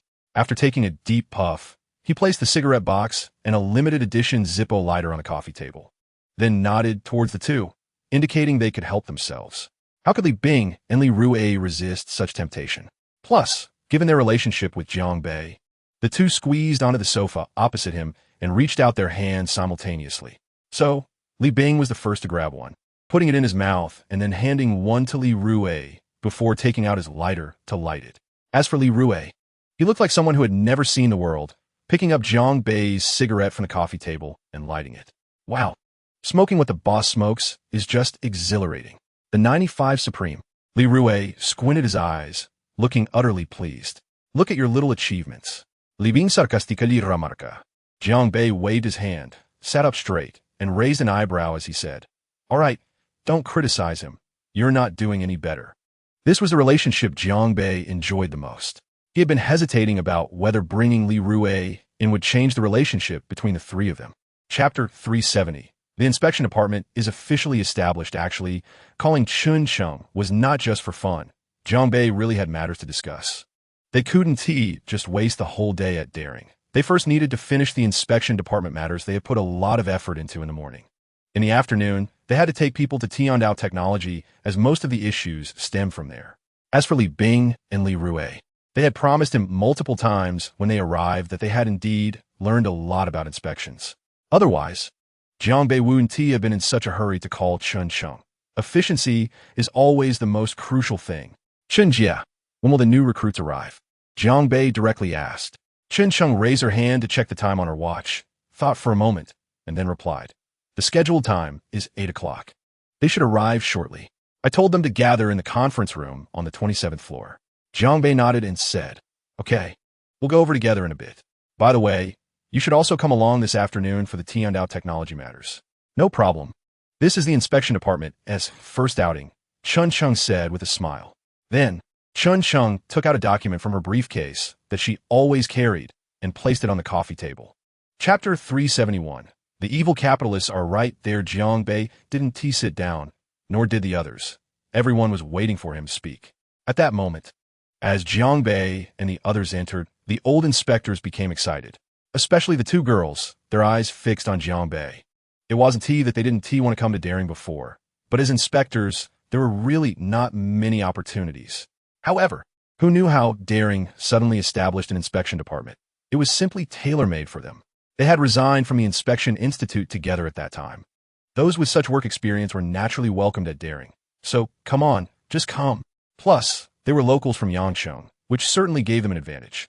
In fact, it was that the Inspection Institute's treatment was poor, but Daring's salary was simply high enough, plus Jiang Bei was just too handsome.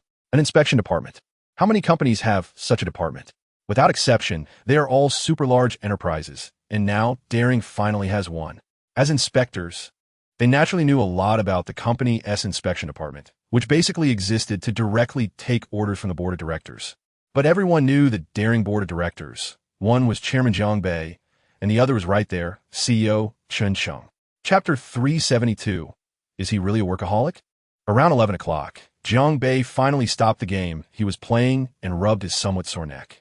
On the other side, Li Rui and Li Bing, who had already consumed half a pack of Nanjing 95 Supreme, were nearly hoarse. The evil capitalists were happily playing games over there, and they didn't dare to speak loudly. Who knows what incredible things might happen. Jiang Bei finished his game, not because he was tired and ready to work, but because Su Xinyue was hungry and wanted to go downstairs to eat. Work? As the big boss of a group, he still had to work on the third day of the Lunar New Year. One shun TB2 Jiang Bei. Because of him, 90% of the entire daring staff came to work. The remaining ones were those who couldn't return due to going back home or traveling abroad for the new year. Jiang Bei, you're finally done. Li Hui Shote. His voice noticeably hoarse. Jiang Bei raised an eyebrow. Smoking this way isn't the right way to smoke, right? Look at how this kid is coughing. And the whole room is filled with smoke. He finds it choking. Moreover, listening to Li Rui's little movements, it seems he is not very satisfied with himself. Do you want to play? Jiang Bei suddenly asked, a smirk appearing on his lips, confirming the strength of the muscle stretch, wearing that mischievous smile. Chapter 373. Being Daring's chief male model is also difficult. The only reason Li Rui could be so reckless was that Jiang Bei wasn't around. At least he couldn't hear what he was saying. And where was Jiang Bei now? Following Li Rui's gaze, he looked into the lounge inside the chairman's office. Yes, Jiang Bei was right there. It would be unthinkable not to take a nap after lunch, especially at this stage. Jiang Bei had become the richest man in Yangcheng in just half a year, and if he were given another half year, once the land was developed, he would definitely be the newly crowned richest man in Guangdong province. In such a poor real estate market, only Jiang Bei would dare to do this. Since he wanted to play, he had to play big. It's silly to play small. And now, with a small achievement in his career, Jiang Bei seemed to have started an unashamed retirement life. He had earned too much money, and whatever could be earned had been earned, leaving only time to grind the rest. He was still very young, but life had lost its passionate feeling, which was quite unsatisfactory. Wearing headphones, listening to some tunes. It was helpless. Pop songs were just too boring, always repeating hey, hey, hey, and not to mention you're too beautiful, which simply shattered Jiang Bei's worldview. Chapter 374. The habit of courtesy before conflict. A group of 5, Jiang Bei naturally walked at the forefront, while the 4 behind walked side by side, all of them being employees. If one really had to say who was higher in rank, it would be hard to tell, of course. Secretary Zhang was not included in the evaluation. As soon as he entered, Jiang Bei could feel the smallness of the Tiandao technology lobby. Although it was much larger than an average enterprise, it still felt too small for him, who was used to working at the Ganwei headquarters. It was barely half the size of the Ganwei headquarters, but it was quite good for a branch office. The 12-story building housed 2 companies, Tiandao Technology and Lidang Film. As a branch of Ganwei, and with a close relationship between the 2 CEOs, Jiang Bei was quite reasonable in directly securing this building. There was only a young girl at the front desk. Her drowsy appearance made Jiang Bei furrow his brows slightly, but he could understand. After taking a couple of steps, the girl lifted her head slightly, wondering why anyone would come here during the new year. She was forced to come into work. What a tough life it was. Was she seeing things? Wait, this person looks very familiar, so handsome. Oh my god, this is the real boss of Tiandao and Lidang, Jiang Bei. Chapter 375. Their identities. The winter in Yangcheng wasn't very cold. Even though it was still early January, the temperature was above 10 degrees Celsius. Not to mention inside the office. However, ever since Jiang Bei walked in, the temperature seemed to drop to freezing point. Li Bing, they all knew him. They had seen him at the Ganwei annual meeting, and he was also a senior security consultant for Ganwei. Then there were Chen Sheng and Zhang Weiwei, whom they also recognized. But who was that young man with a smile on his face, looking particularly relaxed? He seemed completely unfazed, as if he were at home. What a terrifying presence. Actually, Li Rui wasn't thinking too much at the moment. Today was just his first day of work, coming in to check the data, meet a few people, and establish his authority, which was also a task assigned to him by Jiang Bei. As the newly appointed manager of the inspection department at Ganwei, how could he earn respect without showing some results? This time, Jiang Bei had put a lot of thought into it. Coincidentally, something had happened at Tiandao, and he decided to make an example out of it. The corporate issues that might be apparent at Ganwei were not as obvious here. But Jiang Bei would definitely not view the current Tiandao and Lidang in the same way as Ganwei. Yes, they were all his companies. But could the Central Court and the Frontier be the same? Clearly, they were not. Chapter 376. Just because I am Jiang Bei, a smile crept onto Jiang Bei's lips. An indescribable meaning that made everyone present tense up. He smiled. The boss smiled. Their big boss actually smiled at this moment. What did this smile signify? Those with guilty consciences panicked, and even those who had no guilt but were somewhat involved felt the tension, especially Wang Kai, who had made no mistakes. He was the first and current president of Tiandao Technology. Originally, he was almost certain to be dismissed this time, but fortunately, Jiang Bei showed mercy and only deducted a quarter of his bonus. Thanks to Ganwei's public relations efforts, not only did Tiandao not collapse, but it also improved. But now that he smiled, everyone understood that Jiang Bei's smile was definitely not one of happiness. Jiang Bei slowly turned his head, casting a meaningful glance at Li Rui and Li Bing. Li Rui felt a chill run down his spine. Wanted to ask what this evil capitalist was looking at him for. Couldn't he just say it directly? But looking at so many employees of Tiandao, he thought it was better to give him some face and not insult him here, saving it for later discussion. Jiang Bei was also considering that a marketing vice president, a human resources deputy manager, and a game department director were all mid to high-level management. Losing any of them could significantly impact the company. How should he weigh the pros and cons? Chapter 377. What S is uncle to me? Jiang Bei's words were like a thunderclap, echoing in the office and lingering in everyone's hearts. Just because I am Jiang Bei. Yes, this company belongs to him. He is Jiang Bei, the chairman. Is it really that hard to take charge? What does it matter if they are senior management? Must it go through the board? He is the board. Tiandao is ultimately just a branch company. Their president, Wang Kai, only holds 1% of the shares in the branch. Wang Wenjia's expression gradually turned angry, showing unwillingness. Not knowing where to start. Didn't you hear what I said? Pack your things and get out of my company, Jiang Bei said again. He really had no interest in such small figures. In Yangcheng, which big shot wasn't respectful towards him? How could someone like this come before him and act wild? He didn't know what was wrong with these people, whether ignorant people were innocent or if they really thought he, Jiang Bei, was a soft persimmon to be squeezed at will. I didn't do anything. I didn't make any mistakes. On what grounds do you fire me? I have a labor contract. Wang Wenjia protested angrily. Now, it didn't matter whether he was fired or not. A man must fight for his pride. Chapter 378. The largest layoff conflicted, truly conflicted.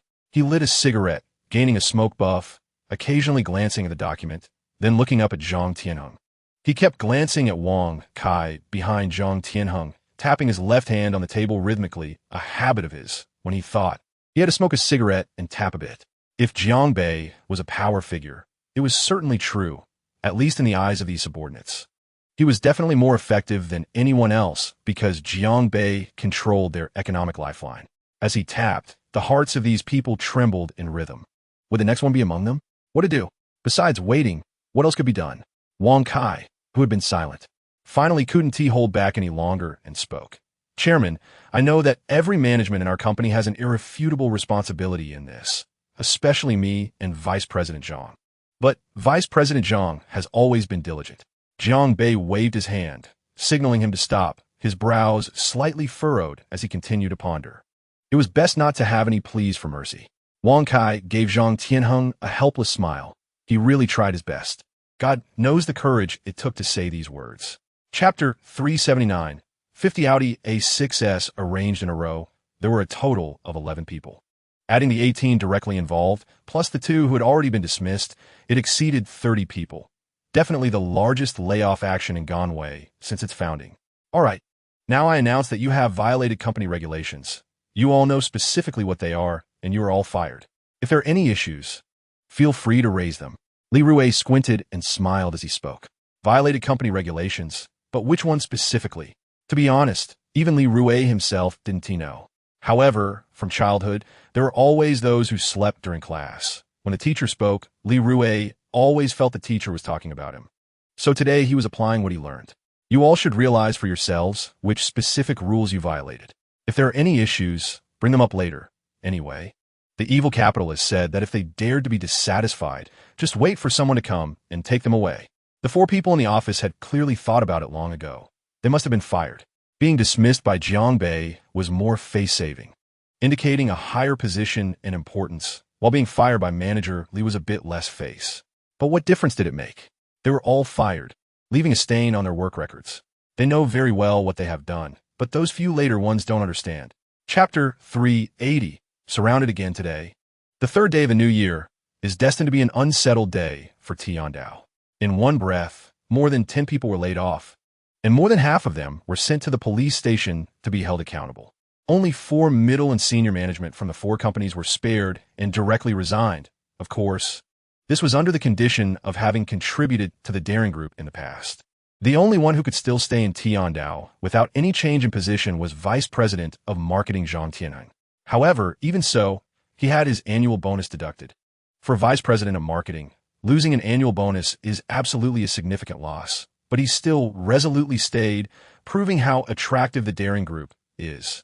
Li Bing drove Jiang Bei straight to the Four Seasons Hotel, heading home. Meanwhile, Li Rui, Chen Cheng, Zhang Weiwei, and others also took a taxi to leave. Zhang Weiwei felt a bit annoyed for not being able to ride with Li Bing, and despite having added him on WeChat for a long time, Li Bing was like a wooden block, hard to communicate with. Every time she initiated a conversation, his responses were nothing but, haha. It was very uncomfortable, feeling like she had encountered a steel, straight man, which made a beautiful girl feel utterly frustrated and perceive the world as filled with malice. Chapter 381. Hard to come by. Cherished Jiang Chairman, tell us about your girlfriend. How is she now? Do you have plans to get married? Jiang Chairman, do you have plans or a timeline for marriage and having children? Could you share with us? Jiang Chairman, after dealing with the matters of Tiandao, will the inspection department continue to exist? As far as we know, the Daring Group didn't have an inspection department before. Jiang Chairman, will the Daring Group continue to hold spring recruitment in major universities in Guang Province or Yang City after some time? Jiang Chairman, could you please answer these questions? It seems these journalists had too good a time during the new year, each one well-fed and well-hydrated, managing to catch him on the third day of the new year. Jiang Bei expressed his admiration. This level of dedication is absolutely suitable for the Daring Group. However, these questions were not well asked. What is that about? My girlfriend? Hey, didn't they just ask about marriage and having children? Really a headache, should I say the truth? Jiang Bei was also a bit hesitant this time. Jiang Bei smiled and finally spoke. My girlfriend is 1 year younger than me, also a student at Yangda, and our relationship is currently very good. So everyone need not worry. We do have plans for marriage in the future. As for having children, that will depend on fate. We'll talk about that later. After all, we are still young. Chapter 382. What's wrong? Is something up? Jiang Bei was still chatting with Su Xinyue on the sofa, occasionally checking the updates on his phone. Su Xinyue, on the other hand, was half immersed in short videos, something Jiang Bei had little interest in. And he didn't even have any short video apps on his phone. Many of the authors of short videos were even marketers, and the stuff they made was all edited and meaningless. However, he occasionally saw some martial arts videos promoting Huaxiao martial arts on the headlines, which were truly inspiring. Jiang Bei liked those. With a turn of his eyes, a smile crept onto Jiang Bei's lips. Thank you, photographer Li Bing. Jiang Bei edited a few words again and posted them under his comment, instantly boosting the likes to the top. Li Bing, Jiang Bei's driver, also the one from the Daring Group's annual meeting, the senior security consultant and chief male model of the Daring Group. That night, the name Li Bing appeared in the public eye again, albeit just because of a Weibo post by Jiang Bei, specifically a comment under Jiang Bei's Weibo, but it was personally posted by him. Was this Li Bing really Jiang Bei's classmate? This was a question in everyone's mind. Jiang Bei also looked over, especially when he saw the second comment under the one about Li Bing. Chapter 383. Increased to 150 on the fourth day of the new year. Everything seemed to return to normal. The roads in Yang City were not busy anymore, and the office workers who had gone back home for the new year were about to return.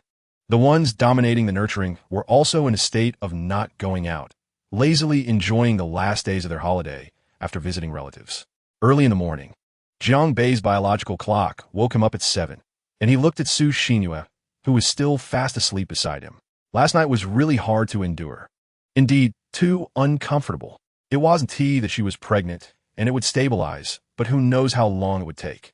But by then, whether he would dare was another matter. Jiang Bei shook his head and sighed lightly. 10 months of pregnancy. He would have to do it himself. The dignified chairman of the Daring Group, with a fortune close to 100 billion, actually had to rely on himself. Forget it. No need to mention it. It would be too embarrassing. After washing up and taking a cleansing pill, it was essential to take care of his body. When he went downstairs, he saw Li Rui with an angry face and Li Bing with a smiling face. Jiangbai, you finally got up. When Li Rui saw Jiangbei enter the dining room, he immediately stood up, his eyes seemingly burning with fire as he stared at him. Chapter 384. A half-hour bet to go or not to go. Three short and powerful voices interrupted Li Rui's train of thought. Go, go. Sorry, Li Rui quickly said, following them into the elevator. It was indeed his fault. He was stunned for a long time. In the daring group, everyone seemed to be rushing to collect debts, which was hard to understand, but Li Rui understood that big companies are like this. After just 2 days at work, he realized that it's the evil capitalist enterprise. And if not handled well, a few people would get fired. Jiang Bei's decisiveness in firing people left an indelible shadow in Li Rui's heart. Looking at the illuminated numbers, Li Rui also placed his hand on the number 27, and instantly the man who had just spoken dove back. Damn it, didn't T check the calendar before leaving in the morning and shouted at the god of the 27th floor? My day. I hope that God didn't T see me. The man prayed in his heart. As for Li Rui, he didn't T think so much. He had been used to Jiang Bei's scolding back in school, always saying he was giving away his head and then getting reprimanded. It was very normal. His mind was filled with thoughts. What did he just say? Increase to 150? My salary? It can't be an annual salary, right? Directly increasing from 100 to 150. No doubt about it. Chapter 385. Move in with me, should I go or not? Sitting in the office, Li Rui was hesitant, also considering the consequences. Didn't T, the evil capitalist, say, if I ask him again, he won't T give me a raise. Maybe I want T go. This guy is too much of a bully. Li Rui shook his head and sighed. Turning to look at his phone, the glaring words appeared again. My monthly salary is 300,000. In the previous half sentence, I will definitely make you feel despair. Indeed, pressing the cigarette but into the ashtray, lighting another one, and spitting in the trash can, the more he thought about it, the more unwilling he felt. Initially, he was bullied together with Li Bing, but now he was the only one left. No way, right? The kid just said that he couldn't ask him about the salary increase, but didn't he say anything about asking Li Bing? Yes, that's it. When the time comes, if he really gets angry and starts cursing, I want to be scared. It's fine to call him, but you can't just ask about that right away. The evil capitalists definitely want to tell him, and they probably scold him instead. Li Rui's eyes darted around, landing on the briefcase on the desk. He quickly opened it, pulled out a document, and saw some parts he didn't understand last night and was a bit hesitant about. He decided to use work as an excuse to call him. Isn't this guy a workaholic? It's settled. Chapter 386. Changes in the Zhang family. All right, I'll go wake up old Sue and the others. You two stop laughing over there, got it? Zhang Dad said angrily. Got it. The two of them simultaneously shrank their necks, their faces full of guilt, and quickly nodded in agreement. On the other side, Li Rui slumped in his office chair, struggling to accept this reality. Li Bing, that dog actually managed to earn 300,000 in a month, and he barely made half of that. What a blow to the spirit. How can you earn 300,000 a month? Aren't you just a deputy manager and a driver? Li Rui picked up his phone and started editing a message. Here it comes. Li Bing saw Jiang Dad leave and quickly pulled Jiang Bei over. Jiang Bei's guilt instantly vanished as he quickly sat on the sofa to look over. This time it was a text message. He knew this big fool wasn't going to give up. Then he saw Li Bing edit a message and show it to Jiang Bei, who instantly felt he couldn't hold back. No, hold it in. You must hold it in. If you provoke Dad again, it won't end well. He nodded and glanced at Li Bing, saying, Go ahead, send it. I need to cover my mouth quickly. Can't laugh out loud. Chapter 387. Moving is a tough job. This is Li Bing's ability and also his most admirable trait, at least in Jiang Bei's eyes. No matter when, Li Bing can maintain that smile, gratitude, and even when facing various life challenges, he can still feel the infinite possibilities. Well, it's fine for now to stay in a hotel. It's not far from here, convenient for taking care of things. Jiang Dad also said. Since Li Bing said so, he couldn't bring up the moving issue again. Everyone has their own choices. After dinner, Su Xinyue finally came downstairs, her face adorned with exquisite makeup and her hair neatly styled. Although simple, her long hair flowing like a waterfall was truly pleasing to the eye. wearing tight-fitting jeans and a simple long sweater on top. She didn't look bulky even in winter, probably because she was already slim. Look, is this good now? Guang. Su Xinyue looked at Guang dissatisfied. Hey, my sister is still the prettiest. Guang replied with a flattering grin. Sister? Am I that old? Su Xinyue furrowed her brows, looking at Guang with an unfriendly expression, causing his ears to twitch nervously. Chapter 388. Asked for food after finishing in the morning. Jiang Yu and Su Xinyue enjoyed the pleasure of cruising around, and similarly, their parents and the two elders from the Su family enjoyed it as well. Driving out for a spin, doing some shopping, it's truly one of life's great joys. Especially since many large shopping malls opened on the 4th day of the new year. Otherwise, who are those so-called big New Year's productions on the first day for? Of course, Jiang Bei prefers to spend a little money buying copyrights and then watching them in his family theater. It must be mentioned that while others were strolling happily, even their parents were excited about moving. They said they were reluctant and that living there was quite good, but the smiles on their faces betrayed them. And what about Su Dad and Su Mom? Whether to change villas or not is a different matter. But just being able to live closer to Jiang Bei and Su Xinyue and their two little ones is absolutely worth their happiness. Whether spending money or enjoying it doesn't mean much to these four elders who have lived in the countryside all their lives. But the kids have grown up. And most importantly, Su Xinyue is pregnant. The house might not be comfortable to live in, but for the sake of the third generation of both families, they have to do it. Chapter 389. 50 Audi A6's hunger can indeed make a person's mind clearer. That statement is absolutely true. Even Li Rue, who Jiang Bei calls a big fool, can become alert when he gets hungry enough, thanks to Chef Jason's food. How to get phone numbers? The simplest way. One call after another. Aren't you looking for dealers in Yangcheng? Easy. I'll just check the phone number of a random 4S shop in Yangcheng online. First, get the manager's number from this 4S shop, then get the dealer S. There are still such numbers online. Li Rue casually picked one and dialed. Fortunately, the call connected quickly. Hello, is this the Audi 4S shop on Haiyan Road in Tianhe District? I'm Li Bing, the inspection department manager from Ganwei. Please let your manager answer the phone. Sorry, the manager is not here. You can talk directly to me if you have something to say. The voice on the other end was a male, clearly skeptical of Li Rue's claim. A department manager from Ganwei? Just calling and claiming to be the manager? Who do you think you're fooling? If you're the manager, I'd DB Jiang Bei. You can't make decisions. I advise you not to challenge my bottom line. Give me your manager's number, or you will definitely regret it. Facing Jiang Bei, Li Rue felt a bit weak. But against an ordinary employee, how dare you bully me? Chapter 390.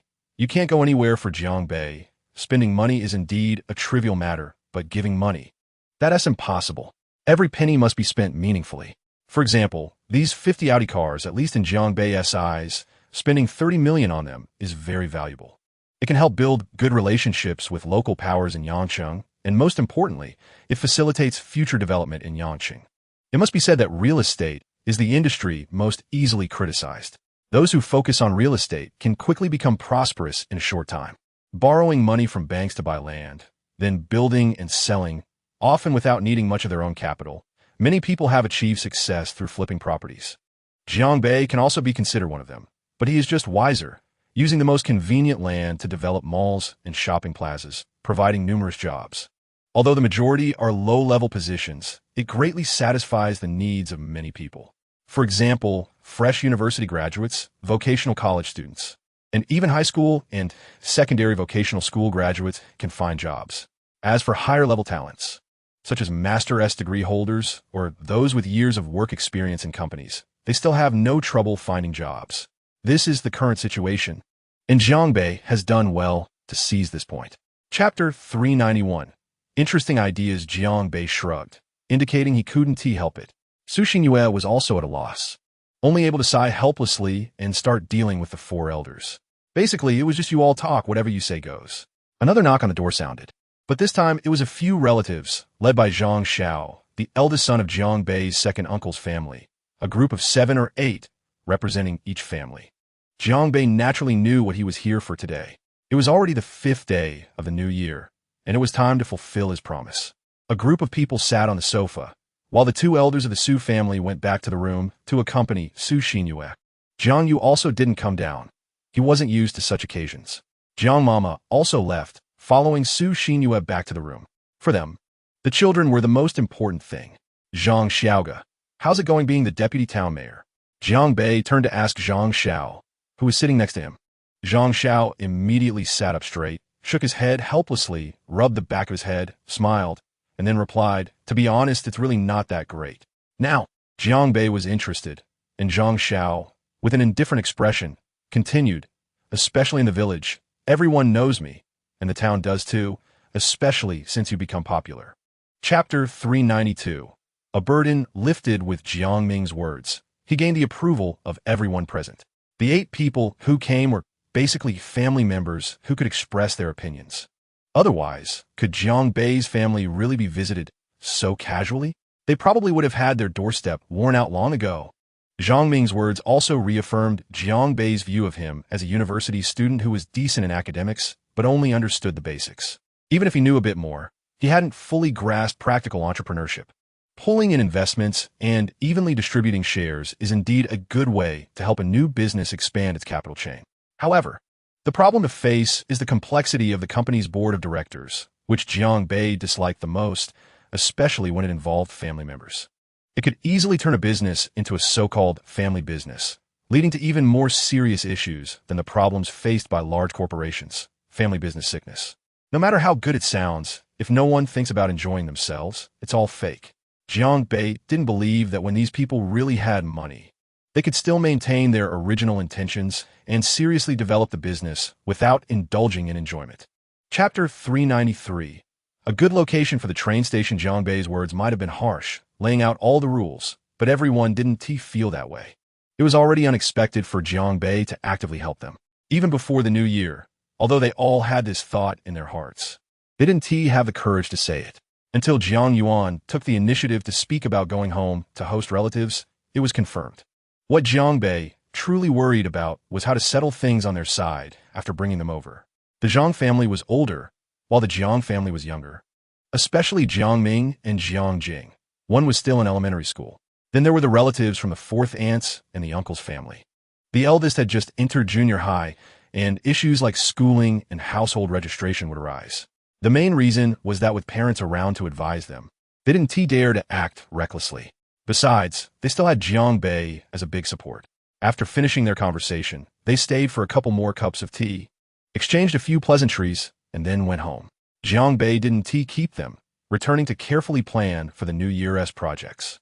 Ready to take action and think through the projects. 3 million in funds had to be negotiated with the bank for a long time, mortgaging this and that, paying interest, and then being urged for debts. It was all very troublesome.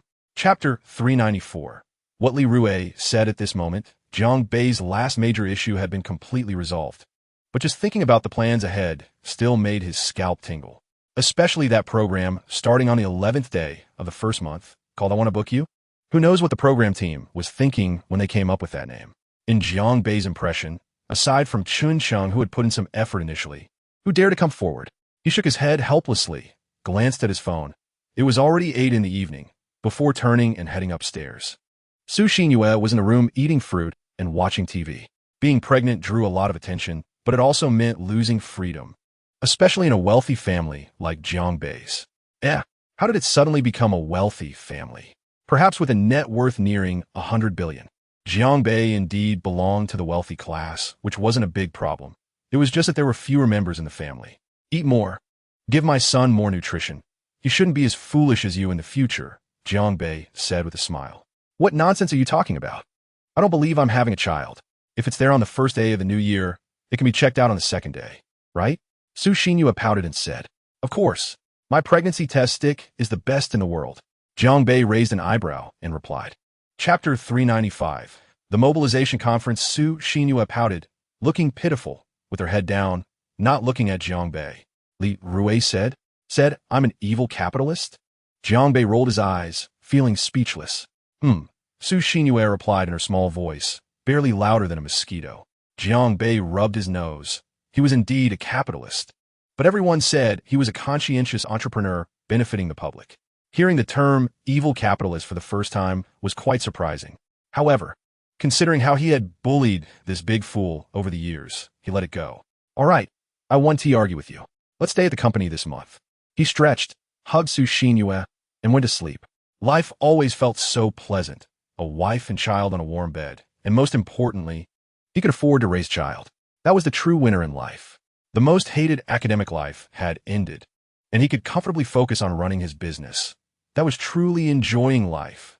But the next morning, on the 6th day of the new year, Jiang Bei had a different thought. At exactly 7 o'clock, his biological clock woke him up on time. His habit of waking up early allowed Jiang Bei to easily shake off the drowsiness and fatigue of getting up. Chapter 396. Checking the vehicles. If Jiang Bei had any selfish thoughts about this year's mobilization conference, he really didn't. He was already popular enough. There was no need to increase his visibility further. However, he wasn't getting carried away. At least some products from the company should still invite celebrities when they launch. It was impossible for Jiang Bei to personally attend. Wasn't there a guy named O from a few years back? He seemed to be from a brand called Jimei, and you could always see him on TV. Did I feed myself a bag of salt? He was quite popular. If the super popular Jiang Bei wanted to do something now, it probably wouldn't be a big problem. It was just a matter of whether he wanted to. With such high fame, why bother with those superficial things? Pointing to the possibility of going bankrupt and learning to be a live-streaming celebrity like others was out of the question. Not to mention whether he could go bankrupt. Even the little system in Jiang Bei's head wouldn't allow him to go bankrupt. So, after notifying the company's employees the next day, which was the 7th day of the new year, Jiang Bei would personally hold the mobilization conference. Normally, this kind of thing would be quite ordinary. A company's president or CEO could do it, but if the chairman personally came, that would stimulate people's psyche. The chairman is personally holding the mobilization conference for us. And he is such a handsome, young chairman. He is even live-streaming it. Chapter 397. The easygoing Jiang Bei Wang Hemming's palms were sweating. After all, this was the chairman of Ganwei. He actually came to personally inspect the performance of the cars. He glanced at the reporters behind him. Although he was completely confident in these vehicles, he feared there might be an exception, especially with such random sampling. They might all be new cars. But he worried something might go wrong at the last minute. Stay calm, he must stay calm.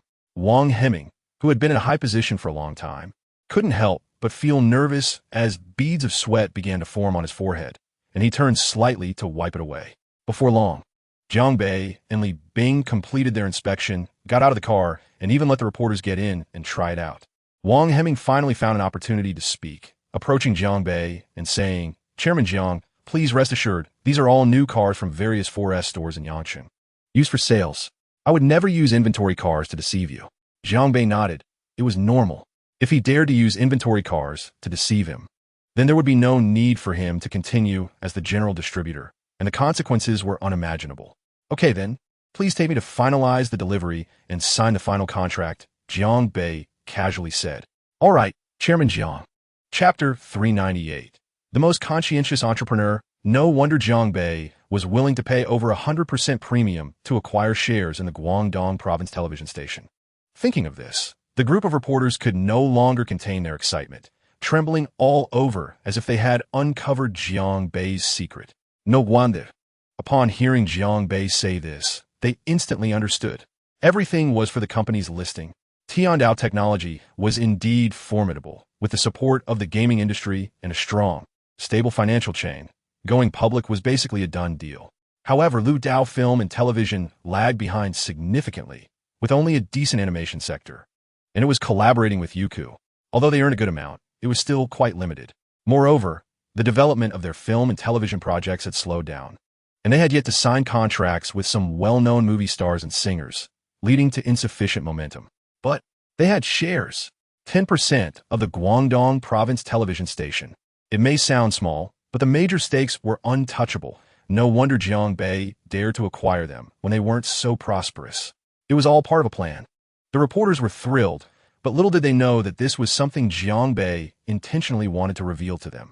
It would be public knowledge sooner or later. It was just a matter of going public. Wasn't it simple? Chapter 399. The mobilization meeting. Jiang Bei suddenly felt a bit lost. As if he had lost his pursuit in life, like a salted fish, just staying at home to tease Su Xinyue and enjoy life. He checked Weibo to see how the hype was going today. Clicking in, he found that the usual 9.99 was dazzling. Unsurprisingly, the news about his live stream tomorrow had taken over the internet, But there were no specifics, just that he would start streaming after 8 at the Gonway Live platform, with no room number listed. But this wasn't what Jiang Bei was concerned about.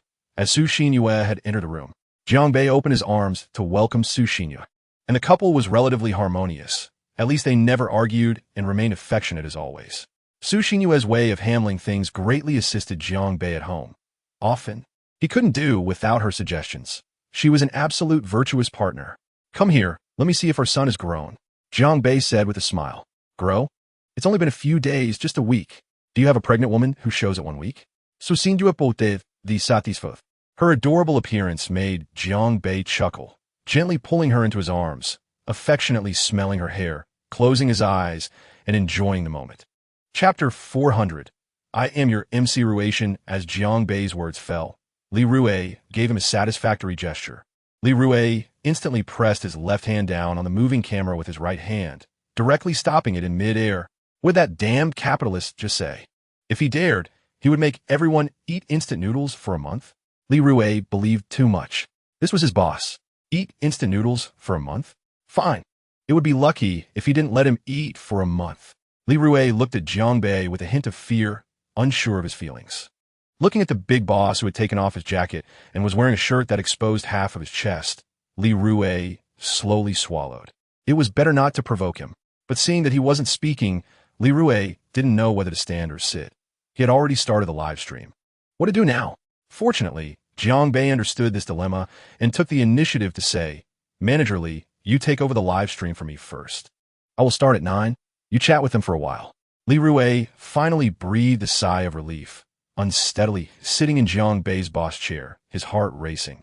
How could he not be anxious? Jiang Bei almost made him eat instant noodles for a month, although he had eaten them before. Even for a month and a half straight, he had at least eaten steamed buns and pickles a few times, right? Just thinking about a month of instant noodles made Li Rue panic. Chapter 401.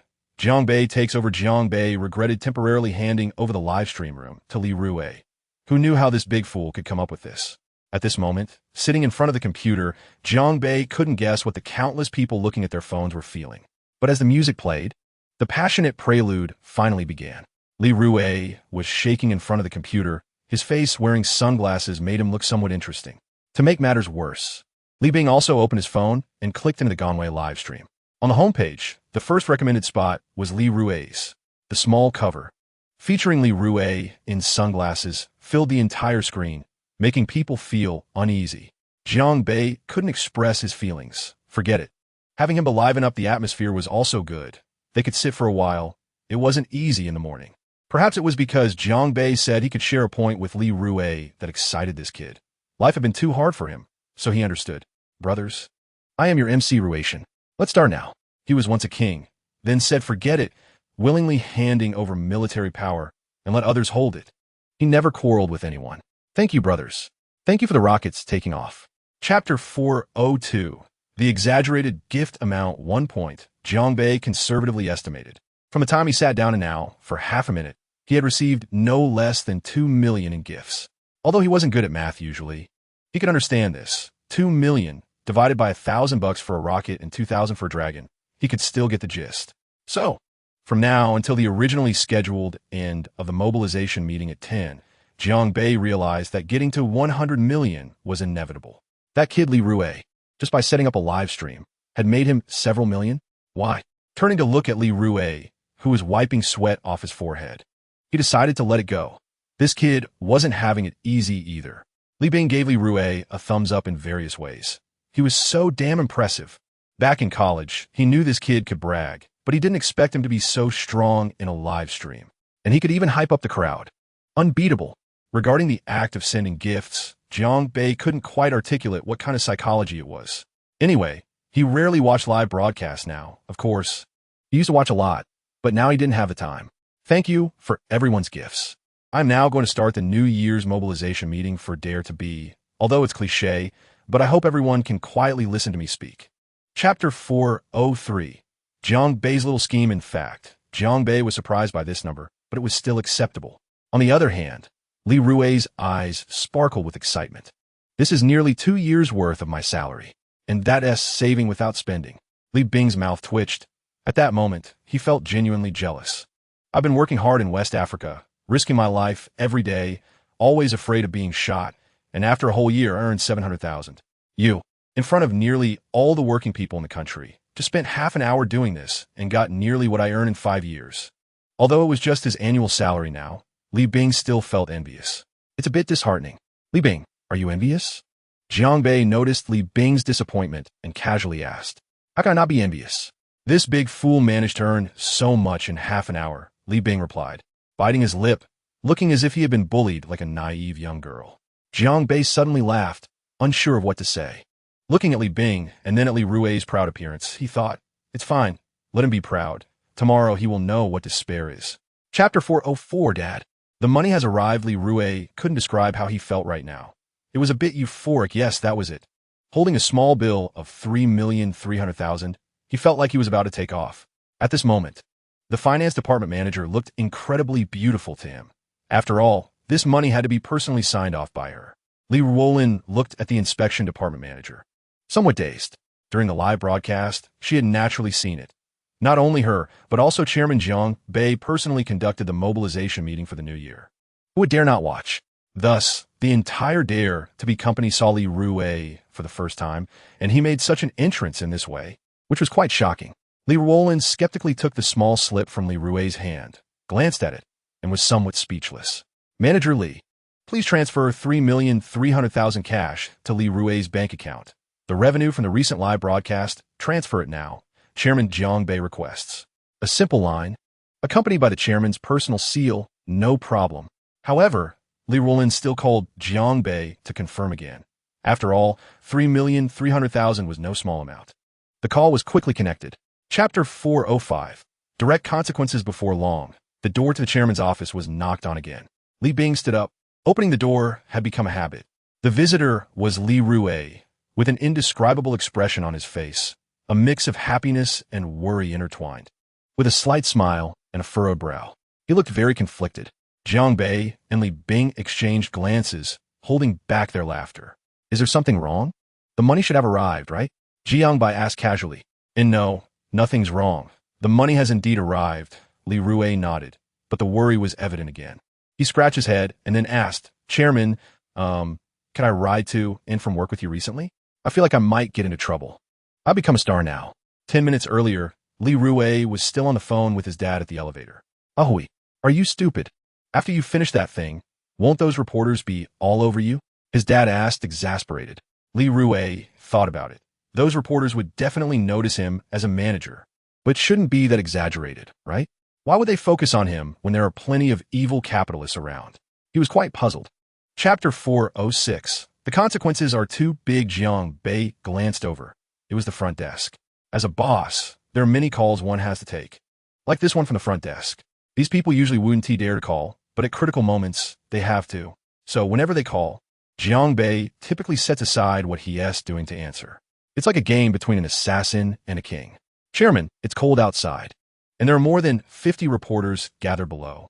I've let them all into the company. They want to see you. The anxious voice of the front desk girl reached Jiang Bei's ears. Raising an eyebrow, he thought, 50 of them? So many? Is it that exaggerated? What do they want? Jiang Bei found it hard to understand if it was worth it. It was winter, and although the weather in Yangshan was nice, it shouldn't be this reckless. All right, let them in, but don't say we're inhumane. If they ask about me, just say I'm not here. I'll hang up if they're asked nothing else. Oh, right, Manager Li is here. Jiang Bei hung up the phone and added that last part. Instantly, Li Rui's face darkened. The evil capitalist is indeed not insulting me. It's practically my synonym. What am I supposed to say I'm doing now? Bullying people? Chapter 407. 9 words. Fortunately, they finally arrived at the lobby of the Dare to Be building, where the geographical location was much more spacious. Li Rui felt like he could finally catch his breath. However, the reporters were still buzzing around him like they were on adrenaline, ready for a new round of questions. When facing Jiang Bei and Li Rui, the atmosphere was completely different. In front of Jiang Bei, who would dare to get too close? Everyone consciously maintained a distance of about a meter. Otherwise, if he got angry and smashed their equipment or kicked them, there would be nowhere to appeal. He was the big boss, and reporters had to be respectful. But Li Rui was different. We're all workers. No one should look down on anyone else. Let's stick together, right? It helps with communication. Manager Lee, can you please answer the previous question? Manager Lee, what is your relationship with Chairman Jiang? Are you really the new manager at Dare to Be? Manager Lee, you look very young. May I ask how old you are? Did you just graduate from university? Manager Lee, can you share about the recent actions of the inspection department? Is Dare to Be continuing with the layoff plan? Manager Lee, please answer. Chapter 408. Jiang Bei's prediction thus. Li Rue no longer knew how he managed to walk out of the Dare to Be building or how he bought Starbucks coffee. He was in a daze, holding 2 cups of coffee as he returned to the 28th floor of Dare to Be, the chairman's office. He had exhausted all his energy and strength dealing with those reporters. Fortunately, he felt he had handled the questions well as the inspection department manager. He understood what could and couldn't be said. In the afternoon, the reporters, satisfied with their interview, returned home, while those who hadn't come or arrived late were all outside the Dare to Be building, lamenting their misfortune. The bold chairman Jiang Bei didn't get an interview. And that's fine, but not even being able to interview a manager like Li Rue from a department is truly pathetic. However, only those who came and interviewed Li Rue knew how valuable this interview was and how worthwhile it was to wait here. Opportunities always favor those who are prepared. This saying has never been wrong. Knock, knock, knock. The crisp sound of knocking reached Jiang Bei's ears. Come in. His voice was deep and powerful, but carried a relaxed tone, indicating that Jiang Bei was in a good mood. Chapter 409.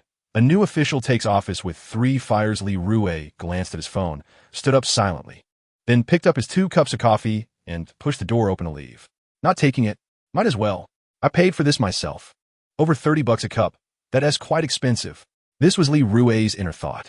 Previously, he lived like a poor kid, and now, although he had made over $3 million, he had never really seen money. He only knew his bank account had 7 digits. He was about to transfer money to his dad. Money? It was out of sight, and he didn't even know what this 7-digit savings represented. Perhaps, if he were still in college, it would mean he could afford to date someone or spend freely on games. Clearly, this was a mindset that normal office workers couldn't understand, yet envied. At his age, he was just stepping into society, or still waiting for the spring recruitment fair at school. And Li Rue, despite having such a good job, didn't know what it represented. While Jiang Bei was precisely focused on this point. Hey, it's me. Back at his desk, Jiang Bei answered the phone with a smile. On the other end was Li Bing. Chapter 410. A friendly interaction. Jiang Bei replied with a smile. Don't think too much about it. Those people in Western countries would drink this stuff like tap water. What big impact could it have on health? Li Bing was taken aback for a moment, nodded slightly, and said nothing more as he took his empty cup and prepared to throw it away. Let's go. It's time to get down to business, Jiang Bei said, putting on his coat and walking over with a smile. Li Bing opened the office door first, letting Jiang Bei exit. Jiang Bei could only smile helplessly. Their long-standing superior-subordinate relationship had led Li Bing to behave this way, which felt a bit less like a friend. This was one aspect he disliked the most. Friendships mixed with interests and hierarchical relationships were no longer pure. He sighed quietly, but didn't say much. Knowing this was human nature, perhaps with time, Li Rue would also become like this. He just didn't feel it yet. Chairman, where are we going first? Li Bing asked proactively in the elevator. Call the security team and have them wait for us at the 4S store. We'll go there first to meet them. And we have all the paperwork ready, right? Chapter 411. Low-key car donation. The car stopped at the 4S store in Tianhe District, Yangcheng. Not far, but not close to Baiyin District, taking about half an hour. Jiang Bei opened the car door and got out. Noticing a security guard standing in front of each car, looking very formal, all turning to Jiang Bei and greeting in unison. Good day, Chairman. Hello, everyone. Thank you for coming out for my matter today. It's tough for everyone in this cold winter. Let us all go out for a nice dinner tonight. It's on me. Thank you, Chairman. They responded again in unison. One must say, these security personnel from the subsidiary really had a presence. Chairman, you're here. A person with a briefcase ran out of the 4S store as if holding a great treasure, making people curious about what was inside. Manager Wang. Jiang Bei smiled and nodded. The person was Wang Qianao, the general manager of the security subsidiary. Chairman, here are the car documents and some insurance papers. Just hand them over to them later. Chairman, when shall we? Now, it's better to be early than late. Once we finish this trip, we'll get off work and find a place to gather, Jiang Bei said loudly. Chapter 412. The bold one makes a name for himself indeed. Wang Dami's words were quite effective.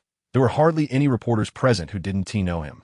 Even those who didn't recognize him hurriedly stepped aside upon seeing him walk out the door. After all, his status was clear, and he was definitely an impressive figure, especially the one at the back, who could often be seen on television.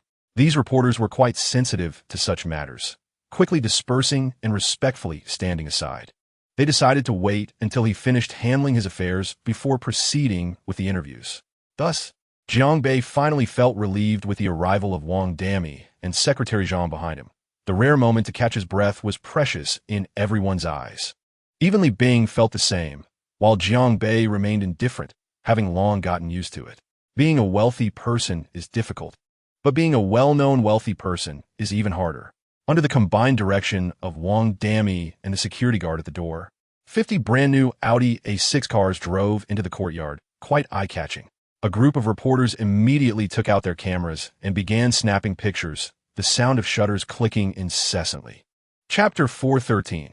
Changing mindset. Jiang Bei's words made Zhang Leitang ponder, and Wang Dami also contemplated, his brow slightly furrowing. Jiang Bei realized that perhaps his statement was a bit abrupt.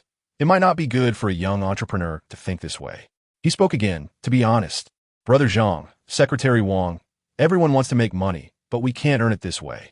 In the current economic crisis, building communities and selling houses can undoubtedly make money. But it empties the life savings of ordinary people and doesn't provide any job opportunities. I feel uneasy about it. Li Bing beside Jiang Bei couldn't help but twitch his lips, thinking to himself, I believe you, you old rascal. After spending so much time with you, I still don't understand you. But Zhang Leitang nodded slightly. He didn't like playing mind games with young people, but Jiang Bei's seemingly genuine words touched him. He took the initiative to say, Chairman Jiang, well said, entrepreneurs must consider the well-being of local citizens. Jiang Bei never denied what they said, but he also didn't conform, nodding to show respect, while how to proceed was already in his plans. Chapter 414. The press conference begins as Jiang Bei, Zhang Leitang, and others sat down. The reporters finally felt relieved, but instantly their tension returned. The people had arrived, but whether they could ask questions was still unknown. Perhaps today would just be another day of watching from the sidelines. However, it was undeniable that today's press conference could not be fabricated. Whatever the guests said, they had to write accordingly. This directly left those entertainment reporters in despair. Playing a bit ambiguous? With 4 big men up there, who could Jiang Bei flirt with? It was reckless to write anything. They wouldn't dare. After all, Zhang Leitang was right there. Isn't writing nonsense going to get me banned? All right, dear journalist friends. Thank you for your patience. I now announce that this temporary press conference officially begins. There's no particular agenda, and I'm sure after following Chairman Jiang, you all have a lot of questions you want to ask. Zhang Leitang spoke up, his expression serious but not imposing. After a pause, he continued, before we begin, I want to especially thank Chairman Jiang for generously donating 50 Audi A6 cars to the Yangqing area. The conference hall, which should have erupted in a clamor, suddenly fell silent. 50 Audi A6s? Given away? Especially for the reporters who arrived late after hearing the news, they were all a bit stunned. Seeing the rows of brand new Audi A6s at the municipal government compound was already overwhelming, and coming in only made it more bewildering. Chapter 415. Yangqing in shock. The photo-taking segment is always nerve-wracking, but for Jiang Bei, everything was a piece of cake. After all, he had already sent out photos of himself without a shirt back then, let alone this. Thinking of this, he turned slightly to glance at Li Bing, who happened to look at him as well. Their expressions were momentarily stiff. Clearly both of them had the same thought. Jiang Bei returned to his seat, ready to face the reporters again, while Zhang Leitang had no special arrangements, seemingly wanting Jiang Bei to take the lead today. All right, let us continue with the Q&A session. Please start, Jiang Bei said lightly. Immediately, the reporters couldn't sit still, feeling like they had been pricked by needles on their seats, itching to jump up and ask questions, but Jiang Bei still chose the previous young man. Sir, you just missed your chance. Now it's your turn to ask, Jiang Bei said with a smile. Yes, Chairman Jiang. I want to ask if the rumors about you developing a park in Bayan district are true or just speculation. The man quickly stood up to ask. The questions about the cars had already been answered, so there was no need to pursue that further, and the park issue was something everyone was quite interested in. Chapter 416. It won't be a delay, right? What cannot be obtained is always the best. What cannot be eaten is the best to eat. At this moment, the reporters sitting below felt as if their chairs were filled with nails, and sitting straight like that was painful. They couldn't sit still. They practically wanted to grab the microphone and rush up to Jiang Bei, pressing it against his mouth and asking, "Hey, what about your selfish desires? What is your selfish desire as a billionaire?" Jiang Bei clearly saw the reporter's restlessness and felt a bit flustered, thinking that one shouldn't act this way. All right, let us keep them waiting a little longer, no rush. He wanted these reporters to focus their writings around that phrase. Next to Jiang Bei, Li Bing's mouth twitched.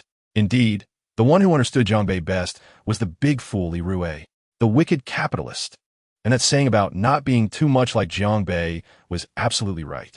Look at how anxious these reporters had become. Fortunately, Jiang Bei paused for just a moment, as he was still considering what to say in the face of so many official and unofficial reporters mixed together. Chapter 417, a satisfactory answer at this moment. Jiang Bei seemed to grasp something he had not caught before, possibly the difference between him and Zhang Leitang. An ancient saying goes, one who has thunder in their heart, but a face like a calm lake, can be revered as a great general. This saying is definitely not false. Since Zhang Leitang could be the leader of Yangcheng, he could not be an ordinary person. At that moment, Jiang Bei, who had been sitting next to him for so long, seemed to suddenly understand something, and he admired the scene without changing his expression. He was genuinely impressed, not pretending, because Zhang Leitang seemed to be caught off guard by the reporter's direct questions. Zhang Leitang slowly responded, "Regarding Dare to Act, I mainly have three views. First, this is a young enterprise. It still has ample vitality, but it is no longer childish, more like a mature worker in their prime. Second, this is an enterprise that achieves results because it is willing to contribute to society without seeking returns and makes the most beneficial choices for society under any circumstances. Third, Dare to Act is also a responsible enterprise because it will not stagnate due to external opinions, no matter what project it develops. I believe it will be beneficial for Yangcheng." Chapter 418. The criticism meeting regarding Su Xinyue's question, Jiang Bei chose to ignore it. He seemed to have run out of patience with this girl and could only explain it with one word: pampering. Pregnant women are the most important, right? "Xinyue, have you been eating this all day at home?" Jiang Bei asked with a dry laugh, seemingly trying to cover up the earlier awkwardness. "Oh no, I've just eaten one bag, and I just opened the second bag. If I ate all day, wouldn't I turn into a pig?" Su Xinyue replied with a smile. "What do you want to eat tonight? Just tell me, and I'll have a hotel prepare it right away." Jiang Bei asked, scratching his head, trying to be accommodating. "I don't know, just like yesterday would be fine, but I want something sour and spicy. By the way, tell them to add more salt. It needs to be flavorful." The lunch was tasteless and not good at all, Su Xinyue complained, pouting. Jiang Bei paused for a moment.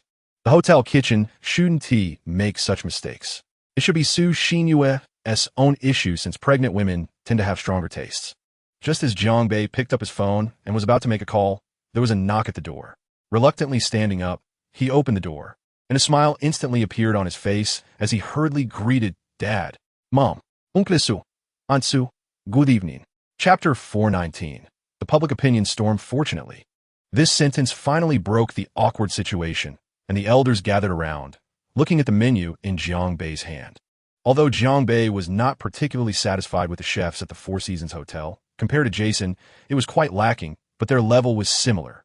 Mainly, they did not understand Jiang Bei's taste and had to cater to so many people, so Jiang Bei selectively used them. Family is the most important thing. This has been Jiang Bei's understanding over time. Moreover, he humanely didn't ask Chef Jason to come back to the Four Seasons Hotel for overtime. He could just stay at the company. Although he wasn't working overtime, Li Rui still needed to eat, which could be considered a special benefit Jiang Bei gave to Li Rui. Chef Jason was incredibly grateful for this. It's just that Li Rui would occasionally come to the kitchen to order something, which was quite annoying. Finally, the food arrived with seafood and home-cooked dishes all included, breaking the half-hour of awkwardness. "Wait, let's watch TV first. No rush," Dad Jiang suddenly said, as it was 7 o'clock and a special program was starting. As an older generation, they naturally loved to watch news and developments. Little did they know, they would see their son on screen. Chapter 420. Wedding matters at this moment. Su Xinyue was completely stunned. Why did they suddenly talk about getting married? And the agreement came so quickly. What is going on? Shouldn't you be so impulsive? I never thought about it before, but why did this day come so quickly?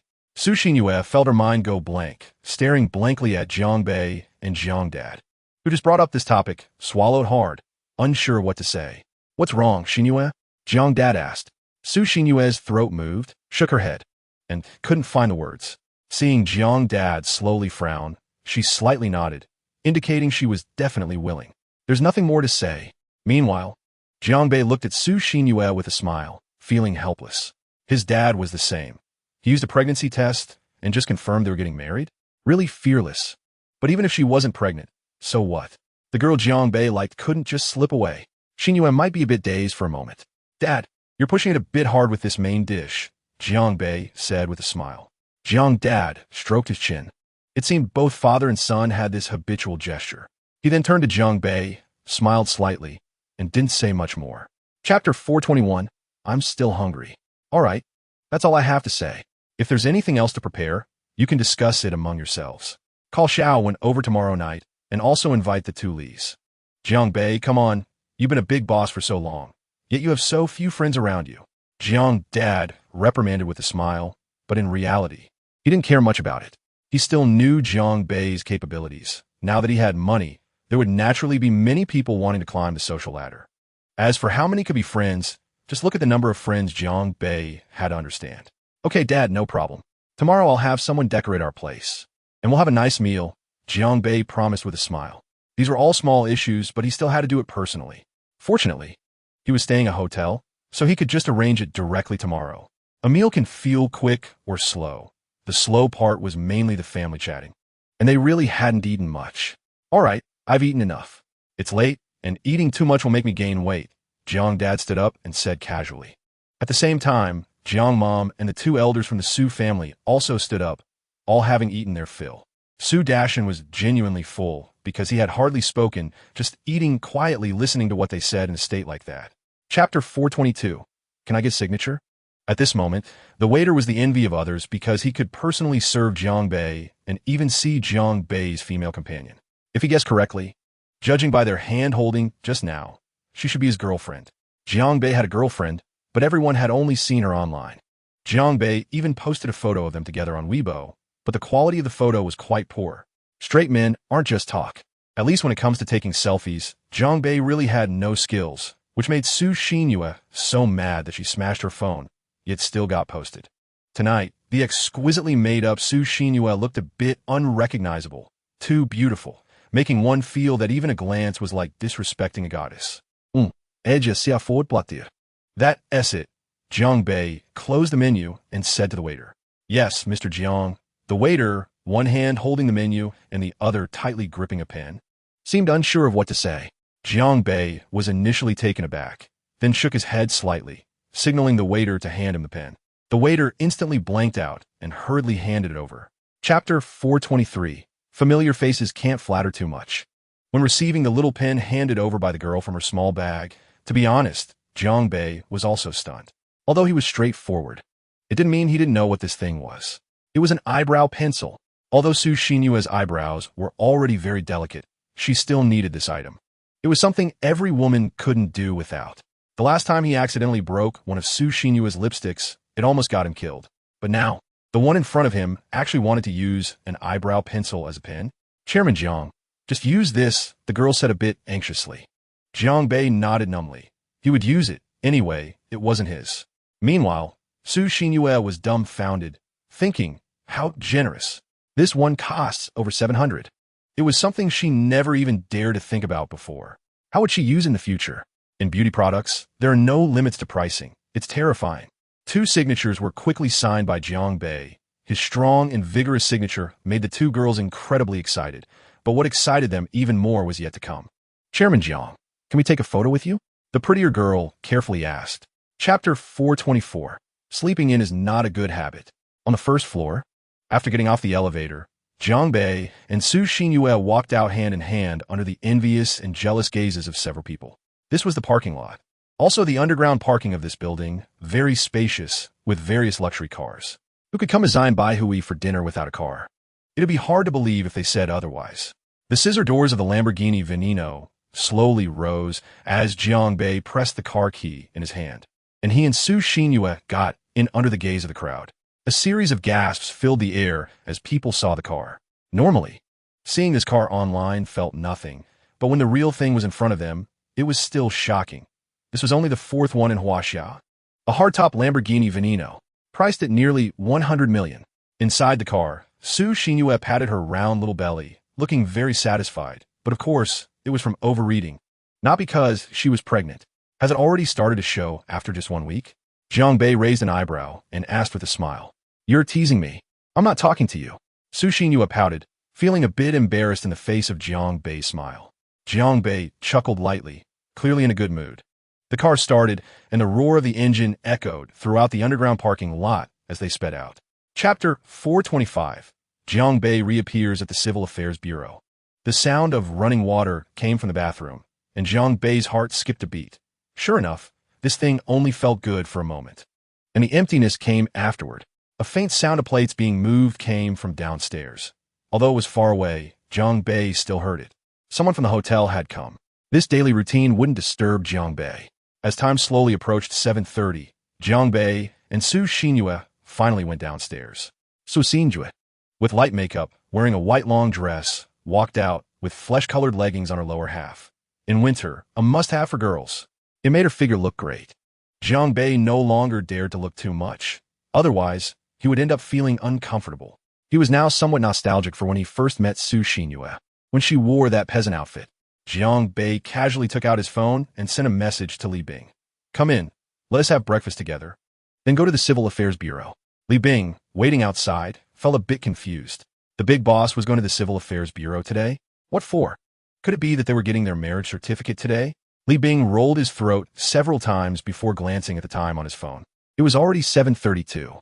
At this point, finishing dinner and then heading to the Civil Affairs Bureau was out of the question. Chapter 426. Am I the 28th? Shocked. Now this group of onlookers finally stopped hesitating and directly halted in their tracks, staring blankly at Jiang Bei. Apart from the occasional screams from newcomers, the crowd was getting larger. Didn't he say last time when he shared photos that she was his girlfriend? He never mentioned she was his fiancée. And it seems Jiang Bei didn't even have an engagement banquet. Wasn't Jiang Bei attending an engagement banquet hosted by Mr. Wen last time? How could he suddenly decide to get married without a sound? No way.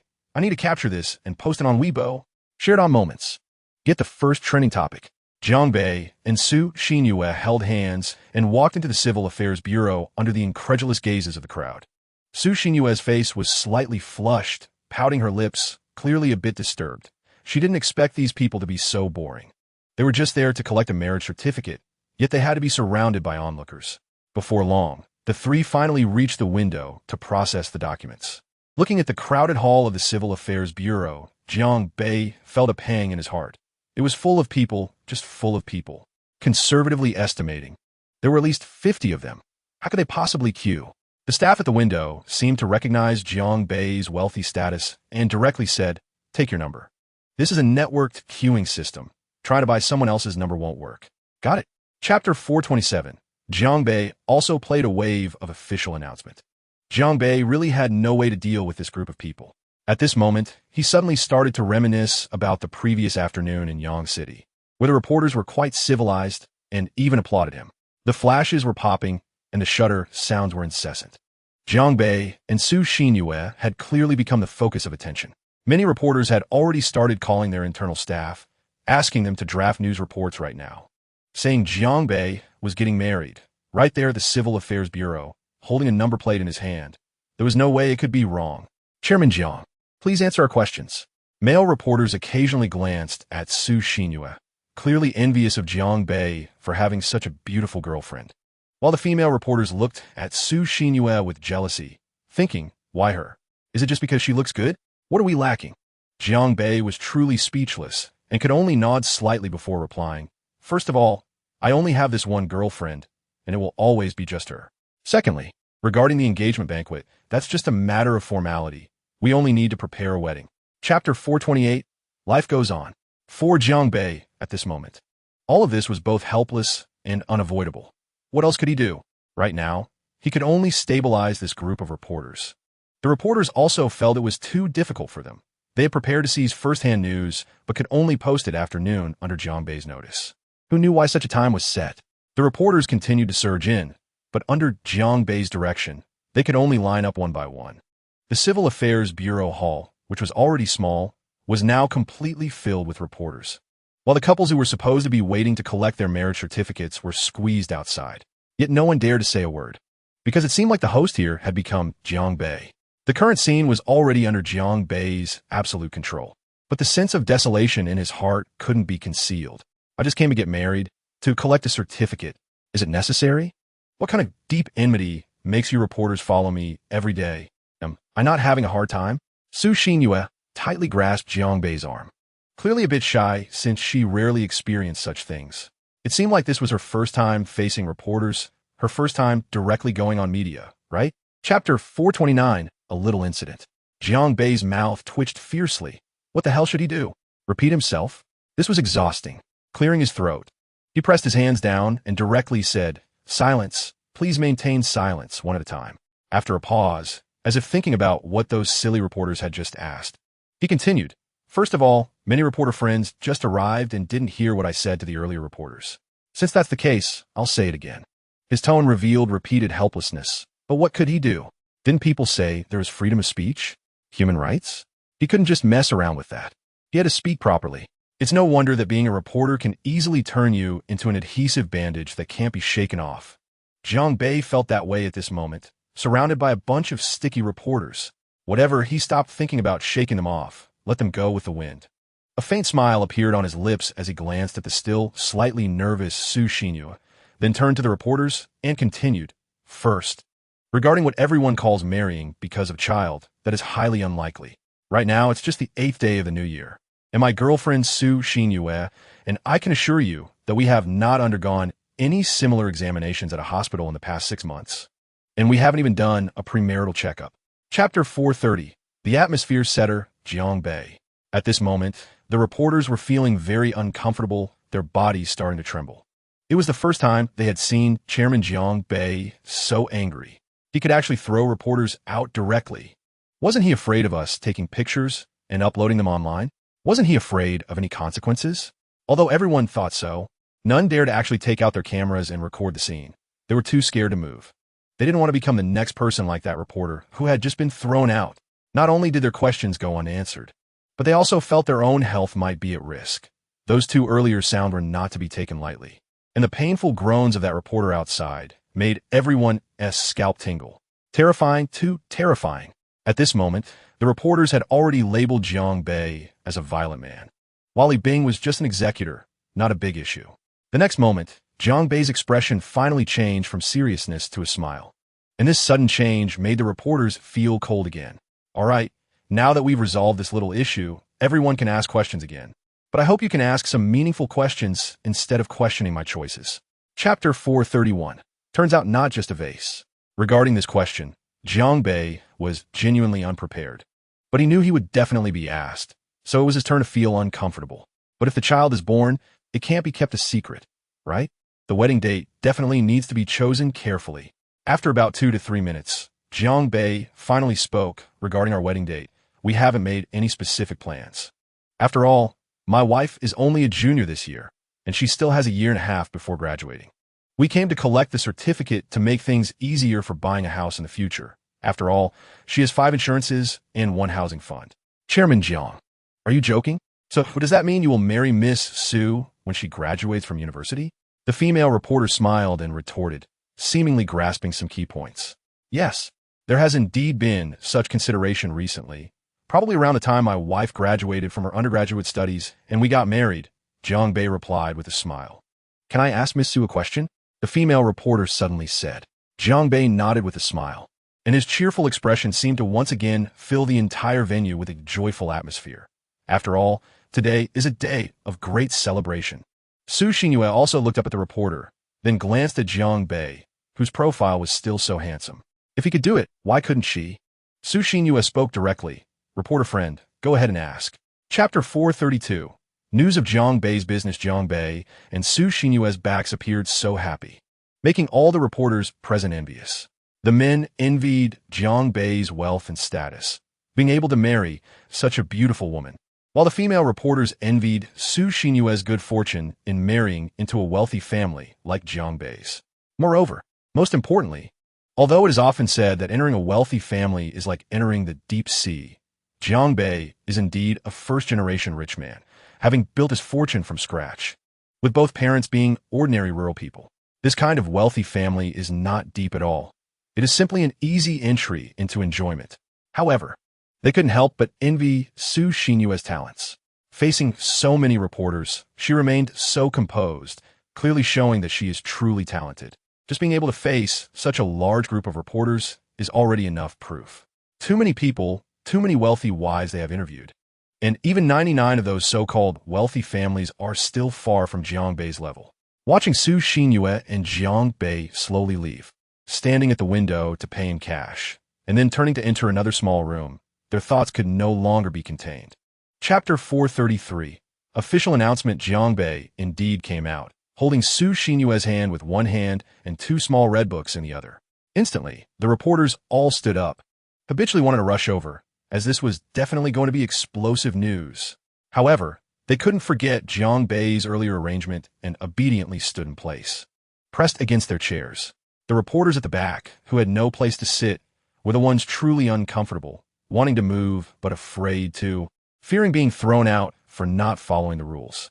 As for the staff inside, they had already let go. Whatever, the place would close at 12 anyway, and there were still 20 minutes left. 29th. A middle-aged woman shouted, and the newlyweds hurriedly walked over, glancing deeply at Jiang Bei as they passed by, envy evident in their eyes. Jiang Bei pulled Su Xinyue to sit in front of the reporters. Su Xinyue's face was very red, and Jiang Bei's face also had a slight blush, not from shyness but from excitement. In the past, they had dreamt of getting married at 30, thinking it was early and they couldn't afford a house. But now, before even turning 21, Jiang Bei was already married, which was simply too proud. It was hard to comprehend, but the fact was that too many men were burdened by marriage, making their entire families heavy with responsibility. Chapter 434. The sound of heartbreak at noon 12. This was definitely a peak time for playing Weibo. Don't ask. Just know that it's during lunch when people can't sit still. Many were just preparing lunch or had just finished eating, and young people were browsing Weibo, not really caring about these things. Hard one, cherish it. These 8 familiar words were exactly what Jiang Bei used the last time, and the only time. He officially announced on Weibo that he had a girlfriend. This time, once again, he used these 8 words, and in such a short time, he had already gotten married. Looking at the successful post, both Jiang Bei and Su Xinyue breathed a sigh of relief. It was a race against time. It was simply terrifying. At 11:59, so much work was completed in just over a minute. Jiang Bei was now very grateful for his good phone. The tens of thousands of yuan per two seemed to not need replacing. It was quite useful. The special edition Apple phone in the Middle East was nice too, often adorned with gold and gems, but the price was also quite real, around 30,000. Then, there was a Chanel-designed phone case for Apple, costing over 100,000. Yes, the case was more expensive than a gold phone. Chapter 435. Occasionally discussing cooperation, so, sitting in the driver's seat of the Rolls-Royce. Li Bing trembled as he took the phone Su Xinyue handed back to him. He was a bit curious about what kind of comments could make this sister-in-law smile like that, and he couldn't help but look over. What are you looking at? Hurry up and drive. Let's go home. I am hungry, Jiang Bei said in a low voice, dissatisfied. Li Bing quickly responded and was about to start the car when he was suddenly interrupted by Su Xinyue. Going home? I'm not hungry, Li Bing.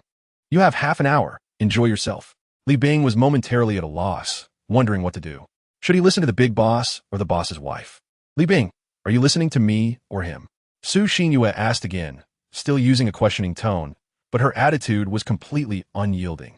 Listen to her, Jiang Bei said helplessly. He wasn't really that hungry anyway. It was just right that this place was close to good food and wine, so they could have a simple meal later. Yes, Chairman. Although he was listening to Su Xinyue, he still had to acknowledge Jiang Bei to avoid offending either of them. Li Bing found it really difficult. Looking at the comment section, the expressions of the people gradually became more exciting. At that moment, Li Bing felt that if this group of talents didn't start their own businesses, it would be a disservice to their intelligence. Chapter 436. I want to hold shares. Jiang Bei's words left boss Kai momentarily stunned. What? He wants to invest just like that. Although he wasn't short on money, he was quite wealthy, with his vehicle being a BMW 7 Series. However, wanting to open a chain store in Yangcheng, his energy and assets were simply not enough.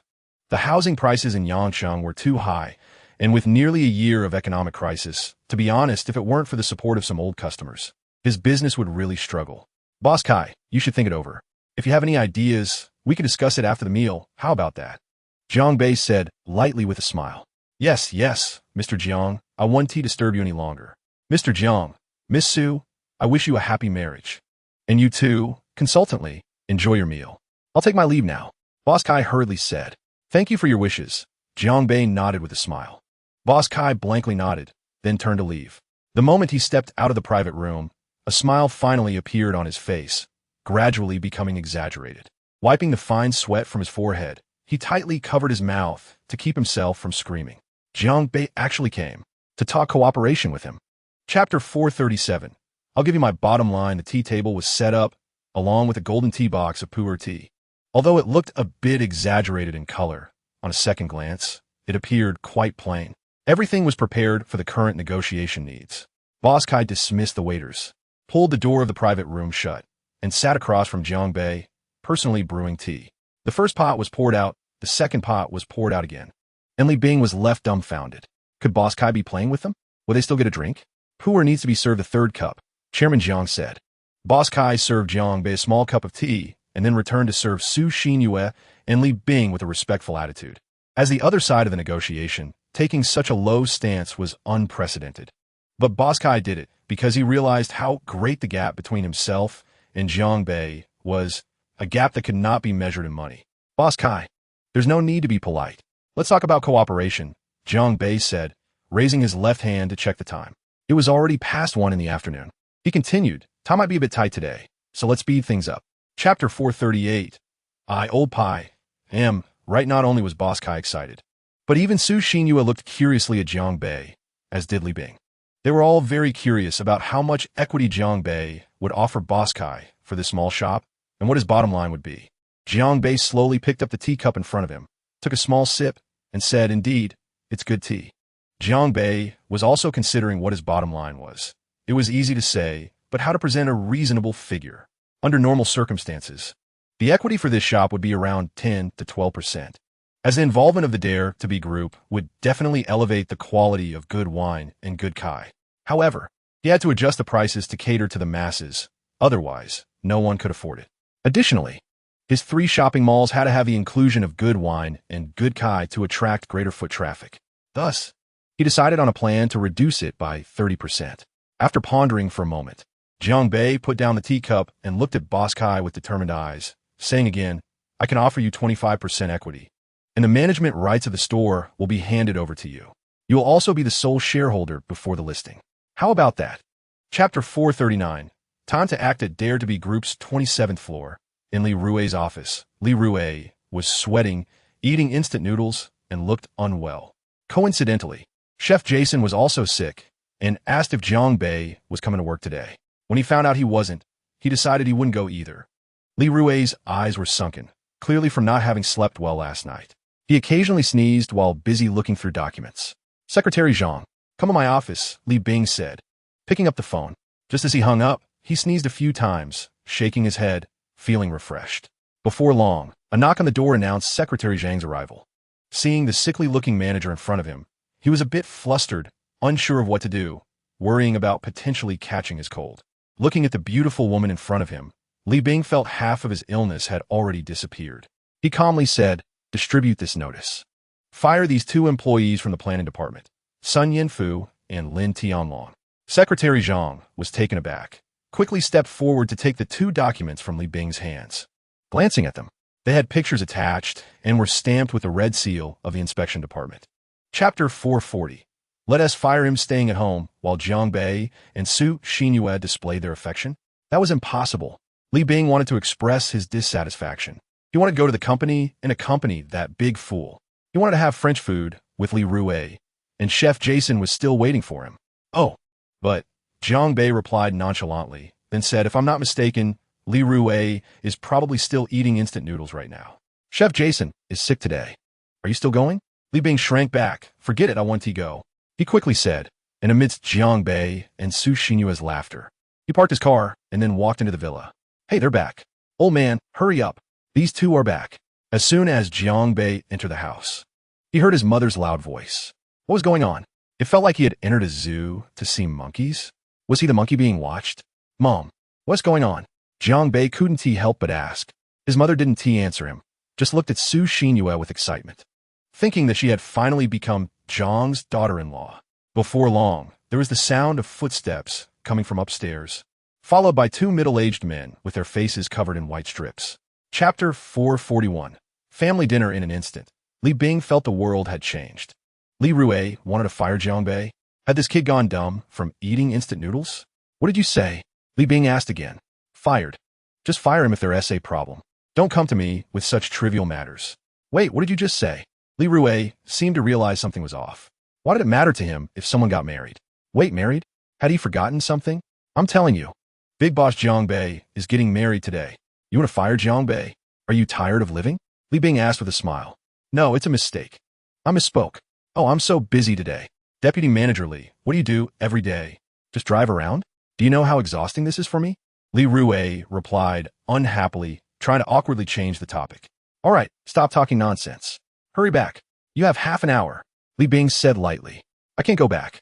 Big brother, there are reporters everywhere downstairs. I'm going crazy. They block me every time I go out. I can't go anywhere now. Li Rui replied with a pained expression. Stop whining. Did I tell you to get surrounded by them? If you hadn't gone out shouting, why would they surround you? Deputy Manager, you are now the most talented shout-out manager in all of Huaxia. You know that? Chapter 442. The shantytown has clung on the next day. When Jiang Bei got up, it was still 7 in the morning. He really had drunk quite a bit last night, but thanks to the hangover medicine, he was back to normal. After washing up and taking a washing marrow pill, he felt somewhat restored to his previous life. Busy every day was quite nice. And today, he should go to the company. He hadn't been in days, and didn't he know how things were developing in real estate. Plus, there were many trivial matters to attend to. As for Li Bing and Li Rui, they weren't so lucky, especially Li Bing, who nearly dropped his phone when the alarm went off in the morning. Although Li Bing had drunk too much last night and felt a bit sore all over in the morning, he was still able to get up. The military-style discipline was vividly reflected in Li Bing, though making the bed was out of the question, something that would never happen in his life. But being decisive was something he demonstrated quite well. Get up. Hurry up. I won't. Let me sleep a little longer. I'm too tired. Li Hui Violet, holding onto the blanket with a small voice full of grievances. Get up. Damn it. You're a manager. How can you not go to work? Li Bing was speechless, reminding him of his daily responsibilities and mission to wake him up. Chapter 443. Get lost. I'm not saying it a second time. Li Rui looked at him blankly, yawned, then reached for a document next to him and threw it directly at him. Zhang Mingho is an ordinary university graduate, but due to his long-standing qualifications and ample work experience, coupled with his early entry into the workforce, he has had no problems until now. However, with the arrival of Li Rui and the establishment of the inspection department, he is unexpectedly facing dismissal. How can he tolerate this? Although he is just a junior employee, he has been with the company for a long time. The main issue is the high salary, and the work in the planning department is not demanding. He usually helps with advertisements and works on minor planning projects under the team leader's guidance, which is quite easy, earning over 20,000 a month. But now he is about to be fired just because he plays with his phone or takes naps at work. How can you say that to me? What's wrong with playing with my phone? What's wrong with sleeping? Look at you. Aren't you also eating instant noodles during work hours? What right do you have to criticize me? Zhang Mingho said with a face full of anger. He is 10 years older than the manager of the inspection department. Today, he must teach him a good lesson. Wait until you have this position. Wait until you can sit on the 27th floor, or until you have an office. Then come back and say this to me, Li Rui said without lifting his head, continuing to eat his breakfast.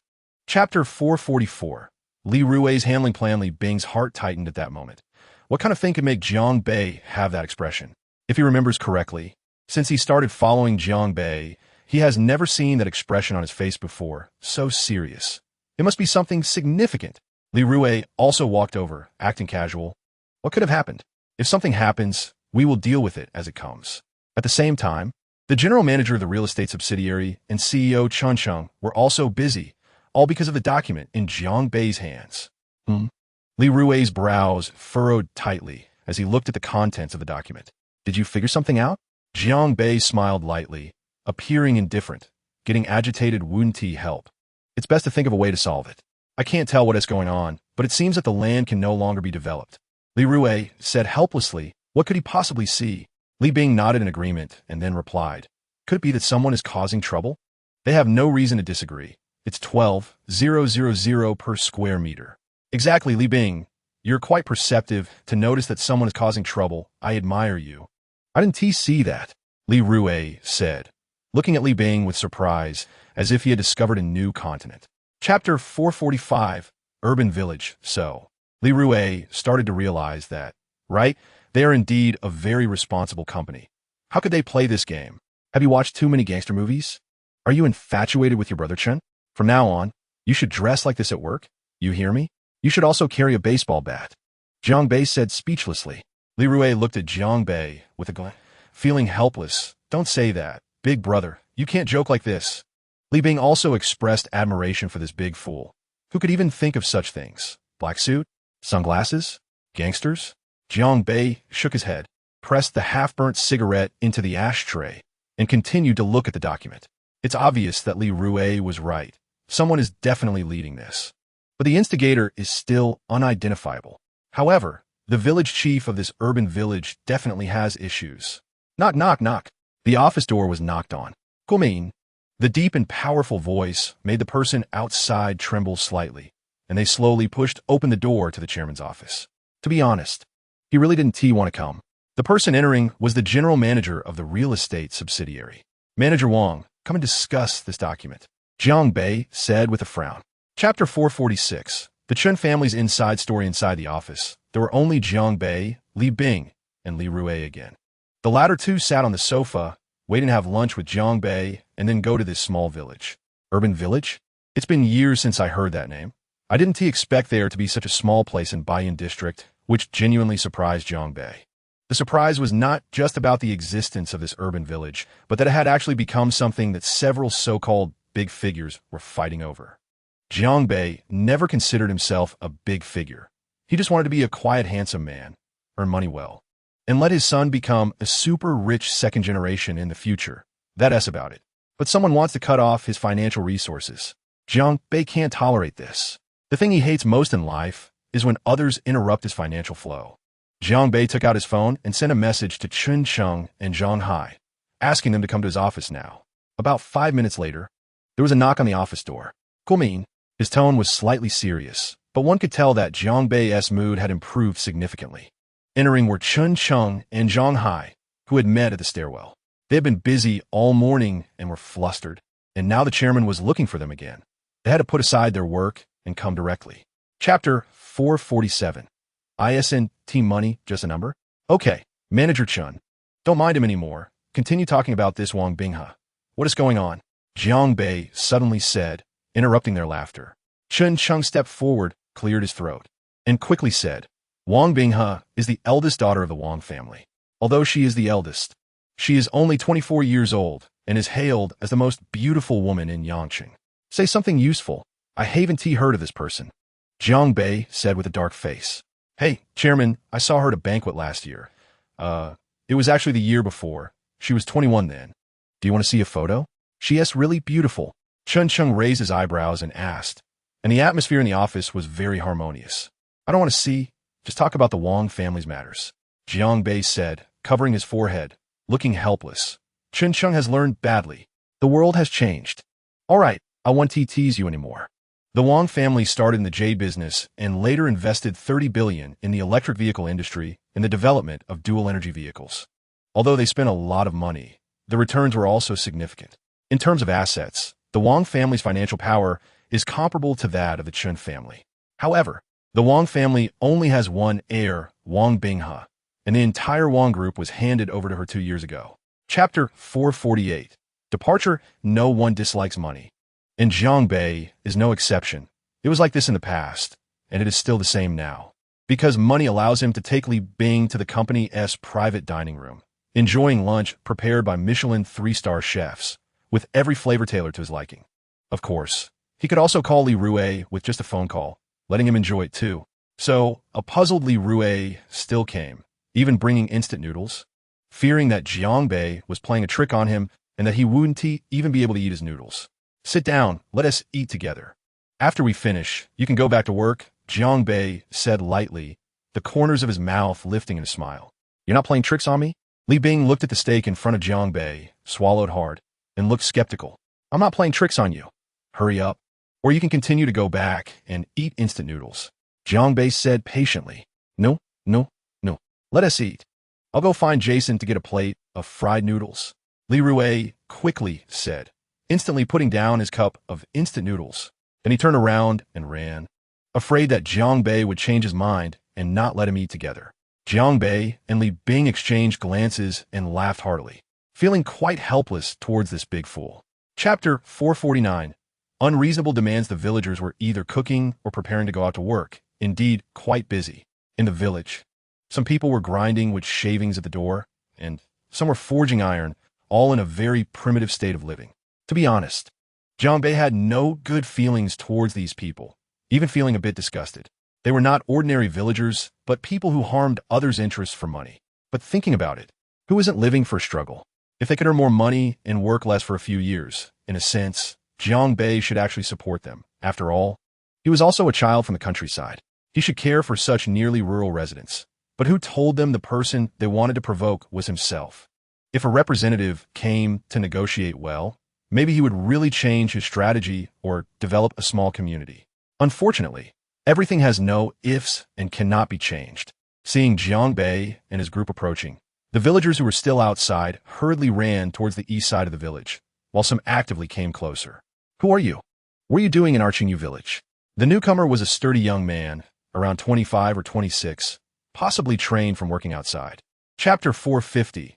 Jiangbei's retort. A smile slowly crept up Jiangbei's lips. This group of people really wouldn't give up until they saw the Yellow River, even wanting him to buy them houses.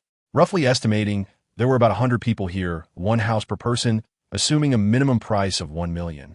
That would be 100 million. For 100 million, he really didn't care about that.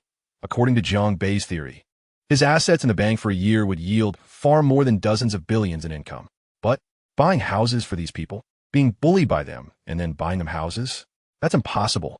So Jiangbei was probably preparing to take a tough stance. Just as Jiangbei was about to speak, he was interrupted.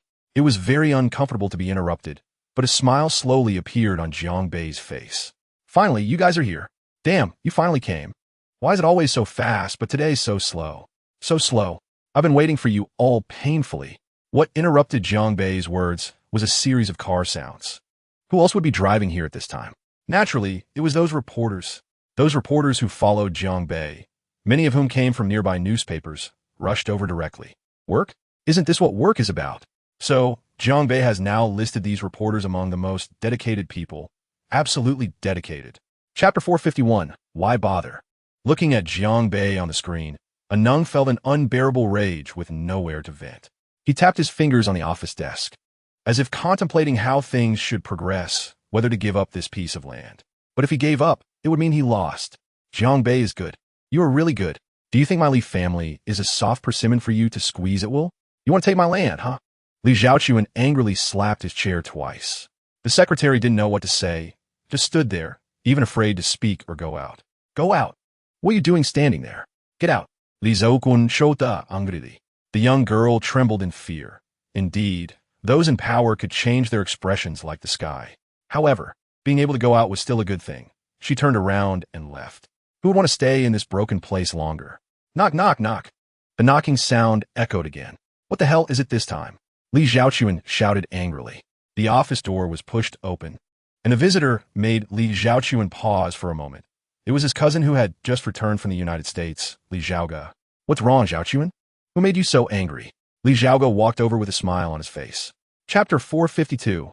Firm attitude, of course. Jiangbei's words undoubtedly gave a strong boost to the hearts of all the daring employees and made their purpose for this trip clearer. Today, since they came, they couldn't leave empty-handed. As Jiangbei finished answering his 5-point demands, the reporters were stunned for a moment, completely frozen in place. Jiangbei, this person, is indeed worthy of being the chairman of a large group. Not only did he speak logically, but every point also struck deep into the heart, showcasing his iron will and decisiveness. At this moment, the reporters were undoubtedly excited, but also filled with admiration. The truly desperate ones were the villagers across from them. They had originally thought that with the arrival of the reporters, these daring people would soften, but they never expected Jiang Bei to be so tough. Chen Wei had a lot to say, but didn't know where to start. Selling misery? This rhythm seemed no longer in his control, but apart from selling misery, there was only toughness left. How tough could they be? After all, they had already said that dare to act would not back down, and one misstep could lead to legal action. On this road, they had no confidence to confront dare to act. After all, they were the developers. Chapter 453. A person of quality? The pale-faced reporter finally made eye contact with Jiang Bei. Though a bit evasive, it seemed he was making some resolution. Tightly gritting his teeth, hands clenched into fists, there was a feeling that he was about to act at any moment, and beside him, Li Bing also noticed and took a couple of steps forward, standing next to Jiang Bei. If this reporter dared to act, he would definitely take him down in the first instance. Fortunately, this reporter was only engaged in an internal struggle. After a while, he finally loosened his tightly clenched fists and relaxed his furrowed brows, raising his head to look at Jiang Bei again. In his gaze, there was a bit more resilience, and Jiang Bei still appreciated such people. Go ahead, what do you want to ask? I will try my best to answer you, Jiang Bei said with a smile. But this voice in the reporter's ears sounded as cold as the winter wind in December. The momentum he had just built up vanished again. Once again, he tightened his fists and directly shouted, Jiang Bei, as the chairman of such a large group, with a fortune of hundreds of billions, why do you have to oppose such a small village? If you drive them away, how will they survive in the future? Chapter 454. A person of high rank in the Tianyao International, the 18th floor chairman's office. Li Xiaochuan's expression seemed to have softened quite a bit. At this moment, even if he didn't want to give up this piece of land, he might have no choice. The most feared thing in such matters is to attract media attention.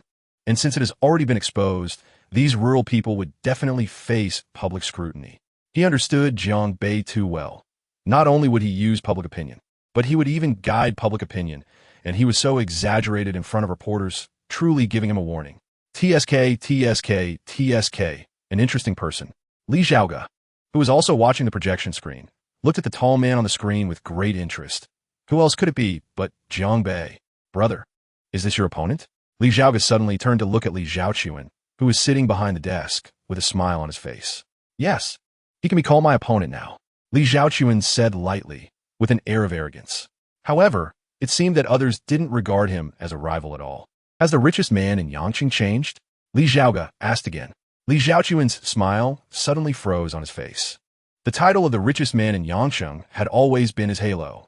He turned around and angrily said, if you want to die, I can fulfill that wish for you. Chapter 455. The Li family is like a mad dog. Wang Ruobing was clearly taken aback for a moment. Looking at her grandfather's expression, she felt confused, but still spoke honestly. Young, yet inscrutable, ruthless, and at the same time, his actions were hard to understand.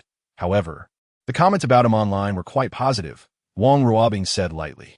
Wang Ruobing was about 25 or 26 years old, and her voice was ethereal but lacked emotion, as if she were truly like a block of ice, although her beautiful appearance made up for all shortcomings.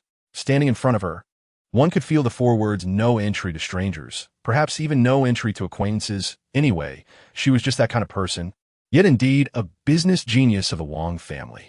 Regardless of how the country developed, the Wang family had always firmly held the supreme throne among the three prominent families in Yangqing, whether in terms of wealth or connections.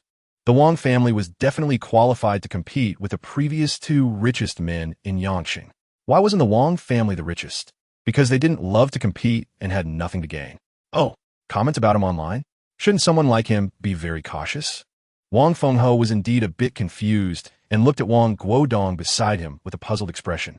Hey, Grandpa, you don't know yet. But Jiang Bei is practically like a big star, always eager to go online. The second grandson, Wang Xiaoqi, replied proactively. Chapter 456. Refusal to compromise. Li Xiaochuan felt very uncomfortable, especially at this moment. In a fit of rage, he smashed the projector, leaving the remaining plot unseen. This feeling was incredibly annoying, akin to having eaten feces. As for how the situation with Jiang Bei would develop, he felt angry, but could only endure it. On the other side, Jiang Bei was still facing reporters and those villagers, but now he had completely taken control of the situation. At the request of the reporters, a group of people entered the village chief's home. It was a two-story small building, approximately 120 square meters. In the southern Yangsheng, especially with such a small building, there was hardly any heating. In this regard, Li Rui was somewhat unaccustomed. He was a proper northeastern man. Although the winter in Yangsheng wasn't cold, the little wind was piercing. The northern wind was dry and cold, hard and straightforward like a steel knife. But once he returned home, everything was fine. In contrast, the Yangsheng wind felt more like poison, soft, cunning, and even gave a sense of being caught off guard, as if the cold was seeping out from one's body. No matter how thick the clothing, it was hard to resist. A group of about dozens of people felt a bit crowded in the small living room of 30 square meters, yet both sides remained standing. Chapter 457. Important figures. So, when Jiang Bei saw the group of people coming out of the kitchen, he was slightly taken aback.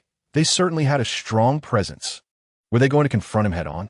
Dear reporters and brave business elites, our village chief Chun, he started but was interrupted. The interruption came from Jiang Bei's phone, along with a gesture from Jiang Bei that told him to stop talking. The call was from Wang Dami, the biggest secretary in the city, whose every word and action represented the presence of the city's top leader.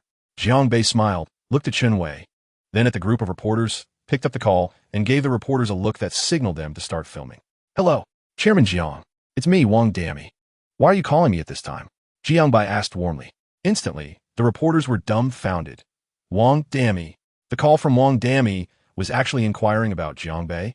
Although Jiang Bei didn't have a solid connection in such official matters, his recent actions had earned him significant goodwill from the people in Yangqing. With a land issue at hand, how could he not call to ask? Chapter 458. Selling tragedy is useless, therefore. This question was left for the reporters to consider. As for how to write the news article, that was entirely unrelated to Jiang Bei. What he wanted was this feeling of one corpse, two lives, oh no. Killing two birds with one stone. Regarding Jiang Bei's words, they were also pondering, from the beginning until now, how much benefit had Chen Wei received, who had become increasingly excessive. Director Wang blandly said, Village Chief Chen, it seems you are an unapproved village chief. Please come with me. And we suspect you have some economic issues. Upon hearing this, Chen Wei could no longer endure it. He was just an elected representative of the people. Not much different from a gang leader. But now they want to take him away? What do you want to take me for? I haven't committed any crimes. Every penny of mine can be traced back to its source. On what basis do you want to take me away? Village Chief Chen shouted angrily. Don't worry. Once we resolve this matter, we will thoroughly investigate you, Wang Dami said with a smile. Clearly, he was confident that Chen Wei had major issues. Otherwise, how could he have wielded power in this place for so long? The third in command of Guangdong province had long been informed that this piece of land was off limits. Chapter 459. Powerless, anger, useless. They are truly a bunch of useless people. Li Zhaochuan was cursing in his office, seemingly venting his anger. Yo, big brother. I've never seen you this angry before. What is the matter? Did Jiang Bei get to you? Li Zhaoga asked with a smile. Don't think I want to take action against you. Get out. Li Zhaochuan shouted angrily. All right, I'll leave. Big brother, don't always be angry. It's bad for your skin, and then you want to be handsome. Call me if you need anything, he said before leaving. Li Zhaoga left, and in the office on the 18th floor, only Li Zhaochuan remained, gazing deeply out the window. Jiang Bei, you're impressive. You dare to steal my land, and even insult me. A nouveau riche, I really don't believe you have any means. He picked up the phone, dialed the number, and his expression changed repeatedly, finally settling into a stiff smile. After a long while, the call finally connected. Hello, second uncle. How have you been lately? Li Zhaochuan asked with a smile. On the other end of the line was indeed his second uncle, the third in command of Guangdong province, an absolute powerhouse. Not great. I can only live a few more years. By the way, has your brother arrived at your place? A dignified voice came from the other end, making even Li Zhaochuan feel the need to flatter him. Chapter 460. Thought-provoking conversation. Jiang Bei glanced at Wang Dami with slight confusion, silently took out a pack of cigarettes from his pocket, and offered one. I'm not smoking anymore, little brother Jiang. At my age, I'm thinking about health. Wang Dami smiled and waved his hand. He looked at Jiang Bei, saying this, yet took the cigarette, sighed, and said, but sometimes when there are worries, one still needs to have one. After saying that, The two locked eyes and both burst into laughter, everything unspoken between them. Jiang Bei shook his head slightly, then took out a lighter from his pocket and personally lit a cigarette for Wang Dami. At certain times, this daring chairman had to lower his stance in order to exchange for things he didn't have. For example, power. Let me handle it, Jiang Laudi. Wang Dami quickly put down his cigarette and reached for Jiang Bei's lighter. However, Jiang Bei stubbornly held on, signaling Wang Dami to take the cigarette in his mouth. After lighting it, he finally relented and then lit his own cigarette before putting the lighter away. The two took a deep puff, exhaling thick clouds of smoke. It was clear they were both troubled, especially Wang Dami, who took a strong drag before stopping. Chapter 461. I have some money these days. Housing prices are indeed very high. For example, the two apartments Jiang Bei bought for his father and Su Dashan recently, although they were around 170 to 180 square meters. Each cost over 5 million, and that was after discount. But what is the salary of a true white-collar worker? In Yangcheng, if a white-collar worker can earn an 8,000 monthly salary, that should be about right. Better sales managers might earn around 10,000 to 20,000 and beyond that. It's those involved in research and development. For example, at some chemical companies, the researchers can have a high mortality rate, something Jiang Bei had heard before. Their salaries can reach 30,000 a month, or even 50,000 to 60,000, but how many people can truly dedicate all their youthful energy to research and development? How many older individuals are not afraid of excessive fatigue leading to sudden death and can still engage in RD work? Obviously, that's not possible, especially now. With the full arrival of the 5G era, the mobile phone industry is booming. Jiang Bei understood this, but without that confidence, he really didn't dare to act recklessly. His company hadn't even gone public yet. Where would he get so much money for RD, with investments often reaching hundreds of billions? Chapter 462. People need to grow finally. A reporter couldn't hold back any longer, stepping forward to ask. Chairman Jiang, don't you think this is a bit excessive? You clearly promised 12,000 before. Why has that changed now? By cutting nearly a third of their pay, how are they supposed to survive? Jiang Bei looked up slightly and saw this reporter, who had not asked many questions before, was still a young woman. His heart became more lively. She seemed like a little hothead, and he was willing to educate such young people. Of course, he didn't know who was older, but young girls are all just girls. How old are you? Jiang Bei suddenly asked. Chairman Jiang, please answer my question. The female reporter bit her lip and said again, her face full of anger. How can you still ask me how old I am? Don't you know that a woman's biggest secrets are age and weight? If you're asking me, shouldn't you first politely answer my question? Jiang Bei continued with interest. I'm 23, the female reporter managed to say. Oh, 23, just graduated from university, right? Jiang Bei calculated and thought it was about right. Chapter 463. Li Bing studies what truly troubled people was not the lack of first-hand documents or how to deal with Jiang Bei's attitude. Rather, it seemed this incident had implicated too many people, especially the Li family. However, the reporters all had a clear standard of measurement in their hearts. How should they write about the Li family? Without evidence, they couldn't write about it. But they could avoid naming names and could mention Chen Wei's respectful attitude when answering the phone. They could even hint at things indirectly. They could even write about the last time Chen Wei was taken away for investigation. And even a random small detail from his family could be made into a big story. If done well, a sparrow could fly up to become a phoenix. This in the news industry requires not only luck, but also a lot of experience. On the other side, Jiang Bei had returned to the company, as if he had just completed something particularly important. He lay lazily in his lounge, letting Li Bing and Li Rue, two big fools, smoke his cigarettes outside. Hey, why am I treating Li Bing as a big fool too?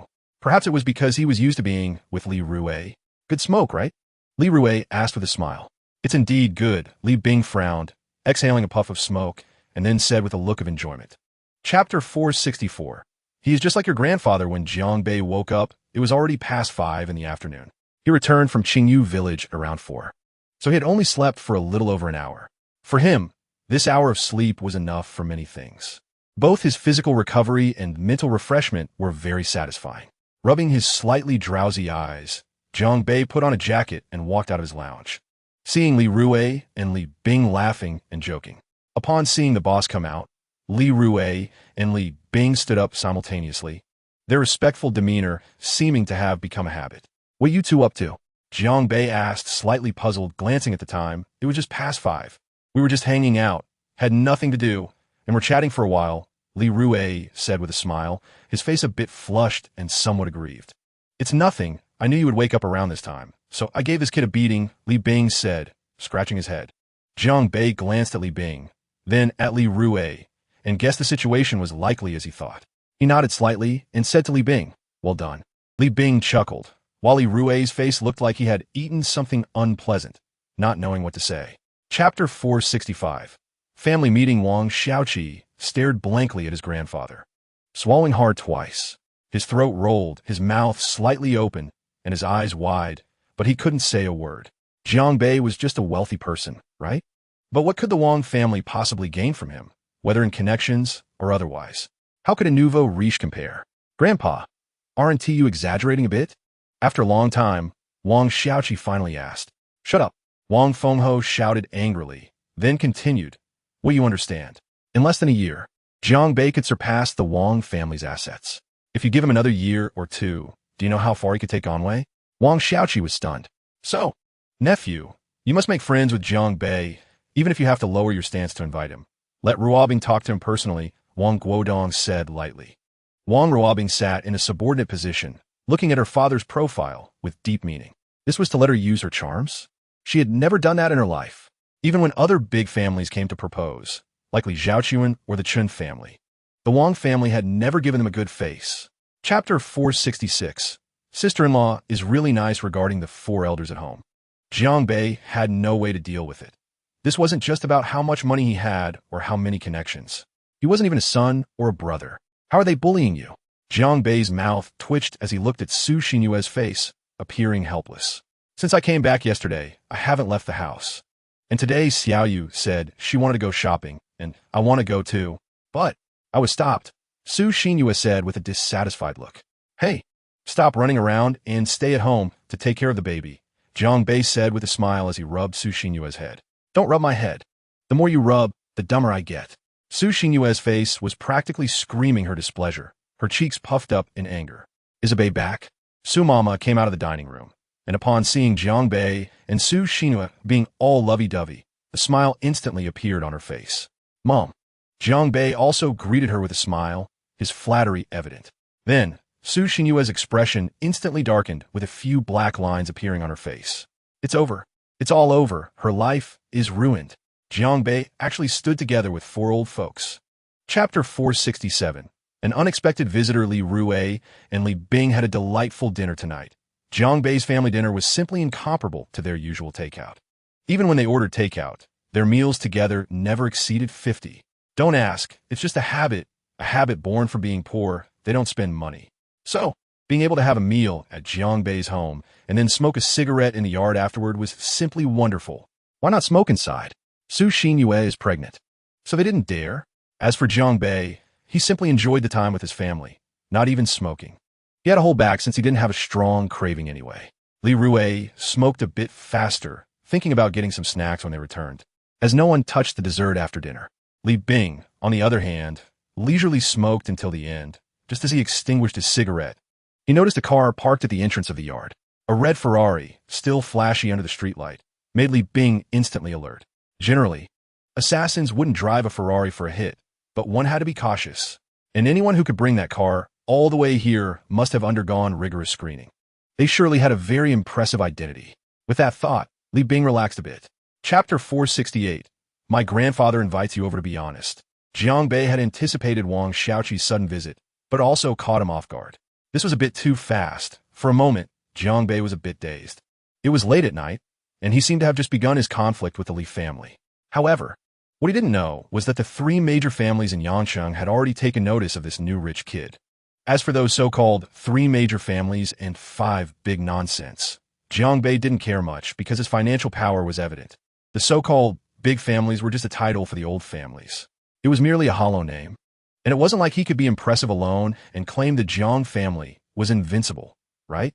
Of course, if he did say that, the many higher-ups in Yangcheng wouldn't have any objections. Jiang Bei smiled faintly and then spoke. Brother Wang, just say it directly. Wang Xiaoqi was taken aback. Not expecting Jiang Bei to be so direct, he momentarily couldn't react. Shouldn't they exchange pleasantries before getting to the main topic? The next moment, Wang Xiaoqi also smiled slightly and said, "Actually, I'm here to see you on orders. My family's old man commanded me to come. I couldn't refuse. I feel quite awkward coming here at this hour. Haha." Chapter 469. Psychological defense line collapses. Jiang Bei's movements indeed paused for a moment. The teapot in his hand nearly dropped, but the next moment, he returned to normal. He glanced meaningfully at Wang Xiaoqi. This kid really wasn't afraid of scaring others. While making tea, Jiang Bei's mind was racing with several very important questions. First, what is the relationship between the Wang family and the Li family? Are they in a hostile or cooperative state? If they are hostile, that's good. He could easily make the Li family collapse. If they are cooperative, wouldn't that mean he was walking into a banquet of Hongmen? If things turned violent, it would definitely scare someone to death. It wasn't that he was overly cautious. It was just terrifying. He needed to clarify things before proceeding. Second, the Wang family mainly dealt in high-end consumer industries like jade and cosmetics, while the Li family's industries were mainly real estate and automobiles. The two families seemed completely unrelated. However, what is intriguing is why, when he was at odds with the Li family, the Wang family suddenly decided to intervene. This question must be clarified. Chapter 470. The hatred between the Chun and Li families. The oppressive atmosphere in the living room finally eased a bit as the hot water brewed the tea for the third time. The frost enveloping Wang Xiaoqi seemed to slowly dissipate with the pouring of hot water. The hot water was still a bit scalding, but holding the teacup, Wang Xiaoqi finally felt some warmth. He was too cold. His whole body felt chilly.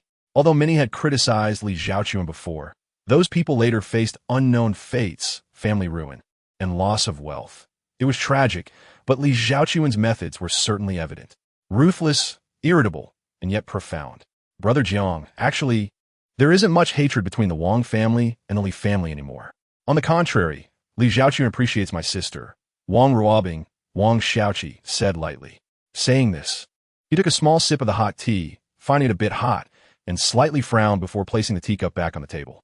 When a name Wang Ruobing appeared in Jiang Bei's mind, he realized she was the new leader of the Wang family. Unfortunately, she was a woman, but she was very strong in business. So why are the Wang and Li families still at odds now? Jiang Bei smiled and asked. Since their psychological defenses had already collapsed, if he didn't dig deeper, he would be letting himself down. Chapter 471. I will go. Jiang Bei never thought his ideas were wrong, of course, unless someone pointed them out to him. If someone told him, "Hey, Jiang Bei, you're doing this wrong," Jiang Bei would definitely retort immediately, "If you can do it, then go ahead. If not, then shut up." However, regarding matters of other families, Jiang Bei maintained a patient listening attitude because he didn't know. Brother Jiang, your thoughts are a bit far-fetched. Even if the Wang family has developed during these golden 4 years, they're still far from being able to confront the Chun and Li families. And the conflict between these two families still exists. 10 years ago, the two families clashed again, and my uncle assisted my grandfather, allowing the Wang family to stage a comeback. Who won?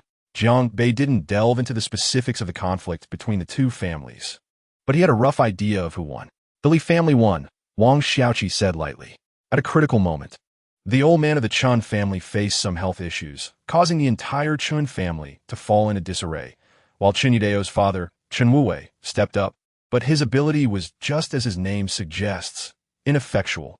The Li family didn't achieve a complete victory. As the saying goes, a dying camel is bigger than a horse. The Li family was still a bit too young and couldn't completely swallow the Chun family. Chapter 472.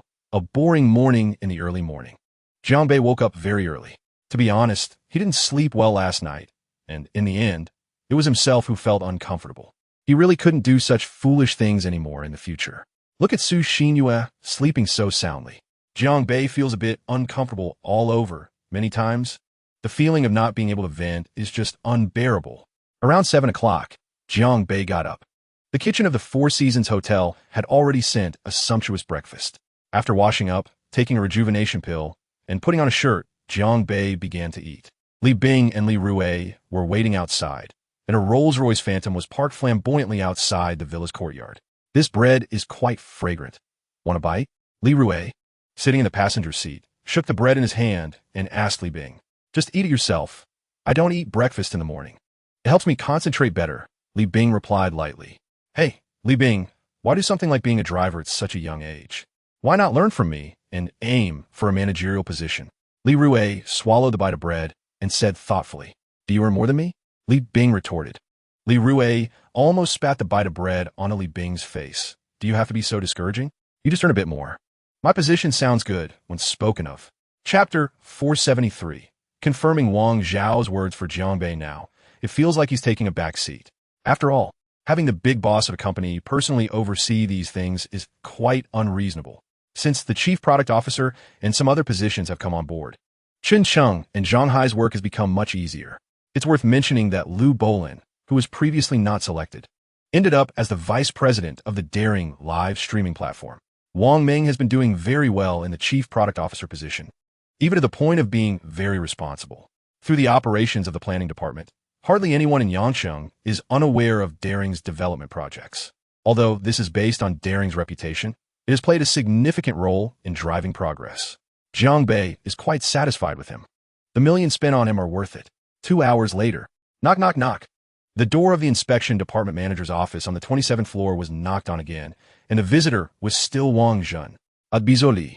The information has been fully investigated, Wang Zhen said nervously, placing the materials on Li Bing's desk. Advisor Li, is there anything else? Wang Zhen asked seriously.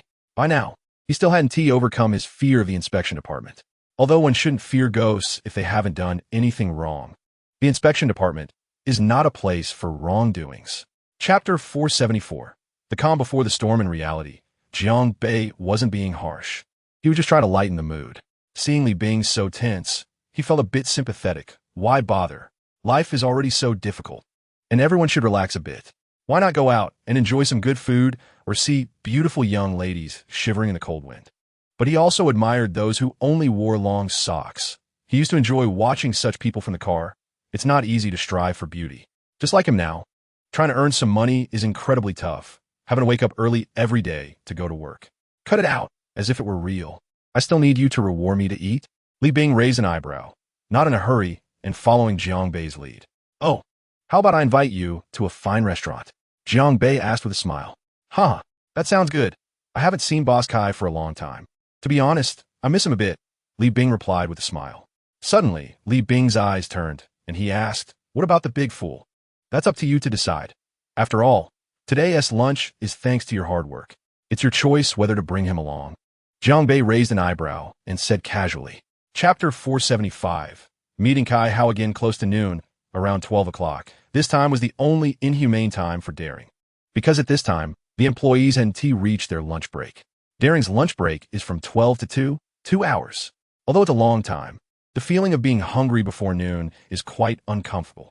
Jiang Bei was also a bit hungry, and since Li Bing hadn't arrived yet, it felt a bit uncomfortable. The more he thought about it, the more awkward it felt, and the more he felt inhumane, so he opened his computer and sent a message to all employees. Chairman's office. Hello everyone, I am Jiang Bei. Daring has been established for nearly a year, and I appreciate everyone's hard work during this time. The achievements of Daring are inseparable from each member. I won't waste words today. I'm a bit hungry, even after breakfast. I believe everyone might be hungry as well. So, let us stop eating bread and instant food. Starting tomorrow, Daring's lunch break will change to from 11 to 1:30. Click to send. Daring has many employees, and the delay is significant, but with this 500 megabits per second fiber speed, everything seems trivial. Time froze at 11:55, which is truly one of the most torturous times in the world. Even Jiang Bei felt an impulse to eat a piece of bread, let alone the employees. Chapter 476. Daring Group's movements after lunch. The three of them returned to the company. To be honest, for Jiang Bei now, whether he returned to the company or not was pretty much the same. However, he preferred not to cause unnecessary trouble. After all, they were in Baiyun District, and the distance between Hao Jio and Kai and Daring Building was still relatively close. On the other hand, Tianna District in the eastern part of Yangcheng was a bit far, naturally further from the western suburbs of Yangcheng. Tonight, he was also invited to the old Master Wang's dinner, which was quite a headache. It was likely that it was when Daring would truly need to make decisions. The saying business is like war is no exaggeration. As the saying goes, one mistake leads to another. Although Jiang Bei has such strong confidence, he also has to think cautiously. One step at a time, it wouldn't be wrong anywhere, and he didn't want to make mistakes. There's a saying in the movie The Shawshank Redemption that sums up life as a simple choice: either busy living or busy dying. Sitting in the back seat of the Rolls-Royce Phantom, Jiang Bei was busy thinking. Getting involved in the disputes among the three major families in Yangcheng is like choosing a path of life or death. Choosing the right path, choosing the right exaggerated path. Jiang Bei could live more freely and possibly monopolize the current real estate industry in Yangcheng. Chapter 477. The hardest to bear the favor of a beauty. Hearing Li Bing's all-encompassing service, Li Rui scratched his head awkwardly. Since they all share the surname Li and are family, why be like this? 3,300,000, you know. Li Rui scratched his head and said, looking shy, where's the money? Did you send it all home? How much did you leave? Li Bing asked again. I left 300,000, Li Rui replied awkwardly. 300,000? Do you really need to eat instant noodles every day? You complain about a $30 box meal being expensive. What on earth are you doing? Are you becoming a fool? Li Bing nearly shouted at him. In the soundproofed office on the 27th floor, even Chun Chung next door heard it. He frowned slightly, picked up the phone, and continued discussing the cooperation. The downside of being a boss is that you have to handle everything personally every day. No, I've gotten used to it, Haven TI. How can I spend money so recklessly? I still need to save up for a wife. And you know my family situation, right? Li Rui said angrily. Not good enough? Are you kidding me, big brother? A live stream brought in over 3 million. What kind of wife can't you marry? Li Bing glanced at Li Rui and said blandly, 158? Chapter 478. Departure. Wang family, do you have anything planned for the weekend? Jiang Bei felt that he could definitely find something to do every single day. There must be something going on. Tomorrow is Saturday, and that ridiculous program from Guang Province TV insists that you go. Old Ma, Wang Jianlin, and Su Jiayin have all called me, saying they want to go. That's 4 out of 12 seats taken instantly, and the remaining 8 will probably be some well-known listed companies, right? With such a luxurious and high-end lineup, it basically brings together, oh no, it completely gathers the top 3 wealthy tycoons of Huaxia. So what happens after that? After the recording, everyone just goes back home? Whether they have a home is another story. This is in Yang City. If Jiang Bei doesn't fulfill his host duties, how will he be welcomed when he goes to Hang City or Yin Capital in the future? However, Jiang Bei turned his eyes around a couple of times and still replied, nothing.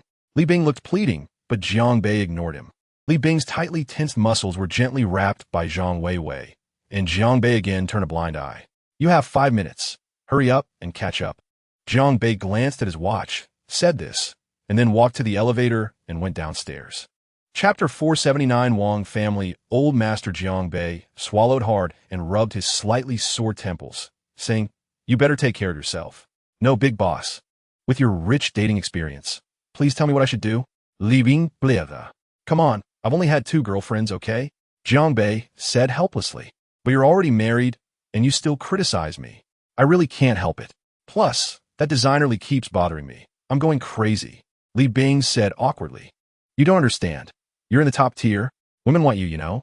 Jiang Bei thought for a moment, but couldn't provide any constructive advice. Only starting to analyze from the beginning. Li Bing nodded, roughly understanding Jiang Bei's point. In this game, there are only a few people who dare to stand out. Excluding Jiang Bei, Chun Chung is at the top. After all, he is the second largest shareholder, even though it's only 1%. Then there's Zhang Haichuan in his 30s, which is when a man is most charming. But unfortunately, he's married with children in the U.S., which makes those wanting to climb the social ladder think twice. Chapter 480. Finally meeting Wang Fengho. To be honest, Jiang Bei had a good impression of Wang Xiaoqi because he didn't have the arrogance typical of those from prominent families. Of course, he understood that this was a matter of family education for the Wang family, or rather, a quality that the descendants of such super-rich families must possess. Seeing Li Bing get out of the car, Wang Xiaoqi quickly said, Advisor Li, good to see you again. Li Bing was taken aback, smiled awkwardly, and then looked at Jiang Bei beside him before saying, hello, young Master Wang, just call me Li Bing. Okay, brother Li Bing. After Wang Xiaoqi said this, he turned his head to look at the arriving Rolls-Royce Phantom. After a while, he turned to Jiang Bei, his eyes shining, and asked Brother Jiang, your car is really nice. It must be modified, right? How did you tell? Jiang Bei was surprised for a moment and smiled slightly. Look at the tires. The tires of a Rolls-Royce Phantom can't be this low, and look at the compression level. Oh, If it weren't for my old man being so strict, I would have wanted to play with something like this a long time ago, Wang Xiaoqi said enviously. Jiang Bei touched his chin and smiled as he replied. It has indeed been modified, and not just a little bit, haha.